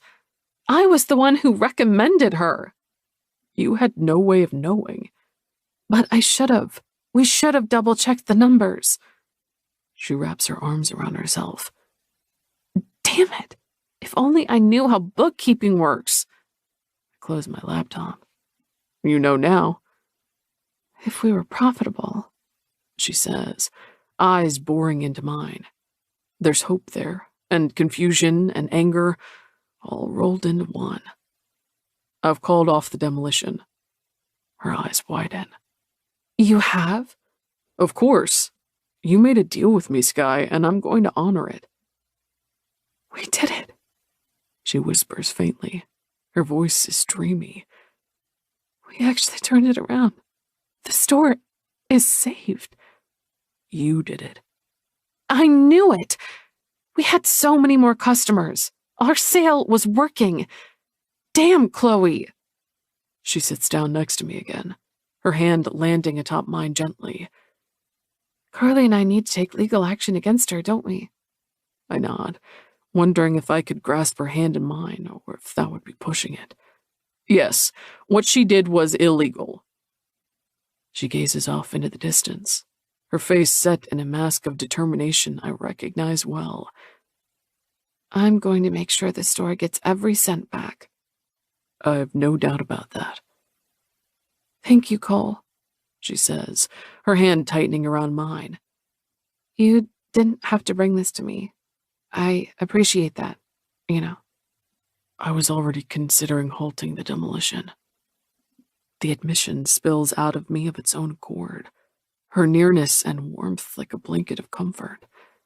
Skye's mouth drops open in surprise. Why? Because I couldn't stand the idea of you hating me, I say. My gaze travels across her face, noting the surprise in her eyes, the tendrils of hair escaping her loose braid. But that's a discussion for a different day. What are you going to do now? I need to call Carly, she says. And I have to see Chloe, our accountant, she adds, seeing the confusion on my face. You want to confront her? Yes. I have to know, to hear her say it. It might make things harder for you, and not easier, I caution. Confronting Ben hadn't helped me in the least, especially not hearing him admit to what he'd done. Her eyes soften. You're right. But I have to. I'll invite myself over tomorrow evening. Anything you need, Skye. I reluctantly pull my hand out from underneath hers. It's late, and she has much to think about. She needs to call Carly to process this. As much as I want to stay, it would be pushing things. She reaches out to put a hand on my sleeve. Wait, what happens next? And damn it, but I can't help myself. I reach out and push a lock of her hair behind her ears. Skye doesn't seem to be breathing, looking up at me. Invite Carly to my offices the day after tomorrow, I say. We'll meet with my accountants and lawyers, go over the bookkeeping in detail, and work out a strategy for the bookstore going forward. Skye's breath is shaky, and then she's hugging me, her head against my neck. Slowly, I wrap my arms around her. She's so warm. The scent of her hair in my nostrils, the curve of her waist beneath my hands. I don't want to let her go. Thank you, she murmurs. I don't know what to say. Thank you. I touch my lips to her ear, unable to resist. There's no need to thank me, Skye. You did all of this yourself. My tone is warm. I wonder if she hears the truth, all of the things I find myself wanting to say and unable to bring myself to. Not yet. Not the plants, she says, a smile in her voice. She's still in my arms. Okay, so maybe I helped a little, but I'm the one who should apologize. She pulls away and I let her go reluctantly. There's a smile on her lips. I think we both should, but that's for another day. I understand. I take a step back, releasing her hand. Call Carly. I'll talk to you tomorrow. Okay. She wraps her arms around herself again, the long sleeves covering her hands, and watches me open her front door. Despite the subject matter, despite the confusion between us, the look in her eyes makes my chest tighten with emotion. Thanks, Porter. There's a smile in my voice, too. You're welcome, Holland. 24. Skye. I square my shoulders. Despite my calm assurance to Carly that, yes, I can do this, don't worry, anxiety runs through my veins, and right behind it, guilt. I had recommended Chloe. She had been hired on my suggestion, and then she'd screwed us over. I pressed the intercom to Chloe's apartment. I'm downstairs. Come on up. Her cheery voice makes my stomach drop even lower. If Cole is right, if her mistake isn't a mistake at all, but deliberate embezzlement, she's still willing to have dinner with me. Just imagining it makes me feel nauseous. My phone feels like a box of dynamite in my pocket. It's recording all sound. Anything we say saved for posterity. That's the second reason I'm here tonight, to get an admission on tape. Chloe opens the door to her apartment with a smile, her hair in a high ponytail. I'm so glad you took me up on the offer of dinner. Does she mean that? 24 hours ago, I wouldn't have doubted her for a second. Now, I can't not. Thanks for having me. Wow, whatever you're cooking smells good. Pasta carbonara, it's a simple enough recipe. I follow her through the living room, a plush couch, a large TV, into a big kitchen. Well, I say, that's still a huge step up. Do you remember in college, we'd make Pop-Tarts in the toaster in our room? Chloe laughs, stirring a pot of boiling pasta. Yes, vanilla for me, chocolate fudge for you. Those were the times. I lean against the counter, wondering where we went wrong for this to have happened. Sure, we'd drifted apart, but there was a time when we'd shared both our days and nights together. She offers me a glass of wine, her smile still in place. My palms feel sweaty around the glass. Dinner had been a pretext to get invited, to ensure I got answers face to face, to avoid being a dodged phone call. But how do you bring it up? This wine is divine. Also, did you steal money from our business? So, Chloe says, how has the job hunting been going after the bookstore closed? I clear my throat. So far, so good. I have a few applications going out this week. That's great. You're staying on top of it. And please let me know if I can do anything to help. There's a beautiful display of compassion in her eyes. I'm truly sorry about the way it ended. My wine tastes sour. Thank you. She turns back to the pasta. I tried everything I could. Did you? I say. How nice. I put my glass down and wipe my hands on my dress. If I'd ever harbored a long-lost dream of becoming a spy, this little attempt would put an end to it. I'm awful at it. Nerves are making my throat feel tight. Where's your bathroom? Down the hall and to the right. Thanks, I'll be right back. I shake my head at myself as I walk swiftly from the kitchen. Just confront her, Skye. How hard can it be? Cole's words come back to me, the ones regarding my sister. You never seem to have a problem standing up to me. Do the same to her. The fire is there, inside me, burning at a comfortable distance. All I need to know is if it was deliberate, if it was... Absent-minded as I am, I open the wrong door to the bathroom. It's her walk-in closet, and it's filled top to bottom with handbags, shoes, and belts. Beautifully displayed bags in a myriad of colors, both brands I recognize and ones I've never seen before. Designer handbags has never been my thing, but even I know that the collection in her closet is worth thousands of dollars. My mind makes the assumptions lightning fast. The fire in me erupts and burns, righteous and fierce. I shut the closet with a bang and stride back into the kitchen. Chloe. Yes? We found an accounting error in your bookkeeping. Maybe I should have phrased it differently. Maybe I should have been smoother. But suspicion and anger are like a cloud around my mind. Chloe gives me a wan smile. Is there? I triple-checked, Skye.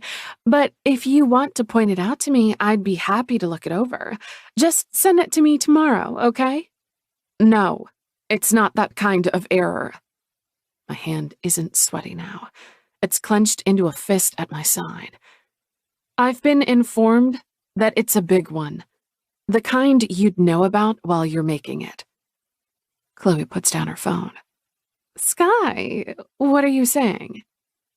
Have you been embezzling from the bookstore? What? She blinks at me. Once, twice.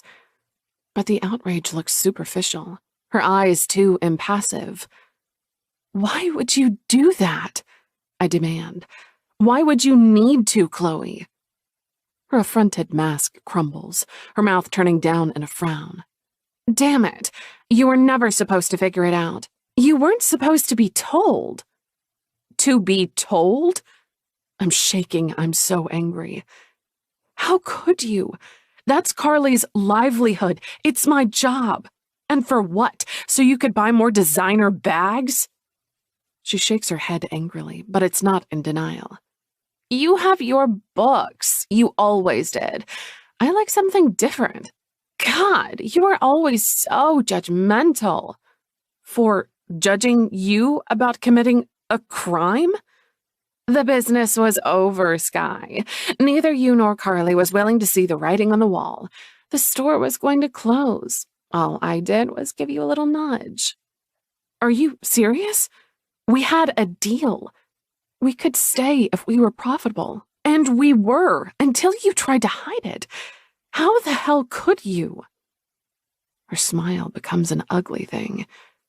If you thought Porter Development was ever going to honor that little deal, then you're a fool. I want to shake her. I want to slap her. I take a deep breath. Give back the money. Every single cent, Chloe. I don't have it. You spent it all? So what if I did? Her eyes narrow, a nasty expression in them. It's a side of her I haven't seen for years, and never this pronounced. Demolition began today. I know the timeline, Skye. Where would you get the support? Who would help you? I'm pretty sure Porter Development saw my error, but why would they care? They're getting exactly what they wanted. I can't believe what I'm hearing. I take a step back, wanting her out of my presence. If you think you've won here, you've got another thing coming. Do I? I'm sorry, Skye. It wasn't personal. It was just business. You bitch. Chloe blinks at me, like she can't believe I went there. Frankly, I can't either.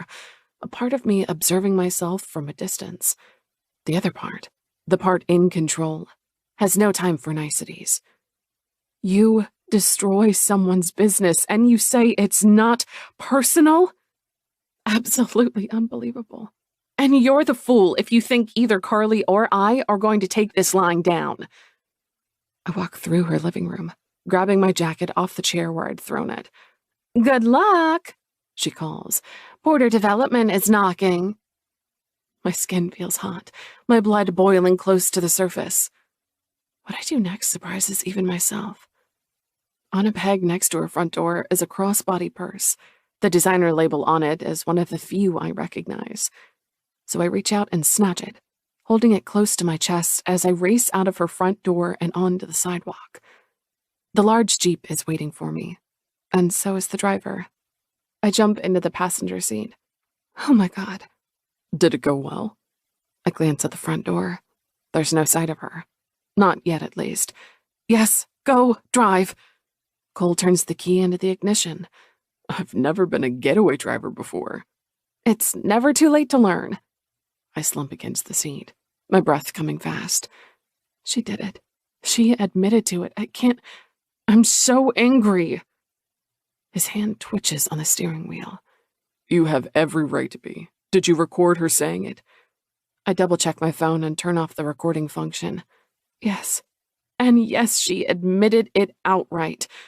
Excellent.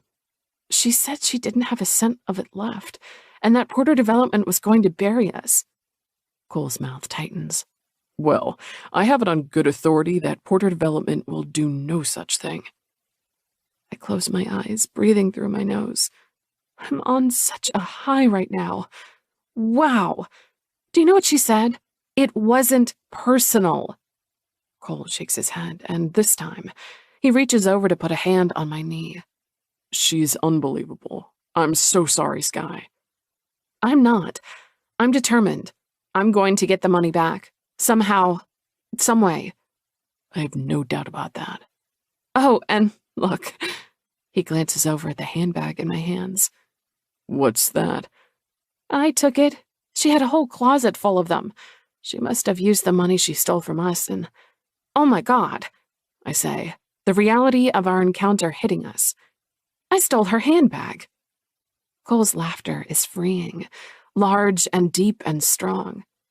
He turns the car around with his left hand, his right grasping mine in his. You're ridiculous. I committed a crime, too. I look down at the sign, tightening my fingers around his. These probably go for quite a lot of money. I'm going to hold it ransom until she pays us back what we're owed. His voice is warm. Sounds perfectly reasonable.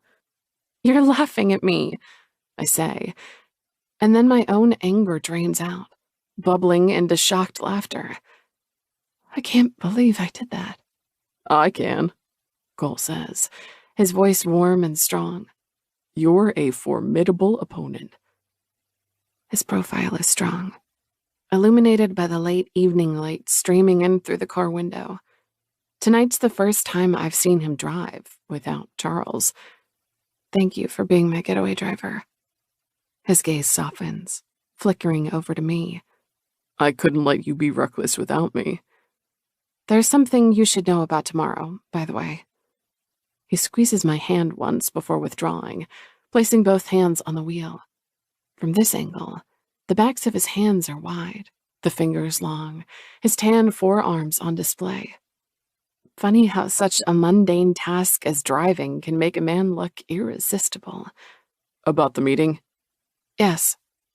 Well, he prompts, if you're trying to build suspense here, consider me on the edge of my seat. Carly knows about you and me. His gaze on me is concerned. She does? How?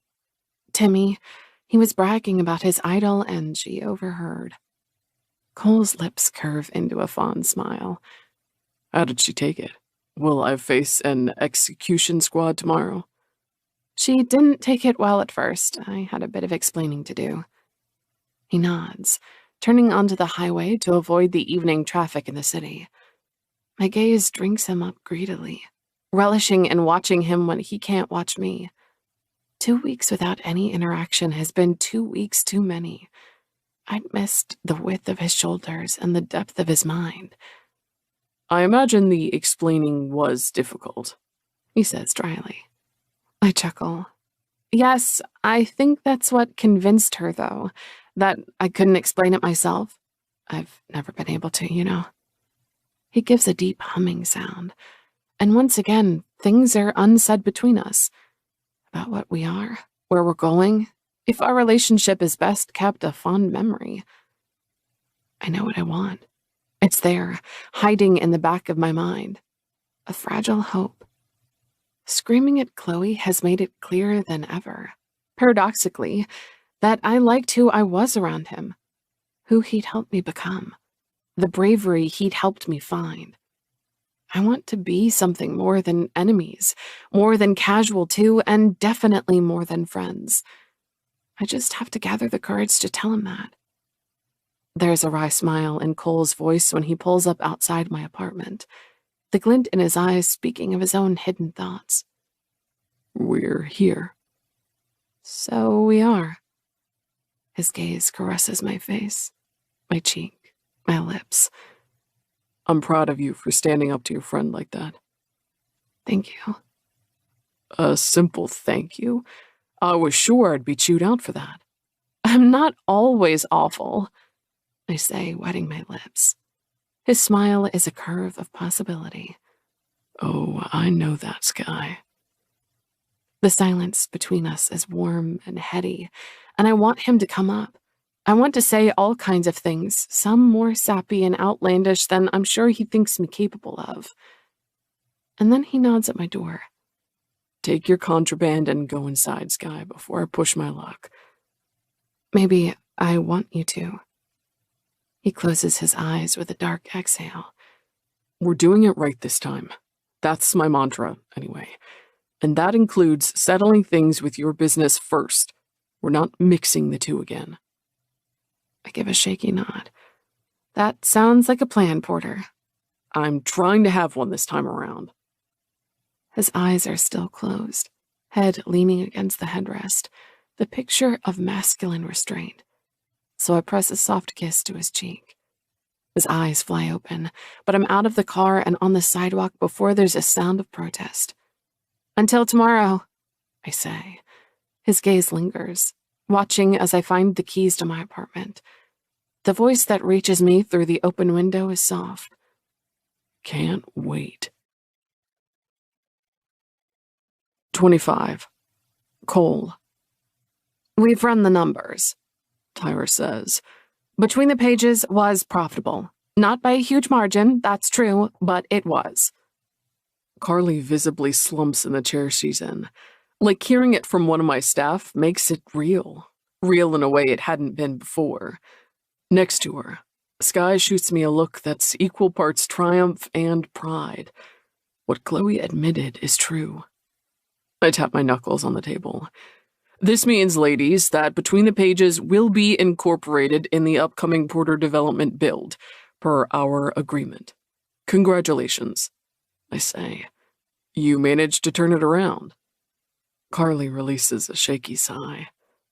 I can hardly believe this. You'll really keep the bookstore? Yes, I say warmly. You won the bet. Besides, having seen how much the store increased its sales these past 2 months has made us reconsider. It could be an interesting business venture.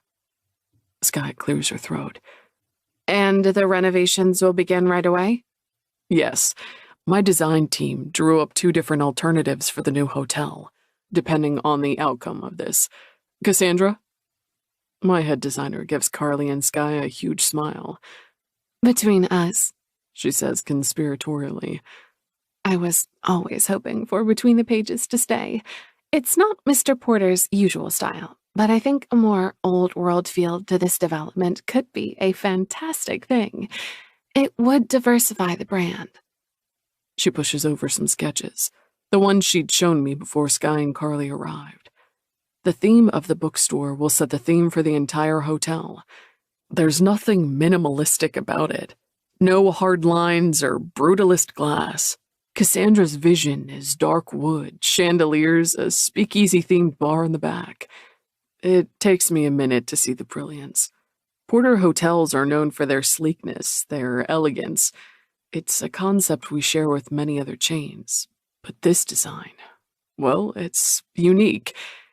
If it's received well, it could launch a new line of hotels for us. Skye inspects one of the images. The bookstore would be a part of the ground floor? Yes, on the corner. We'd essentially build around you. Tricky, but not impossible. Her smile widens as she looks through the sketches. When did you prepare all of this? Weeks ago. Cassandra smiles. We had both options ready, depending upon the outcome of your 2-month business agreement. And that's when Skye's gaze meets mine, her hazel eyes wide and warm. I know exactly what she's thinking. That this was in the pipeline from the beginning.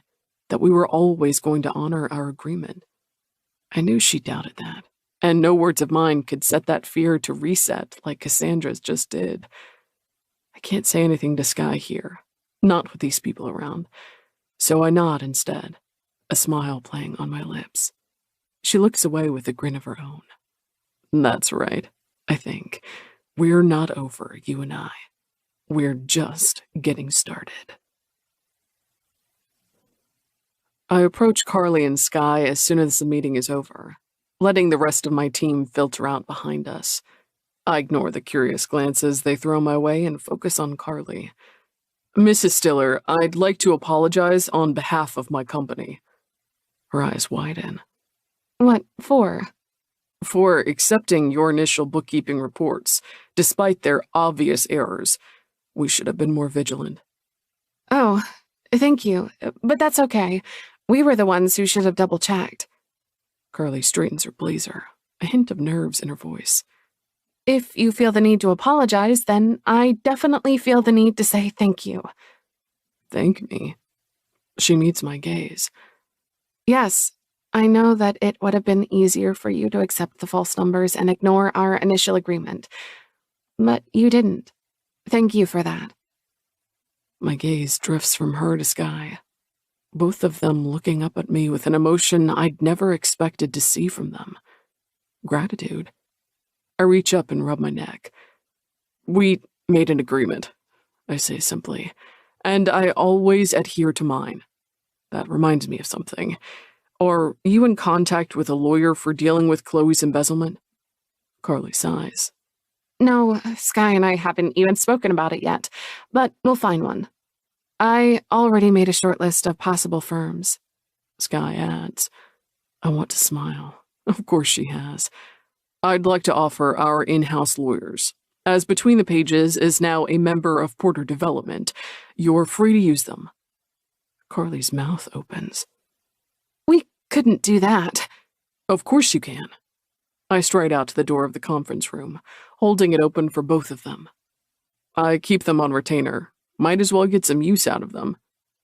Skye mouths a silent thank you behind Carly's back, her hand brushing against mine as she walks past. I escort them to the elevator and the lobby beyond, the need for Skye burning inside my chest. To talk about us, about the things we haven't said, to ask her if she's willing to turn the page.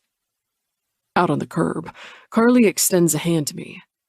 Thank you for this, Mr. Porter, She says. We won't forget it. It's been my pleasure, I say, and I find that I mean it. I've visited the bookstore several times these past few months. Your grandmother created a beautiful place, Mrs. Stiller. I'm glad it's still standing. Her smile deepens, from civil and professional to something real. I think we have Skye to thank for that, too, She says warmly.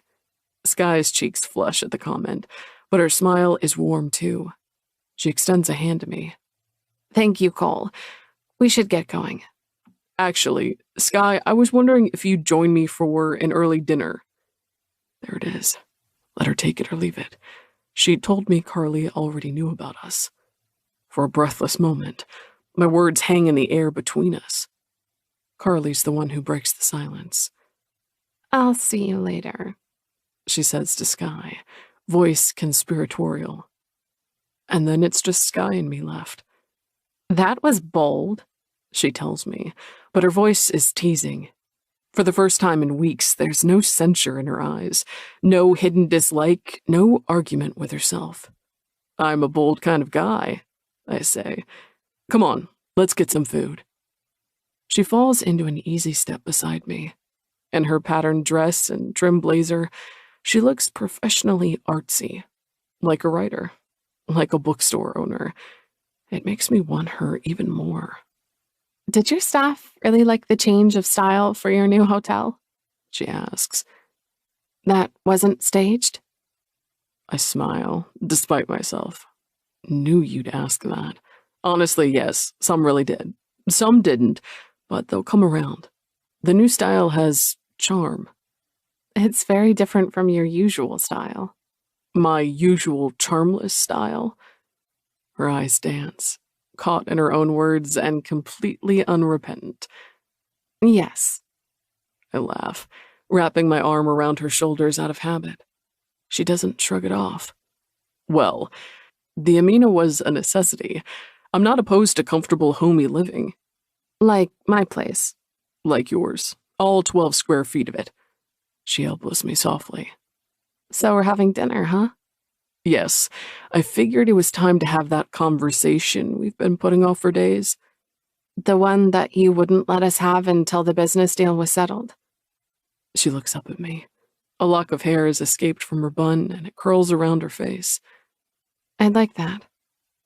The soft, shy smile on her face is my undoing. Skye has been a firecracker from the start, strong-willed and strong of opinion, but I've always known there's a vulnerability behind that facade. She's letting me see it. My words spill out of me of their own accord. I demanded an answer from you about us, the evening you came to my apartment, when you'd just been told the store wasn't profitable. I tucked the lock of hair behind her ear, the back of my hand lingering on her cheek. I shouldn't have done that. It's okay. No, pushing you away was the easier option, but it wasn't the right one. I did the same thing, She says softly. keeping you at arm's length, because the alternative would have been more than I could bear. Oh? Yes, to actually like my enemy. Unthinkable. And I'm sorry for saying I hate you so often. I don't, actually. I'm sure you've already figured that out. My smile is entirely genuine, my thoughts running away from me. I kinda liked it. Skye's teeth dig into her bottom lip. Well, I can say it every now and then, as long as you know I don't mean it. That's a deal. Her gaze shifts from mine to the building behind us. Her voice is teasing when she speaks. This is where we're having dinner? Our leisurely stroll has taken us to the Amina, located just a stone's throw away from my work. As ever, convenience had been king when I chose it. That was not part of the original plan, I say, but if you want to stay in, perhaps order takeout. Skye's eyes glimmer in the evening sunset. Restaurants are overrated anyway, She says. Heat claws up my spine at her low voice, at the feel of her hand in mine. We walk through the familiar marble lobby and into my private elevator. Her skin feels hot against mine as the doors open, revealing my hallway and the living room beckoning beyond. I hate this place, I say. The laughter that spills out of her is surprised. What? Where did that come from? You've made me reevaluate things, I say. I bought it after Elena, and I've barely spent any time here. It's like one giant hotel suite. Skye reaches up to lace her fingers behind my neck. Behind her, the floor-to-ceiling windows offer me a view of the burning evening sky, the setting sun blazing across Seattle. It's a beautiful view, but this sky is prettier. If you only had more fridge magnets. She teases. You'd feel right at home then. Oh, yes, I say. My hands close around her waist, pulling her flesh against my body. I need tons and tons of them. I'll go shopping for some tomorrow for you. How generous of you. I tip her head back, our lips a hair's breadth apart. I can't believe I survived 2 weeks without kissing you, I murmur. She rises up on her tiptoes. Never again. I kiss her. My intention was to go soft, to kiss her gently, to ease back into this. But Skye has never been one to follow my lead. Her soft lips open for me and draw me in, the warmth of her mouth intoxicating. She sighs against me, her body melting into mine, and I lose myself in the feeling of Skye. My hands flatten against her back and push her firmly against me. Her breasts are soft against my chest, her fingers winding their way into my hair, tugging and pulling. I'm sorry, I murmur, my lips finding their way down her neck, her cheek. So am I. Her body, as if moving by its own accord, twines itself around mine. My hand fists her dress, my fingers finding the soft skin of her thigh. I hike her leg around my hip. This has always been an area Skye and I have excelled in. I lift her up and she laughs, her hair tickling my cheek. Where are we going? I sink onto the couch with her in my arms, her legs neatly on either side of me. Not far, I say. You're so beautiful. She reaches up to undo her ponytail. Oh?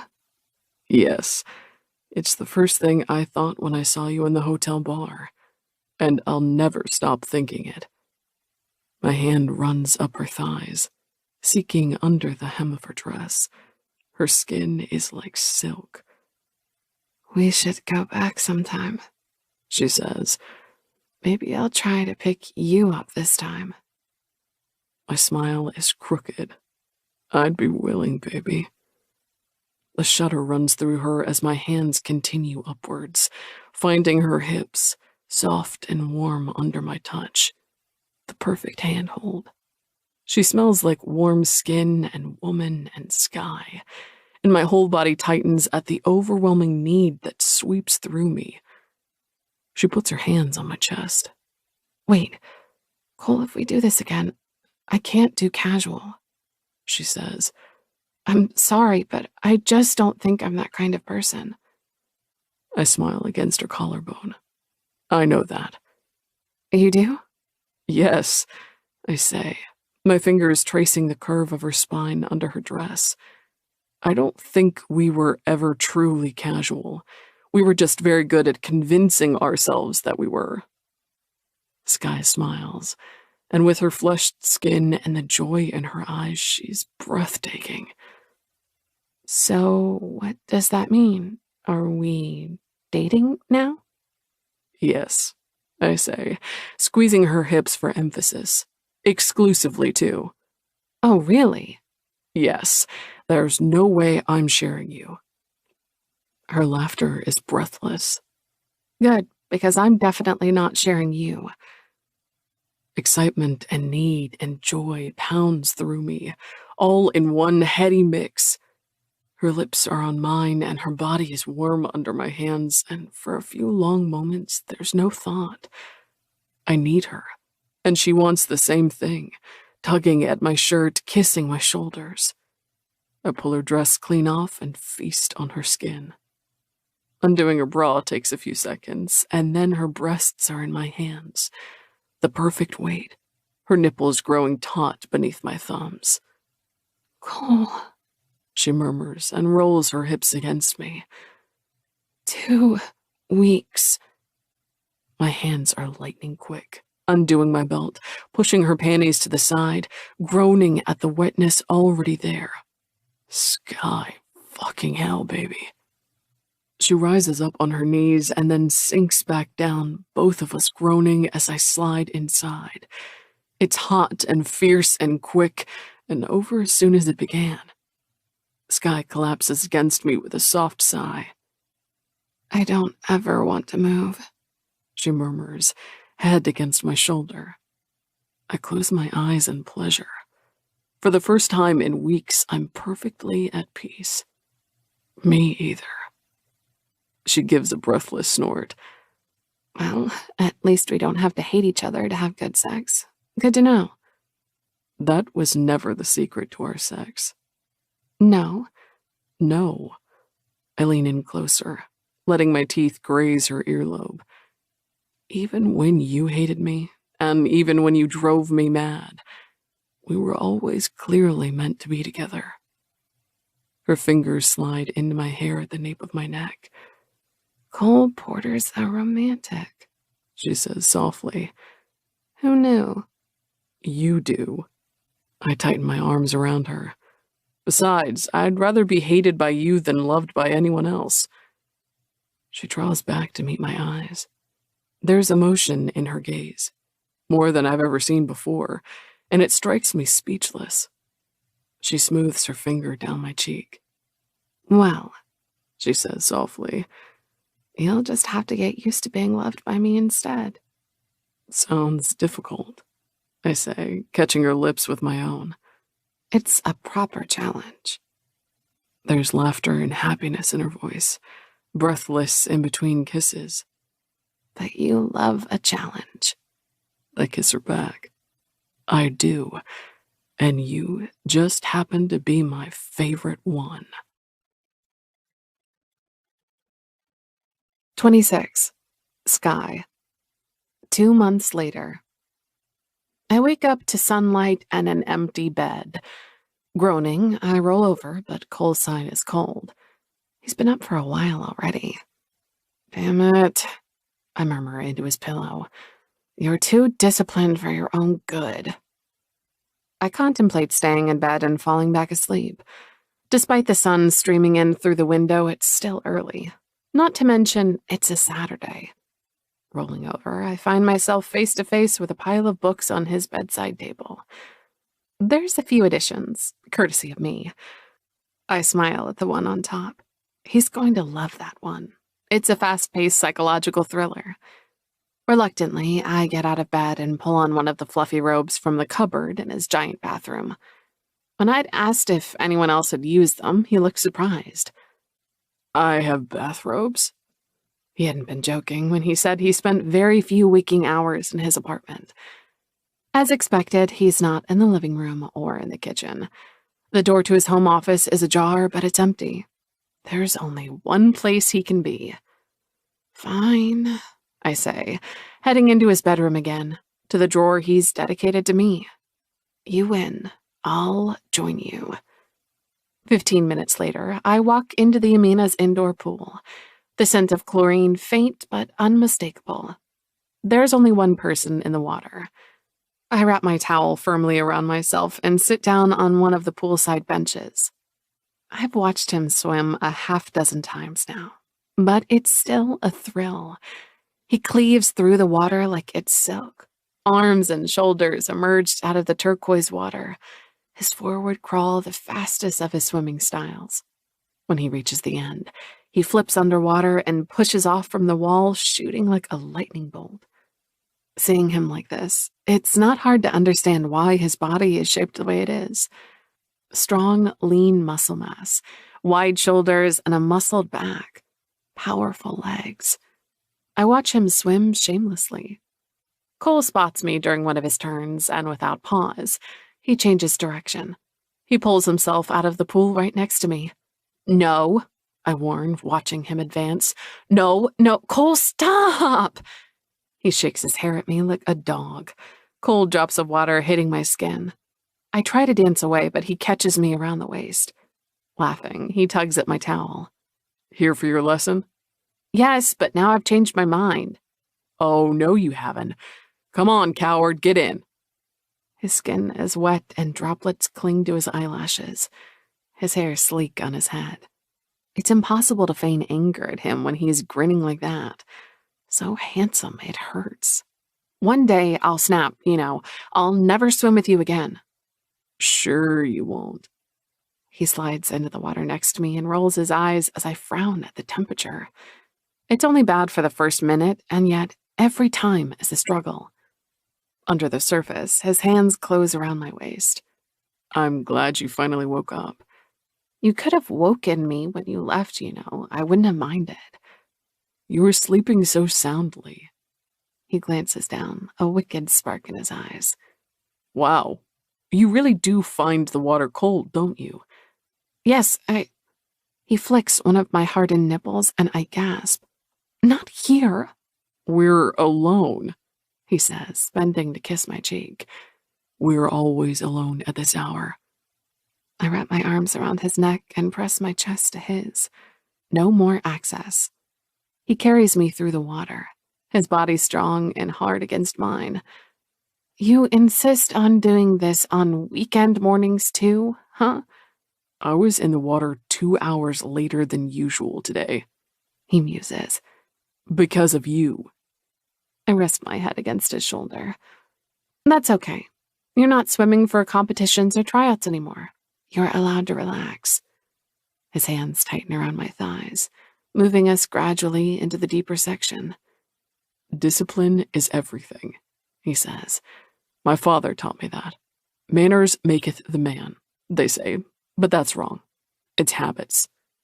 He tips my head back and kisses me, soft, searching, gentle. His lips taste clean and warm. And you're destroying mine, Skye. My smile is crooked. I'm not going to apologize for that, you know. I'd never ask you to. I kiss him again, and he stops walking, my body molded to his. Sweetness turns to heat, softness to pressure, and by the time I break away, I'm breathing heavily.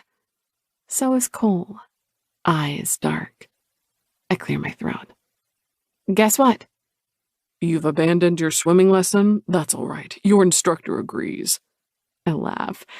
No, I've decided to turn the novella about the bookstore into a full-length novel. You have? Yes, it has all the right ingredients. I lean back, dipping my hair into the water, even if no one wants to read it. False modesty is a sin, you know. I smile up at the vaulted ceiling and float in the water, supported by his arms. You're right. I'll stop. Brooks and King wants the first chapters next week, right? Yes. Hearing him say it sends shivers down my arms, even though it's been weeks since I've received the phone call. They'd loved my query letter and said they'd look forward to reading the finished product.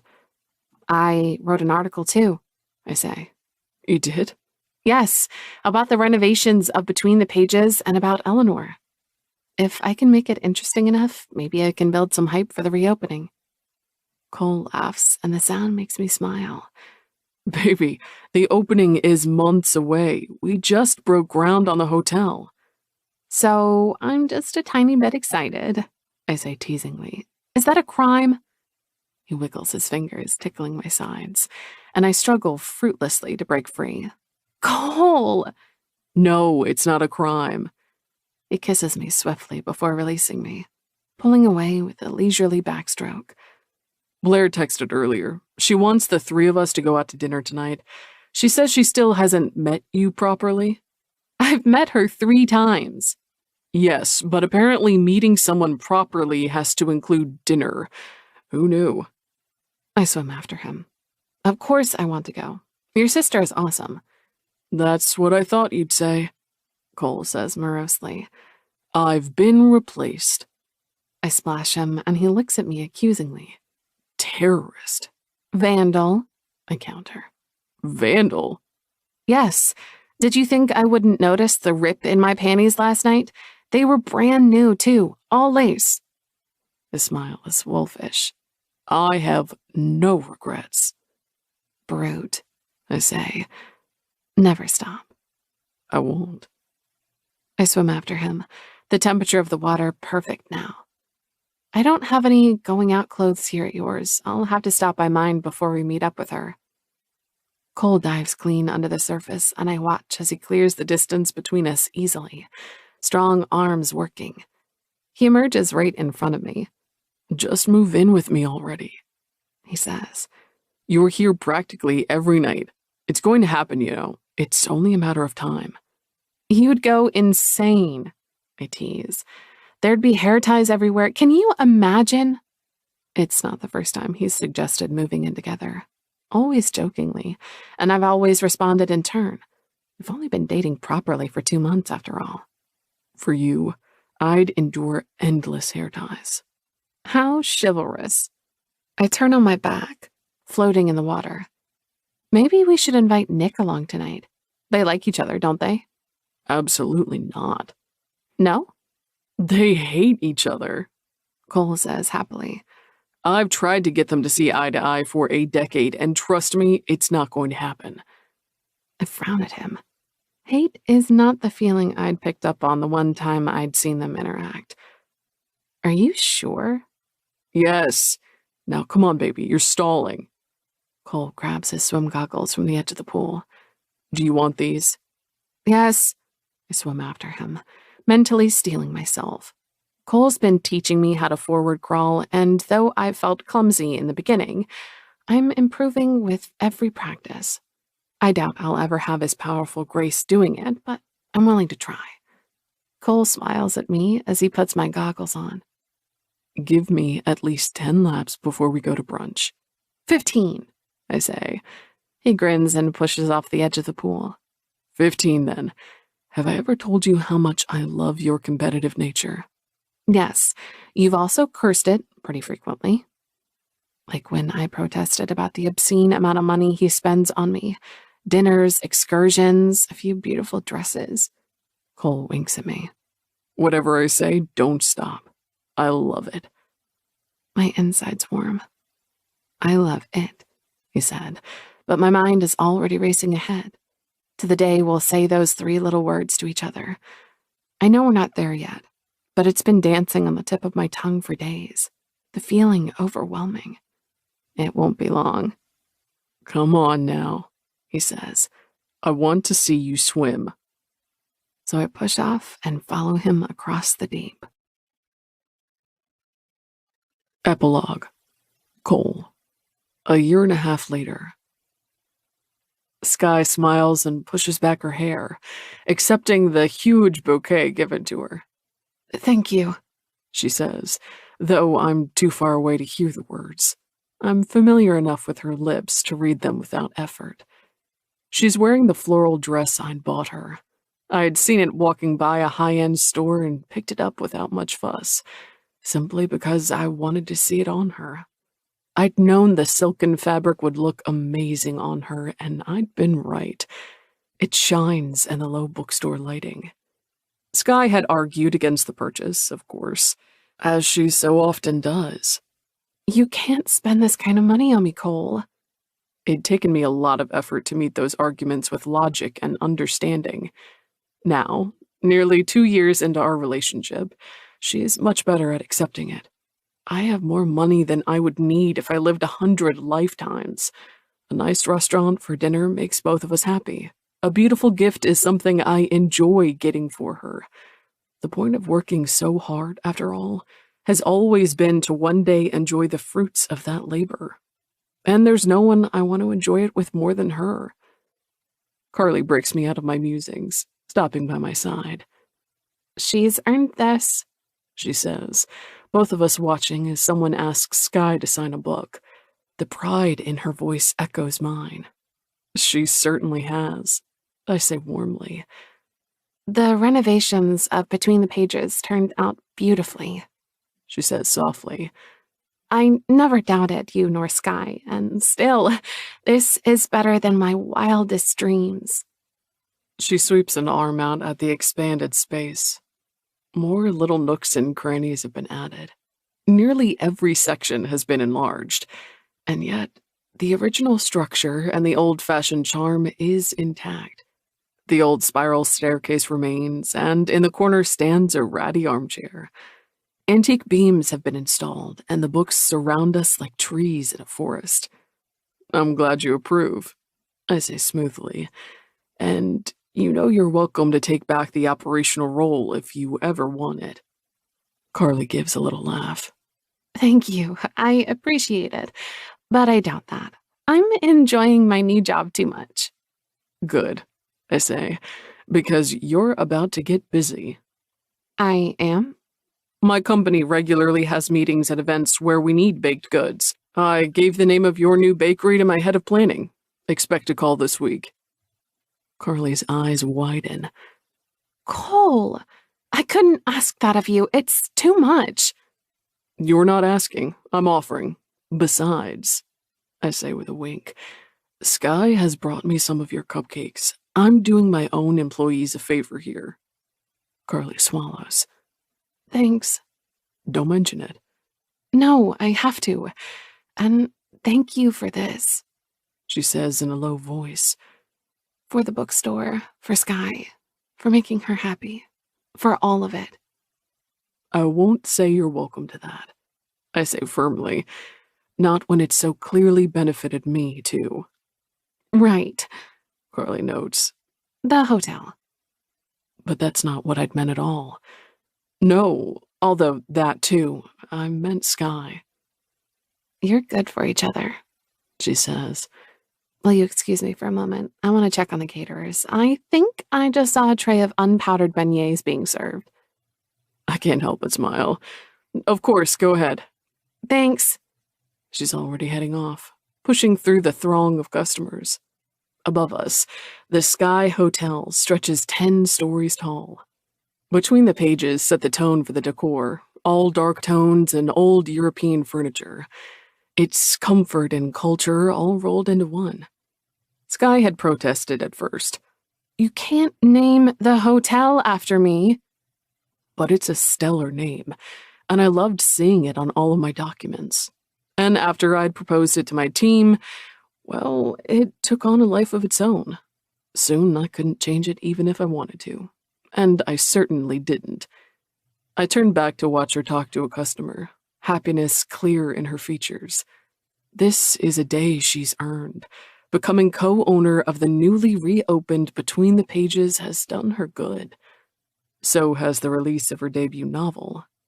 Maybe she feels me looking at her, or maybe her eyes roam of their own accord. But she sees me standing in the wings. A smile lights up her face. It's a private one, meant for just me, and it's filled with intimacy. I watch as she excuses herself, and a few seconds later she's in my arms. You're here. Of course I am. She glances back at the line, at the crowd. Can you believe this? Yes, I say. It's a fantastic book, Skye. They see it. That's what they're here for. Not to mention Brooks and King pulled out all the stops for this launch party, she says archly, but her eyes dance. I can't believe I'm having a book reading of my own. Are you nervous? Yes. I'd have to be dead not to be. I kiss her, reassuring, warm. You're going to knock them dead, baby. Her hands flex around my shoulders. In the dim light, her engagement ring glitters. Thank you. And as soon as you're done, you'll be drinking champagne, a celebrated author, basking in people's congratulations. She rolls her eyes. Just what I wrote the book for. Sarcasm is the lowest form of wit, they say. I bend down further, my lips against her ear. But I love it when you use it. I can feel Skye's smile against my skin. I hate you, she says. Yes, that's it. She leans into my side and I wrap my arms around her waist, pulling her into my body. I'm so proud of you. Now go out there and kick ass. And she does. I stand in the back, watching as she takes a seat on the impromptu stage. Edwin Taylor clears his throat into the mic, and the crowd quiets. We're here today to listen to Skye Holland, our newest author, read an excerpt from her debut novel. But first, what inspired you to write this novel? Skye's answer is lengthy and personal, and I watch several people dab at their eyes.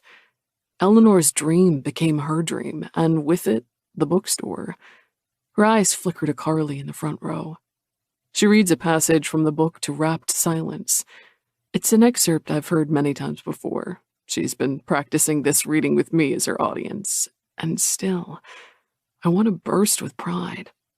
She's accomplished her dream, and I know it's only the beginning. I join in the feverish applause as she finishes up. Her smile's shy and proud at the same time. Makes me ache inside. Hard to believe she's all mine sometimes. Cole! Timmy pushes his way through the crowd to me. There you are.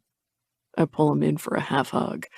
Man, you get taller every time I see you. He straightens a bit. I know. I'm getting faster, too. Yesterday at practice, I managed to get 2 home runs. Really? Yeah, I had to tell you. That's impressive. I put a hand on his shoulder and he beams up at me. 2 years with Skye has also meant 2 years with her family. And while Isla and I still don't see eye to eye, Timmy is mine to the bone. We're still going to the game on Saturday, right? You and me? Wouldn't miss it for the world, I say. Timmy and I go to most games by ourselves now. Skye joins occasionally, but she's just as happy to send us off with what she calls guy time. I don't mind at all. In fact, I'm currently in talks with the team to organize a meet and greet with the players for Timmy's birthday. Isla joins her son and shoots me a polite smile. She shares Skye's brown hair and hazel eyes, but she wears the features so differently that they hardly look related. This is beautiful, what you've done for Skye, she says. Thanks, I respond, but she wrote the book by herself, got it published herself too. Isla smiles, but there's a glint in her eyes that tells me she's not convinced. I swallow my anger and look for Skye in the crowd again. She's glowing. As the months have gone on, she's learned to tune out her older sister's negative energy. As for myself, I only grow more and more incensed by it. Oh, I'm sure, Isla says. She's worked very hard, but then again, having you as a boyfriend certainly can't hurt. She says it with a wink, but there's nothing humorous about the implication. As Skye's success has bloomed, Isla's little comments have grown in rancor. Fiancé, I correct, and if I've given anything, it's only been moral support. Isla snorts good-naturedly, but it doesn't fool me. She's not convinced. I leave her behind in search of my fiancé, finding her halfway through her first glass of champagne with a beautiful flush of excitement on her cheeks. I slide an arm around her waist. The reading went so well. It did, didn't it? In her heels and her sleek dress, she's somehow professional and irresistible at the same time. It reminds me of how she'd looked at Legacy, the first time I'd seen her. Mysterious and alluring. I've signed so many books, too. Do you want your own copy? She asks, eyes glittering. Who should I make it out to? Dear Stud, I say. Oh, of course. I can't believe I even needed to ask. I forgive you, I say. I'll accept to my future husband, too. I like the sound of that. She stands on her tiptoes, pressing a soft kiss to my lips. Should we head to dinner soon? I don't want to keep Blair and your mom waiting. We can go now, I say. Do you feel finished here? I do. I'm not sure how much more attention I can take. Her voice is playful, but the sentiment is genuine. Being the center of attention, having a function revolve entirely around you is tiring as hell. I'd know. I take her hand in mine. Then come on, baby. Let's get out of here. We make our way out of Between the Pages and Skye Hotel, out to where Charles is waiting with a car. I open the door for her, and she slides into the back seat. Charles gives her a warm hello, shooting me an excited smile. He's in on the surprise. I've gained a whole new appreciation for you tonight, Skye says. You have? Yes, for handling all those press conferences and interviews without breaking a sweat. Well, I've had a fair bit of practice. Reaching over, I put a hand on her knee. And I hope you're not completely worn out. We're making a surprise stop for dinner. I have something to show you. You do? Her eyes instantly alight with mischief, a smile on her lips. I press a kiss to her temple. 2 years in, and those eyes still get me going. Just something to celebrate my author wife. Author fiancé, she corrects. We're not married yet. Because someone can't decide on a venue. She tugs at my arm, mock outrage in her voice. Try finding a place that will fit 200 people and still feel intimate. I would be happy eloping, I say. I've said that since the beginning. Skye rolls her eyes at me, scooting over until she can rest a hand on my thigh. You say that, but then I ask you about guests and you rattle off a list a mile long. I know what you're doing, you know. What am I doing? Using our wedding as a chance to network. It's like you're giving out favors to people because you know they'll appreciate being invited, and they'll inevitably be more positive to your developments because of it. I open my mouth to argue, but what she's saying is too spot on. Skye grins in triumph. See? And I don't object, but that means I'm inviting a dozen authors and half the publishers in Seattle. I wrap an arm around her. Have I told you lately that I love you? No, She lies. tell me again. I murmur against her ear. I love you. I love you too. Will you please tell me where we're going now? Good try, but no. Torturing someone with suspense isn't a very loving thing to do. I laugh, my hand tightening around her waist. You're not the least bit tortured. Perhaps I'm just good at keeping it all inside. Her hair smells like flowers underneath my lips. You did well tonight. I'm so proud of you. The bookstore, the book, the reading. You're born for this, baby. She's quiet for a few moments before she murmurs, Thank you. into my neck. It's muffled with emotion, and this right here is what I love the most with Skye. It's always been real between us. Every word, every touch. Not once have I had to wonder if she cares about me, and I've done my best to make sure she never wonders it about me. Trust, communication, love. All the things I never had in previous relationships. Experiencing it with Skye now, it's obvious how false my last one had been. To believe I'd ever missed Elena. You know, I say, if I were to meet Ben now, I'd shake his hand in thanks. She turns to look up at me. You would? Without hesitation, I say. He helped pave my way to you. Skye's mouth drops open slightly, her gaze locked on mine. She's speechless. I'd laugh at the sight if I wasn't knocked over by the emotion in her eyes. Oh, Cole, She murmurs. I love you so much. I clear my throat and look past her. At the driveway we're turning into, the large gate swings open on our approach. It diffuses the moment, and I'm glad of that. Because this conversation has drifted into territory I'd rather not have Charles exploring with us. We're here, I say softly. Charles parks the car in front of a large porch. The house is 3 stories tall, the facade white brick and ivy. She climbs out of the car before I can open her door, eyes wide. Artfully placed lights illuminate the beautiful brick inlays. What's this? It's a house, I say.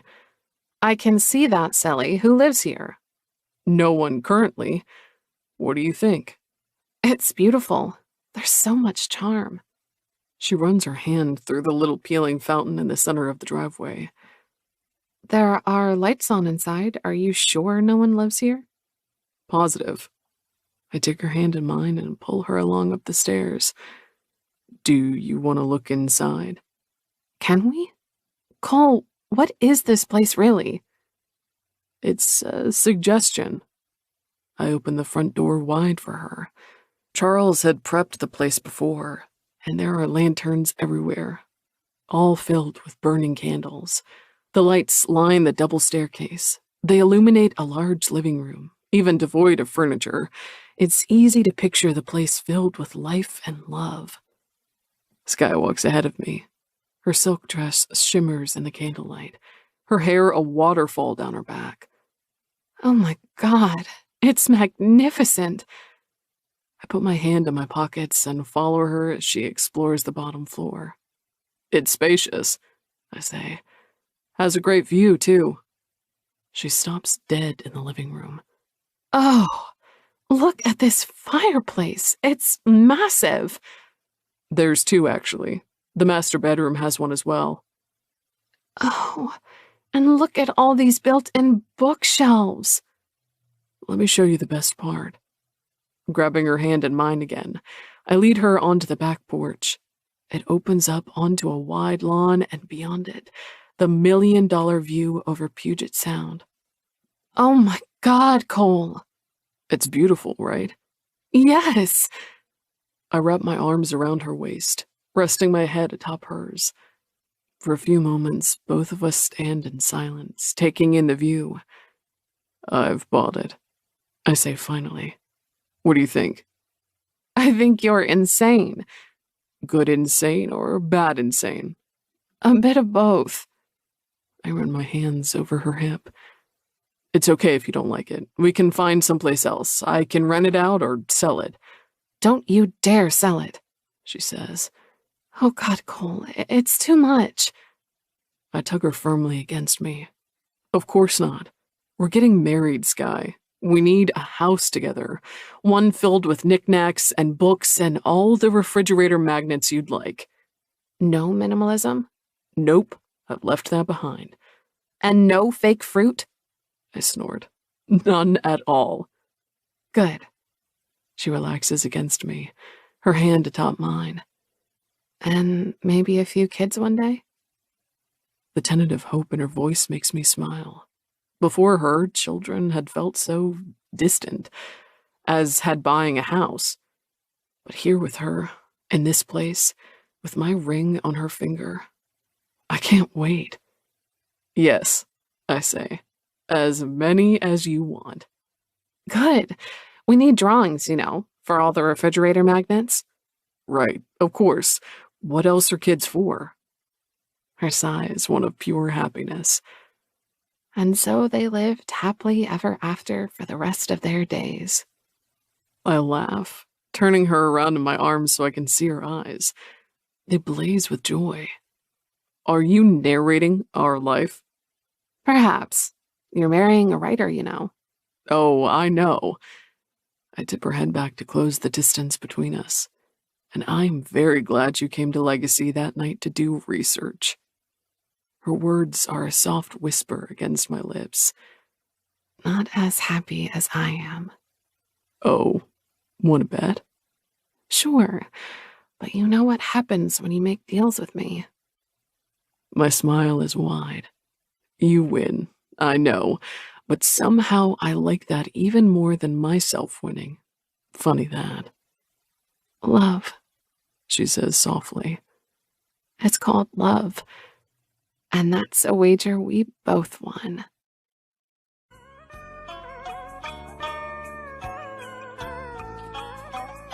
Bác Nhã con ơi, trở mái chèo, thuyền rồng rước khách khỏi nạn eo.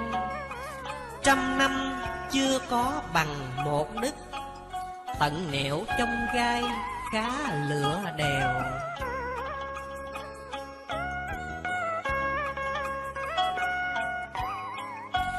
Tâm thành khấn nguyện hoàng nương, cho con pháp điển trì kinh hội này. Người nghe thức tỉnh dậy thời, người đem pháp thi phước đồng như nhau. Trần gian khổ lắm con ơi, thế tục dầm chan đã tận rồi. Di phước thiện duyên nhờ lấy thể, tạo thành ám thức hưởng lành thôi. Cơ trời sắp đặt xây rất gấp, mái tạo đưa gần cạnh hoa khôi. Dục thúc nhân hiền qua cửa mộng, đưa người thức tỉnh để thiền trôi.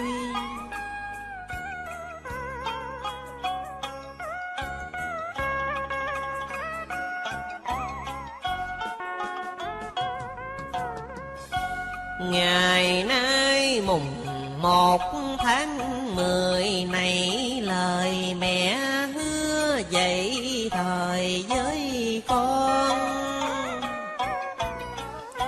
Ngày nay 4 phần làm tròn, mẹ đem bản ngọc lầu son mẹ đề. Ngày sau cửa thanh giữa kề, đổ cho ba tánh trở về đường tu.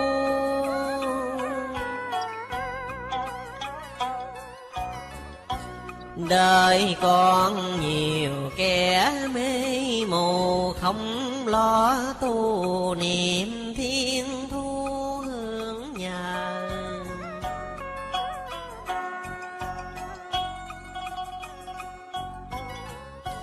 Cuộc đời như thế cuộc cờ, ráng lo tu niệm kịp giờ qua sông.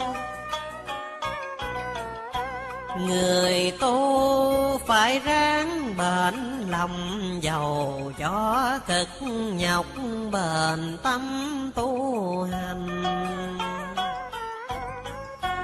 Cần trao một tấm lòng thành, tòa sen chính phẩm để anh chờ con.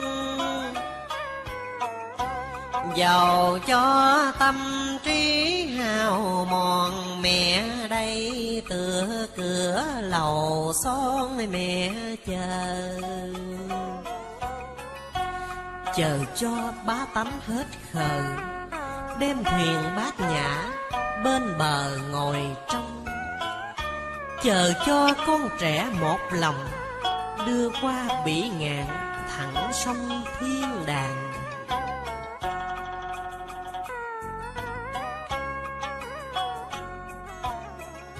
Mẹ thương ba tánh lụy tràn, đêm khuya than thở trần gian có tường. Trần cõi tu niệm là thường, làm sao trở lại Tây phương cho gần. Mãi lo tranh chữ phú bần, chẳng lo kiếm chỗ đục thân sau này. Hiền lành chừng đó xúm dày, mẹ con xúm hiệp hội này chờ mong. Đời này như nước cạn dòng, ráng lo tu niệm mẹ trong đêm ngày. Kêu con sao cứ ngủ hoài, chẳng lo tu niệm ngày mai lên đàn. Nhìn con mẹ đổ lụy tràn, lo cho con trẻ trần gian lụy phiền. Ra tay mẹ năm mối ghiền, độ cho ba tánh vừa kề tiên ban.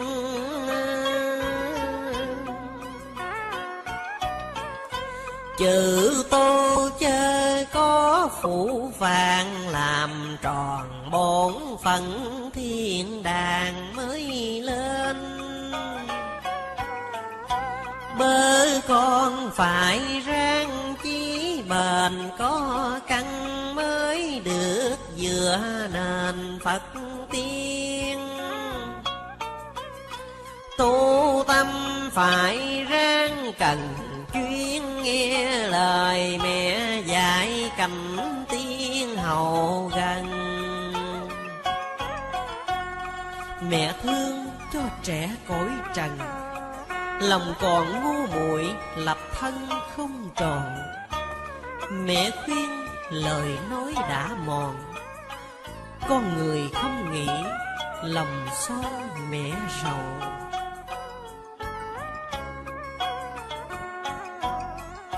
Thế gian nhiều kẻ cơ cầu, nghe kinh rồi lại giả hậu cười chê.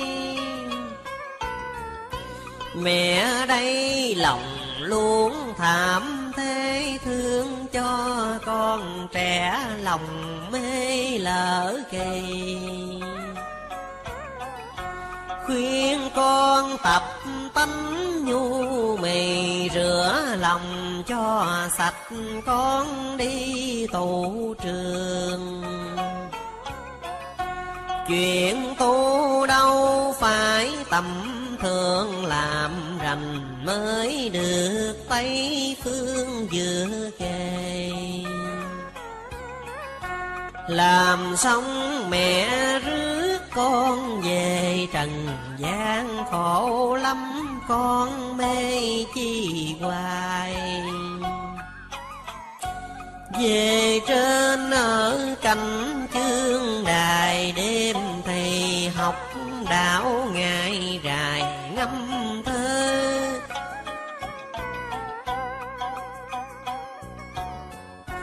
Tu mau cho gấp kịp giờ, ngồi trên tiên cảnh mẹ chờ thành công. Chờ con rước lại tiên bồng, mẹ khuyên con trẻ con không tin lòng.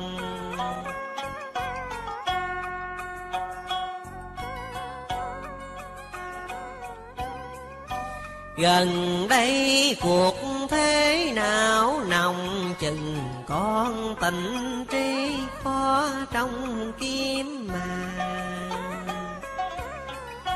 Mẹ nay đi độ mỗi nhà, độ cho con trẻ tinh mà tu tâm. Thấy con lì nhỏ tuôn dầm miệng, thì thiện niệm mà tâm không lành. Người tu tâm tánh cho rành, rồi đây mẹ độ cõi thanh được về.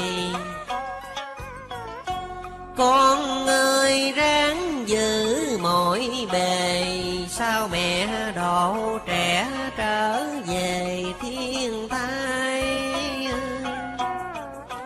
Khuyên ai sao cứ ngủ hoài, đường tiên cõi Phật vậy mau lên đàn. Mẹ đâu có dạ phụ phàng, kẻ ngu người trí độ sanh hội này.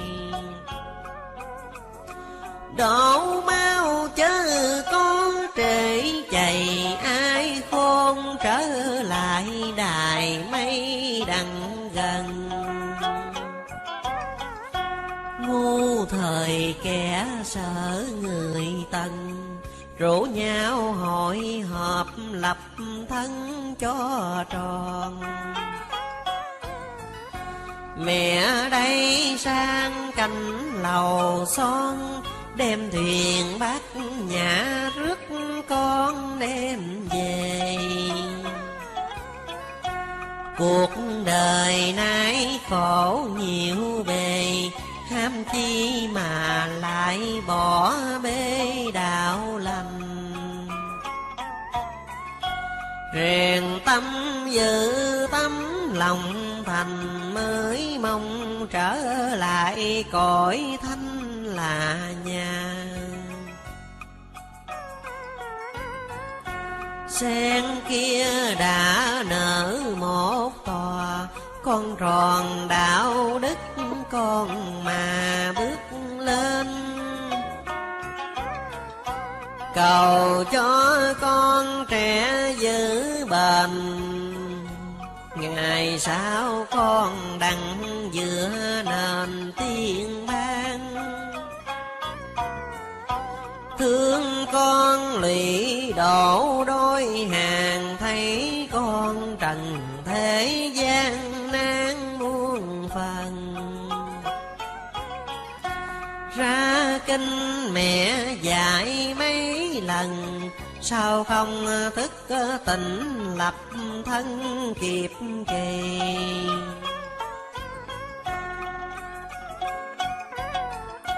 Long qua đại hội vậy thì không lo dự hội, còn thi hội nào.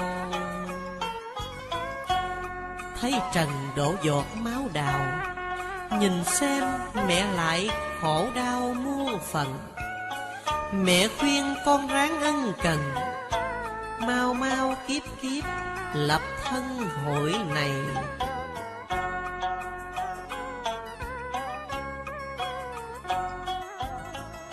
Mẹ khuyên con ráng ân cần, mau mau kiếp kiếp lật thân hội này. Tuần hoàn thiên địa đổi xây, thảm thương trần hạ lòng đây âu sầu. Thế gian nhiều kẻ chưa rầu, nghe kinh rồi lại buổi đầu chê bai. Ngày nào về cảnh thiên thai, con nghe mẹ gọi ngày mai con về.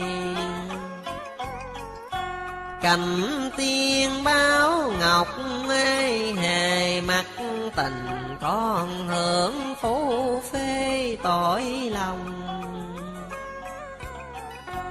Ham chi cái cảnh não lòng, đời cùng có giặc thông dông đằng nào.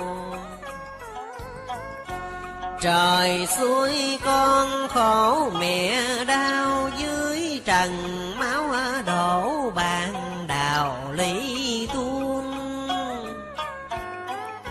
Mở ra mối đạo đau lòng, chỉ đường cho trẻ Tây phương trở về. Con ơi tiên cảnh là quê, cõi trần là chỗ thảm thế lụy mình. Mẹ thương mẹ nói tận tình, kêu con cho khỏi ngục hình ngày mai.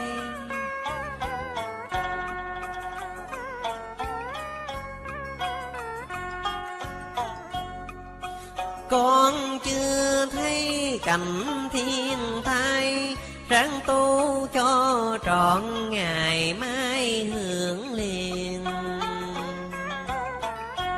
Con ơi tỉnh thất lạ tiền, Quỳnh Nhung thanh lệ lái thuyền đưa con. Mẹ ngồi trên chốn lầu son, mẹ chờ thanh lệ đưa con rước liền. Con ơi cuộc thế nào phiền ham chi, chẳng chịu cõi tiếng quay về. Rồi đây cảnh khổ hậu kề, ráng tu cho kịp trở về mẹ trong. Trở về cảnh cổ thông dông, ở chi trần thế long đông muôn phần. Mẹ thương mẹ mới ân cần, lo cho con trẻ lập thân kịp kỳ. Long qua mở hội tràng thi, khuyên con ráng chí mà thi hội này.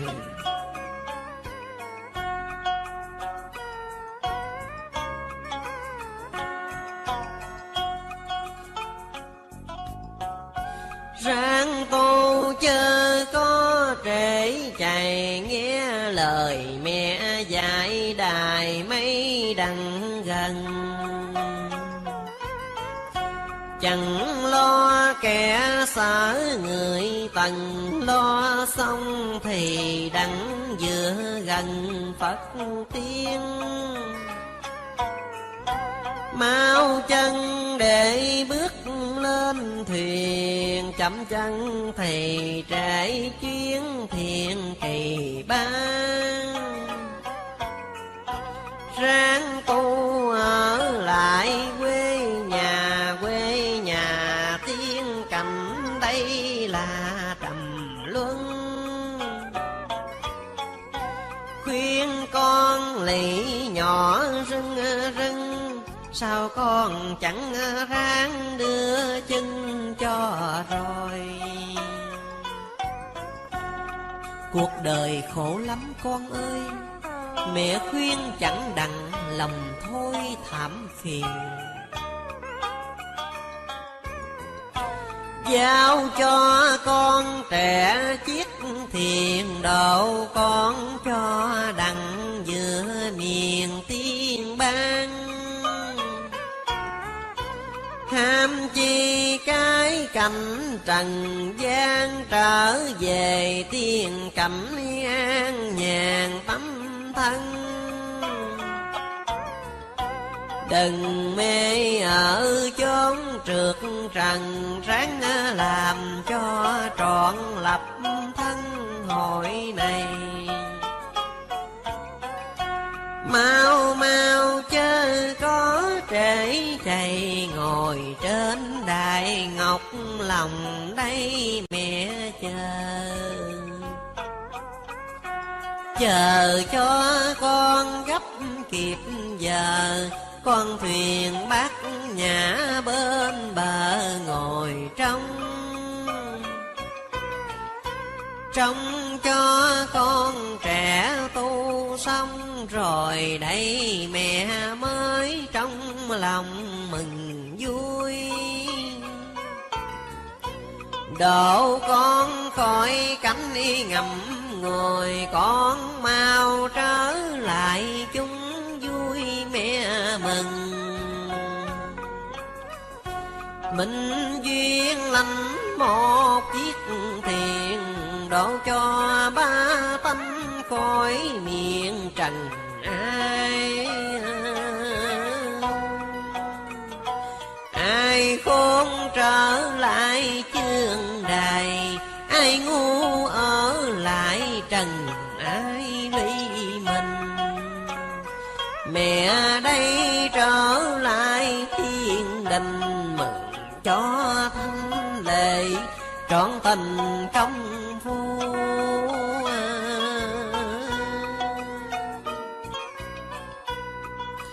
Chi lan mọc lẫn cỏ qua hường, chẳng để mũi gần chẳng biết hương.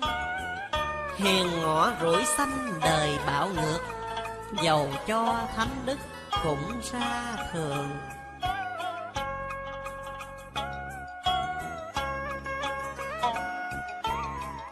Mẹ mở đạo tiên, mẹ chỉ rành kỳ ba khuyên trẻ bước cho nhanh.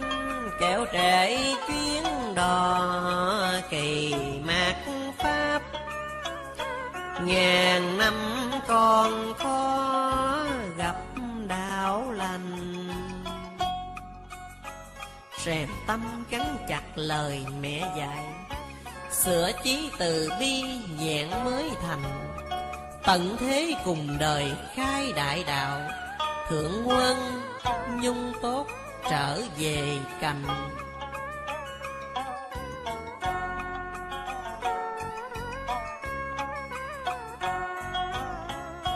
Ôi đời mạt pháp, con đừng dùng thẳng, con lo bước căn để lên thuyền. Con ơi kỳ này con thiệt hữu duyên, con gặp cảnh tiên hạ trần, thấy con có đứa ân cần chữ tu.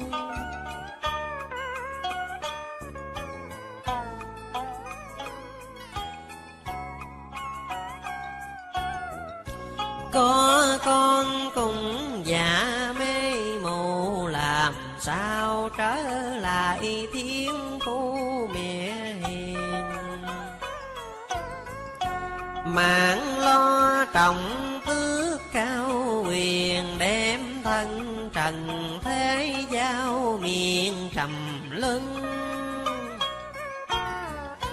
Con quên lòng mẹ bưng khuâng, vì con mà mẹ lì rinh đôi hàng.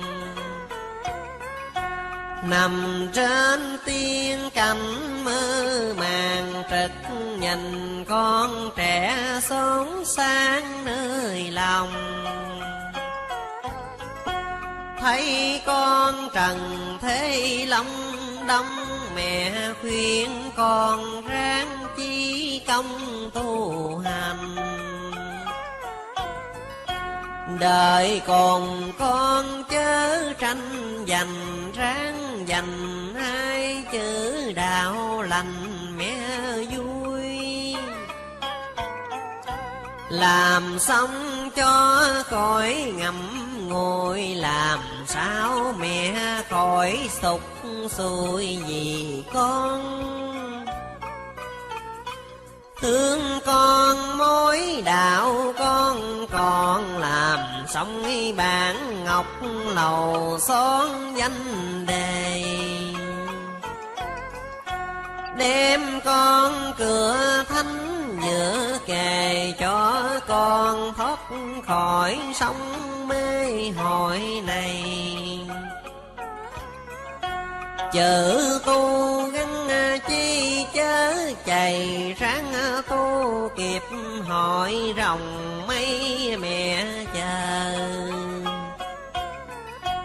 Chữ tu gắn chi chớ chạy, ráng tu kịp hỏi rồng mấy mẹ chờ. Chữ tu còn đứa mê mờ, mẹ thương mẹ dạy làm ngơ nổi gì.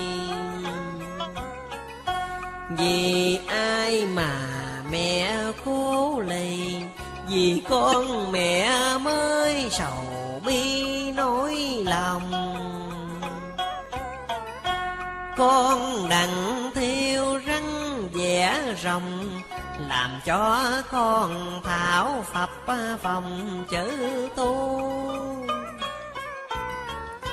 Nhìn con lị đổ lu bù, con đành đem dẹp chữ tu mẹ rai. Nghe lời tà mỹ mỉa mai, mau mau trở lại bồng lái cho gần. Kỳ ba độ hết cõi trần, ai khôn thì khá lập thân kịp cây.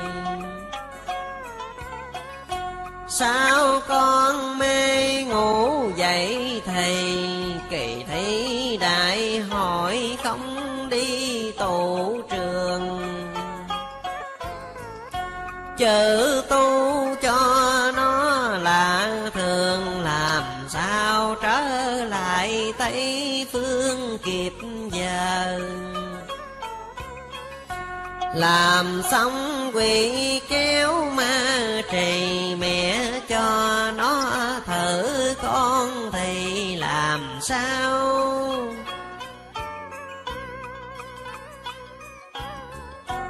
Thử cho già trẻ hé sao, thử xong mẹ lựa vàng tháo cho rành. Vàng kia mẹ lại để dành, ngày cùng đặng có cõi thanh đem về.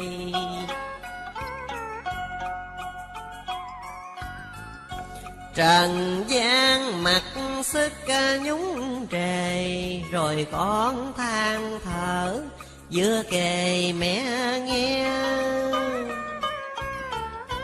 Nực cười miệng thế chẳng nghe, không tu còn lại chê dè đạo cao. Đến ngày thấy giọt máu đào, chừng đó thì mới chịu ngao ngán lòng. Bây giờ giả lại phập phòng, nghĩ mẹ tà mị trong lòng chẳng tin. Thương con mẹ mới thiệt tình, vì yêu con dạy bạch minh chỉ rành. Mẹ không phụ trẻ cho anh kỳ tám, mẹ mở đạo lành cho con. Khuyên con tâm trí hao mòn nhiều, con sao lại lạc lòng chẳng tin. Kỳ ba mẹ lửa hữu tình, dặn con ráng nhớ công trình mẹ khuyên. Một là con kiến thiền mộ đạo, hai con tuân lời tam giáo dạy rành, ba con ráng giữ lòng thành, bốn khuyên con trẻ nhọc nhằn ráng tu, năm con cố gắng chí tu, sáu lo tu niệm ngao du ít gì.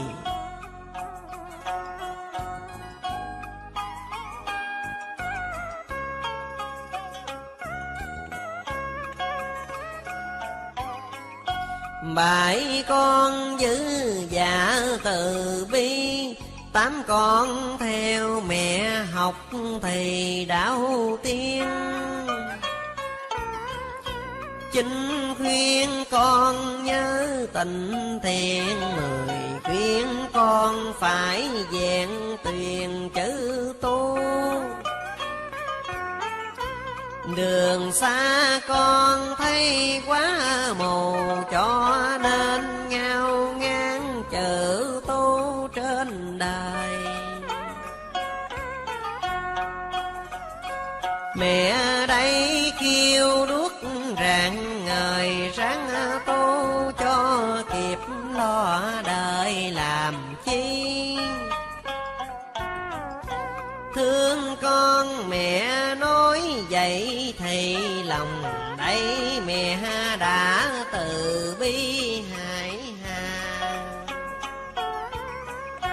Muốn sao ý trẻ giao hòa đồng, chung một máu vậy thì mới yên. Hoàng khai mối đạo khắp miền, vì thương con trẻ đạo tiên giáng trần. Kỳ tam còn có một lần, làm ơn tịnh trí lập thân mẹ mừng.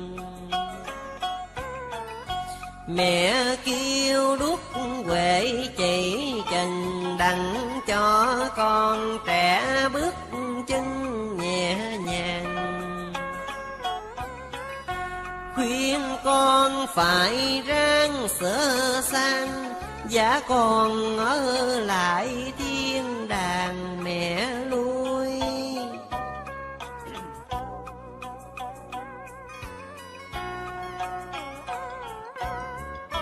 Lửa đèo lửa thế độ nhân sanh, khó dễ mẹ cho hiểu ngọn ngành. Ám muội thì nhiều, mưu tri ít, đường tiên chẳng bước đỏ con đành. Diêu cung hạ bút ký thơ đề, trì tâm nhớ trẻ hé màn quê. Kim khai đại hội ngồi trong trẻ, mẫu nhắn con sao không thấy về. Mở giọng khuyên con lòng tan nát, đạo lành con gắn bỏ đường mê. Năm canh tỉnh giấc nhìn đời mộng, nhâm dần mẹ xuống thảm cùng thế. Nhâm dần lê dân lận đận, khai đạo ra chỉ dần con đường. Khuyên con để bước cho nhanh, đua nhau đặng có tranh giành đường tu. Cuộc đời như bóng phù du, sớm còn tôi mất công phu lỡ làng. Trong con để bước lên thoàn, mẫu gai cành quê đưa sang qua bờ. Thấy con phận gái còn khờ, con con ơi nên nhớ, mẹ chờ nghe con. Đường tu gắn chí cho tròn, con nên nhớ mẹ lầu son mỏi mòn.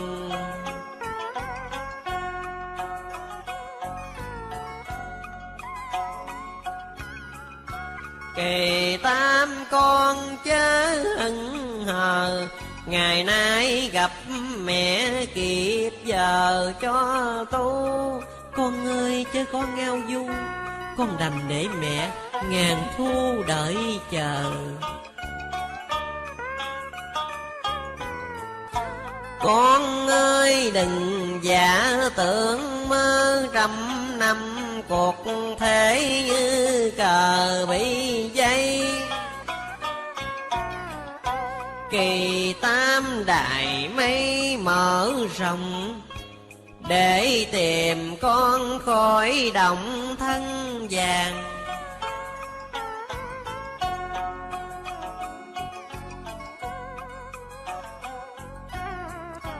Tòa sen chớm nở đôi đàn, chờ con trở lại tiên ban mẹ chờ. Đường tu gặp cảnh đắng đo, con nên gắn chi tầm cho tận đàn.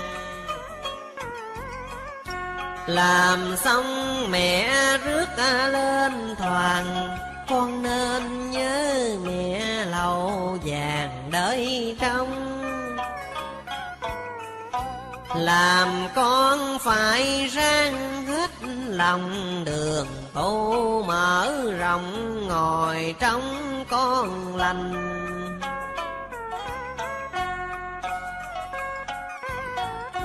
Ngày nay gặp đạo chí thành, bền lòng theo mẹ đạo lành kỳ tam. Con ơi cuộc thế đừng ham, ráng ham hai chữ kỳ tam đạo màu. Làm xong hoàng mẫu khỏi rầu, làm sao cho mẹ tiên lầu mẹ vui. Nhìn con mẹ luôn ngậm ngùi, làm sao cho mẹ tiên lầu mẹ vui. Cuộc đời lắm nỗi thon vón, ráng tu cho đặng lo tròn long dân. Kỳ tam con phải siêng năng, làm xong dự hội long dân màu hoàng. Ráng siêng để bước lên thoàn, kỳ tam con trễ coi nhàn mẹ trong. Con ơi phải ráng bền lòng, ngồi trên đài ngọc luôn trong con hiền. Kỳ tam đời trẻ kê thuyền, tiên cánh lầu son mẹ đợi. Chốn bụi hằn con nghĩ ngợi mà chi, con nên nghĩ đến từ bi. Nhớ lời mẹ đã một khi than dài, mẹ ngồi trên chốn chương đài. Nhìn con mẹ mái miệt mài trầm luân, nhớ con mà mẹ lụy rưng. Giá con ở lại chính tầng mẹ lui.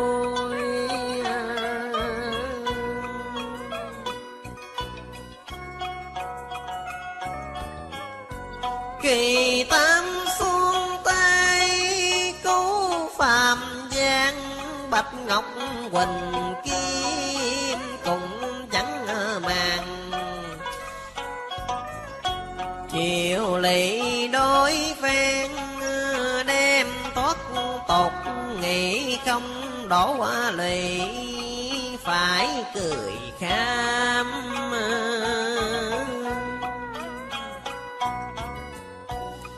Đôi lời mẹ gọi thiện tính con, nhất dạ bền tâm giữ đạo tròn. Một kiếp phù sinh là giả tạm, siêu phàm nhập thánh chốn cung son. Thị đời bóng xế còn chi đấy, ước đặng cõi nhàn khỏi thon vong. Trẻ ráng thương dùm lời mẹ dạy, con ơi con hỡi bớ là con.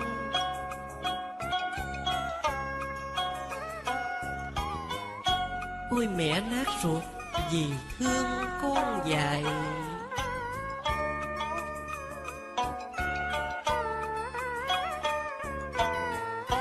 Khuyên con nhận nại cho rồi, vì đời lọc lửa trao dồi tiện tâm.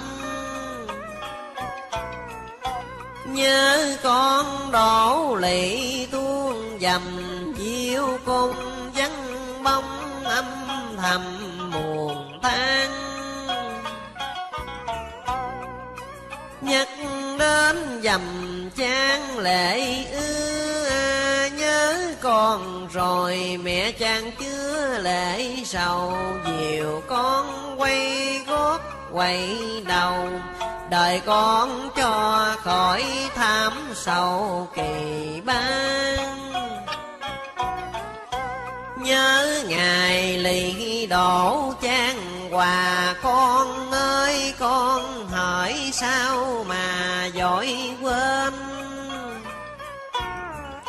Mẹ già mỏi đợi kề bên, mẹ chờ tỉnh ngộ rước lên linh toàn. Con ơi tiên cảnh lạ nhà, con đành để mẹ kỳ bá trong chờ.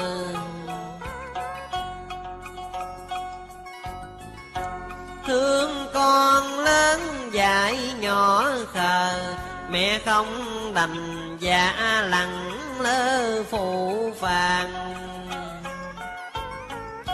Con ơi tiên cảnh lạ nhàn, mẹ ngồi mẹ rước lên thoảng bớ con. Đêm nằm đổ lỵ cung son, mẹ thương lập hỏi rồi con trễ cây.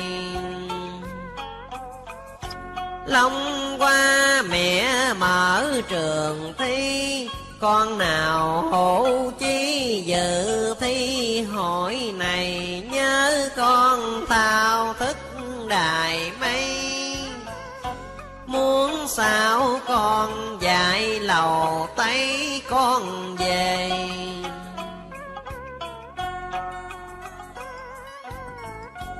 Sao con chưa ngán cuộc đời, con đành để mẹ phương trời đợi trong. Con ơi nam nữ đành lòng đoạn tình, để mẹ ngày trong đêm chờ. Đường tu con chớ bơ thờ, đường tu thoát khỏi mê mờ nghe con.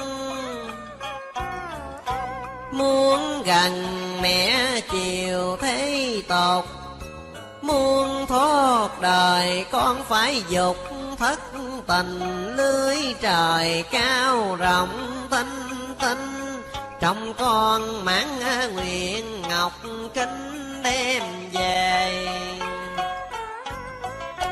Cung vàng cảnh quê nhàn hà, con sống chi đời quân hạ mà ngam.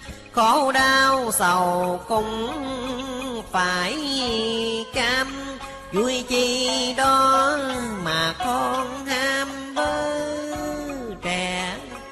Diêu điện kỳ tam hạt re, tỳ bà kiếm nhảy nhẹ khuyên đời. Thương con mẹ mới cạn lời, vì nay mẹ đã sắp bài biến thiên. Thi hội mẹ đã lựa tuyển, lựa con hiền dẫn về kiển tiên đài. Nhớ con lệ nhỏ tuôn dài, cho nên mẹ mới hoằng khai mối đạo. Lựa đặng trai hiền gái thạo, sao con đành tâm phủi đạo mẹ hiền.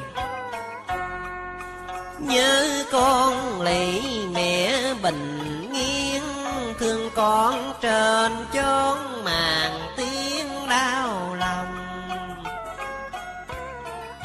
Nhớ là nhớ cánh long đông, thương là thương trẻ khó mong quay về. Cho nên mẹ mới giữa kề ngày khuyên đêm nhục con về mẹ vui.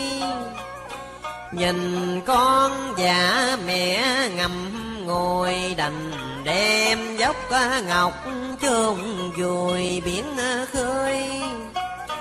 Thương con mẹ lỡ con thời lỡ xong rồi mẹ lập đời con vui.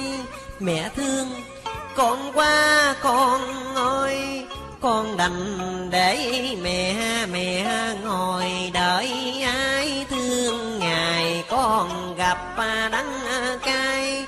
Muốn con thoát khỏi trần ai cho rồi.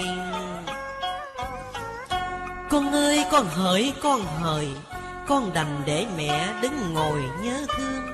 Ngày nào dự hội đông phương, sáng đi mẹ rước đài chương con vào. Trầm hương phượng phất ngạt ngào, con vào mẹ thưởng hồng đào cho con. Quá thương mẹ mới chiều loàn, lo cho con trẻ lầu son thanh nhàn. Cực lòng mẹ chẳng buồn than, miễn con mẹ đặng lên thoàn mà thôi. Ngày đêm con ráng trao dồi chữ tu của mẹ là ngôi thiên đàng. Thương con đổ lụy đôi hàng, cho nên mẹ mở kim thoàn kỳ ba. Diêu cung lì đổ chan hòa, con ơi nhớ mẹ vậy mà không con. Nhớ rằng mẹ khóc đài son, nhớ ngày lập hội xa con dại khờ. Tu hành con mãi u ơ, ngày nào con đặng kịp giờ thành công. Con đành để mẹ gắn công, con đành để mẹ lụy hồng đổ tuôn. Ngày nay mẹ quá đổi buồn, buồn cho con mẹ luôn tuồn mẫn mê. Buồn là thấy cảnh thảm thê, ráng tu mẹ rước con về nghe con. Ngày mai mẹ đã lo tròn, giá con ở lại lầu son mẹ về. Tâm chí thành, lòng con đã kính, nguyện đem lời vàng của mẹ để muôn nơi linh tử nghe cùng. Hiểu được lời mẹ dạy, gắn công tu niệm, màn quê cảnh cũ quay về Đài Liên. Miễu ngũ hành Tây thành phố, Bình Trưng Tây ở xứ quận 2. Rằng nay con mẹ tâm thành hùng chung ấn tông, bộ kinh màu hoàng khuyên đời tu niệm trần hoàng, để cho ba tánh xa gần cùng nghe. Duyên lành hỏi đủ dây thời, minh duyên huệ nhân ghi lời chân kinh. Phước đầy quả mang duyên thành, xin để hồi hướng xa gần ứng chung. Nguyễn Thị Tài tuổi thời 68, người tâm thành hiệp với cháu con. Tâm thành dân mẹ hôm nay, chứng lòng cho trẻ trần ai thỉnh cầu. Nguyễn Thị Lan hoàng dân con mẹ, người họ Hầu tuổi chẳng 52. Bùi Anh Kiệt tuổi 45, Lê Thị Trúc Hộ Hoàng Nghĩa, Nguyễn Thị Kim Duyên, Nguyễn Văn Kiên tâm thành khẩn đau. Ân tông kinh này cầu phước bá gia, cố chi lại với gì ba. Tâm thành chi viết ghi ra lời vàng, hơi trong linh tử cõi trần. Nghe lời kính kệ phát tâm tu hiền, thời kỳ mạt pháp đừng gì chớ tiền danh, lại buộc ràng tâm thân. Nghe lời khuyên đặng ân cần, cầu trên lĩnh mẹ chương tòa chứng tri. Cầu phước đức hữu vi cho trẻ, cầu gia đàn hạnh phúc an vui. Cầu cho sức khỏe tâm thành, cầu cho dạng ý như lời hôm nay. Những người Phật tử tâm thành, cầu xin mẹ chứng